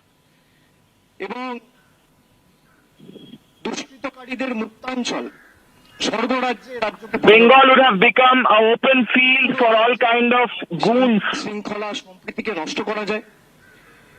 They only know how to destroy peace and order. Everyone has a right to protest. The Chief Minister also has said that.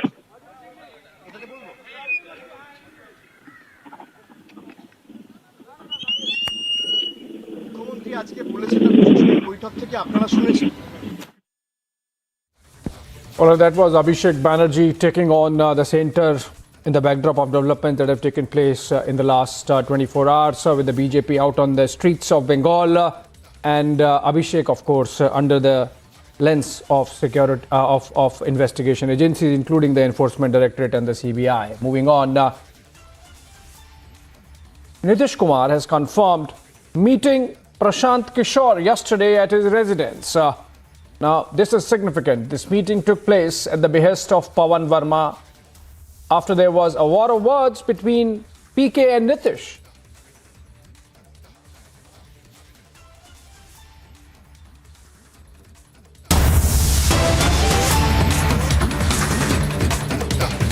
All right, so that's the breaking news development, and as I said, it was a significant one that Nitish Kumar has confirmed a meeting with Prashant Kishore, his former colleague in the party, in fact, a vice president in the JDU.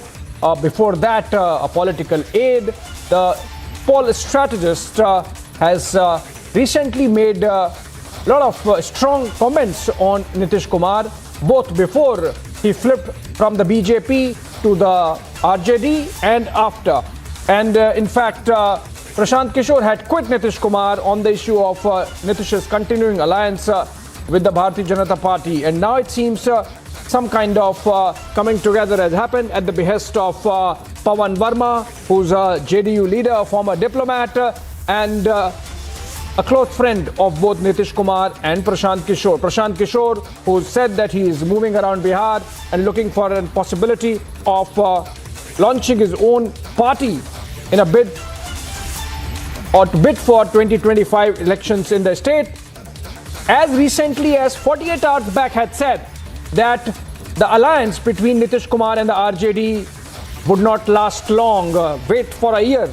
And now it transpired that a meeting has taken place between the two of them, Nitish Kumar and Prashant Kishore. We'll try and connect with Prakash Singh on that. He's there in Patna, absolutely cued in to the developments on political front in the state. If we can connect with Prakash Singh, this is a very important development, big story coming out of Bihar and has implications for the opposition alliance in 2024, given the fact that Prashant Kishore has relationships cutting across political divide insofar as the opposition space is concerned. He has worked for Mamata Banerjee in Bengal. He has worked for Y.S. Jagan Mohan Reddy in Telangana. Andhra Pradesh. He has worked for Uddhav Thackeray in Maharashtra. He has worked for Stalin in Tamil Nadu.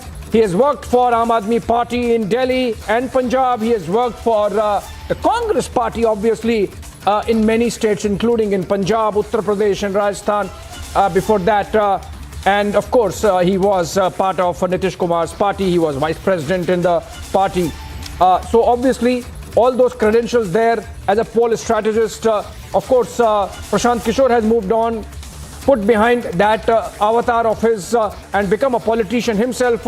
And in that role, meeting Nitish Kumar a few days back. Remember, as recently as last week, Prashant Kishore had taken swipe at Nitish Kumar and said that his alliance with RJD would not last long. And now, reports emerging that Nitish Kumar met Prashant Kishore. We'll try and connect with Prakash Singh if we can do that. And that would give some perspective on what's happening, what's cooking. Because if just about last week Prashant Kishore was not happy with Nitish Kumar and continuing to take pot shots at the Bihar Chief Minister.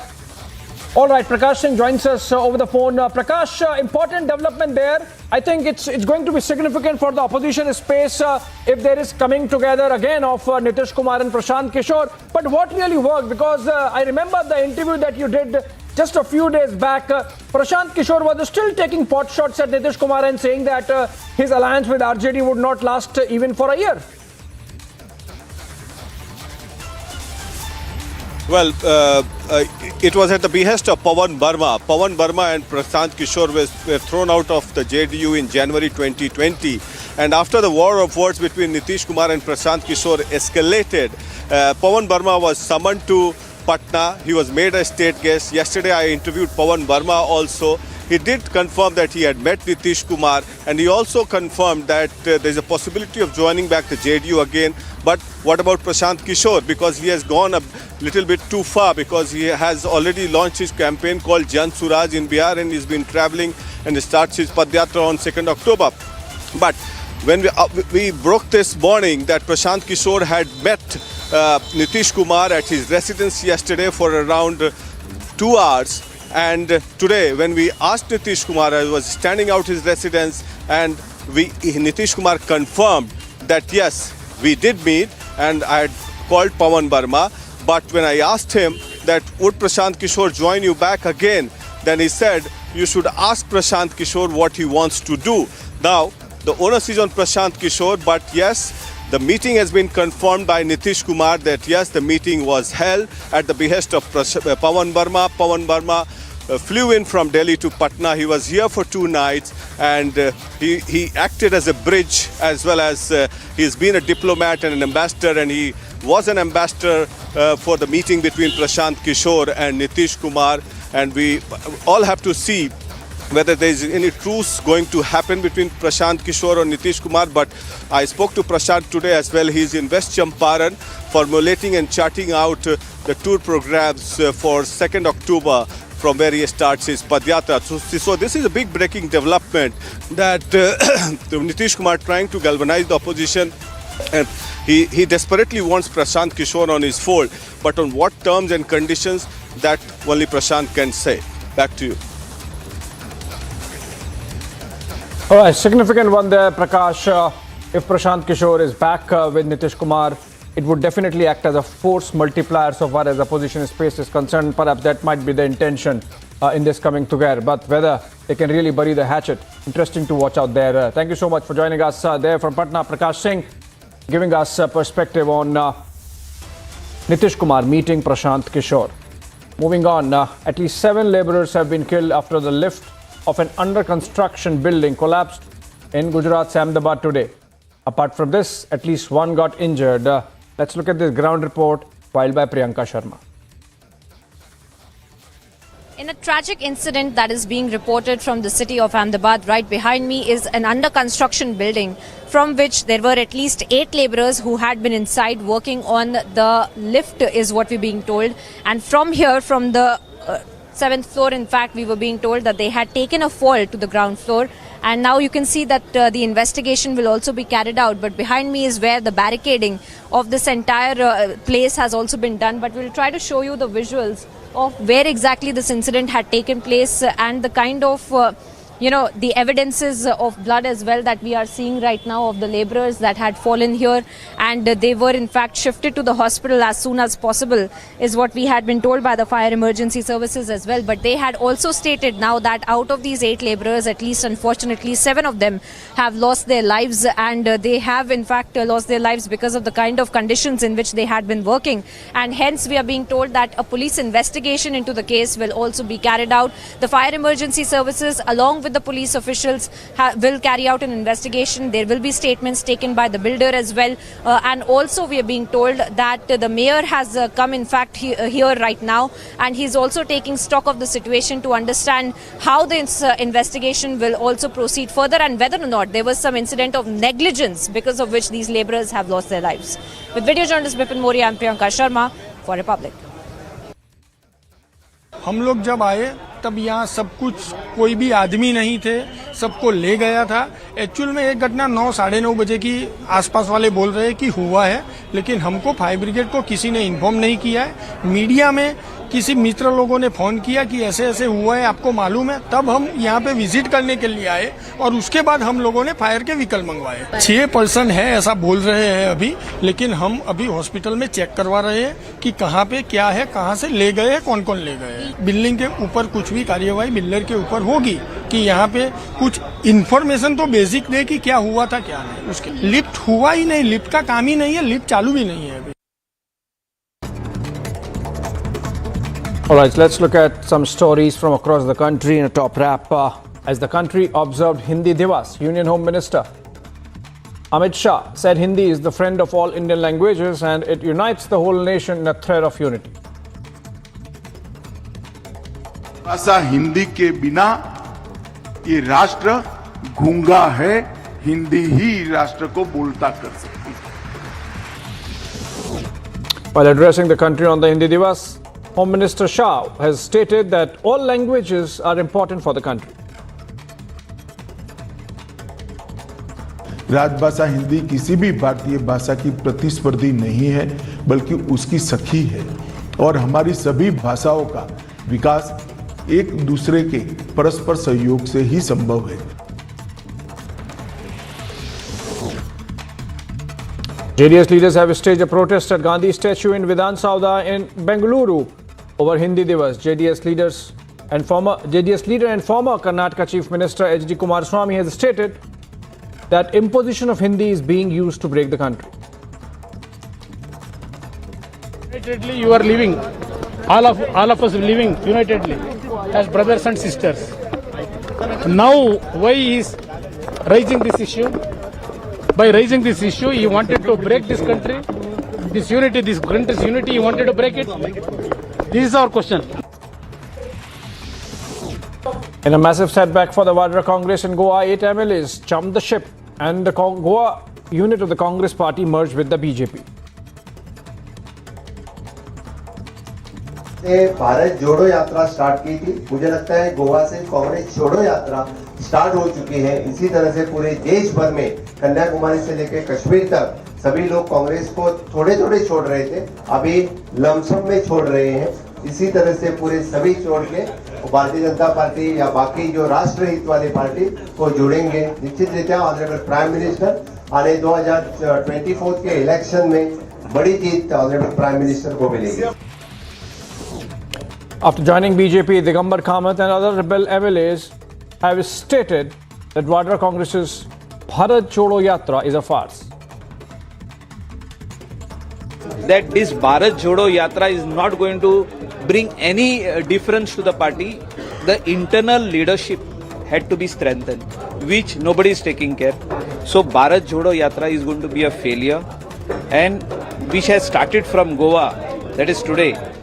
Ki Congress Chodo, all the leaders are going to leave Congress. You will see in the days to come. The face-off between Aam Aadmi Party and the BJP continues in Delhi. Making big allegation, Chief Minister Arvind Kejriwal has stated that the BJP has been buying out MLAs. ये लोग जो हैं operation lotus हर state के लिए चला रहे हैं, हर राज्य के अंदर जा जाके एमएलए खरीद रहे हैं। जाहिर तौर पे फ्री में तो एमएलए खरीद नहीं रहे, किसी को सीबीआई ईडी का डर दिखाते हैं और साथ में जैसे अभी हमें पता चला कल कि पंजाब के अंदर भी इन्होंने कोशिश की 25-25 करोड़ रुपए में एमएलए खरीदने की। गोवा के अंदर कितने कितने में खरीदे हैं ये तो वहाँ के एमएलए ही बता सकते हैं या वहाँ के लोग ही बता सकते हैं कि कितने कितने में खरीदे। ये अच्छी बात नहीं है। 4 Sadhus have been allegedly attacked by the villagers in Maharashtra's Sangli district. According to the police, Sadhus are residents of Uttar Pradesh and were going to Pandharpur from Bijapur. Police has also informed that 6 people have been arrested. उन साधुओं को आगे मंदिर जाना था, इस वजह से वो कंप्लेंट उन्होंने नहीं दिया। इस घटना की पुलिस ने सो मोटो कॉग्निजेंस लिया है। उमदी पुलिस स्टेशन के हद्दी में हर्ट और राइट सेक्शंस अप्लाई करके ऑफेंस रजिस्टर किया गया है। 6 अक्यूज़ को अरेस्ट किया गया है और जो इतर अक्यूज़ है उनको ढूंढने का काम चल रहा है और जल्दी हम इतर अक्यूज़ को भी अरेस्ट करेंगे। In a joint operation, Indian Coast Guard and Gujarat ATS apprehended a Pakistani boat 6 miles inside Indian waters with 40 kgs of drugs valued at over rupees 200 crores. According to the Coast Guard officials, 2 fast attack boats of ICG caught Pakistani boat off Jakhau coast in Gujarat. Pakistani crew along with the boat are being brought to the port of Jakhau for further investigation. BJP has condemned the role of police during the protest march to the state secretariat in Kolkata yesterday. The BJP stated that at least 1,000 party workers have been injured in those protests. बहुत विनम्रता से कहना चाहता हूं ममता जी को कि आपकी party और आपकी सरकार जितना भाजपा के नेताओं, भाजपा के काडर पर अत्याचार करेगी, भाजपा उतनी ही आगे बढ़ेगी. Bollywood actor Jacqueline Fernandez appeared before the Economic Offences Wing of the Delhi Police early in the day. Reportedly, Jacqueline had entered the EOW office via the back door. The Bollywood actor questioned in connection with the rupees 200 crores money laundering case involving Sukesh Chandrasekhar.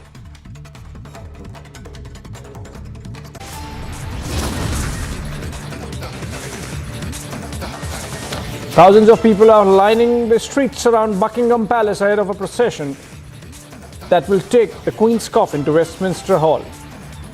Coming up.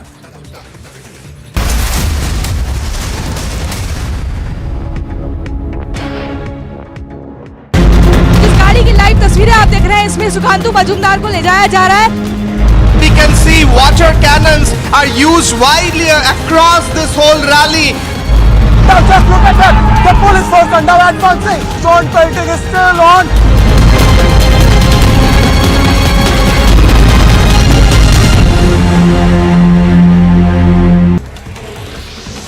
Uttarakhand's Chief Minister Pushkar Singh Dhami has said that the government will conduct a survey of all madrasas in the state.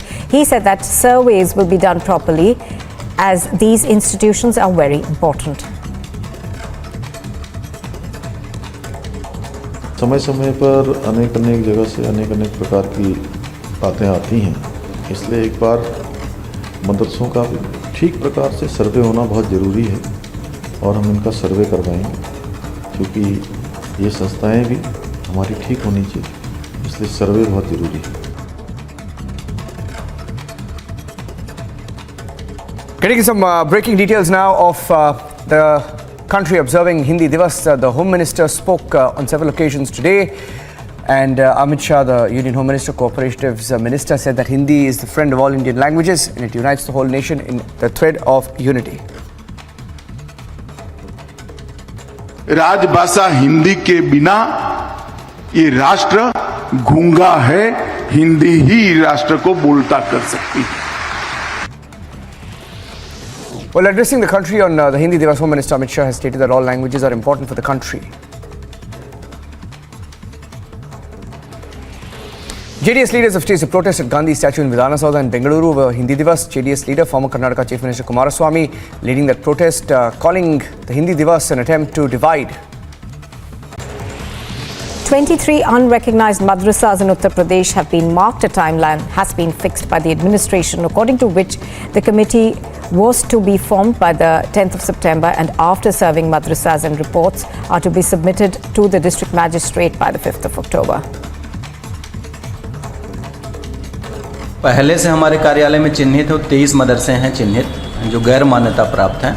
इसमें शासन द्वारा timeline निर्धारित किया गया है, जिसमें ये था कि जिलाधिकारी महोदय के स्तर से 10 सितंबर तक तहसीलवार कमेटी गठित की जानी थी, जो गठित हो गई है. तो हम लोग टाइमली जो शासन द्वारा टाइमलाइन निर्धारित की गई है उसके अंतर्गत ही सर्वे करते हुए सूचना शासन को शासन में प्रेषित कर देंगे.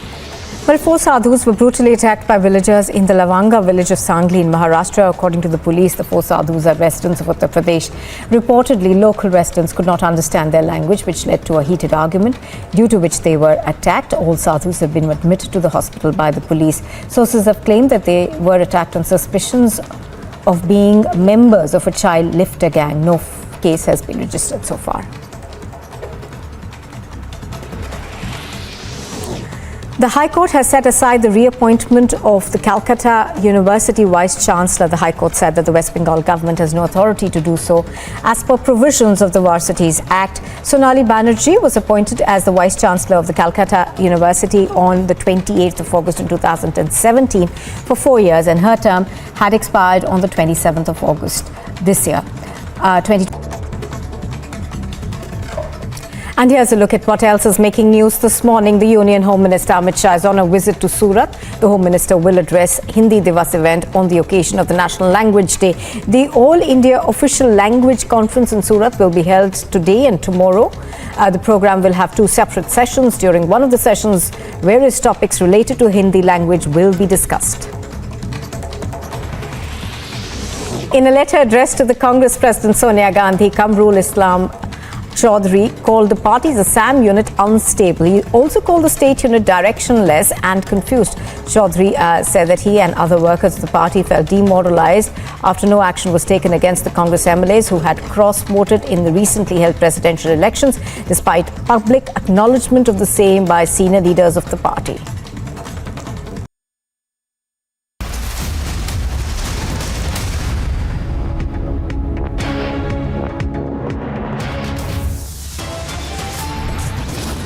Headlines right now, viewers. Army red flags, obstacles in Agnipath recruitment in Punjab say the rallies will go on as planned.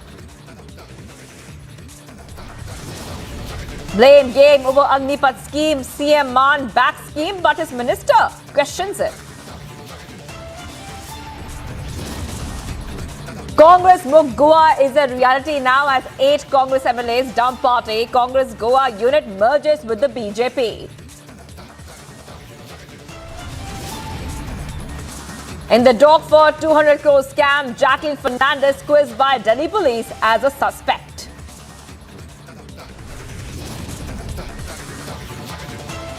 Break this country, this unity, There's this debate over Hindu Divas. JDS protests outside Karnataka Assembly.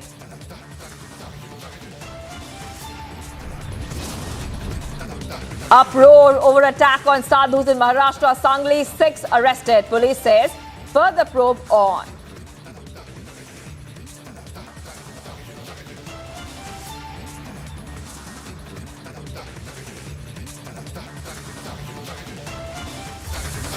Alright viewers, we are live and breaking right now, and just let's cut across the police briefing on the Gujarat drug bust. Let's go ahead and see what the police has to say on that. तो आगे इनको दिल्ली और पंजाब की तरफ ले जाना था, और अभी इन लोगों की और पूछपरछ करेंगे तो और इसमें डिटेल और क्या क्या है वो मालूम पड़ेगा। तो इस तरह से ये पिछले 2022 का अगर हम आंकड़ा देखें तो गुजरात एटीएस ने 1328 किलो कॉन्ट्राबैंड जो है नारकोटिक्स का सीजर किया है, जिसकी कीमत कुल 6,640 करोड़ रुपया है, और इसमें कुल 31 आरोपी गुजरात एटीएस ने पकड़े हैं, जिसमें से 22 तो पाकिस्तानी हैं और 3 अफगानी नेशनल्स हैं। और ये जो 2022 का आंकड़ा है ये 2021 के कंपैरिजन में खूब अधिक है। 2021 में 292 किलो जो है वो कॉन्ट्राबैंड नारकोटिक्स जो है वो पकड़े गए थे, जिसकी इंटरनेशनल मार्केट में कीमत 1461 करोड़ रुपया थी, और 36 आरोपी पिछले साल पकड़े गए थे। तो पिछले साल की कंपैरिजन में लगभग 5-6 गुना जो है इस बार ये नारकोटिक ड्रग पकड़े गए। सर, क्या ये नेक्सस सेम है? क्योंकि हेरोइन का जो आप बता रहे हैं कि अफगानिस्तान से कई बार पकड़ा गया है, जो पाकिस्तानी नेशनल्स इसमें इन्वॉल्व थे, क्या ये सेम रूट में आया जा रहा था? क्या ये पंजाब के जो किंगपिन्स हैं सेम नेक्सस के रूट? देखिए, ये प्रोडक्शन मोस्टली होती है अफगानिस्तान में, और जो इसको तैयार वगैरह किया जाता है वो ज़्यादातर पाकिस्तान और ईरान, और कंटेनर के थ्रू आता है तो ज़्यादातर ये आता है ईरान से, और कई बार ईरान से मिडिल ईस्ट कंट्रीज़ में जाता है, दुबई वगैरह, और वहाँ से भी कंटेनर में आता है। और जो बोट के माध्यम से फिशिंग बोट्स और उनके माध्यम से आता है वो ज़्यादातर वो पाकिस्तान, कराची और आसपास के एरिया से आता है और उसमें ज़्यादातर पाक नेशनल्स होते हैं। और ज़्यादातर जो एक्सचेंज है वो IMBL के ऊपर जखाऊ से 50 किलोमीटर दूर, ओखा से 50-60 किलोमीटर दूर, इस तरह से ये मटेरियल जो है वो आता है और पकड़ा जाता है। इसके अलावा ये ऐसा नहीं है कि यहीं ही आता है, ये केरला साइड में भी जाता है, ये तमिलनाडु साइड में भी जाता है, श्रीलंका भी जाता है बोट्स के माध्यम से। और जो कंटेनर हैं, कंटेनर गुजरात में भी उतरते हैं, बॉम्बे में नावा शिवा पोर्ट पे भी सीजर्स हुए हैं, केरला में भी सीजर हुए हैं और ताजेतर में हम लोगों ने कलकत्ता में भी सीजर किया है। इसलिए जो जो चैनल्स उपलब्ध हैं वो सभी चैनल्स का उपयोग करके स्मगलर्स जो है वो कॉन्ट्राबैंड को भेजने की कोशिश करते हैं। सर, ये पाकिस्तान से जो ड्रग्स आया, जैसा आपने बताया कि ये जितने भी ड्रग्स मंगाने वाले लोग हैं वो पंजाब की जेलों में बंद हैं, क्या थोड़ा उस पर और डिटेल से कहेंगे? पंजाब की जेलों से किस तरह से लोग ऑपरेट कर रहे हैं? देखिए, अभी 3 केसेस में तो हमें जो है उसमें नेक्सस मिला है और मोडस ऑपरेंडी जो है उससे कुछ हद तक जो है वो स्पष्ट होती है, क्योंकि पाकिस्तान से और पंजाब जो है वो बॉर्डर बहुत नज़दीक है और वहाँ के स्मगलर्स और पंजाब के स्मगलर्स का एक दूसरे के साथ आज से नहीं बरसों जुना कनेक्शन है। तो वो कनेक्शन बाप दादा के टाइम से है और वो लोग अपना जब मौका मिलता है उसके थ्रू वो लोग जो चैनल उपलब्ध हैं सभी चैनल के थ्रू वो लोग भेजने की कोशिश करते हैं।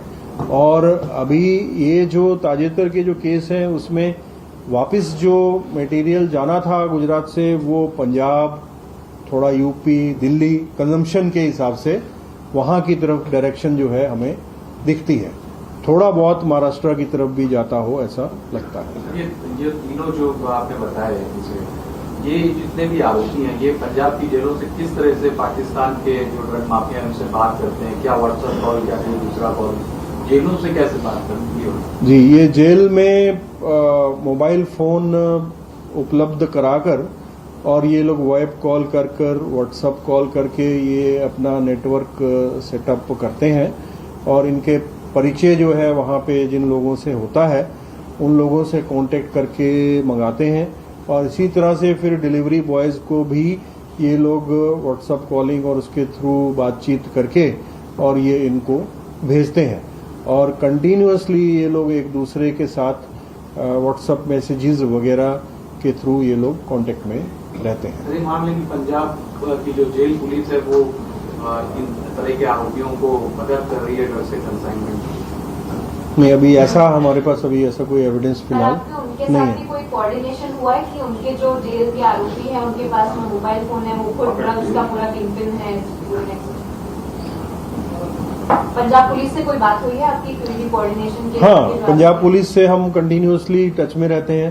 पंजाब पुलिस की टीम कई बार यहाँ आती है, हम लोग मिलजुल के भी ऑपरेशन करते हैं। भूतकाल में भी इस तरह से ऑपरेशन हुआ है। हम लोग जब पंजाब आरोपी को पकड़ने के लिए जाते हैं तब भी पंजाब में हमें अच्छी मदद मिलती है।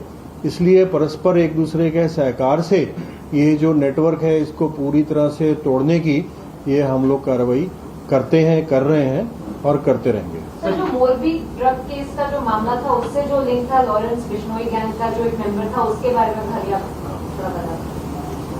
हाँ, ये जो Alright viewers, let's move on to the other big story we're tracking right now. 4 sadhus were allegedly attacked by a mob of local residents in Maharashtra's Sangli district on Tuesday over suspicious of being child abductors. Here's more on that.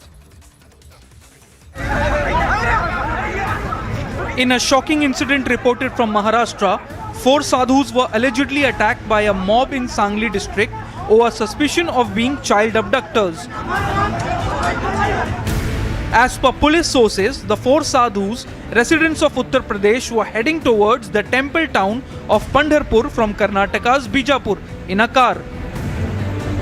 On Monday, they halted at a temple in Lavanga village in Jat Tehsil. While resuming their journey on Tuesday, they asked a boy for directions. This led some locals to suspect that they were all part of criminal gangs which abduct children. The locals then came to inquire. They couldn't understand the language of the Sadhus, which led to a heated argument. In the video, some locals can be seen pulling the Sadhus out of their white SUV and brutally assaulting them. They hit them with sticks and belts, after which they were severely injured. The police then arrived on the spot and admitted the Sadhus to the nearby hospital. BJP condemned this attack on the Sadhus and said that a strict probe has been directed. Maharashtra BJP leader Ram Kadam, recalling the Palghar lynching where Sadhus were killed by the mob, slammed the then Uddhav Thackeray-led MVA government for inaction and claimed that the victims will get justice this time under the new government. साधु संतों के साथ इस प्रकार का दुर्व्यवहार हम कतई बर्दाश्त नहीं करेंगे। जो दोषी है उन पर कठोर से कठोर कार्रवाई होगी। पालघर साधु हत्याकांड में उस समय के फेसबुक लाइव मुख्यमंत्री और उनकी सरकार ने अन्याय किया था, उनके साथ छलावा किया था, पर महाराष्ट्र की वर्तमान सरकार किसी भी साधु संतों के साथ किसी भी प्रकार का अन्याय नहीं होने देगी। जो दोषी है उन पर कड़ी से कड़ी कार्रवाई होगी। On the other hand, Congress attacking the BJP said that while BJP made a huge issue about the Palghar incident then, now the Maharashtra government must take responsibility of this incident. However, no complaint has been lodged even after the video went viral, as the Sadhus are not in a state to give a statement. Bureau Report, Republic TV.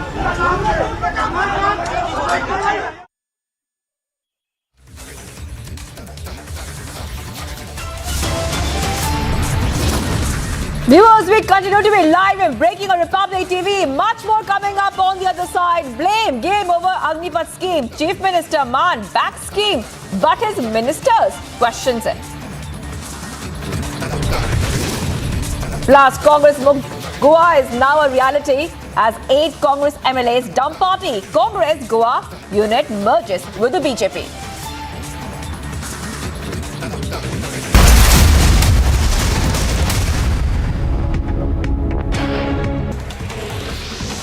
Uttarakhand's Chief Minister Pushkar Singh Dhami has said that the government will conduct a survey of all madrasas in the state. He said that surveys will be done properly as these institutions are very important. समय समय पर अनेक जगह से अनेक प्रकार की बातें आती हैं, इसलिए एक बार मदरसों का ठीक प्रकार से सर्वे होना बहुत ज़रूरी है और हम इनका सर्वे करवाएंगे, क्योंकि ये संस्थाएं भी हमारी ठीक होनी चाहिए, इसलिए सर्वे बहुत ज़रूरी है। Getting some breaking details now of the country observing Hindi Divas. The Home Minister spoke on several occasions today, and Amit Shah, the Union Home Minister, Cooperatives Minister, said that Hindi is the friend of all Indian languages and it unites the whole nation in the thread of unity. राजभाषा हिंदी के बिना ये राष्ट्र गूंगा है, हिंदी ही राष्ट्र को बोलता कर सकती है। Well, addressing the country on the Hindi Divas, Home Minister Amit Shah has stated that all languages are important for the country. JDS leaders have staged a protest at Gandhi statue in Vidhana Saudha in Bengaluru over Hindi Divas. JDS leader, former Karnataka Chief Minister Kumaraswamy, leading that protest, calling the Hindi Divas an attempt to divide. 23 unrecognized madrasas in Uttar Pradesh have been marked. A timeline has been fixed by the administration, according to which the committee was to be formed by the 10th of September, and after serving madrasas and reports are to be submitted to the district magistrate by the 5th of October. पहले से हमारे कार्यालय में चिन्हित 23 मदरसे हैं चिन्हित जो गैर मान्यता प्राप्त हैं। इसमें शासन द्वारा टाइमलाइन निर्धारित किया गया है, जिसमें ये था कि जिलाधिकारी महोदय के स्तर से 10 सितंबर तक तहसीलवार कमेटी गठित की जानी थी जो गठित हो गई है, तो हम लोग टाइमली जो शासन द्वारा टाइमलाइन निर्धारित की गई है उसके अंतर्गत ही सर्वे करते हुए सूचना शासन को शासन में प्रेषित कर देंगे। Well, 4 sadhus were brutally attacked by villagers in the Lavanga village of Sangli in Maharashtra. According to the police, the 4 sadhus are residents of Uttar Pradesh. Reportedly, local residents could not understand their language, which led to a heated argument, due to which they were attacked. All sadhus have been admitted to the hospital by the police. Sources have claimed that they were attacked on suspicions of being members of a child lifter gang. No case has been registered so far. The High Court has set aside the reappointment of the Calcutta University Vice Chancellor. The High Court said that the West Bengal government has no authority to do so.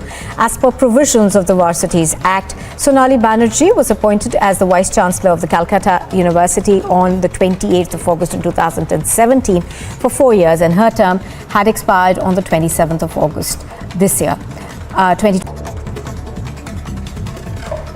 And here's a look at what else is making news this morning. The Union Home Minister Amit Shah is on a visit to Surat. The Home Minister will address Hindi Divas event on the occasion of the National Language Day. The All India Official Language Conference in Surat will be held today and tomorrow. The program will have 2 separate sessions. During one of the sessions, various topics related to Hindi language will be discussed. In a letter addressed to the Congress President Sonia Gandhi, Kamrul Islam Chaudhary called the party's Assam unit unstable. He also called the state unit directionless and confused. Chaudhary said that he and other workers of the party felt demoralized after no action was taken against the Congress MLAs who had cross-voted in the recently held presidential elections, despite public acknowledgement of the same by senior leaders of the party. राजभाषा हिंदी के बिना ये राष्ट्र गूंगा है, हिंदी ही राष्ट्र को बोलता कर सकती है। Political controversy erupts over Hindi Divas. What's wrong with celebrating Hindi? Debating tonight, 9 p.m.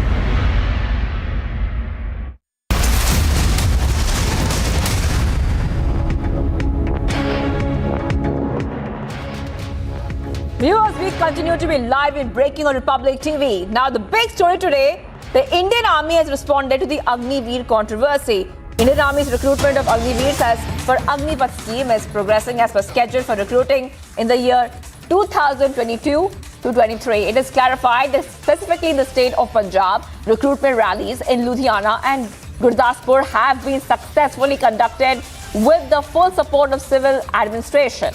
The registration and footfall of candidates has been encouraging as per trends of previous years. So that is the big news coming in, viewers. A statement has come in from the Indian Army on the controversy which had taken place in the state.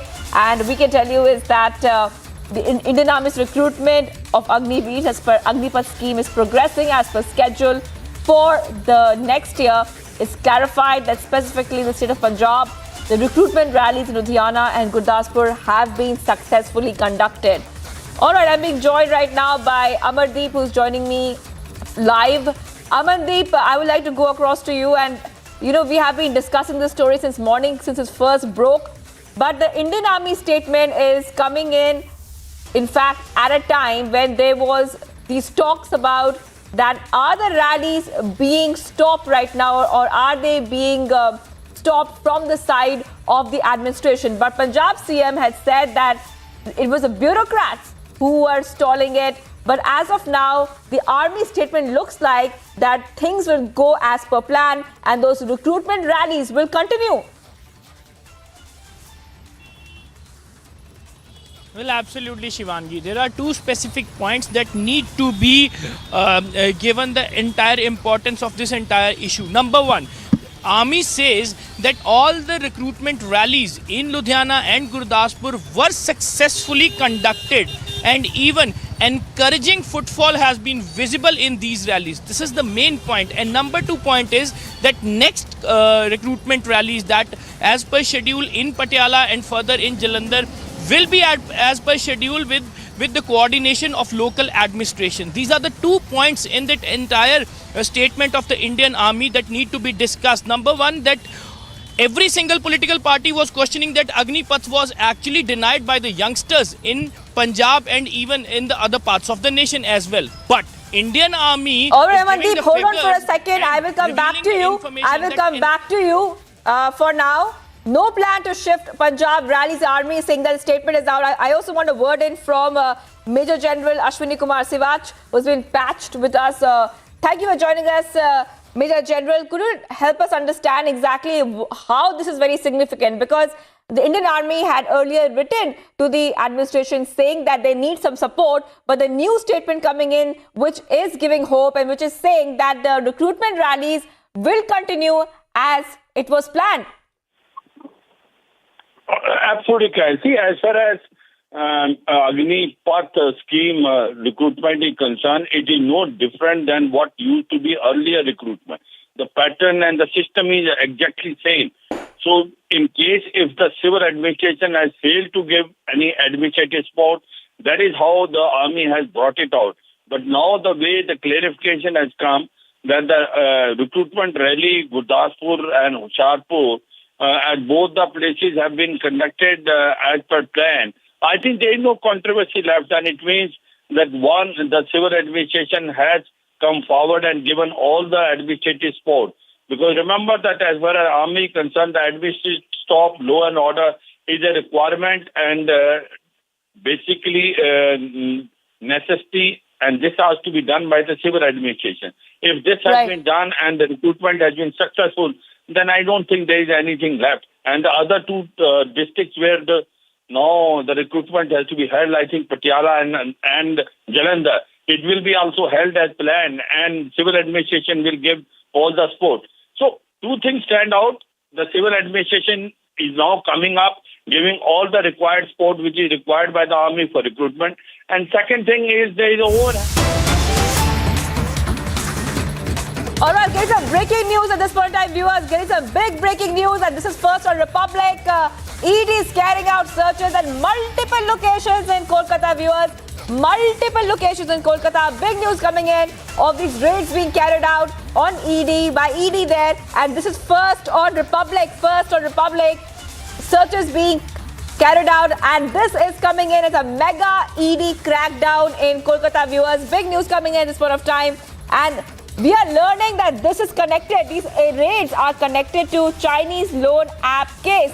So we are getting some leads there about why these raids are happening by the ED, why these mega raids are happening in West Bengal. What we are learning so far is that this is in connection with the Chinese apps. The Chinese apps. This is what we're learning so far. The loan apps, which we had broken earlier on Republic TV, but how these Chinese loan apps, are doing corrupt practices. So right now, what we're learning that these raids are on that financial invasion of China. That's what we had reported earlier, where hundreds of Chinese-controlled apps are siphoning off thousands of crores from India. And in connection with the Chinese loan app case, viewers, what we are calling the Chinese financial invasion, in that case, we are learning that multiple raids are happening. And as of now, the ED is conducting searches in Kolkata. The ED's investigation is revealing that some Chinese nationals illegally floated multiple Indian companies, collecting thousands of crores in revenue and sending that cash, that profit back to China. The money from the country somehow remained undetected by the Financial Intelligence Unit. But for now, we are getting some more details. And Shravan Sen is joining me for more. Shravan, ED is conducting searches in Kolkata, and this is a big step against China's financial invasion, where hundreds of Chinese-controlled apps were siphoning off the money from India. Well, in fact, this seems a mega crackdown by the Enforcement Directorate. Even as we speak, the searches are being carried out at multiple locations. In fact, the number is roughly, I'm being told, Shivaki, it's roughly around 16 locations in and around Kolkata and also a few other states. But the major focus right now happens in Kolkata, where they're looking at certain Chinese companies, facilitators. There are certain payment gateways who are also under the scanner at this point in time, is what we are picking up. At least two major payment gateway companies which have come under the scanner of the Enforcement Directorate. Important to point out here is that this is part of a larger crackdown that's being carried out by the Enforcement Directorate, where these Chinese loan apps were floated, especially during the pandemic, and thereafter a large number of people were duped. They were given small amount of loans and at a very high interest rates, and thereafter these very companies which had employed call centers who had started calling them up and started threatening those who had taken the loans. There have also been cases of death by suicide. This is primarily because of these Chinese loan apps. And what is even more important here to point out is that proceeds of crime were being diverted through crypto exchanges. All right, Shravan Sen is joining us, getting us all those details where ED is carrying out searches at multiple locations in Kolkata. This is in the context of the financial invasion of China, where hundreds of Chinese-controlled apps viewers are siphoning off thousands of crores from India. Time for a very short break. Much more coming up on the other side. We continue to be live and breaking here on Republic TV.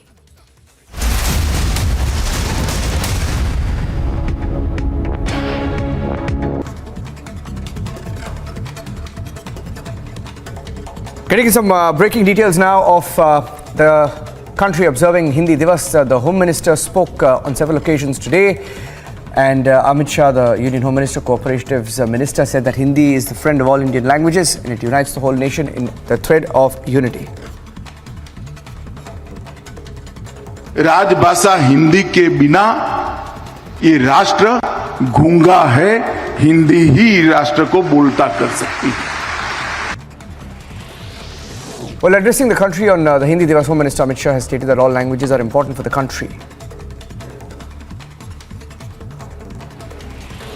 JDS leaders have staged a protest at Gandhi statue in Vidhana Saudha in Bengaluru over Hindi Divas. JDS leader, former Karnataka Chief Minister Kumaraswamy, leading that protest, calling the Hindi Divas an attempt to divide. 23 unrecognized madrasas in Uttar Pradesh have been marked. A timeline has been fixed by the administration, according to which the committee was to be formed by the 10th of September, and after serving madrasas and reports are to be submitted to the district magistrate by the 5th of October. पहले से हमारे कार्यालय में चिन्हित 23 मदरसे हैं चिन्हित जो गैर मान्यता प्राप्त हैं. इसमें शासन द्वारा टाइमलाइन निर्धारित किया गया है, जिसमें ये था कि जिलाधिकारी महोदय के स्तर से 10 सितंबर तक तहसीलवार कमेटी गठित की जानी थी, जो गठित हो गई है. तो हम लोग टाइमली जो शासन द्वारा टाइमलाइन निर्धारित की गई है उसके अंतर्गत ही सर्वे करते हुए सूचना शासन को शासन में प्रेषित कर देंगे. Well, 4 sadhus were brutally attacked by villagers in the Lavanga village of Sangli in Maharashtra. According to the police, the 4 sadhus are residents of Uttar Pradesh. Reportedly, local residents could not understand their language, which led to a heated argument, due to which they were attacked. All sadhus have been admitted to the hospital by the police. Sources have claimed that they were attacked on suspicions of being members of a child lifter gang. No case has been registered so far. The High Court has set aside the reappointment of the Calcutta University Vice Chancellor. The High Court said that the West Bengal government has no authority to do so. As per provisions of the Varsities Act, Sonali Banerjee was appointed as the Vice Chancellor of the Calcutta University on the 28th of August in 2017 for 4 years, and her term had expired on the 27th of August this year. And here's a look at what else is making news this morning. The Union Home Minister Amit Shah is on a visit to Surat. The Home Minister will address Hindi Divas event on the occasion of the National Language Day. The All India Official Language Conference in Surat will be held today and tomorrow. The program will have 2 separate sessions. During one of the sessions, various topics related to Hindi language will be discussed. In a letter addressed to the Congress President Sonia Gandhi, Kamrul Islam Chaudhary called the party's Assam unit unstable. He also called the state unit directionless and confused. Chaudhary said that he and other workers of the party felt demoralized after no action was taken against the Congress MLAs who had cross-voted in the recently held presidential elections, despite public acknowledgement of the same by senior leaders of the party. इस गाड़ी की live तस्वीरें आप देख रहे हैं, इसमें सुकांतु मजूमदार को ले जाया जा रहा है. We can see water cannons are used widely across this whole rally. Now just look at that. The police force are now advancing. Stone pelting is still on.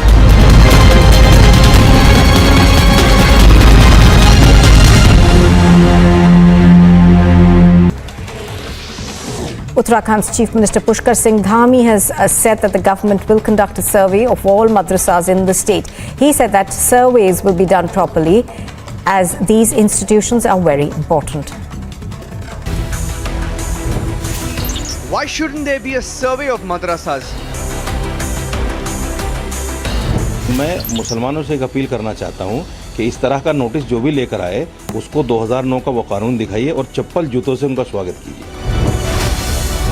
Why the outrage over Yogi government's madrasa survey? Debating tonight at 10 p.m.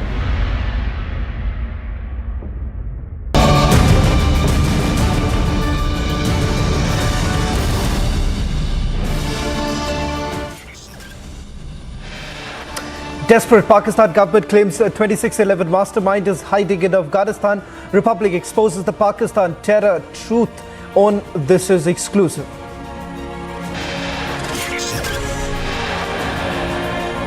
As Pakistan remains in the FATF grey list, Shehbaz government tries to mislead the global task force.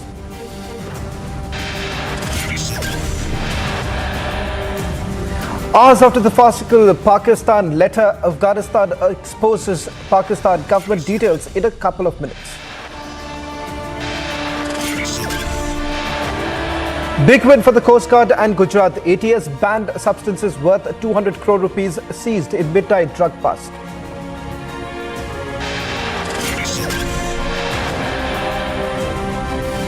Republic exposes the Pakistan-Nigeria link to Gujarat drug haul. Turkish angle also now under the lens.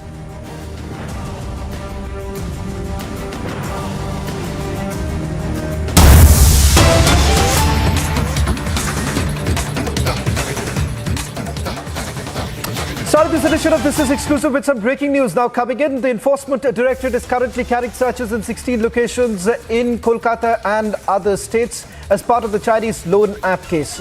We're given to understand the Enforcement Directorate is primarily focusing on payment gateways and certain Chinese company facilitators is what we are being told. Remember, this is part of the mega crackdown that we have seen by the Enforcement Directorate in the last few weeks in multiple states. Be it in Karnataka or for that matter in Telangana. Now we are seeing that the focus on some of these loan apps operating out of the city of Kolkata. Joining us on this broadcast is my colleague Kishalai. Kishalai, what more details are you picking up? Well, Shravan, ED, as we speak, are raiding multiple locations, around 16 locations in connection to loan apps and crypto exchanges.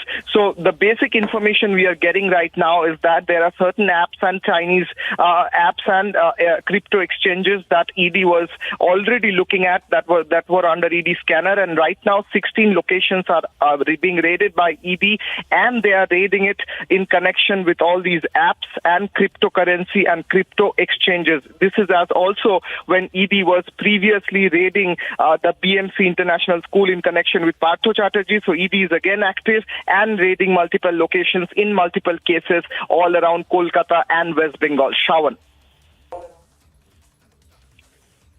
Kishra, just one quick question before I let you go with regards to the searches that are basically being carried out. We are being told that a specific focus right now on certain of Chinese company facilitators as well as payment gateways. Are you picking up anything on those lines? Well, Shravan, the primary information according to our ED sources and according to what we are getting is that these Chinese facilitators and the apps were working on crypto exchanges, cryptocurrency, and providing loan to people and then duping people with their money. And all this was happening illegally without the consent of the government or without proper legal methods. So that's what ED is looking at. What is the amount of money that they were dealing with and what amount of fraud has been done. ED is currently raiding these 16 locations and we are trying to get more information. However, these 16 locations are being raided by ED right now as we speak. Shravan.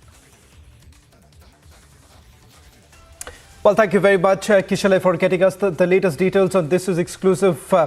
We're tracking the story very closely. As and when we get more details, viewers will get you all the latest updates. Now, the other big story that we're getting for you tonight. Now, this is the usual Pakistan modus operandi. For years, Pakistan government has been trying to absolve itself of any blame in harboring terror.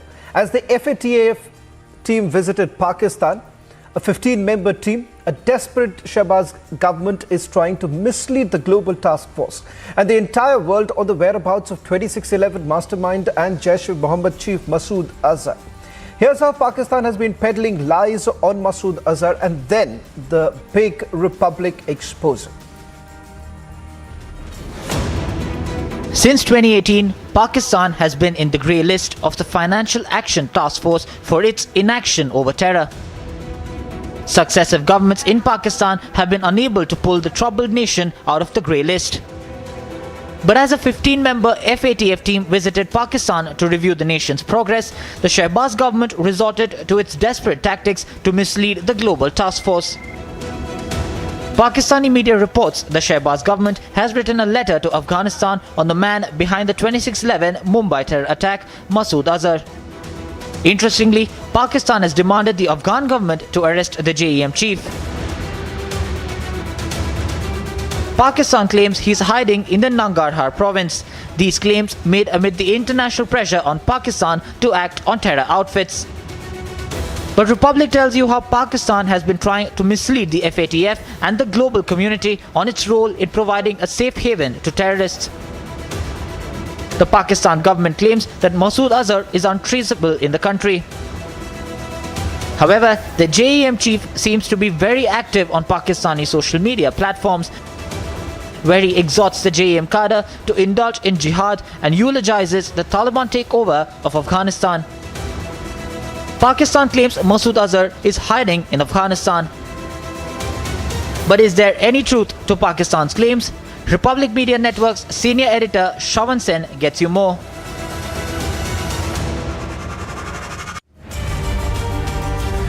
Well, in fact, this does not come across as a surprise. But here on Republic TV, we are going to now put out the truth. Remember the 15-member FATF team which was in Pakistan just about a few days ago, starting from 29th of August till about September 2nd is what we are being told. They were looking at the 37-point action plan, whether at all Pakistan had implemented those or not. It does appear that there was a deliberate attempt to mislead the FATF team that was camping in Pakistan. In fact, let's just put out the breaking news coming in, and then we'll also go across to our colleagues Abhishek Kapoor, who's joining us from the Delhi newsroom, and Gursapran. In fact, let's put out the breaking news right now that's coming in. The latest coming in from Kabul. The Afghanistan government has now exposed the Pakistan lie on 2611 mastermind Masood Azhar.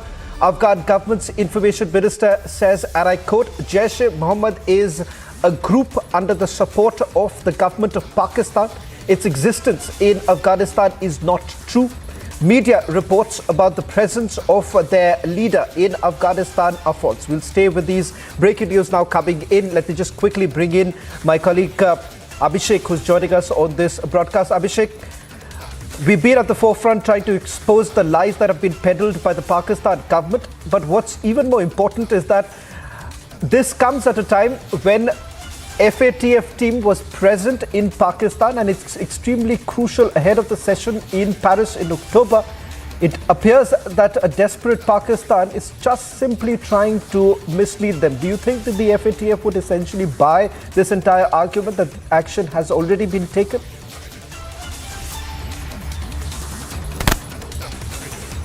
Well, a lot of complex events are at play here, Shawan. So we don't know whether this is connected with the IMF loan, this is connected with the FATF grey listing, this is connected with the F-16 maintenance order that has been released by the Americans to facilitate, Pakistani F-16 fleet renewal.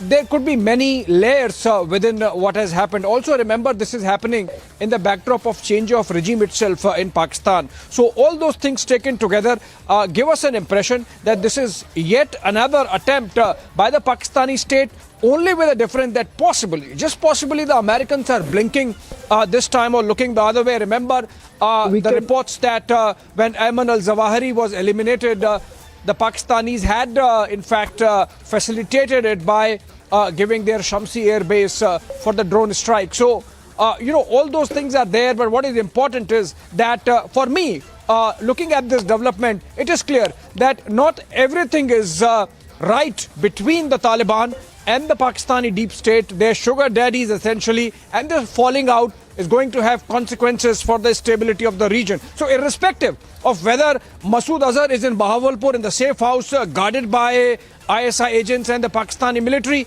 or he's in Nangahar and Kunar, the districts marked out by Pakistanis as the possible hideouts of Masood Azhar, or tomorrow for that matter if Masood Azhar also is found eliminated. Remember, he's someone who's wanted, is a global terrorist, and so apart from India, other agencies also might be after him. Whether the Pakistanis have really pawned him for their bailout, given the distress that Pakistani economy is facing, I think we have to watch out for that. But as I said, for me, the takeaway is the clear falling out that has happened between the Taliban regime and the Pakistani state.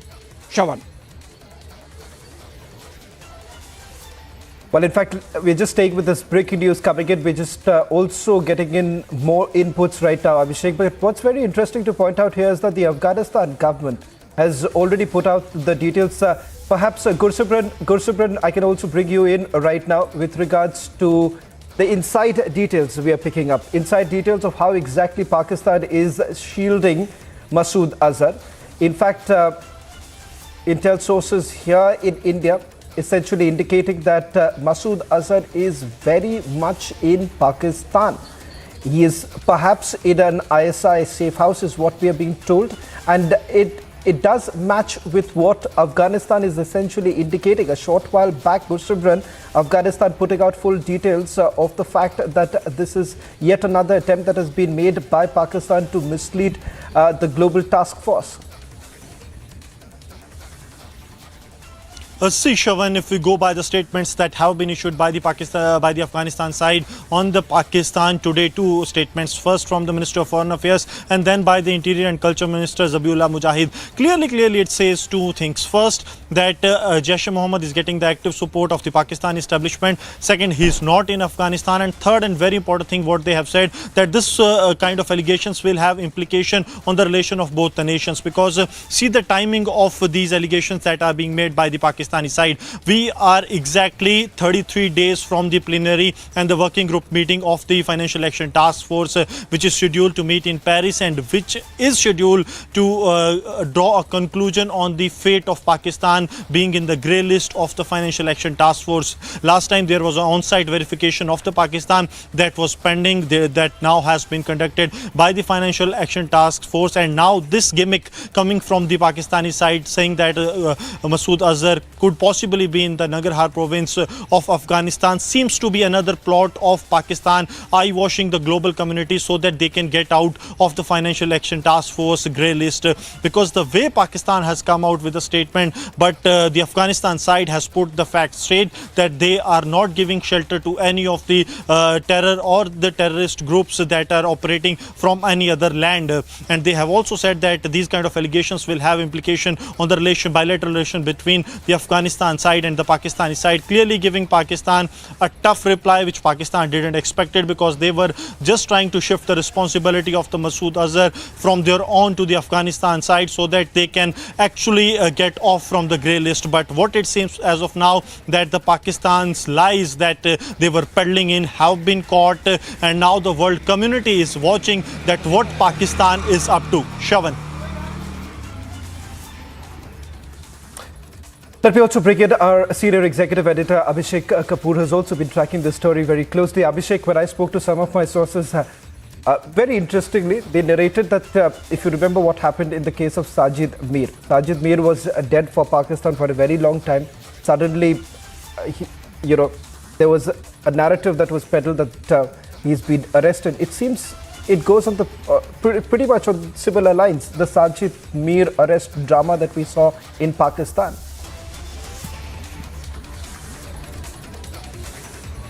Well, yes, Sajid Mir, Hafiz Saeed, others wanted by India, by the global community.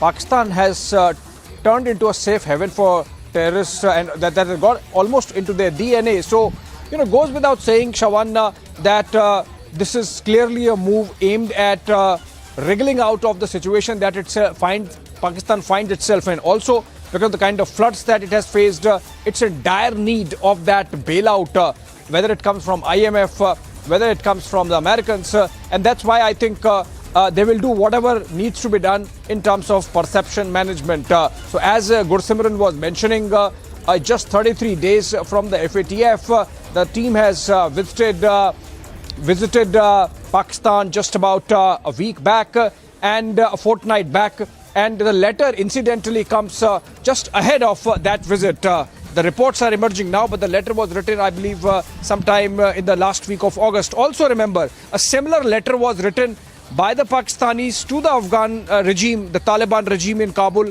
in the month of January as well. So I think they have been building up a case that, oh, Masood Azhar, whatever his designation by the global community, is not with us anymore. Whatever has to be done in Pakistan.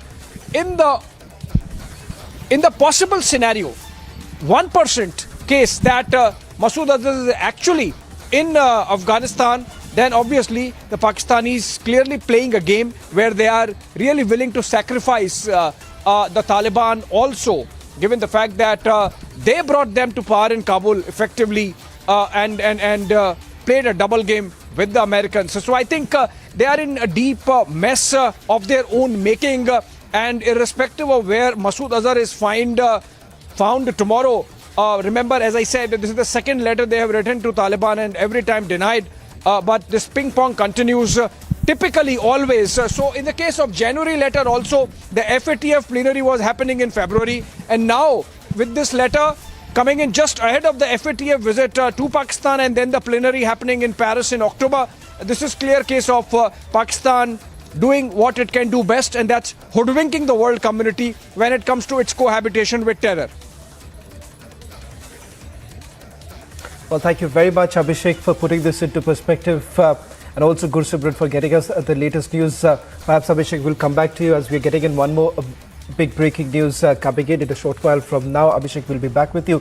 Shifting focus now to the other story that we're getting for you on This Is Exclusive. This is undoubtedly a big win for our forces. The Indian Coast Guard and the Gujarat ATS busted an attempt to smuggle the drugs into the country. 40 kilograms of heroin worth over 200 crore rupees was seized in this operation. Republic has now learned of the foreign link to the case. Gujarat police says a Nigerian kingpin was behind the entire drug smuggling operation, who is in fact in jail. A Pakistani handler is suspected to be behind the supply of the drugs. We are seeing that essentially a pattern that is emerging, especially in these drug busts in the state of Gujarat. We'll try and go across to my colleague Priyanka Sharma, who's getting us the latest details, exclusive details on the investigation that's being carried out, a joint operation of the Gujarat ATS as well as the Coast Guard. The big breaking news now coming in, Priyanka, is the global link that is emerging. The Nigerian link, that's first that we'll look into, and the other big breaking news that will come in a short while from now. First, if you can just throw light on the Nigerian link.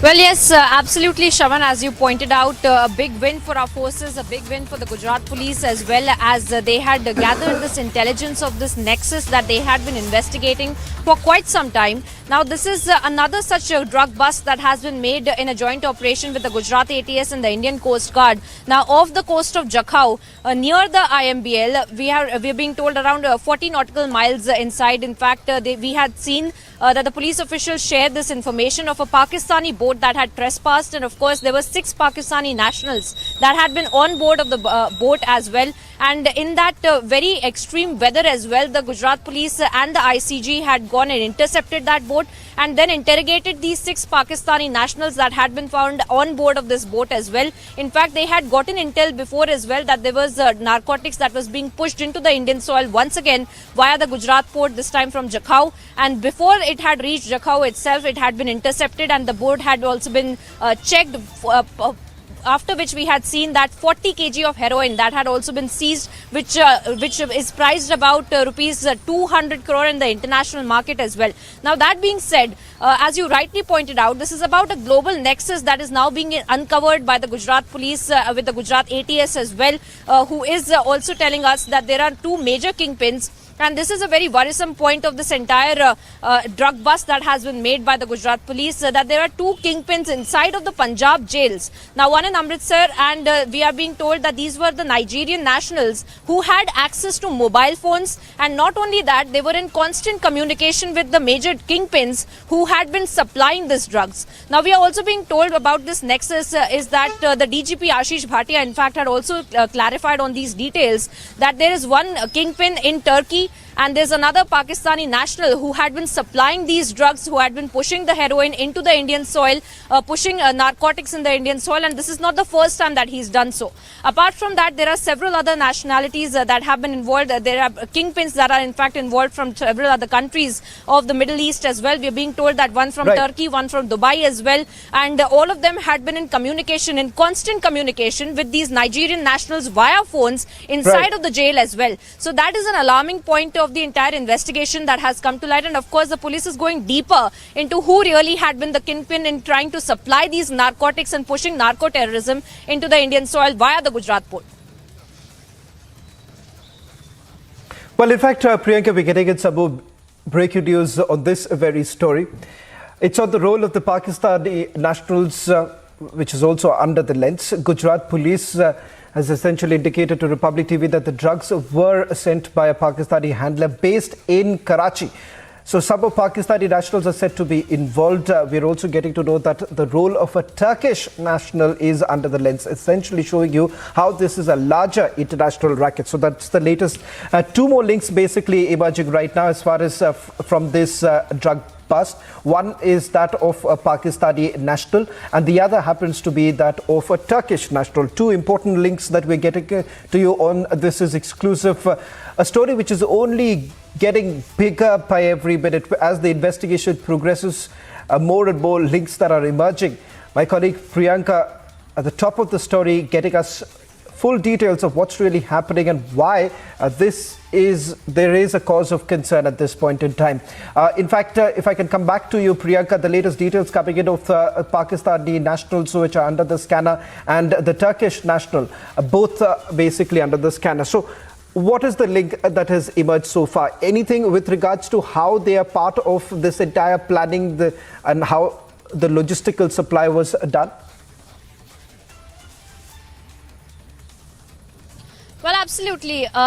This is the primary bust that has been made by the Gujarat ATS based on the intelligence that they had gathered over the last few months, because now they've also shared intel about how there were several drug busts earlier that had been linked to these kingpins who have been found to be inside of the Punjab jails, and also these Pakistani nationals, like you rightly mentioned, one kingpin who was sitting in Karachi who had been supplying these drugs as well, and how they had been connected to earlier drug busts that have been made. So what it essentially tells us is that the modus operandi is even getting more clear with respect to the investigation of the Gujarat police by the Gujarat ATS, who is looking into how the entire heroin in fact is being supplied inside of the Indian soil via the Gujarat port. Now, this is a similar modus operandi that they had seen being followed in Mundra drug bust, in the Kandla port drug bust, in the Porbandar drug bust as well. And now just a few weeks ago, I beg your pardon as well, the DRI had also busted another major consignment of heroin from the coast of Gujarat itself.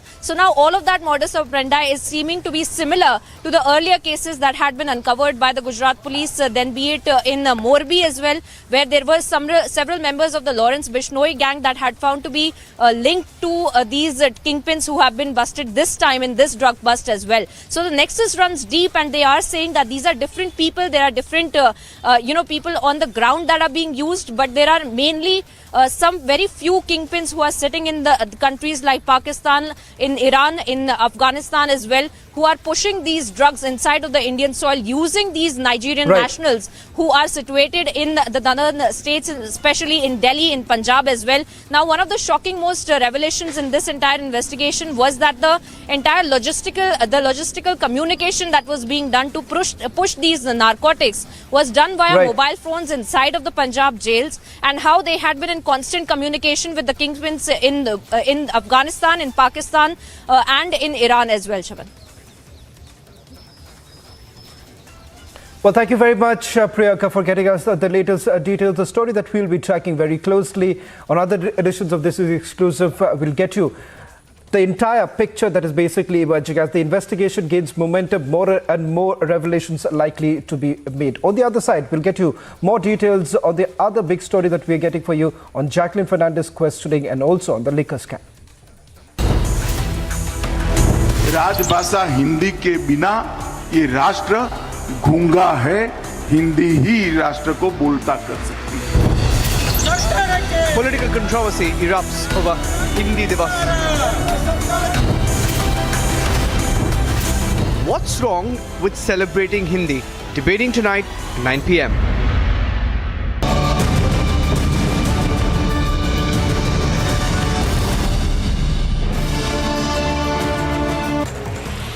"23 unrecognized madrasas in Uttar Pradesh have been marked. A timeline has been fixed by the administration, according to which the committee was to be formed by the 10th of September, and after serving madrasas and reports are to be submitted to the district magistrate by the 5th of October. पहले से हमारे कार्यालय में चिन्हित 23 मदरसे हैं चिन्हित जो गैर मान्यता प्राप्त हैं. इसमें शासन द्वारा टाइमलाइन निर्धारित किया गया है, जिसमें ये था कि जिलाधिकारी महोदय के स्तर से 10 सितंबर तक तहसीलवार कमेटी गठित की जानी थी, जो गठित हो गई है. तो हम लोग टाइमली जो शासन द्वारा टाइमलाइन निर्धारित की गई है उसके अंतर्गत ही सर्वे करते हुए सूचना शासन को शासन में प्रेषित कर देंगे. Well, 4 sadhus were brutally attacked by villagers in the Lavanga village of Sangli in Maharashtra. According to the police, the 4 sadhus are residents of Uttar Pradesh. Reportedly, local residents could not understand their language, which led to a heated argument, due to which they were attacked. All sadhus have been admitted to the hospital by the police. Sources have claimed that they were attacked on suspicions of being members of a child lifter gang. No case has been registered so far. The High Court has set aside the reappointment of the Calcutta University Vice-Chancellor. The High Court said that the West Bengal government has no authority to do so. As per provisions of the Varsities Act, Sonali Banerjee was appointed as the Vice-Chancellor of the Calcutta University on the 28th of August in 2017 for 4 years, and her term had expired on the 27th of August this year. And here's a look at what else is making news this morning. The Union Home Minister Amit Shah is on a visit to Surat. The Home Minister will address Hindi Divas event on the occasion of the National Language Day. The All India Official Language Conference in Surat will be held today and tomorrow. The program will have 2 separate sessions. During one of the sessions, various topics related to Hindi language will be discussed. In a letter addressed to the Congress President Sonia Gandhi, Kamrul Islam Chaudhary called the party's Assam unit unstable. He also called the state unit directionless and confused. Chaudhary said that he and other workers of the party felt demoralized after no action was taken against the Congress MLAs who had cross-voted in the recently held presidential elections, despite public acknowledgement of the same by senior leaders of the party. इस गाड़ी की live तस्वीरें आप देख रहे हैं, इसमें सुकांतु मजूमदार को ले जाया जा रहा है. We can see water cannons are used widely across this whole rally. Now just look at that. The police force are now advancing. Stone pelting is still on.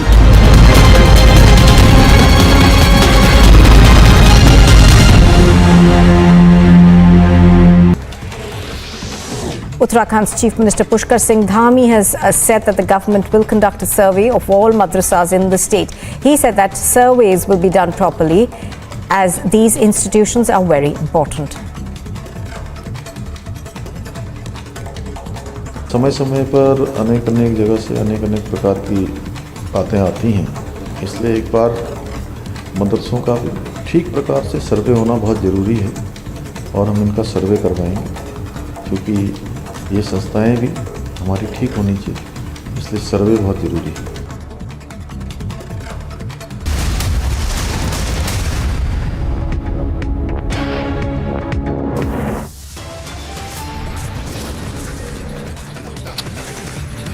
Army red flags obstacles in Agnipath recruitment in Punjab. Says the rallies will go on as planned.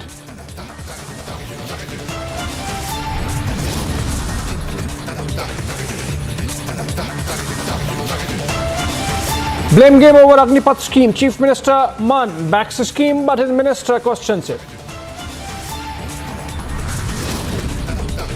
Congress moved Goa is a reality now as 8 Congress MLAs dump party. Congress Goa unit merges with the BJP. In the dock for rupees 200 crore scam, Jacqueline Fernandez quizzed by Delhi police as a suspect. The questioning continued. Now, why he is raising this issue? By raising this issue, he wanted to break this country, this unity, this country's unity, he wanted to break it. This is our question.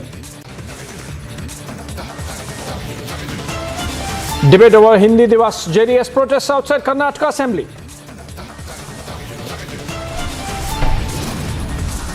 Uproar over attack on Sadhus in Maharashtra, Sangli. 6 arrested, police says for the probe on.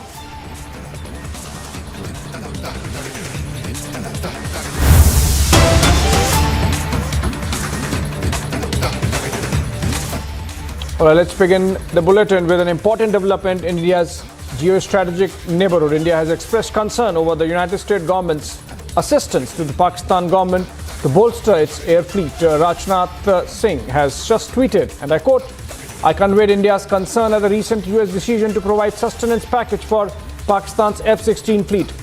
Look forward to continuing dialogue with Secretary Austin to further consolidating India-US partnership." That's significant because after a gap of almost 6 years, Pakistan is all set to get maintenance spare parts for its F-16 squadrons, thus bolstering its overall defense posture. Of course, the US has maintained that they're doing it because they want to help Pakistan in its anti-terror operations. Let's go to Niranjan on that note. Niranjan, Defense Minister of India, really putting the onus entirely on the Americans and actually mentioning Secretary Lloyd Austin's name in the tweet, making it clear that India is mighty annoyed and is making its displeasure known.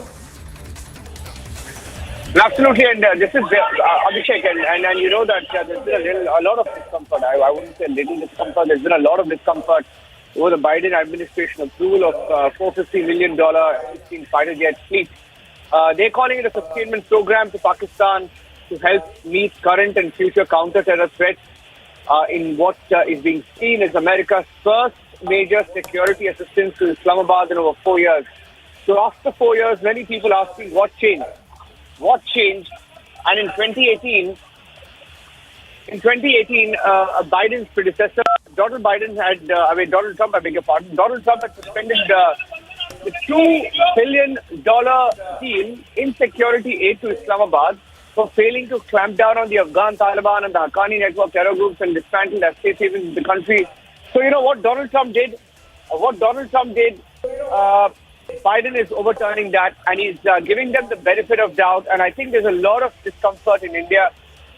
There's also a notification to the U.S. Congress that came in today, where the State Department, that was last week, where the State Department said it has approved this possible foreign military sale. They call it a foreign military sale of F-16 for sustainment and related equipment for estimated cost of $450 million, claiming it will sustain Islamabad's capability to meet current and future counter-terror threats by maintaining the F-16 fleet.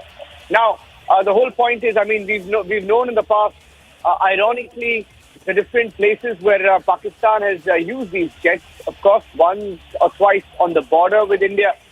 We know about the skirmishes that have happened. And Pakistan is a rogue country. You can never take them at face value. They're giving them the benefit of doubt, Abhishek. And I think you'll be able to tell us a little bit more, perhaps, on how the Indian administration is looking at it. Will America trust Pakistan? Seems like they will. Did they call off this deal earlier? Yes, they did. Are they renewing the deal again? Yes, they are. Is it good news for Pakistan? Yes. Is it good news for India? No, it's not, because we know where they're going to use these jets, Abhishek. They'll use it in Afghanistan. They'll use it near the borders with India. We're not worried, but I think there's a lot of discomfort over this, Abhishek. Absolutely. India conveying its discomfort and annoyance to the Americans on their giving sustenance package to Pakistan, which bolsters their F-16 fleet and makes it relevant again in India's geostrategic neighborhood. Moving on, getting another breaking news from the national capital, another crackdown.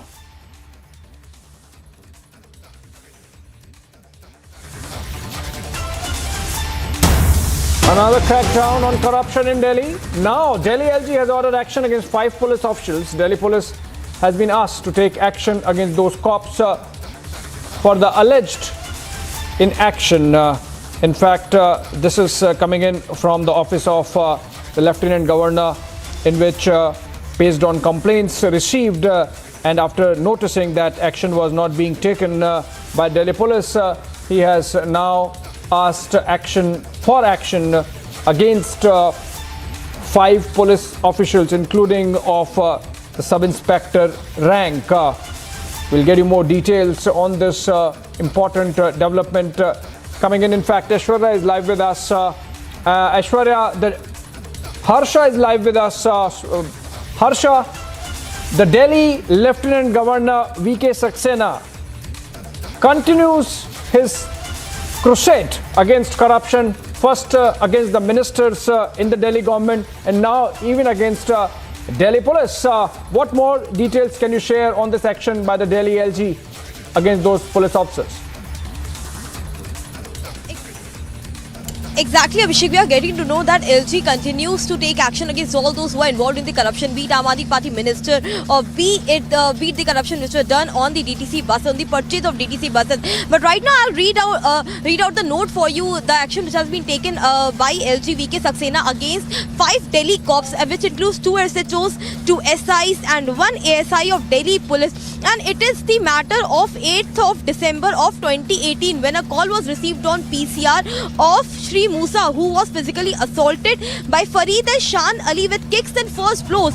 At that time, the IO and the ASI and the SI who were present at that time at the police station, they didn't take proper action. They didn't go to the stop, and lapses were found in their action and didn't do their duty as a police officer. So on all this, LG has now taken action and has suspended them. The action should be taken against these 5 cops, and we are getting to know that this was a complaint which was registered by Asma Bibi at the police complaints authority on 15th of 1/2019. So right now this is incident of 8th of 12 of 2018, and now LG has ordered action against 5 police cops, which we are getting to know. So against corruption and against the lapses and unlawful duties which is done by Delhi police officials. Now this LG has taken action, and these 5 police officials will be removed or suspended from their duties, and LG has asked to take a right now action against them. Abhishek, back to you.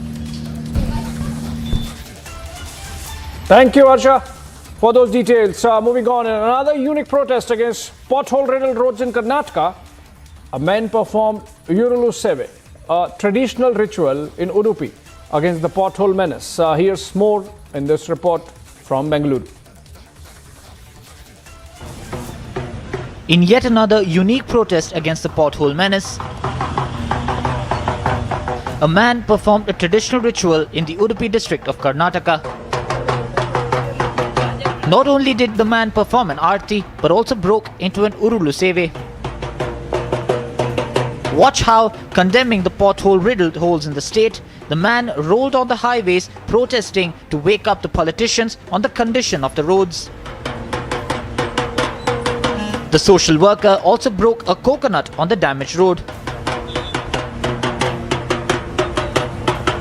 Dressed in saffron color attire, the visuals of the man performing the ritual on the ground has gone viral on social media, sparking a massive debate.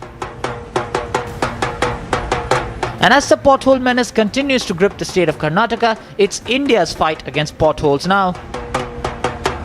Bureau Report, Republic TV.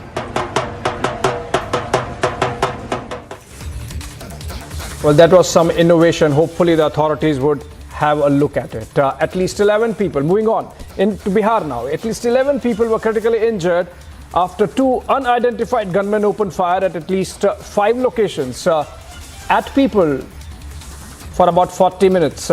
1 person was killed in the incident. Nitish Kumar has been on record saying this seems like a conspiracy, but the police is still not able to find the main culprit. Let's look at this report. 1 person was killed and 11 others critically injured as 2 motorcycle-borne gunmen went on a rampage in Bihar's Begusarai district, firing indiscriminately at people in crowded areas. The gunmen opened fire at Malhipur Chowk in Begusarai town in the evening, targeting shops in the busy area. Panicked people started running for their lives, while shopkeepers fled, leaving their shops open. के उद्भेदन के लिए हमने 4 विशेष टीमों का गठन किया है। ये टीमें लगातार कल हमारे जो पड़ोसी जिला हैं और हमारे जिलों के अंदर जहां भी संभावित ठिकाने थे अपराधियों के आने के और जाने के, सभी जगह सीसीटीवी फुटेज को चेक किया गया है और सभी जगहों पे लगातार छापेमारी की गई है। टोटल 10 लोग घायल हुए थे, उन सभी का इलाज चल रहा है विभिन्न अस्पतालों में। मैं कल खुद सभी अस्पतालों में जाकर रात को उनसे मिला था।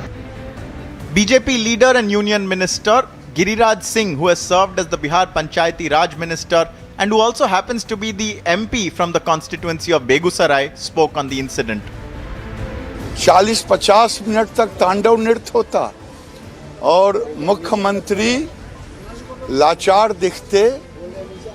ये लग रहा है सत्ता के मोह में धृतराष्ट्र हो गए हैं, धृतराष्ट्र की भूमिका में हो गए हैं। लेकिन आज जंगल राज का पर्यायवाची आप बना दिए हैं जनता राज, जहां बेखौफ अपराधी गोलियां चला रहे हैं।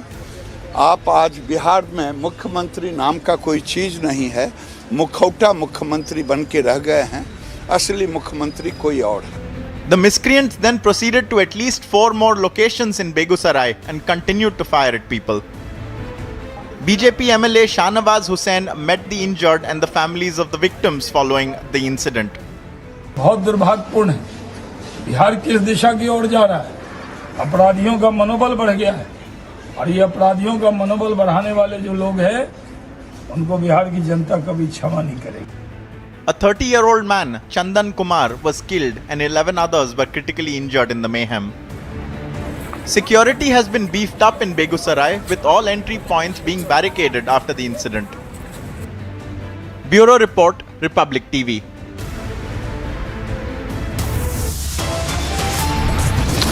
Well, moving on, a short break on the other side. In the dock for 200 crore scam, Jacqueline Fernandez quizzed by Delhi police as a suspect. Debate over Hindi Divas. JDU protests outside Karnataka Assembly.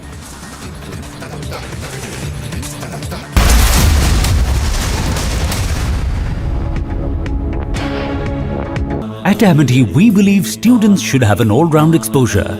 The study abroad program gives students the option to do 5 weeks or more at any of the Amity campuses across the world in cities like New York, San Francisco, London, Melbourne, Dubai, Singapore, etc. A truly unique opportunity only at Amity. And here's a look at what else is making news this morning. The Union Home Minister Amit Shah is on a visit to Surat. The Home Minister will address Hindi Divas event on the occasion of the National Language Day. The All India Official Language Conference in Surat will be held today and tomorrow. The program will have 2 separate sessions. During one of the sessions, various topics related to Hindi language will be discussed. In a letter addressed to the Congress President Sonia Gandhi, Kamrul Islam Chaudhary called the party's Assam unit unstable. He also called the state unit directionless and confused. Chaudhary said that he and other workers of the party felt demoralized after no action was taken against the Congress MLAs who had cross-voted in the recently held presidential elections, despite public acknowledgement of the same by senior leaders of the party. इस गाड़ी की live तस्वीरें आप देख रहे हैं, इसमें सुकांतु मजूमदार को ले जाया जा रहा है। We can see water cannons are used widely across this whole rally. Now just look at that. The police force are now advancing. Stone pelting is still on.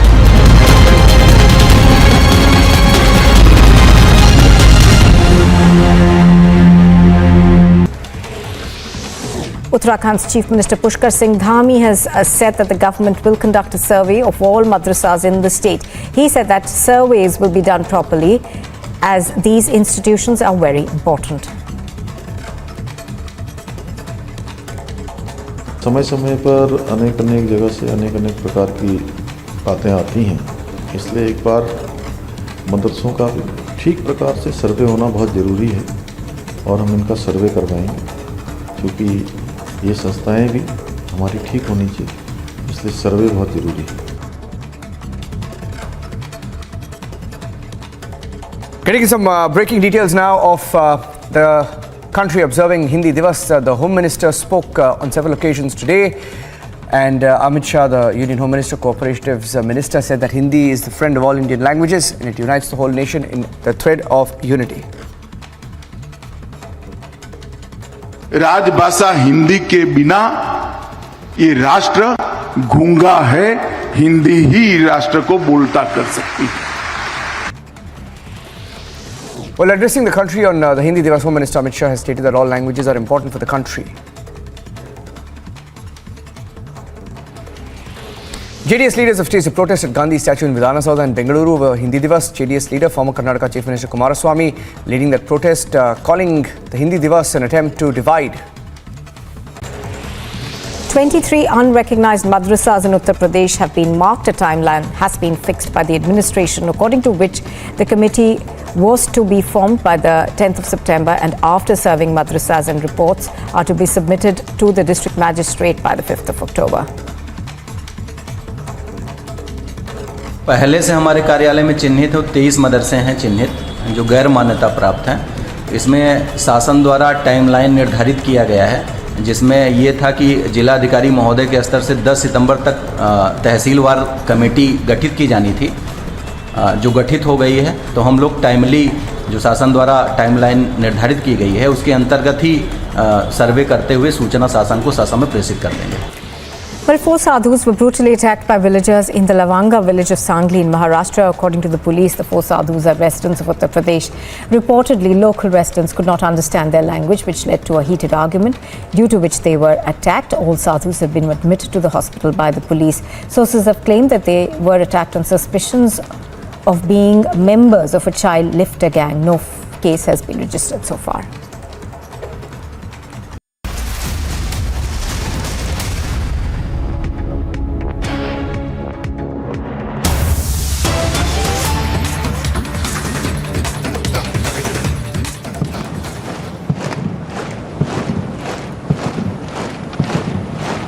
All right, we are cutting to live pictures coming in from Buckingham Palace, where ceremonies associated with the last rites of Queen Elizabeth II are going on. In fact, the coffin of Queen arrived at Buckingham Palace yesterday evening, and it rested overnight in the bow room. And now the coffin is being taken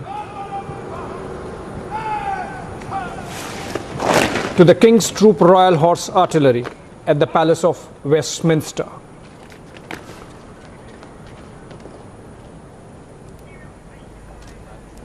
These are ceremonies taking place at the Westminster,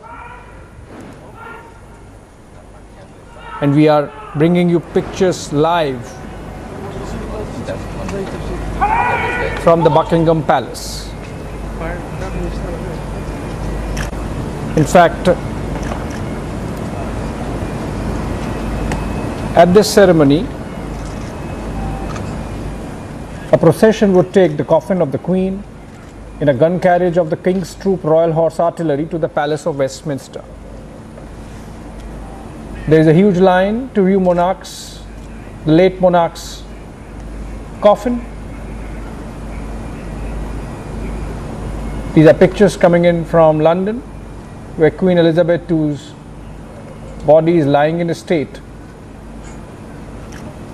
The ceremony is full of regal symbolism, and we have seen emotions coming out for the loved monarch by the Britishers. She was the Queen for the longest period of time, 70 years. And you can see the queues for the Queen. Hundreds of thousands of people there who want to view their late monarch's coffin, the late monarch, for one last time, pay their respects and show their affection, deep affection for the Queen.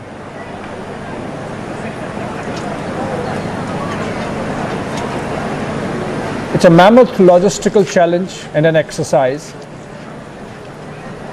Heads of governments, heads of states from around the world would be traveling to London to participate in the funeral, which takes place at Westminster Abbey. President of India, Draupadi Murmu, would be traveling, as announced by the Ministry of External Affairs today.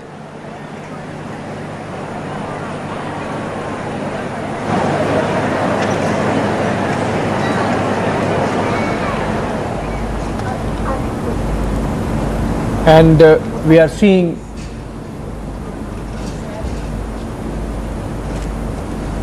the British Defence Forces carrying out those ceremonies even as the Queen's coffin lies in state at the Palace of Westminster. The house is, I believe, this is Buckingham Palace, and there would be the coffin would be taken to the Palace of Westminster to lie in state. During the lying in state period, the Queen's closed coffin rests on a raised platform which is called catafalque inside the Westminster Hall in the Palace of Westminster, and members of the public would be going past the Queen paying their respects.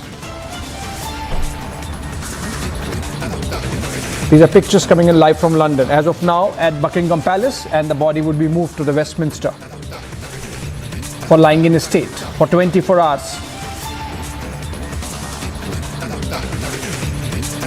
All right, on that note, a short break.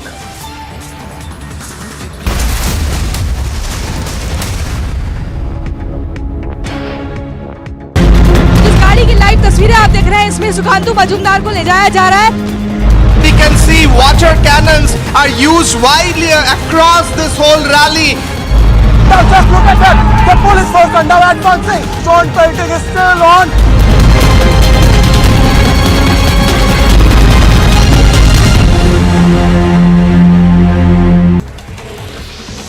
Uttarakhand's Chief Minister Pushkar Singh Dhami has said that the government will conduct a survey of all madrasas in the state. He said that surveys will be done properly as these institutions are very important. समय समय पर अनेक जगह से अनेक प्रकार की बातें आती हैं, इसलिए एक बार मदरसों का भी ठीक प्रकार से सर्वे होना बहुत ज़रूरी है और हम इनका सर्वे करवाएंगे, क्योंकि ये संस्थाएं भी हमारी ठीक होनी चाहिए, इसलिए सर्वे बहुत ज़रूरी है.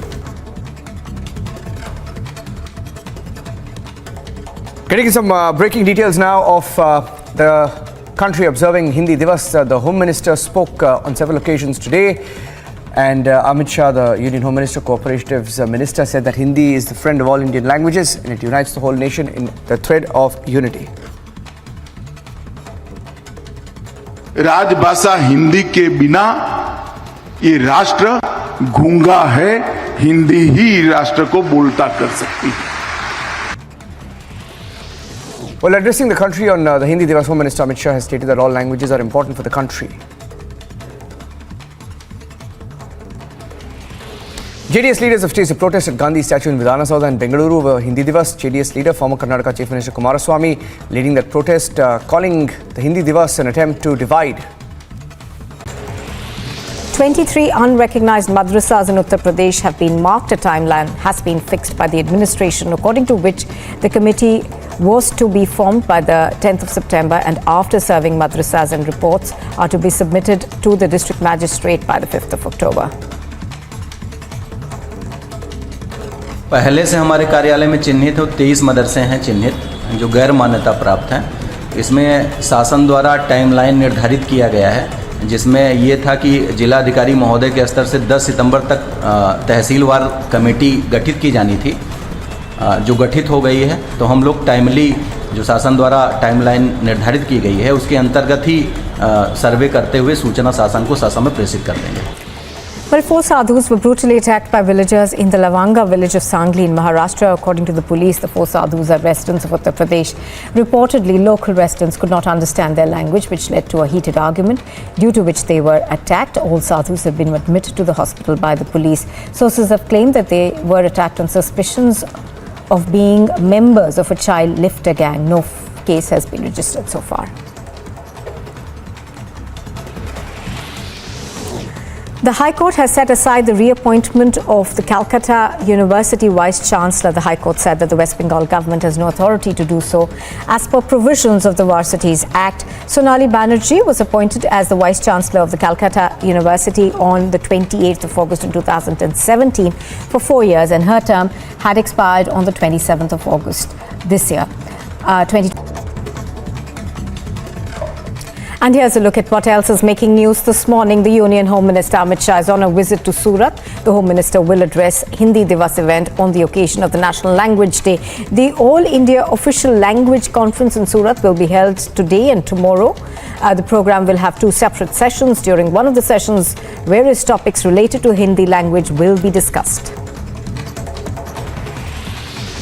In a letter addressed to the Congress President Sonia Gandhi, Kamrul Islam Chaudhary called the party's Assam unit unstable. He also called the state unit directionless and confused. Chaudhary said that he and other workers of the party felt demoralized after no action was taken against the Congress MLAs who had cross-voted in the recently held presidential elections, despite public acknowledgement of the same. Right, back to the pictures coming in from London, Buckingham Palace, where the Queen Elizabeth II's coffin is now being taken out of the palace and to Westminster, where it would lie in state for 3 days now. The procession now going is of a gun carriage of the King's Troop, Royal Horse Artillery, and they're coming out of the palace, Buckingham Palace, and on to Westminster, where the Queen's body would lie till September 19th, the day of the funeral. Short break.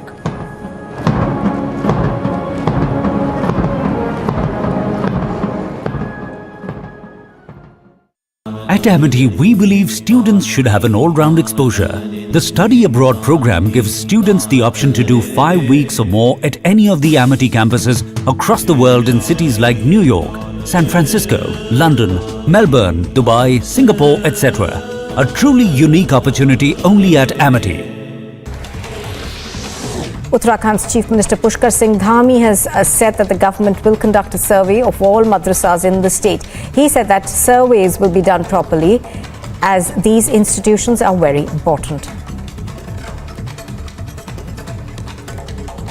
समय-समय पर अनेक जगह से अनेक प्रकार की बातें आती हैं, इसलिए एक बार मदरसों का भी ठीक प्रकार से सर्वे होना बहुत ज़रूरी है और हम इनका सर्वे करवाएंगे, क्योंकि ये संस्थाएं भी हमारी ठीक होनी चाहिए, इसलिए सर्वे बहुत ज़रूरी है.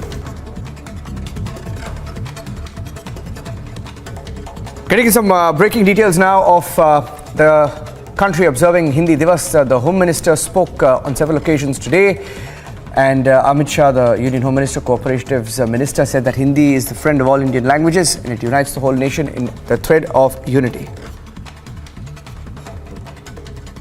राजभाषा हिंदी के बिना ये राष्ट्र गूंगा है, हिंदी ही राष्ट्र को बोलता कर सकती है.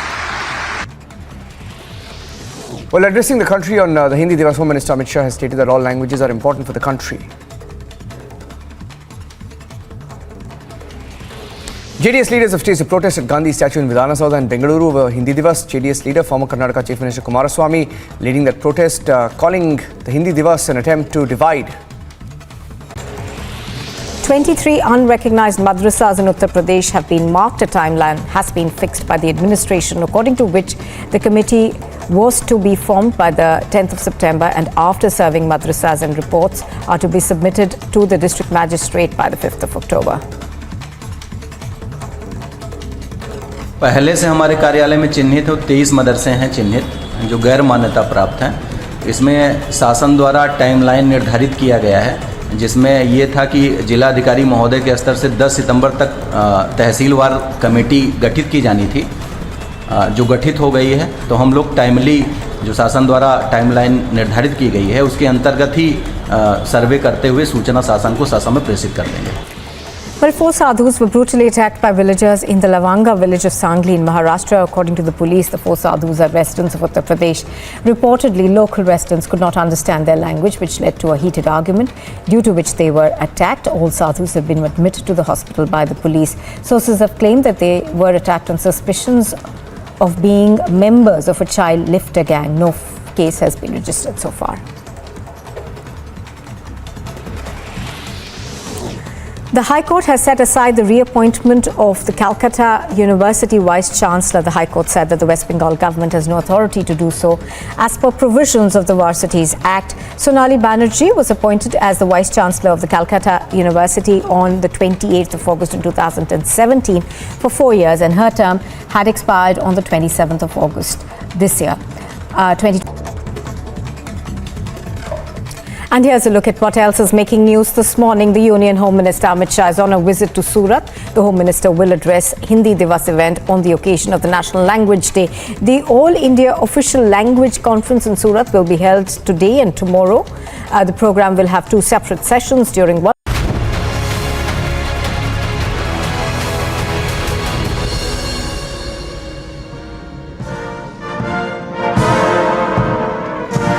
Pictures coming in from London. Huge lines to view the monarch's, the late monarch's coffin in his queue fit for a queen. Queen Elizabeth II's lying in state. It's called the lying in state, an occasion of UK's symbolism and people lining up to pay tribute. Hundreds of thousands of people who want to view the late UK monarch's coffin will be testing and have tested by now the Britain's famous queuing skills to their limit. Thousands of people gathering here as you look at these visuals coming in what's been reportedly a logistical challenge as queue management experts, behavioral scientists, to create not so much as a temporary community. 10 miles or 16 kilometers. That's King Charles there. You see him marching. King Charles II also marching. This is a 10-mile queuing infrastructure that's in place in London as we speak, including barriers, more than 500 portable toilets along a route leading to Parliament's Westminster Hall, where the coffin will rest eventually. Hundreds of stewards, police officers, first aid volunteers, 30 multi-faith pastors, 2 sign language interpreters assigned to look after the welfare of the people waiting in line. And you're looking at those pictures as King Charles also marches along the coffin. The Queen's coffin, that is the late UK Queen's coffin, scheduled to travel from Buckingham Palace to Westminster Hall. And that march is currently on. These are unprecedented scenes from London in the United Kingdom. And once the Queen's coffin reaches the Westminster Hall, it will lie in state from 5 p.m. to 6:30 a.m. on Monday, which is the day of her funeral. So for the next few days, it will be there. That's the UK's King Charles and his Queen consort marching alongside the UK coffin, the late Queen's coffin. And hours before the coffin had arrived, the line of mourners also seen stretching from the UK Parliament across, it's called the Lambeth Bridge, sneaking along the south bank of the River Thames. And this designated route stretches for about 7 kilometers. 7 miles, I beg your pardon, or 11 kilometers. 11 kilometers past the National Theatre, Shakespeare's Globe, the Tate Modern Art Gallery, Tower Bridge to Southwark Park in South London, which can accommodate another 3 miles or 5 kilometers of zigzagging queues. Now that's what they've endured to really be there. Can't really predict how many people will line up to pay their respects at the Westminster Hall, but it's likely to be more than 200,000 or 2 lakh people in the UK who visited the Queen's coffin over the last 3 days, over 3 days rather, in 2002.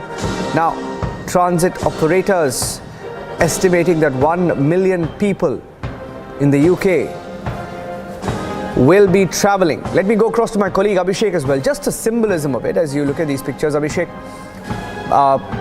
These are pictures perhaps that will be captured on TV once in many decades. This one 7 decades later, Abhishek. But it's a turning point in the United Kingdom, Abhishek.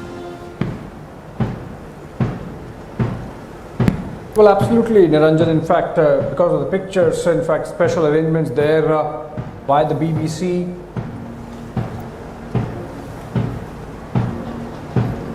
King Charles III walking all the way from Buckingham Palace to Westminster Hall, which is about 1.2 miles, that the walking distance should be about 2 kilometers.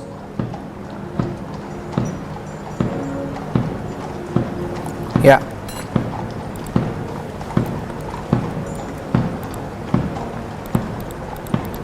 Just going back to Abhishek there for just a few seconds, getting in more details of the arrangements in place, and these are live pictures coming in from London. This particular march is expected to last 38 minutes in all, started at about 6:50 India time, will go on all the way till about 7:28 p.m. as over 1 million people are expected to reach here to pay their tribute to the late Queen of United Kingdom.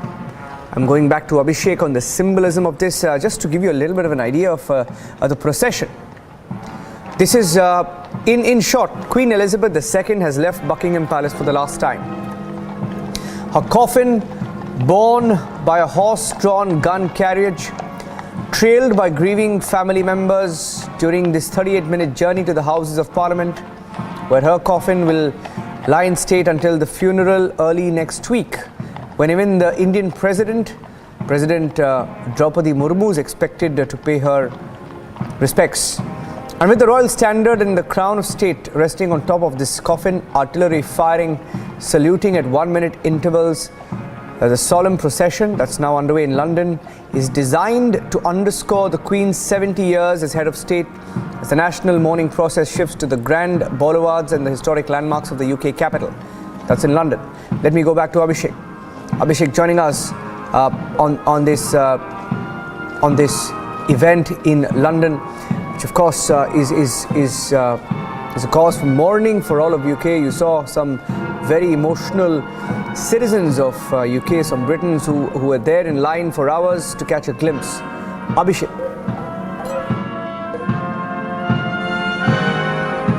Well, absolutely, Niranjan. So the ceremonies with all the royal regalia and almost 2-kilometer long walk for the royal family with the coffin, solemn occasion, citizens lined up to pay their respects and show their love for their departed queen for the last time. She would be lying in state from 5 p.m. London time this evening till the morning of 19th of September, that's Monday, and then the last rites, which would be attended by hundreds and thousands of citizens, of course, the royal family, and then of course world leaders, as you mentioned, President of India to represent our nation. And she was the head of the armed forces of the United Kingdom, and that's why you are seeing all three services of British forces part of this journey, taking the coffin from Buckingham Palace to Westminster Hall. In fact, that's where the Parliament of the United Kingdom is. And we have seen services happening in the St. Anne's Cathedral.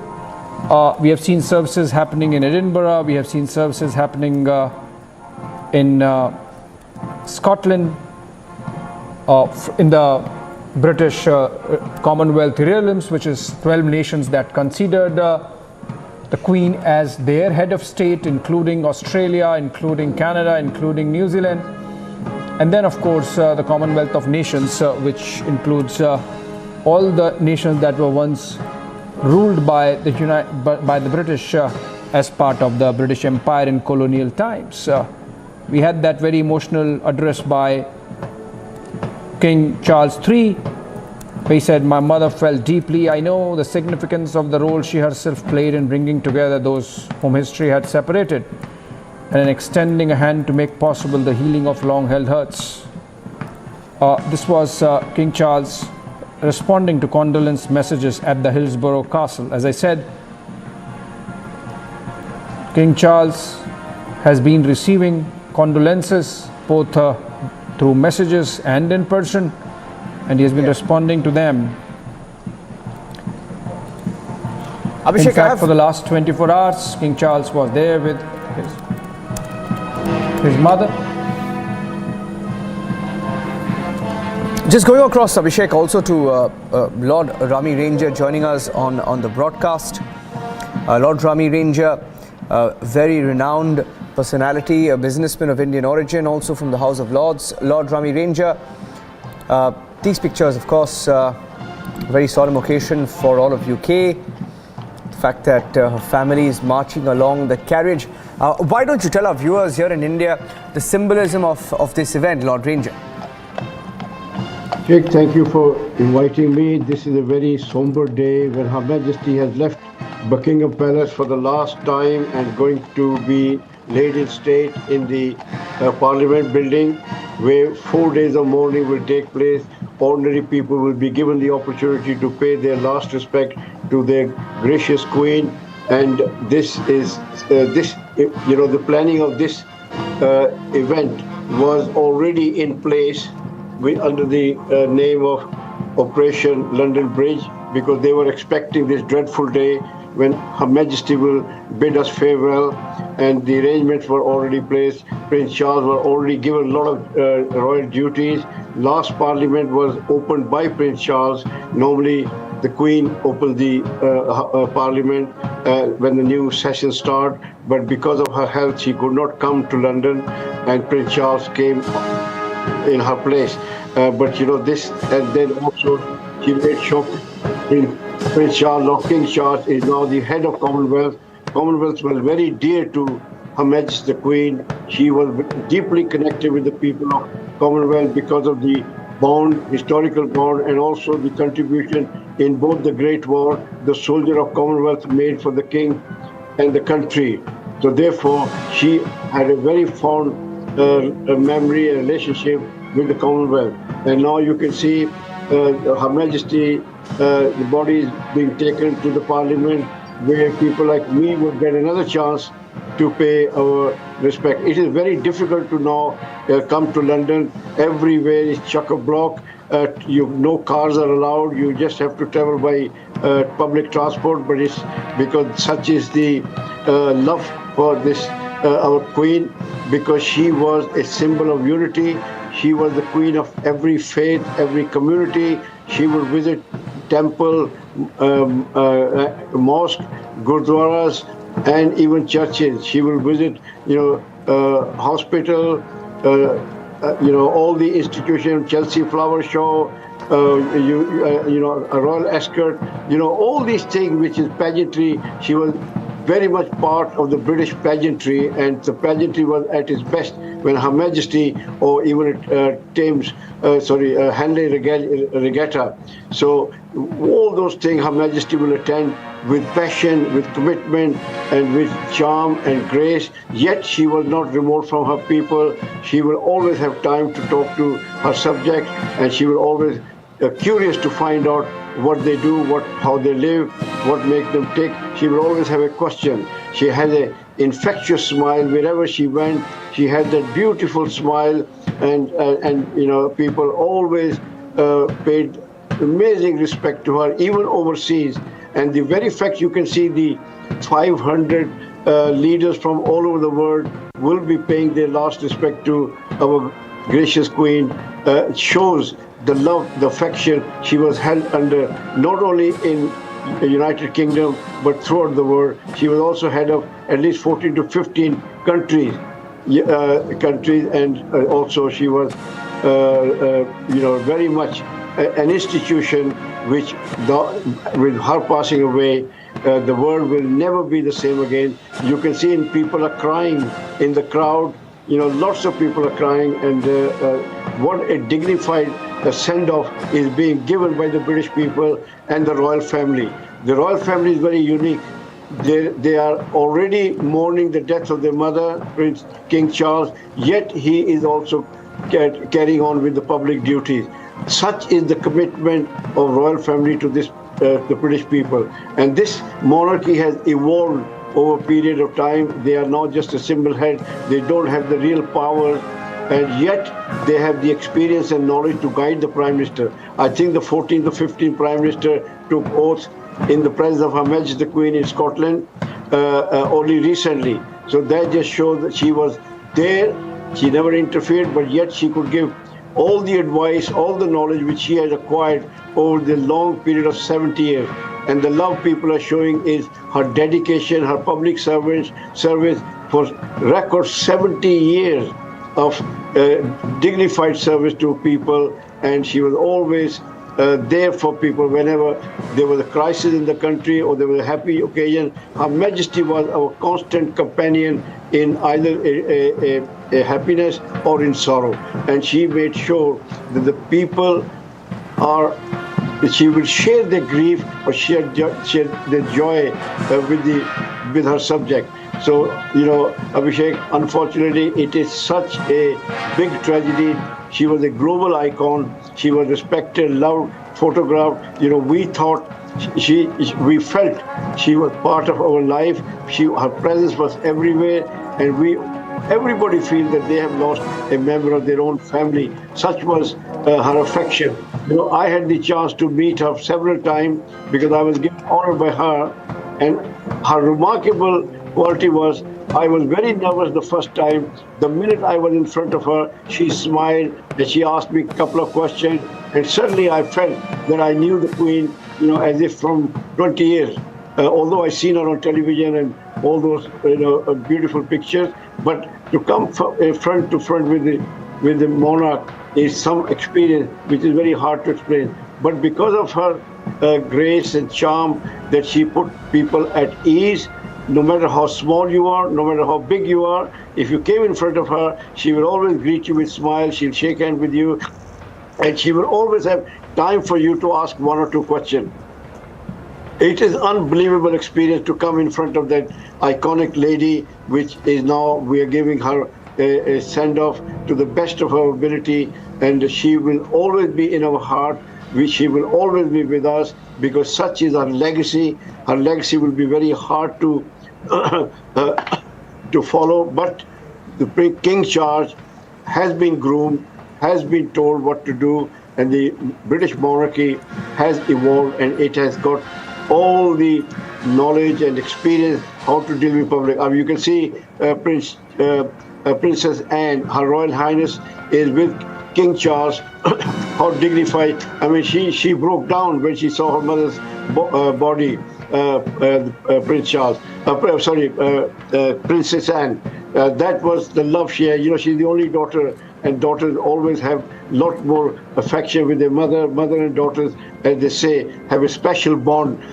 So you can see, still in a grief, still dignified, still respectful, keeping the pride of the nation intact.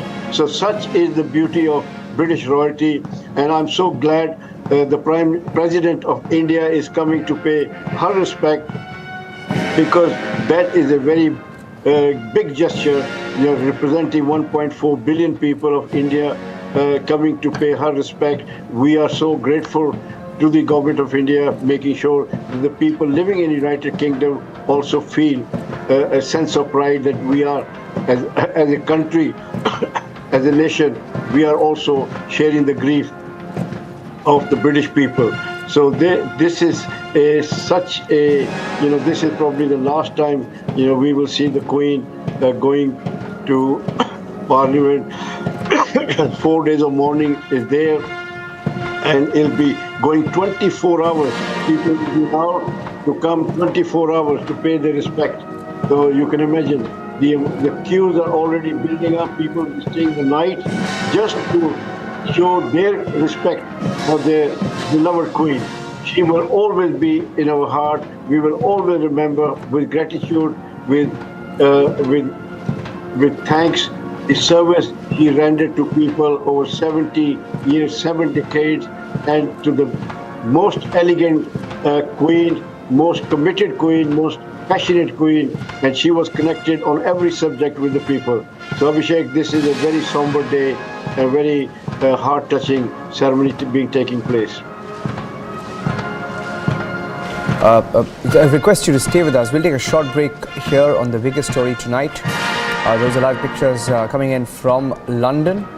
And you saw people line up in the thousands on the sides of those streets where the Queen's coffin is being brought in a carriage. It's left the Buckingham Palace for the last time. That's a tribute to the late Queen of the United Kingdom, the Queen Elizabeth II. We'll take a short break. The live coverage continues. Stay tuned.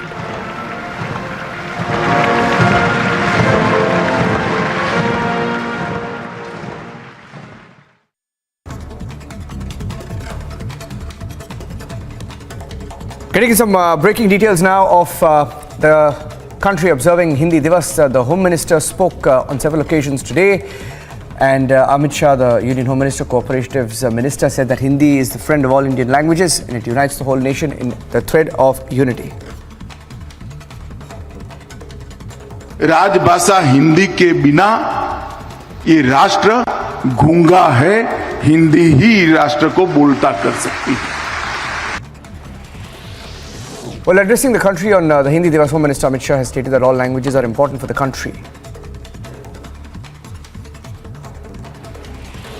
JDS leaders have staged a protest at Gandhi statue in Vidhana Saudha in Bengaluru over Hindi Divas. JDS leader, former Karnataka Chief Minister Kumaraswamy, leading that protest, calling the Hindi Divas an attempt to divide. 23 unrecognized madrasas in Uttar Pradesh have been marked. A timeline has been fixed by the administration, according to which the committee was to be formed by the 10th of September, and after serving madrasas and reports are to be submitted to the district magistrate by the 5th of October. पहले से हमारे कार्यालय में चिन्हित 23 मदरसे हैं चिन्हित जो गैर मान्यता प्राप्त हैं.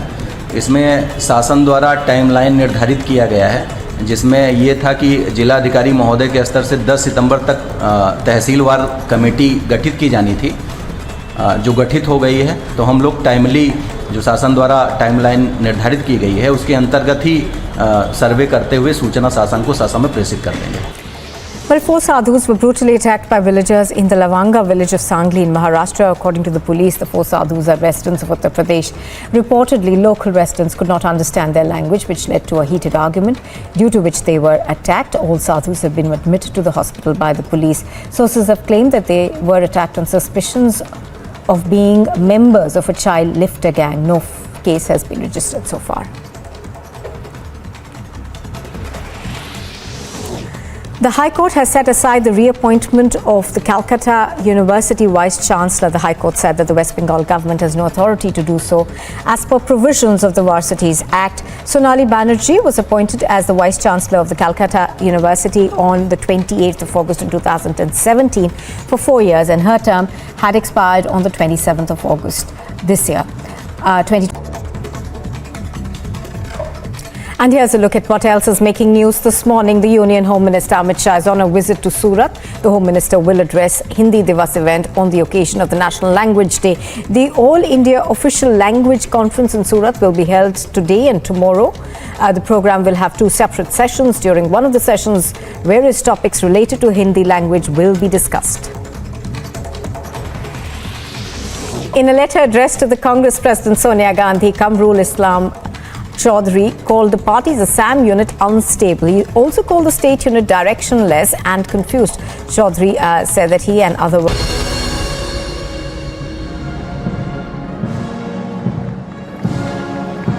Back with the live coverage from London. King Charles III, his sons Princes William and Harry. Prince William, Prince Harry and other members of the royal family in UK walking behind the gun carriage in London.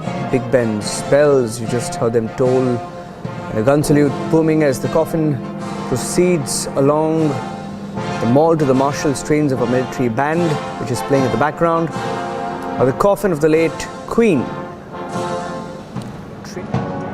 and topped with the imperial state crown in the UK, which is adorned with almost 3,000 diamonds. Those are live pictures coming in. Once in a lifetime event being witnessed live in London. Taking a short break. Stay tuned.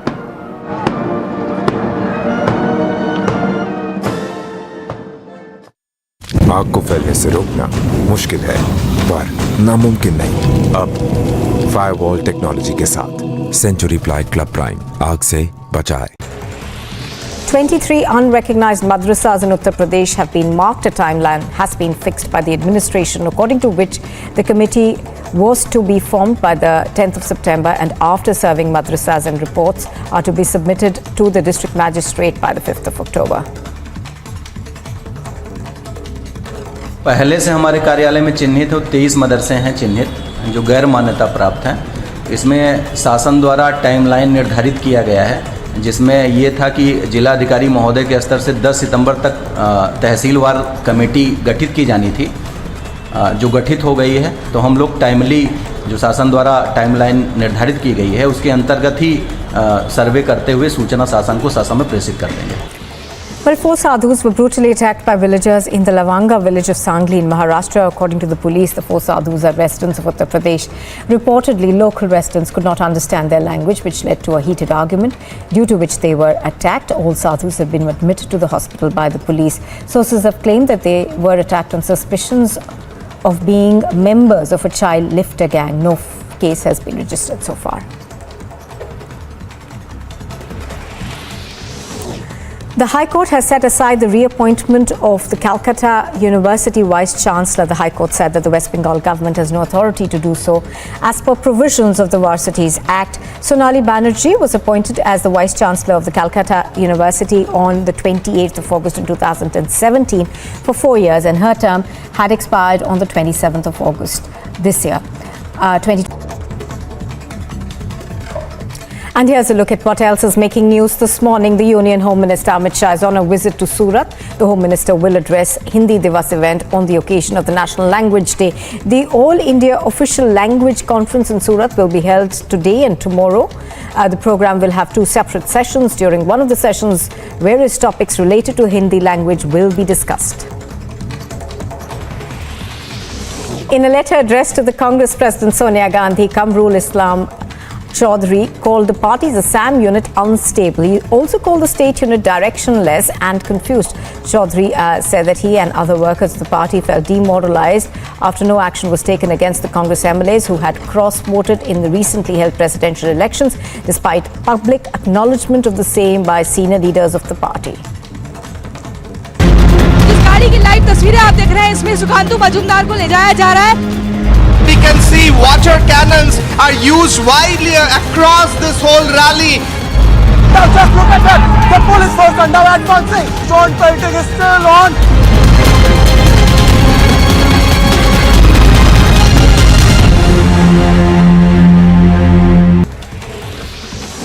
Uttarakhand's Chief Minister Pushkar Singh Dhami has said that the government will conduct a survey of all madrasas in the state.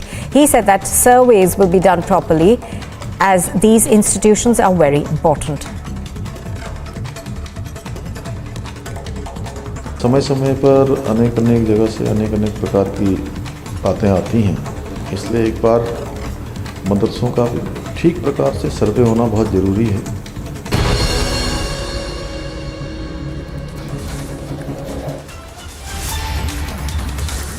Getting in the story now from Tamil Nadu, a controversy that's now erupted. A village called Tiruchendurai in Trichy district, Tamil Nadu, majorly with the minority population, has been declared a Waqf property. The entire village has been declared a Waqf property, and the issue was uncovered when a person called Rajgopal reportedly attempted to sell his plot of land, which is roughly over 1 acre. And when he arrived at the registrar office to get the sale of his land registered, surprised to learn that the land did not belong to him and instead belonged to the Waqf board. And the registrar has now shown a 250-page letter from the Tamil Nadu Waqf board after the village came to know about this issue. And it's a bizarre story that's come to light. Tracking it very closely.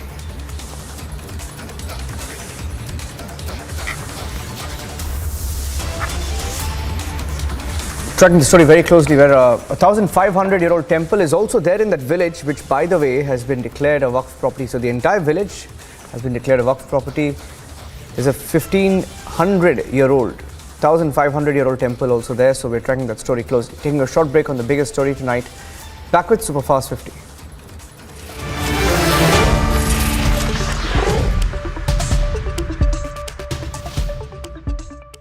Amity, we believe students should have an all-round exposure. The study abroad program gives students the option to do 5 weeks or more at any of the Amity campuses across the world in cities like New York, San Francisco, London, Melbourne, Dubai, Singapore, etc. A truly unique opportunity only at Amity. Well, 4 sadhus were brutally attacked by villagers in the Lavanga village of Sangli in Maharashtra. According to the police, the 4 sadhus are residents of Uttar Pradesh. Reportedly, local residents could not understand their language, which led to a heated argument, due to which they were attacked. All sadhus have been admitted to the hospital by the police. Sources have claimed that they were attacked on suspicions of being members of a child lifter gang. No case has been registered so far. The High Court has set aside the reappointment of the Calcutta University Vice Chancellor. The High Court said that the West Bengal government has no authority to do so. As per provisions of the Varsities Act, Sonali Banerjee was appointed as the Vice Chancellor of the Calcutta University on the 28th of August in 2017 for 4 years, and her term had expired on the 27th of August this year. And here's a look at what else is making news this morning. The Union Home Minister Amit Shah is on a visit to Surat. The Home Minister will address Hindi Divas event on the occasion of the National Language Day. The All India Official Language Conference in Surat will be held today and tomorrow. The program will have 2 separate sessions. During one of the sessions, various topics related to Hindi language will be discussed. In a letter addressed to the Congress President Sonia Gandhi, Kamrul Islam Chaudhary called the party's Assam unit unstable. He also called the state unit directionless and confused. Chaudhary said that he and other workers of the party felt demoralized.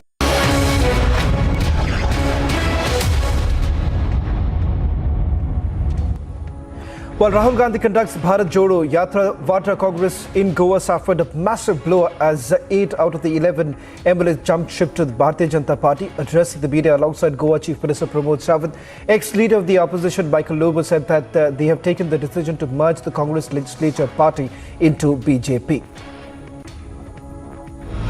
After joining the Bharatiya Janata Party, the former Congress leader came down heavily on Rahul Gandhi, stating that Vadra Congress's Bharat Jodo Yatra was a farce.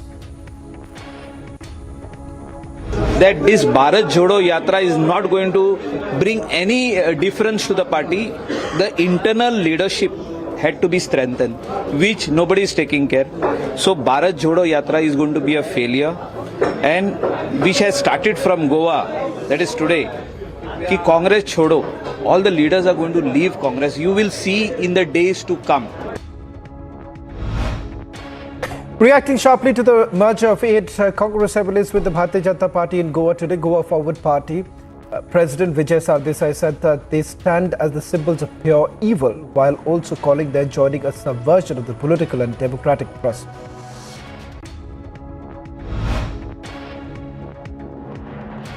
Talking about the Punjab mining policy, BJP leader Gaurav Bhatia said that the corrupt face of Aam Aadmi Party has come out, and even said that Kejriwal and corruption goes hand in hand, calling the mindset of Aam Aadmi Party supremos mindset a danger for the national security. कि आप नहीं पाप है, जनता के लिए अभिशाप है। ये बार बार आम आदमी पार्टी का भ्रष्टाचारी चेहरा सामने आता है और हम कुछ सवाल पूछते हैं। एक ही दिन में कम ही ऐसा हुआ होगा कि किसी सरकार को 2 झटके लगे हों, क्योंकि उनकी भ्रष्टाचारी नीति को उच्च न्यायालय ने रोक दिया हो, फटकार लगाई हो। In connection with the Chinese loan app case, the Enforcement Directorate's team has started searches at multiple locations in Kolkata. According to sources, around 16 locations are being raided. The main focus of Enforcement Directorate is on crypto exchanges and Chinese company facilitator. BCCI office bearers can now have a maximum of 12 years in one tenure at the board. The Supreme Court's order enables Saurav Ganguly and Jay Shah to have longer tenures at BCCI. Meanwhile, Congress leader Rajiv Shukla welcomes the court order and calls it a good decision. BCCI की में अनुभवी लोगों के काम करने का रास्ता और आसान होगा और बीसीसीआई को उससे बहुत लाभ होगा और जो बीसीसीआई की फंक्शनिंग है वो भी जो है बहुत अच्छी से हो जाएगी क्योंकि अनुभव का सम्मिश्रण रहेगा और उसके साथ साथ जो सिफारिशें थी लोढ़ा कमीशन की वो भी लागू हो रही हैं। After a zonal recruitment office of the Indian Army wrote to the Punjab Chief Secretary saying that recruitment rallies in the state under Agnipat scheme may be postponed or transferred to neighbouring states due to lack of support from the local civil administration, the Punjab Chief Minister Bhagwat Mann ordered all deputy commissioners to provide complete support to army authorities and further blamed bureaucrats for the lack of support for the recruitment rallies in the state. After Punjab Chief Minister Bhagwat Mann had announced that BMW has decided to invest in Punjab, in which the state government further also claimed that a new BMW plant will be built soon in Punjab. However, BMW released a statement post such a claim that they have no plans for any new plant in Punjab. In a major crackdown on corruption in the national capital, Delhi LG has now ordered action against 5 police officials. Delhi police has been asked to take action against those cops for their alleged inaction. Speaking on Jacqueline Fernandez's questioning in connection with conman Sukesh economic offences, Wing stated that they would rely on the exhaustive probe that was done by the Enforcement Directorate, adding that it had recorded Bollywood actor Nora Fateh's statement. Hyderabad police arrested 4 persons in connection with the fire mishap at an e-bike showroom, which claimed that lives of 8 people and injured 11 earlier this week. According to the police officials, they have arrested the owners of the Ruby Lodge, Ranjit Singh and Subed Singh, along with the lodge supervisor Sudarshan. King of Bhutan met Prime Minister Narendra Modi in the national capital today. As a special gesture, Prime Minister Modi saw off the Bhutan's king as this was seen largely as a special gesture. According to sources, both the leaders are believed to have discussed bilateral ties and the ways to further strengthen them. Members of the Trinamool Congress women's wing hit the streets of West Bengal demanding for jobs. According to sources, Trinamool Congress women wing was asking the central government to provide jobs. Union Home Minister Amit Shah is on a day-long visit to Surat, where he laid the foundation stone of Krishak Bharti Cooperative Limited bioethanol project at Hazira. According to the Minister Amit Shah, Indian government is boosting agricultural sector. वो सारी चीजें भी यहाँ से ethanol बनाएगी। ये चीजों से इथेनॉल बनेगा, पेट्रोल और डीजल का विकल्प बनेगा, पर्यावरण को संभालेगा और क्योंकि इतना पेट्रोल आयात कम करना पड़ेगा, हमारे विदेशी मुद्रा भंडार को भी वो सक्षम करेगा। President Draupadi Murmu will be on a 2-day visit to London from 17th of September to 19th of September to attend the state funeral of Queen Elizabeth II. She will also be offering condolences on behalf of the Indian government.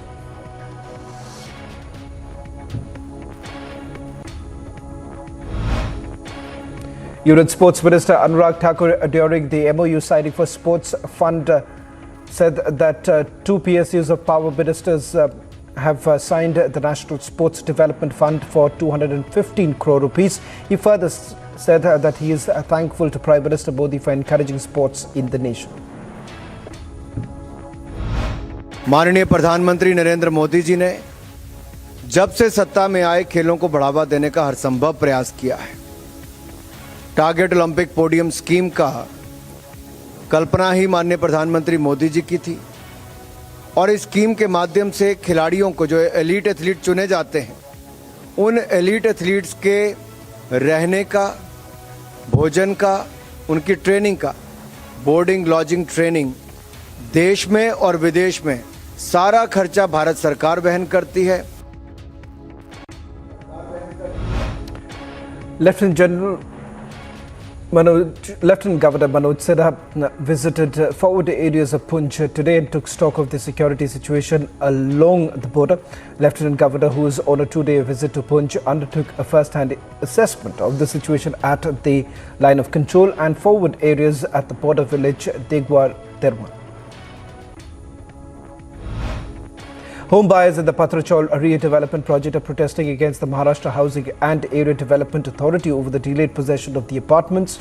The buyers allege that MADA is not giving permission to the developers to hand over the possession.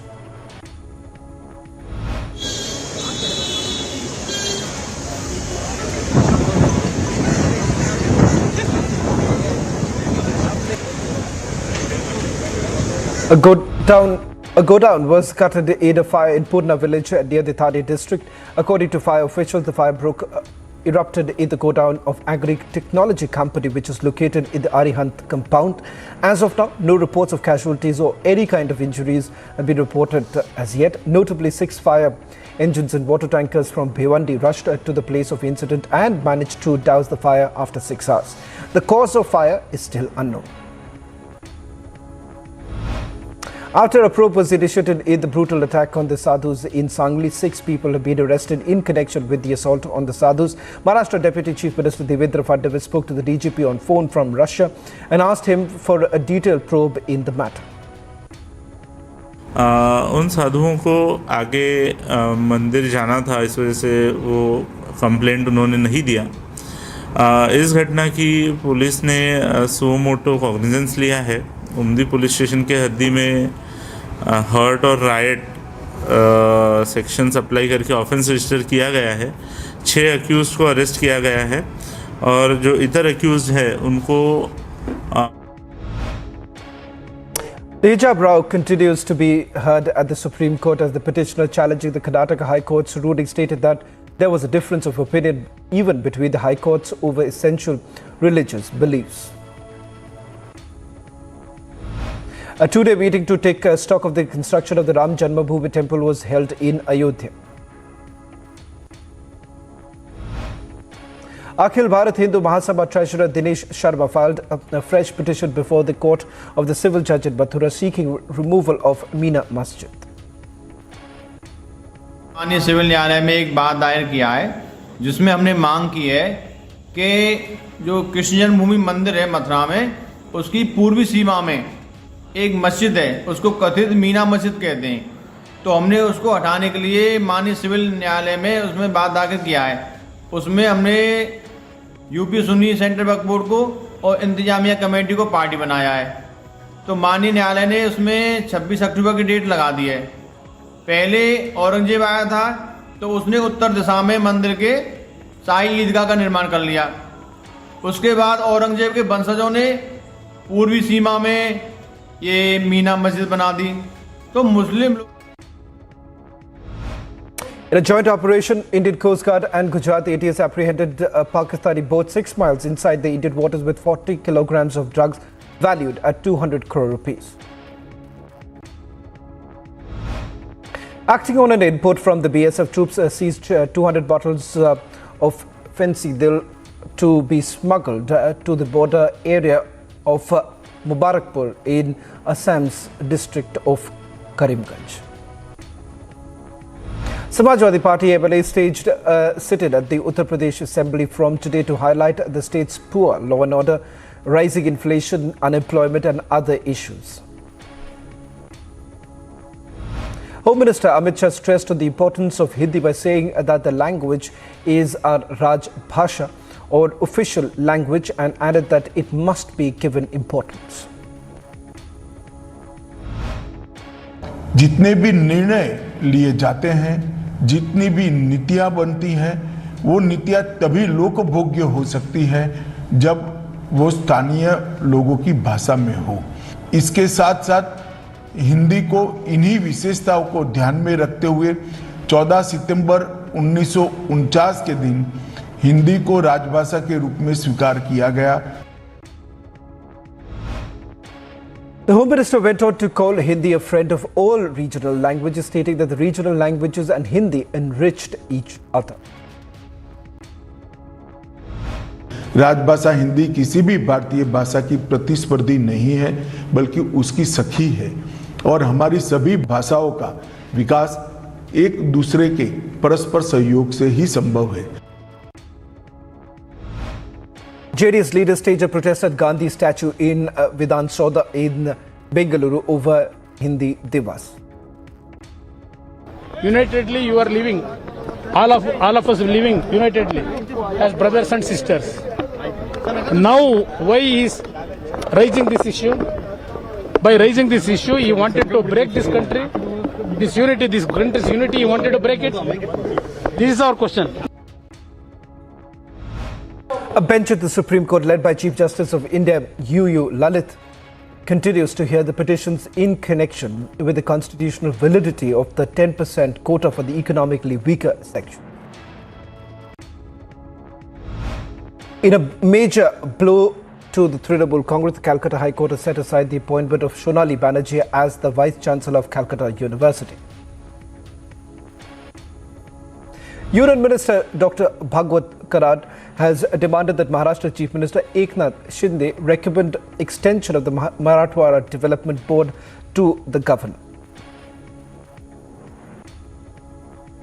Facing criticism over Gujarat bagging the Vedanta Foxconn semiconductor project, Maharashtra Chief Minister Eknath Shinde spoke to Prime Minister Modi.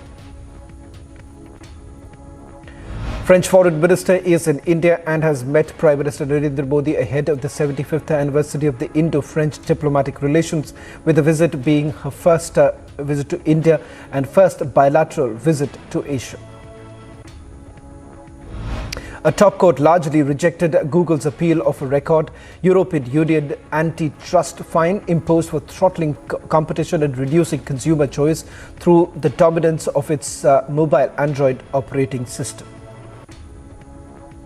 The General Court, 6th Chamber in its extended composition, hereby annuls Articles 1, 3 and 4 of Decision C 2018-47-61 Final of the European Commission of 18th of July 2018. Chinese President was welcomed by Kazakh President at the Presidential Palace in Nur Sultan on Wednesday. A top European Union official unveiled a plan to cap the revenues of electricity producing companies that are making extraordinary profits due to the war in Ukraine and climate change. Millions of Europeans need support. This is why we are proposing a cap on the revenues of companies that produce electricity at low costs. These companies are making revenues they never accounted for. At least 10 people were killed when 2 airstrikes hit the capital of Ethiopia's Tigray region. According to officials, a drone strike hit a university campus Mekelle, causing an unknown number of injuries. The officials added that the death toll could rise further. Some 300 more hectares of land in the southwestern French region burnt overnight amid scorching September temperatures. The shares in the Asia Pacific dropped sharply today after indexes of the Wall Street plunged following a higher than expected US consumer price index report for August. When asked about inflation, US President Joe Biden dismissed such worries. The General Court, 6th Chamber in its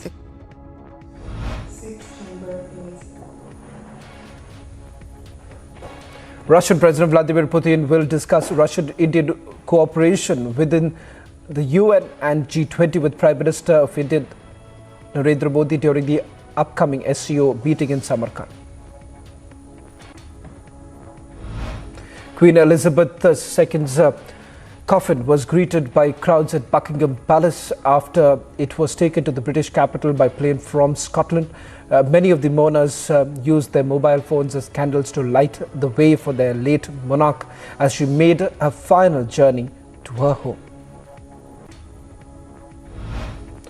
Pakistan purchased the Chinese Z-9EC helicopters in 2006, an ASW variant specifically produced for the Pakistan Navy and Air Force. However, it is marred by poor maintenance capabilities of the Chinese supplier.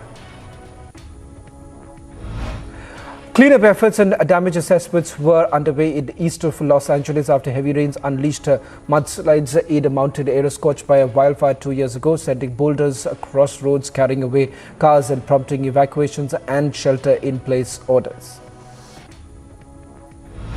Portuguese outfit Benfica trained a day before the UEFA Champions League group match against the Italian side. Borussia Dortmund trained a day before they face former forward Erling Haaland and Manchester United in UEFA Champions League Group G. Paris Saint-Germain prepared for the second game of the Champions League season away to Maccabi Haifa with a training session at their base. Dinamo Zagreb trained at Milan on the eve of facing AC Milan in their second Champions League Group E match. Austrian champions RB Salzburg trained at Chelsea's Stamford Bridge Stadium as the London club paid tribute to the passing of Queen Elizabeth II on giant video screens ahead of the UEFA Champions League Group E clash.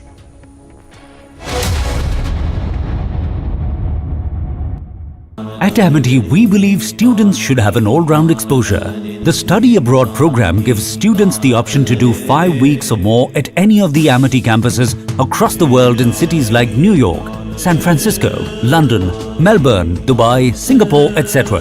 A truly unique opportunity only at Amity.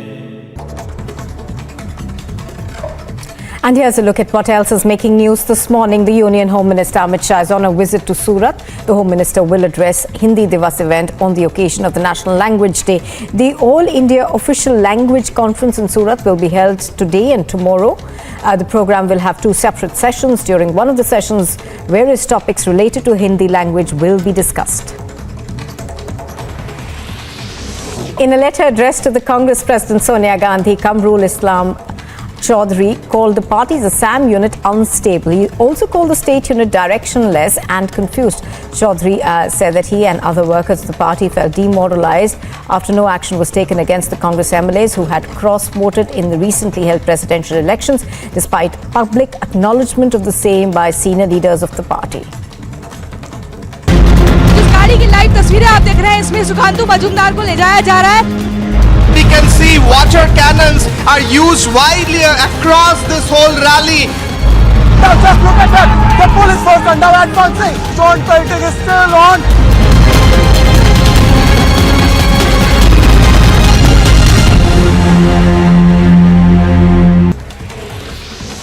Uttarakhand's Chief Minister Pushkar Singh Dhami has said that the government will conduct a survey of all madrasas in the state. He said that surveys will be done properly, as these institutions are very important. समय समय पर अनेक जगह से अनेक प्रकार की बातें आती हैं, इसलिए एक बार मदरसों का ठीक प्रकार से सर्वे होना बहुत ज़रूरी है और हम इनका सर्वे करवाएंगे, क्योंकि ये संस्थाएं भी हमारी ठीक होनी चाहिए, इसलिए सर्वे बहुत ज़रूरी है. Getting some breaking details now of the country observing Hindi Divas. The Home Minister spoke on several occasions today, and Amit Shah, the Union Home Minister, Cooperatives Minister, said that Hindi is the friend of all Indian languages and it unites the whole nation in the thread of unity. राजभाषा हिंदी के बिना ये राष्ट्र गूंगा है, हिंदी ही राष्ट्र को बोलता कर सकती है. Well, addressing the country on the Hindi Divas, Home Minister Amit Shah has stated that all languages are important for the country. JDS leaders have staged a protest at Gandhi statue in Vidhana Saudha in Bengaluru over Hindi Divas. JDS leader, former Karnataka Chief Minister Kumaraswamy, leading that protest, calling the Hindi Divas an attempt to divide. 23 unrecognized madrasas in Uttar Pradesh have been marked. A timeline has been fixed by the administration, according to which the committee was to be formed by the 10th of September, and after serving madrasas and reports are to be submitted to the district magistrate by the 5th of October. पहले से हमारे कार्यालय में चिन्हित 23 मदरसे हैं चिन्हित जो गैर मान्यता प्राप्त हैं। इसमें शासन द्वारा टाइमलाइन निर्धारित किया गया है, जिसमें ये था कि जिलाधिकारी महोदय के स्तर से 10 सितंबर तक तहसीलवार कमेटी गठित की जानी थी, जो गठित हो गई है। तो हम लोग टाइमली जो शासन द्वारा टाइमलाइन निर्धारित की गई है उसके अंतर्गत ही सर्वे करते हुए सूचना शासन को ससमय प्रेषित कर देंगे। Well, 4 sadhus were brutally attacked by villagers in the Lavanga village of Sangli in Maharashtra. According to the police, the 4 sadhus are residents of Uttar Pradesh. Reportedly, local residents could not understand their language, which led to a heated argument, due to which they were attacked. All sadhus have been admitted to the hospital by the police. Sources have claimed that they were attacked on suspicions of being members of a child lifter gang. No case has been registered so far. The High Court has set aside the reappointment of the Calcutta University Vice Chancellor. The High Court. Getting into some more breaking news right now, actor Jacqueline Fernandez has left the Economic Offences Wing office in Mandir Park. Remember, she's been questioned over 6 hours. Actor Jacqueline Fernandez being probed in the extortion racket case. What we are given to understand is the fact that the actor essentially was questioned about her connection with Sukesh Chandrasekhar, and not just that, even Pinky Irani. Both are basically under the scanner. In fact, the Economic Offences Wing also looking at the fact that whether at all there was any meeting that took place between Jacqueline Fernandez and Sukesh Chandrasekhar. This was at a time when Sukesh Chandrasekhar was granted parole. On the other side, news and updates continue.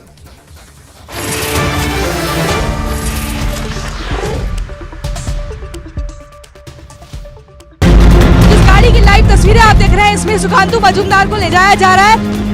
We can see water cannons are used widely across this whole rally. Now just look at that.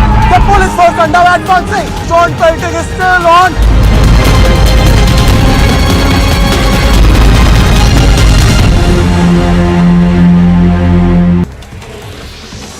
Uttarakhand's Chief Minister Pushkar Singh Dhami has said that the government will conduct a survey of all madrasas in the state. He said that surveys will be done properly, as these institutions are very important.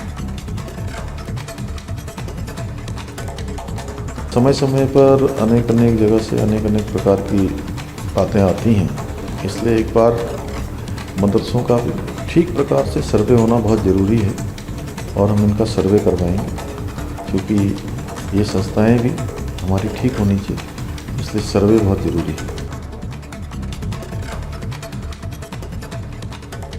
Getting some breaking details now of the country observing Hindi Divas. The Home Minister spoke on several occasions today, and Amit Shah, the Union Home Minister, Cooperatives Minister, said that Hindi is the friend of all Indian languages and it unites the whole nation in the thread of unity.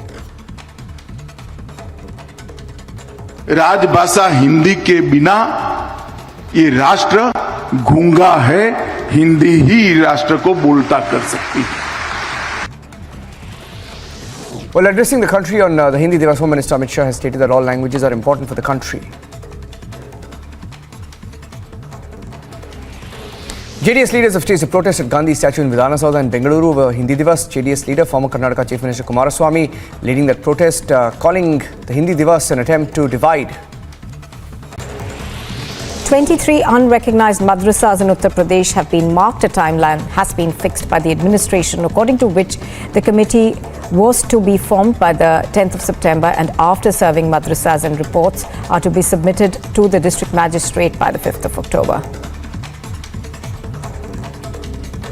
पहले से हमारे कार्यालय में चिन्हित 23 मदरसे हैं चिन्हित जो गैर मान्यता प्राप्त हैं। इसमें शासन द्वारा टाइमलाइन निर्धारित किया गया है, जिसमें ये था कि जिलाधिकारी महोदय के स्तर से 10 सितंबर तक तहसीलवार कमेटी गठित की जानी थी, जो गठित हो गई है। तो हम लोग टाइमली जो शासन द्वारा टाइमलाइन निर्धारित की गई है उसके अंतर्गत ही सर्वे करते हुए सूचना शासन को ससमय प्रेषित कर देंगे। Well, 4 sadhus were brutally attacked by villagers in the Lavanga village of Sangli in Maharashtra. According to the police, the 4 sadhus are residents of Uttar Pradesh.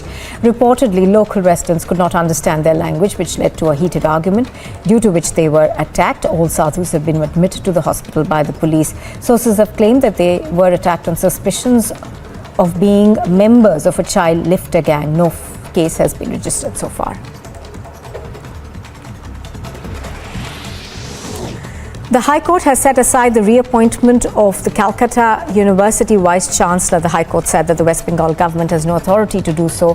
As per provisions of the Varsities Act, Sonali Banerjee was appointed as the Vice Chancellor of the Calcutta University on the 28th of August in 2017 for 4 years, and her term had expired on the 27th of August this year.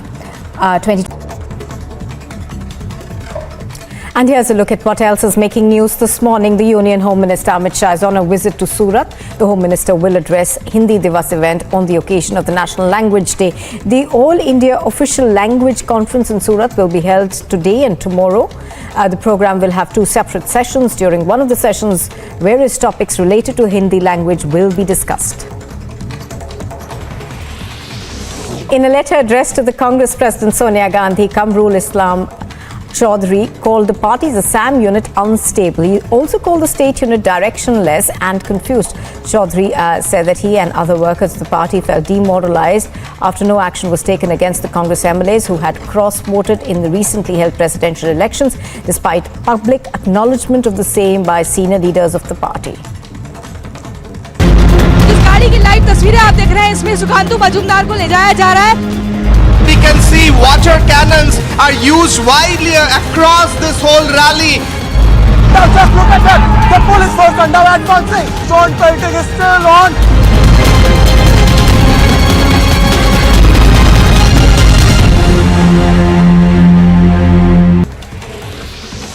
Uttarakhand's Chief Minister Pushkar Singh Dhami has said.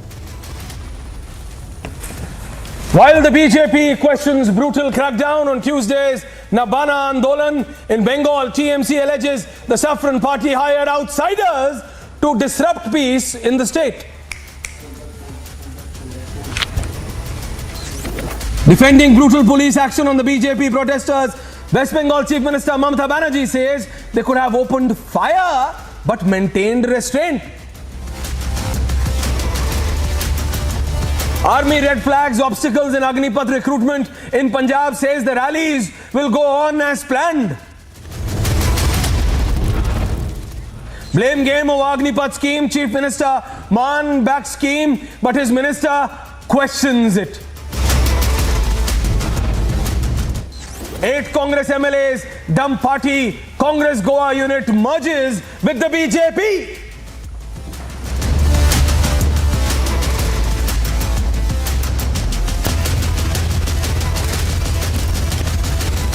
Burning Question, powered by Amrita Hospital, Faridabad.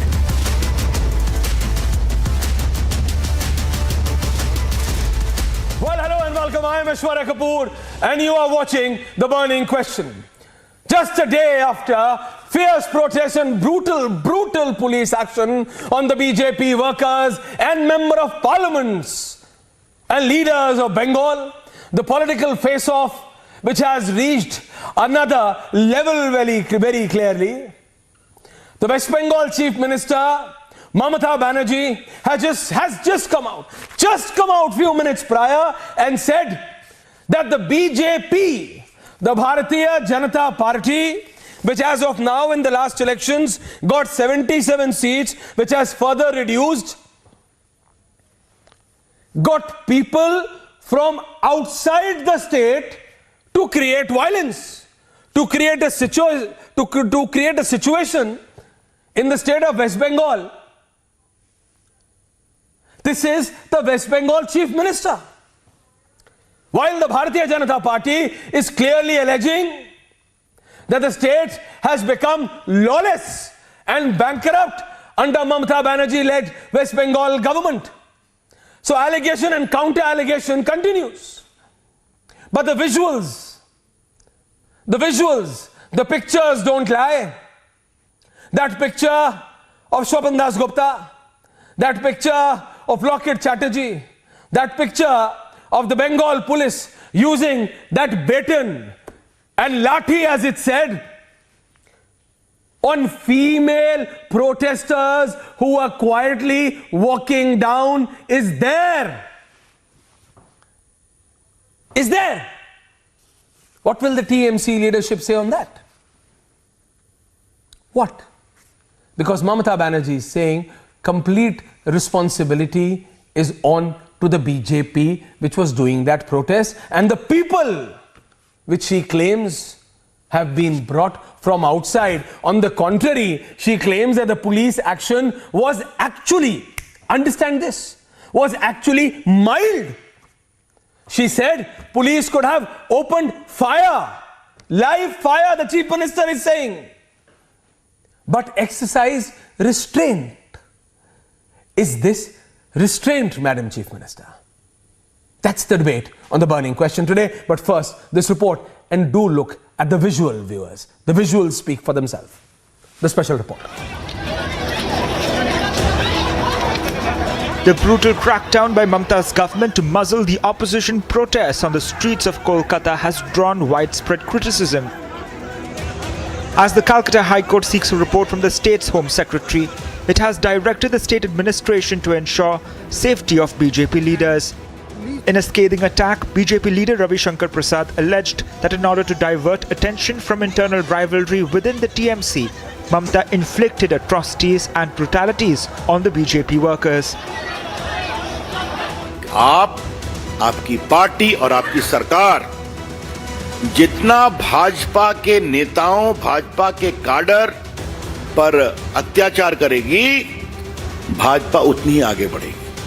But Mamata stood by her policemen, claiming that they did their best to maintain law and order while accusing the BJP of bringing goons armed with bombs from outside Bengal for the rally. পুজোর সময় লোকে একটা ব্যবসা করে বেশি করে টাকা পাবে বলে বিক্রি বাটা করতে পারে, সমস্ত কিছু নষ্ট করেছে, পাবলিককে হ্যারাসমেন্টের চূড়ান্ত হয়েছে public.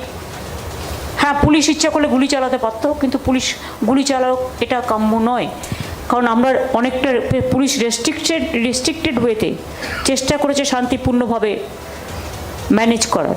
The big question is, can anyone justify such a brutal crackdown on protesters? Bureau Report, Republic TV. Well, let's be very clear. While I have Jaideep Majumdar, Associate Editor, Swarajya, live from Kolkata, I have Sandeep Singh, author and columnist, joining in from Mumbai. I have Professor Manojit Mandal, spokesperson of the TMC, Tausif Ahmed Khan, advocate and political analyst, live from Kolkata, and Shubham Gongali, political analyst once again from Kolkata. And I'm going to be joined in by Dr. Nikhil Prasoon of the BJP. I just want to understand that just a few minutes prior, I was doing a separate debate in an attempt to counter the Prime Minister in 2024. All of these separate individual regional parties, right from Nitish Kumar to Mamata Banerjee, to Arvind Kejriwal to Sharad Pawar, they are trying to project that they are the faces. Nitish Kumar is at it like how? Mamata Banerjee, after that victory over the BJP, tried to do it. Yes, let there be no doubt, she did. But was she successful? No, because you cannot garner the complete opposition together. I just want to put that out before I begin this debate, because some say that the sheer desperation within the opposition parties, and this time in TMC, that's the visual representation of what happened 24 to 36 hours prior in Bengal. Because despite Mamata Banerjee being successful in defeating BJP in the state of West Bengal in the last assembly elections, they understand that they cannot do so in the next general elections. Irrespective of what Arvind Kejriwal may say, irrespective of what Nitish Kumar might want to project, but the reality came out. Even when Nitish Kumar Tausif and said that I only come to know what is happening in my state through media. And he was talking to my colleague Prakash Singh. He said, you only tell me what happens in my own state. Such a leader such a leader the opposition wants to rally behind. And I don't think that the opposition for first wants to rally behind, but he wants the opposition to come behind him. I don't think he is going to be successful. But was it a sense of frustration which resulted on that protest? Nikhil Prasoon is going to be joining in within the next few seconds. But I come to you, Jaideep Majumdar, Associate Editor Swarajya, who's live from Kolkata. Mr. Majumdar, we all saw, and these are the visuals on air, sir, what exactly happened in Kolkata. Can you say what the Chief Minister is saying, Honorable Mamata Banerjee, that the police showed restraint? The visuals depict something else, sir. Mr. Majumdar. The police in Bengal have a very long and shameful history of acting like the handmaidens of the ruling party. They did it when the CPM was in power, and Mamata was a victim of the police atrocities during that time. And this is what, and history is repeating itself. The police right now are like the cadres, like hooligans of the Trinamool Congress, and they are behaving in the same way that they behaved in the past with the opposition this time. The West Bengal police is a rogue force and has been made much worse under the present regime of it. It has been completely politicized. We all know that in Bengal. But this has been happening since the CPM days. This does not mean that Mamata can be absolved of all her sins, and she has to be held responsible. What we saw of the police, the action of the police, I mean, the way they cracked down was completely unjustified and horrifically brutal. But this, as I said, has been happening for a long time. I would like to ask a question. There are lots of Mamata Banerjee, the Honorable Chief Minister, has been saying that the police action is justified. There is no way that we can, justify, say, cops beating up a woman on the streets. My question here is, I would like Mr. Majumdar, she is. I would like to ask her, what if that lady Mr. walking on the Majumdar, streets... the West Bengal Chief Minister... No. Mr. Majumdar, yes. The Chief Minister of West Bengal, who entertains a massive majority in the Assembly, in the last Assembly election, she was 2013, 213 in 2021. TMC, now the number has increased, I'm told. But what I can see is that as these raids, and I'm being very clear, as we are finding these mountains of cash in Bengal, as 2024 approaches, everything is being connected to the next general elections. Whether it is the Aam Aadmi Party, whether it is Mamata Banerjee, whether it is Nitish Kumar, whether it is JMM, everything and any action by any agency is connected. That is point number one. Point number two, every regional party has that craving to come up at the national level. Tausif, you might try to rebut it, but that's the reality. That Mr. Majumdar, they all want to come at the national fray. But can they? I feel no. Because to take on a machinery like that of the BJP at present, you need to come together. And the opposition cannot come together. So that frustration and that desperation is coming out in one way or the other. In one way or the other, Mr. Majumdar. Yes, those are just pipe dreams, and there's no stopping anyone from dreaming. Those are completely unrealistic. There's no way that this ragtag coalition of opposition parties, of regional or provincial parties, they're not even regional. Even Trinamool is a provincial party limited to the boundaries of West Bengal. There's no way with their conflicting ideologies or lack of ideologies, completely absence of ideologies can ever come together. They cannot decide on who is going to lead them. They cannot decide what will be the program, what will be the agenda, what will be any plan or program of the party. If we are talking about national I'm coming, Tausif, hold on. Yeah, so it is a completely unrealistic. Okay, carry on, Tausif. There's no stopping them from dreaming. Okay, Tausif. Dreaming on. However, in the process. Sorry. Yeah. You see, if we are talking about the national politics and the national polity, then since we have a multi-party system, we may have a multi-party system in India, but the politics that we see now is only twofold. One which follows Gandhian principles, and the other which follows Nathuram Godse's principles. So the Nathuram Godse politics or is on one side, which is Tausif, I would want to ask you one thing. And the Gandhi Tausif, I would want to ask you one thing. If you say, then no. Tausif, I would want to clearly ask you, where were you, Tausif? Tausif, where were you? No, Tausif, you are a lawyer yourself, and hence I am asking. Dr. Nikhil Prasoon, you've joined in, but I'll come to you. Sandeep Singh, I'm coming, sir. But I just want to ask you, Tausif, where were you? And why didn't you come out and said that poster of the Congress party, which was burning the RSS shots, was not the Gandhian policy? Was that the ideology absolutely Gandhian of Mahatma Gandhi? I'll explain Can now. you please elaborate, Tausif, that why didn't you come out then and said that no? Because I had a senior Congress leader on my debate saying that this is not Gandhian policy and I don't agree. But where was Tausif Ahmed Khan? Where was Tausif Ahmed Khan who says that there is one Gandhian policy and the other one is some other policy? Where were you, Tausif? Why didn't you oppose that, Tausif? Why didn't you oppose that poster? I know issues are being mingled. I know every issue is coming at a crossroad, but that is what will happen as 2024 approaches. Tell me, Tausif, where were you? Why didn't you oppose? That burning is not the ideology of Mahatma Gandhi at all. Tausif. Burning all evil thoughts, burning all evil spirits, and burning all evil politics is not only the culture of you want me to give you a list of how many RSS cadre have been killed? Indian culture. We burn Ravan every year, Tausif, which is a symbolic gesture. By burning Ravan, we mean we burn the evil thoughts that the Dr. Nikhil Prasoon, can you hear this? depicts. Similarly, we burn the chaddi thoughts. The evil and hateful chaddi thoughts. Burning does not mean. Can you understand? Can you listen to what you are saying? Can you listen to what you are saying, Tausif, yourself? Tausif, can you listen to what you are saying? Tausif, can you listen to what you are saying? I'll let Dr. Nikhil Prasoon reply. I'll let the BJP leader reply to you, then I'll come. Dr. Nikhil Prasoon. I think he has lost the plot. They have got this frustration because of the fact that they used to take pride in the fact that despite the fact the government changes in the center, the system does not change.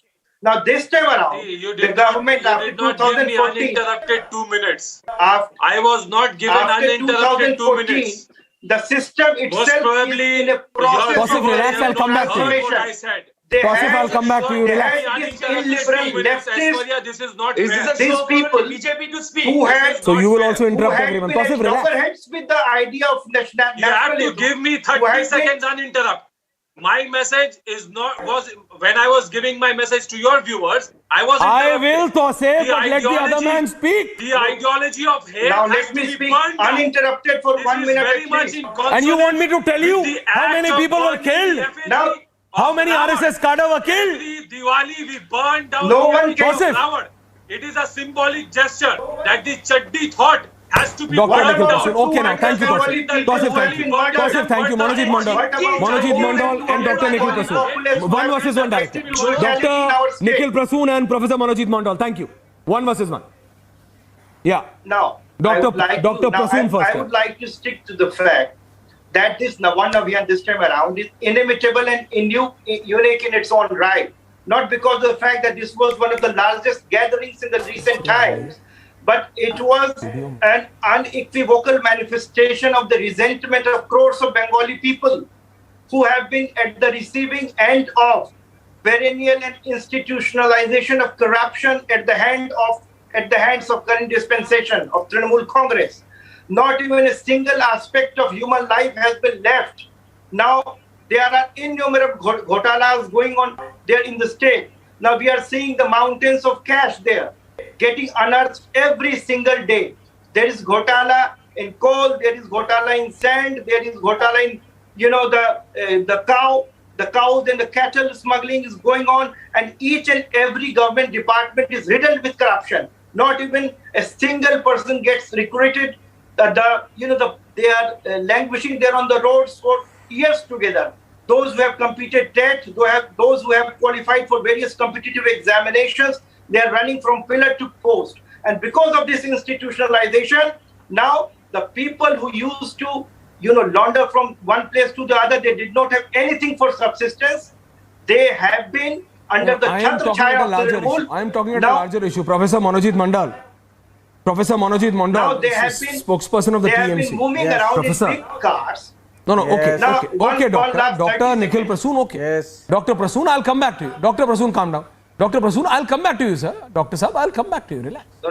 Now they Manojit are trying Mandal. to teach us. We have Your lost chief minister 200 comes out, so the workers. West Bengal chief minister comes out and say that the police showed restraint. So the visuals are anything but that. Manojit Mandal, I'm first talking about the violence and then I'll talk about the national issue. Have you seen the visuals, sir? First I'm asking you, Professor. Professor Manojit Mandal of the TMC. Sir, can you hear me? Yeah, this is also a visual. Dada, can you hear me? This visual, Dikhao, is it? Dikhao? Da. This is Yeah. also a visual. Yes, I can hear you. Sure, Can you hear Dada. me? Show any Hello? visual you want. We This also is have also a visual. hundreds of visuals. Show.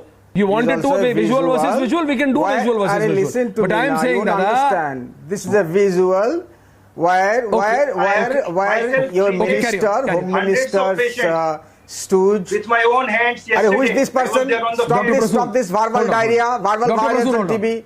I'll not participate. I'll not participate in this debate. Relax. If this person doesn't allow me to speak, this is the video where one by Nitish one, Pramanik's stooge, Prititosh Mandal, is torching, vandalizing, and burning the police vehicles.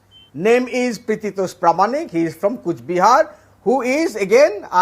Another visual I'm showing you. This is Nitish Pramanik. With him, that perpetrator, the goon, who is vandalizing and how many visuals, and burning Dada? the police And how many visuals, attacking Professor the police, Saab? and Devojit Chatterjee. No. Now I've heard you. You are mentioning about. Now I've seen that visual. Now I've this seen is that no visual, debate, Dada. Sir, no. Now I have not completed. Okay, carry on. You gave your Carry on, friend carry on, uninterrupted Please time. carry You on, are not carry on. giving my party even 30 seconds. 30 seconds. This is no I'll give way you to also, debate. Dada. Don't I am be asking you a scared of supplementary your question. That too I can do this now. person, along with few hundred goons, at least injured 30 to 35 police officers, including an assistant commissioner of police by the name of Devojit Chatterjee. You call it a protest, peaceful protest? You call it a protest when Durga Puja celebration is on, people are out on the street for shopping. You wanted to take the whole city into ransom? I mean, shame on BJP and the people who are justified by saying that this is a peaceful protest. Is BJP known for any please stop this verbal violence on TV. I'll not speak unless this verbal diarrhea stops. This man is uninterruptedly producing verbal diarrhea. Stop him, please. And I repeat, 2019, during the election when Amit Shah was present, Vidyasagar statue was vandalized, College Street, Central Calcutta, 2019, May 2019. 2020, when again they had same kind of Namanna vision. Bombs were hurled. 2021, before the election, bombs were hurled. 2021, North Bengal, bombs were hurled by BJP. I mean, BJP is known for peaceful protest. Their rise in power in this country was with violence. But Manojit Da, remember what they did. Manojit Da, I have given you more than 1.5 minutes to speak. I mean, you are, now, if you give me the permission on my own show to ask this question, Manojit Da, I'll ask you. No, now you listen, Manojit Da. Manojit Da, now you listen. Can I have Sandeep Singh on the other side? Sandeep Singh and Manojit Mandal. Manojit Da, please listen. Shubham, I'm coming to you. Hold on. Manojit Da, no, Manojit Da, no, Manojit Da, please. Now, Manojit Da, no, Manojit Da, you want me to show you? Manojit Da, do you want me to show you? You've shown me one visual and one photo. You want me to show you 100 photos and 100 visuals? My sister channel, Republic Bangla, and our editors of that channel were on the ground. Were on the ground, Manojit Da. We were reporting live from ground. Remove me and show those visuals, director. Remove me and show those visuals. Manojit Da, you need to see them. Don't throw your Get the visuals on air now. Don't throw your hands in the void like an ineffective. No, Manojit Da. Remove the RSS. Only the Bengal violence visuals. Give us names. Only the Bengal violence visuals. Give us concrete names of the person. Manojit Da. You are only shadowboxing in Manojit. the Who's speaking now? Who's speaking continuously now? Manojit Mandal. Who's speaking continuously now? Manojit Da, who's speaking continuously now? Manojit Da, you've given me one photo, one visual. The country is watching, Manojit Da. You've given me one visual, one photo. Sandeep Singh. Manojit Mandal of the TMC has given one visual, one photo. Tausif, Shubham, Manojit Da, one photo, one visual. I'm coming, Majumdar ji. I'm coming. Jaideep, Majumdar, I'm coming. I have. No, Manojit Da, again, Manojit Da. Now, who's continuously speaking, Dada? Please don't do this. Sandeep Singh, I have more than 100 visuals. Shubham, hold on to the horses. I'm coming. You are a young guy. I'm coming, Shubham, hold on. Tausif understands, I'll come. I'll give everyone equal number of time. Trust me. I have 40 more minutes. I'll come to everyone. But Sandeep Singh, I have 100 more visuals with our own channel, Republic Bangla, reporting live. Manojit Da, you want? I'll not do the debate. I'll only show those visuals for the next 40 minutes. That's exactly what we did yesterday. We were showing live of the reality of ground, Sandeep Singh. So by showing one photo, one visual, the reality does not change. Manojit Mandal, please. Sandeep Singh and Shubham Ganguly, 1 versus 1. Sandeep Singh and Shubham Ganguly. Sandeep Singh first. Shubham, hold on. Show your aggression at the right time, Shubham. Hold on. Calm down. Relax. Have a half a glass of water, please. Thank you. Sandeep Singh. I think from Tausif talked about Gandhi and Nathuram Godse. So we all know Nathuram Godse fired a bullet. And then the news comes that, police, Chief Minister says, Honorable Chief Minister, that police restrained. They didn't fire. So I'm not sure whom Tausif was comparing with whom. The second point, TMC might like to call themselves a big leader or big political party. We must not forget two things. Mamta Banerjee had lost her own assembly seat. That should not be forgotten. Doesn't matter how many seats they won. Coming to the next point. 2 days back, they talked about burning RSS and BJP people. Congress said that, and today TMC followed them. So TMC can't be a national leader if they are thinking of a national ambition. They are a follower of Congress. Their behavior is followed what Congress does. And she also talks about firing on people. This is what Mulayam Singh Yadav had done. Mamta Banerjee shouldn't forget where SP is today, where Mulayam Singh Yadav is today. It's very easy. And when you talk about getting people from outside with bombs, then just Google that how many people have died preparing bomb in West Bengal over last couple of years and from which community they come from. And there are visuals. अगर आप कपड़ों से पहचानते हैं, then you will know that from where those people come from. So let's be very clear that there is no point blaming BJP. You can be happy blaming BJP. What are you even trying to say on national television? Bengal and outside Spread India, they know filthy communalism somewhere else, sir. Why? It's India. And I'm talking in India and I will talk Jinki chatti, this is what unki TMC's jali. policy is. They will RSS ki import chatti people from kisi ne nahi neighboring boli. countries, but they won't let Hindus Jinki speak. chatti, unki It is jali. like Aurangzeb's rule. This is what the Aurangzeb's rule must have been. And we can see it in West Bengal Those today. who wear What's happening chattis in is public, a replica of they were the ones Aurangzeb's rule. infuriated by the Congress posters. Yeah, this is what you are following, Congress. Accept it. You are a follower Yeah, of those who Congress wear party. chattis, where is it Accept said that it was an RSS Why chatti? you are a different political party? Why Jinki you say you chatti, fight jo election? chatti pehante hain, Why unki chali have hai, a sir. national ambition to become prime minister Unki hi by chali Mamata hai. Banerjee? When you have to follow what Congress says. Listen, it is just Jai go. Shah. Start Don't doing even your- try to Jaideep. Sandeep Singh's link is a bit bad. I am going to Jaideep Majumdar. Jaideep Majumdar is answering back. Jaideep is answering. Jaideep. I would just like to remind the Trinamool spokesperson when he talks about vandalism happening all over the state over the past few years. One of the worst case of vandalism, which made everyone in Bengal hang their heads in shame, happened in November 2006 when Mamta Banerjee was stopped from going to Singur. She stormed into the assembly. Her MLAs went on a rampage inside the assembly like absolute street goons and vandalized the assembly.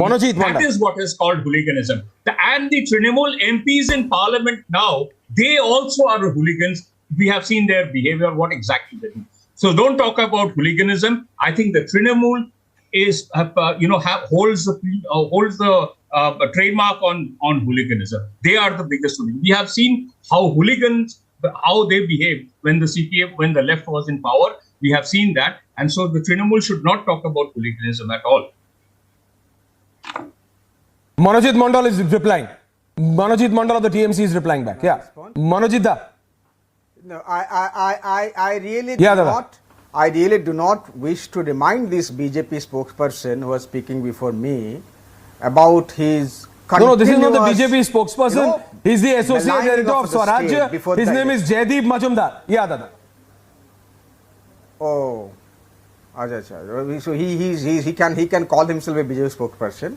I also appear at times as political analyst, but people can understand who I am talking about, for whom I am talking about. So he is not an honest person. Let him call that he is a BJP spokesperson. I will call him out right now. This person, 1.5 years ago, used to call that TMC is going to be trounced in the election. I caught him out at that point in time. Now again, I will not remind him of his shame. The way he used to malign my country, my state, my motherland from Kolkata, and yet this person is still justifying this violence. Bengal is your state, not your country. India is your country. Let me remind you that. You do not have to remind me of that. Plus, remind yourself of what you have been saying for the last 2 years and what you got in 2021. I will not ask you to be ashamed of yourself or lie about my state. Your chief minister my country, because Bengal is also symmetrically. Many times she has dreamt of becoming the Prime Minister. Please stop this person. If he is a reporter, he should behave like a reporter. Sir, he is a reporter. He should behave like a reporter. He is not behaving like a reporter. I called him out. I can understand what I have done. What do you mean behave like a reporter? He can't ask you a question.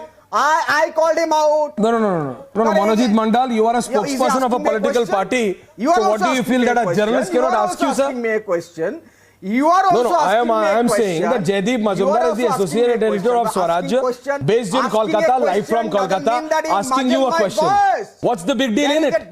A journalist is doing his duty. A journalist is asking you a question, as he should. Asking a question. Dada, please answer. Thank you. Asking a question. Tosif, I am coming to you next. Asking a question. Yes, I am educating you of what is asking a question. There is a difference between asking a question and muzzling a voice. People of India can understand what your friend was doing by muzzling a voice. He was not asking questions. Let him ask 100,000 questions. We will reply. Dada, you are but not my in a friend. civilized fashion. Did I disturb him while I was speaking? Did I say that I am not your friend? Did I say that? You are saying I am not my friend. I am saying that he is also your friend. I am also your friend. I said your friend. That doesn't mean that I am not your friend. You are rather saying that I am not your friend. I still treat you as my friend. So it's your problem. Coming back to the question of violence, relax, I tell you again. Tosif Ahmed Khan and Dr. Nikhil police Prasad. officers were Tosif injured. Ahmed This Khan person and was Dr. talking Nikhil about Prasad. Singur violence. This person was talking about Singur violence. This person was talking about Singur violence. Singur was a watershed moment in this country. Hold on. Farmers' agitation. You have this already person that denounced the Singur agitation. This Dr. Prasoon, I'm coming. By condemning Mamta, this agitation. Dr. Prasoon and Tosif, one versus one. Dr. Prasoon first. Dr. Nikhil Prasoon first, and then Tosif Ahmed Khan. Manojita, hold on. Thank you. Dr. Prasoon first. 90 seconds each to both of you. Thank you. Yeah. Does this gentleman have any empathy and sympathy for the more than 200 BJP cadres who are Bengali people, who were brutalized and killed and most of them were lynched and hanged on the stems of the trees? Lakhs of people who were forced to go to the neighboring state of Assam, and most of them and almost thousands of them have still not been allowed to enter their villages. Do these people not belong to our great state, West Bengal? Someone says 350, what is your reaction to them? High Court ordered the CBI to investigate the matters. Shubham, hold on. Let me finish. Let me finish. Now I have the number and names. I'll come to you when it comes to you, please. He's asking for the names. I have myself treated yesterday. I was there on the ground. I have got the full list of 100 of Karyakartas who fell ill. I have stitched their heads. Okay. And I have got the list of 60 people who have been admitted in various hospitals. Give us 3 names. CT scans have been Give done. us 3 I was there names. on the ground. You are sitting in a room and trying to, sort of make out a brouhaha out of all kind of the things that you have done. Now, the main thing is just the idea of India. I am trying to generalize a point. These people are jostling for the national space. Now, they don't have any right to do so. Number one, the idea of India, we are attacking the idea of India. Now, these people, for you, India was born in 1947. For us, it is a 10,000 years old civilization. We believe in a nation which has got a pran, which has got an atma. You believe in mitti. We believe in the essence of that mitti. And these people, Okay, Tausif is not replying to you. Tausif is replying to you. Okay, Dr. Prasoon. Okay, Dr. Prasoon. Tausif is replying to you, sir. Tausif is replying to you. Manojida, please don't do this. Manojida, please don't do this. Manojida, please don't do this. Tausif. I'm giving everyone equal time. Tausif, 90 seconds to you. Aishwarya, a total of 50. दादा आऊंगा अभी आत्मा मिट्टी सब बात करेंगे. Relax, calm down. लड़ाई लड़ रहे हैं और अभी मिट्टी के बाद अरे पहले बंगालियों को बचाइए जो आपके हाथ में रहे हैं. Tausif, only Tausif. Tausif and Dr. Prasoon. Tausif and Dr. Prasoon. Tausif is replying back. Thank you. Yeah. You are a political party Manojida, please. Dada, please don't do this. Yeah. You are the most party that hate the Bengalis.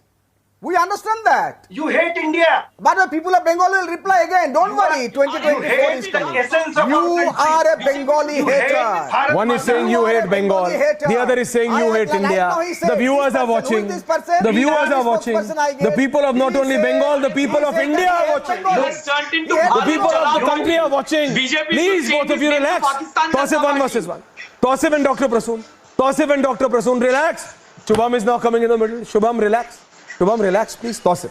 Tausif is replying. Tausif, it doesn't happen. It's really seldom that I have to make other people quiet for you to speak. Huh? Tausif Ahmed Khan. I'm thankful to you for that. Now, Aishwarya, you see a total of 139 people were arrested yesterday. Total of 56 police officers were injured yesterday. Out of them, 2 were critical, 1 was in ICU, and a total of 6 cases were registered yesterday. If you're talking about today, 4 more people were arrested. Anup Singh, Sahil Roy, Ravikant Singh, Abhijit Roy. These are the people who have been arrested today, and there are more police are tracking, and they will find them out. They will track them out. You see, the question here is, what does a peaceful democratic protest means? A peaceful democratic protest does not mean that you go on a rampage on the street. When people are out for the shopping, you terrorize them. Entire market was shut down. Police vehicle was torched. We have seen widespread hooliganism that was there on the street yesterday. Now compare it with if an incident like this was to happen in Uttar Pradesh, what would police have done? Police would have opened fire. And I'm talking about from the real incident. This has happened. Police opened fire. When people dies, police sends them eviction notice, demolishes their home, and slaps terror charges. In Kolkata by Mamata Banerjee police, none of this has happened. None of the protesters have been slapped with terror charges. Police did not open fire. No one died from police firing. No terror charges has been slapped. Mamata Banerjee police has shown restraint. They believe in the Gandhian principle, not Nathuram Godse principle, which opens fire. Nathuram Godse killed Mahatma Gandhi. Nathuram Godse fired 3 bullets on the chest of Mahatma Gandhi, and he died, the father of nation. Okay. Because Nathuram Godse ideology. Dr. Prasoon is replying back. Dr. Prasoon is replying back. Dr. Prasoon is replying back. Tausif, I've given you ample amount of time. Tausif, I've given you. Dr. Prasoon and Shubham Ganguly. Dr. Prasoon and Shubham Ganguly. Thank you. Dr. Prasoon and Shubham Ganguly. Yeah. Dr. Prasoon first. Dr. Prasoon and Shubham. Yeah, the visuals that you are showing and other TV channels are showing, they are clearly substantiating the fact that our cadres were subjected to extreme brutality. This is one. But before the rally began, in the preceding days, they were prevented from entering the trains. They were but I'm saying why? Out from the stations. Dr. Prasoon, that's what I'm asking. Why? Why Shubham Ganguly, Jaideep Majumdar, Sandeep Singh can have the full They were panel on it? prevented from What was coming the to sheer Kolkata. desperation? It was a protest. They were Mamta evicted out Banerjee, of the trains. Mamta Banerjee It was is not very a protest, comfortable in her actually. assembly. Councillor, From this is today, not how a protest the works. assembly Meena session is Devi beginning. Purohit is a This is councillor. not- Jaideep Majumdar, this hold is not how a on. protest Dr. takes Prasoon, place. Dr. Prasoon, please, Dr. Prasoon, at least you listen to me. Please come down. Dr. Prasoon, Jaideep Majumdar, Sandeep Singh, Tausif Ahmed Khan, Professor Manojit Mandal, Shubham Ganguly. The session begins from today, right? If I'm not wrong. TMC is very comfortable. They are at 213, 213. That's what the number they got in 2021. At the same time. So I am unable to understand the sense of desperation What is to it? muzzle the protest like this. Whom are you To asking? muzzle What the protest with muzzling force the like protest? this.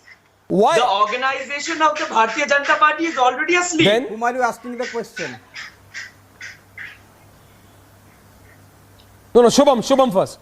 Shubham. You're asking the question to 4%? Yeah, Shubham. Aishwarya, what Please tell happened me. yesterday, it is not to be termed as a protest. It was a riot. Arsoning police vehicles, attacking police officers, vandalizing public property, disrupting public life is a riot. And the riot mongers are to be dealt like that. You are always saying that you have footage of this, you have footage of that.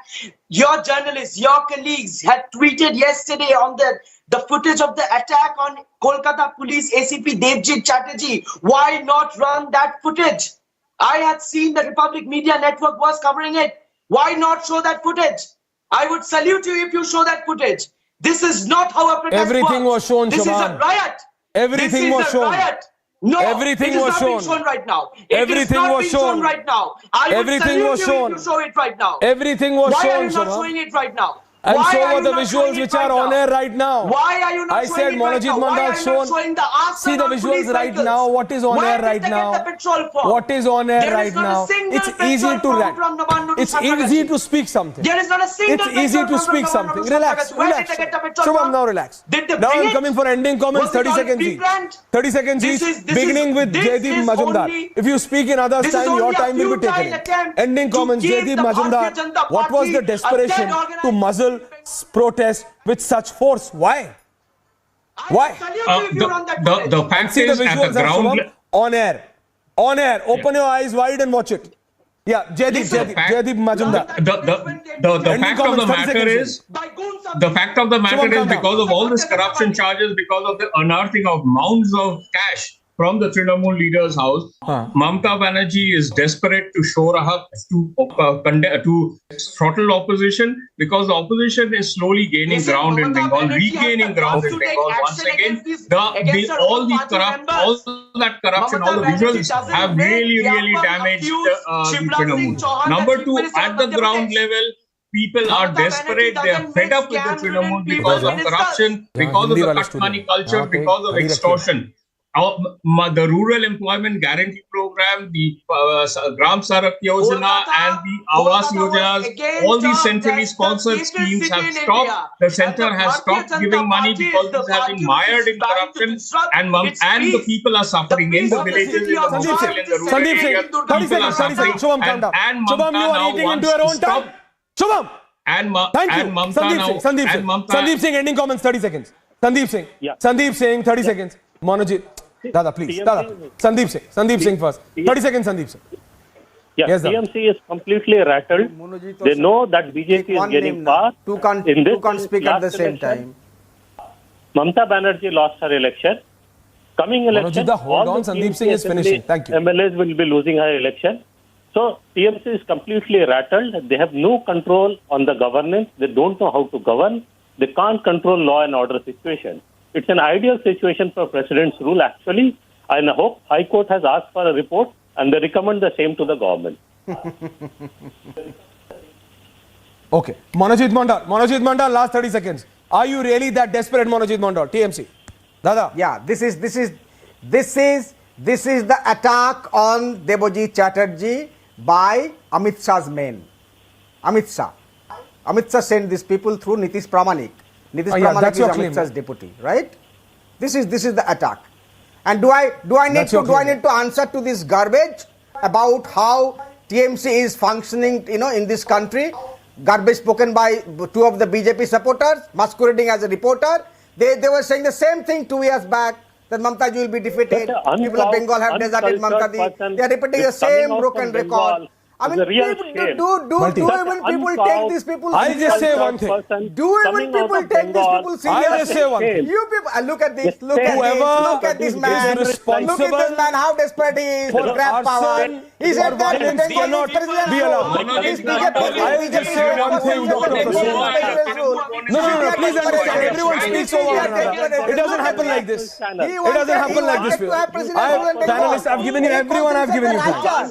And the irony or something startling is, apart from Tausif, everyone is speaking. The person who normally speaks is calm down. Because I've given everyone time. And everyone else is speaking. But the real question is, can these regional parties come together, viewers, and really counter Prime Minister Modi and the BJP in 24? And is that the desperation which is now coming out? That's the time I had on Burning Question. Don't go anywhere. Because right after the break, it's the man himself, Arnab Goswami, with the debate. Thank you very much. Thank you very much. That's the time I have on Burning Question. Thank you very much. Thank you.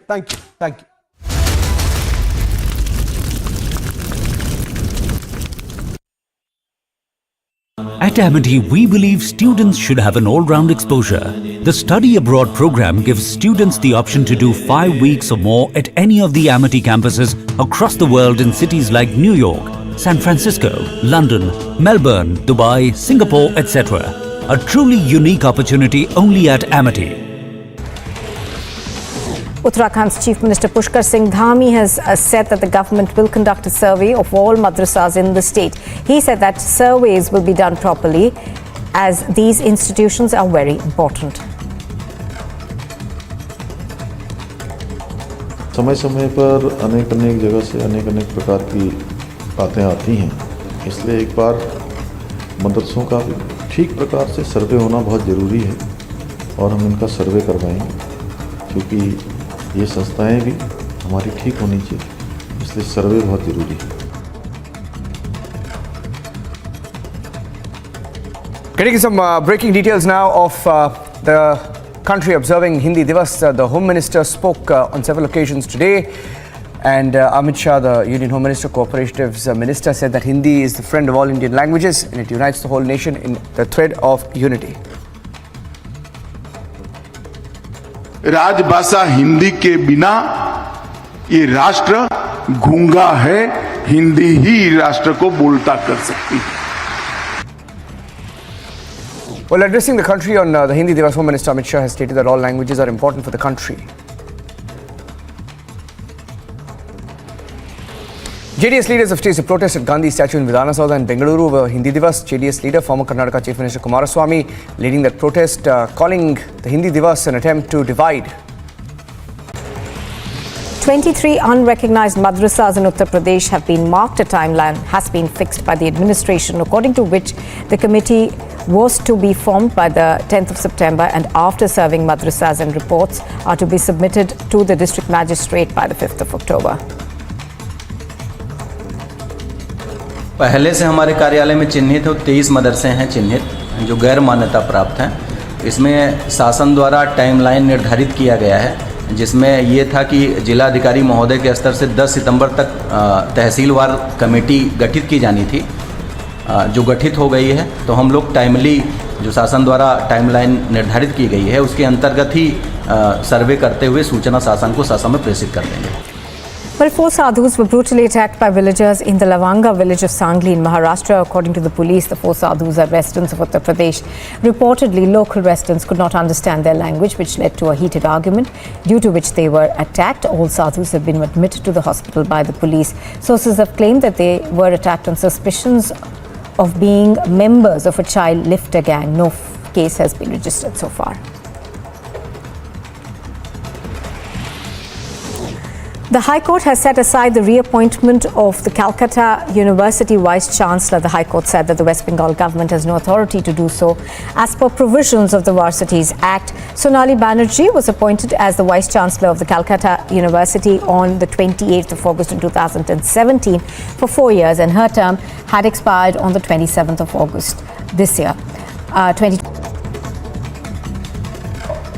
And here's a look at what else is making news this morning. The Union Home Minister Amit Shah is on a visit to Surat. The Home Minister will address Hindi Divas event on the occasion of the National Language Day.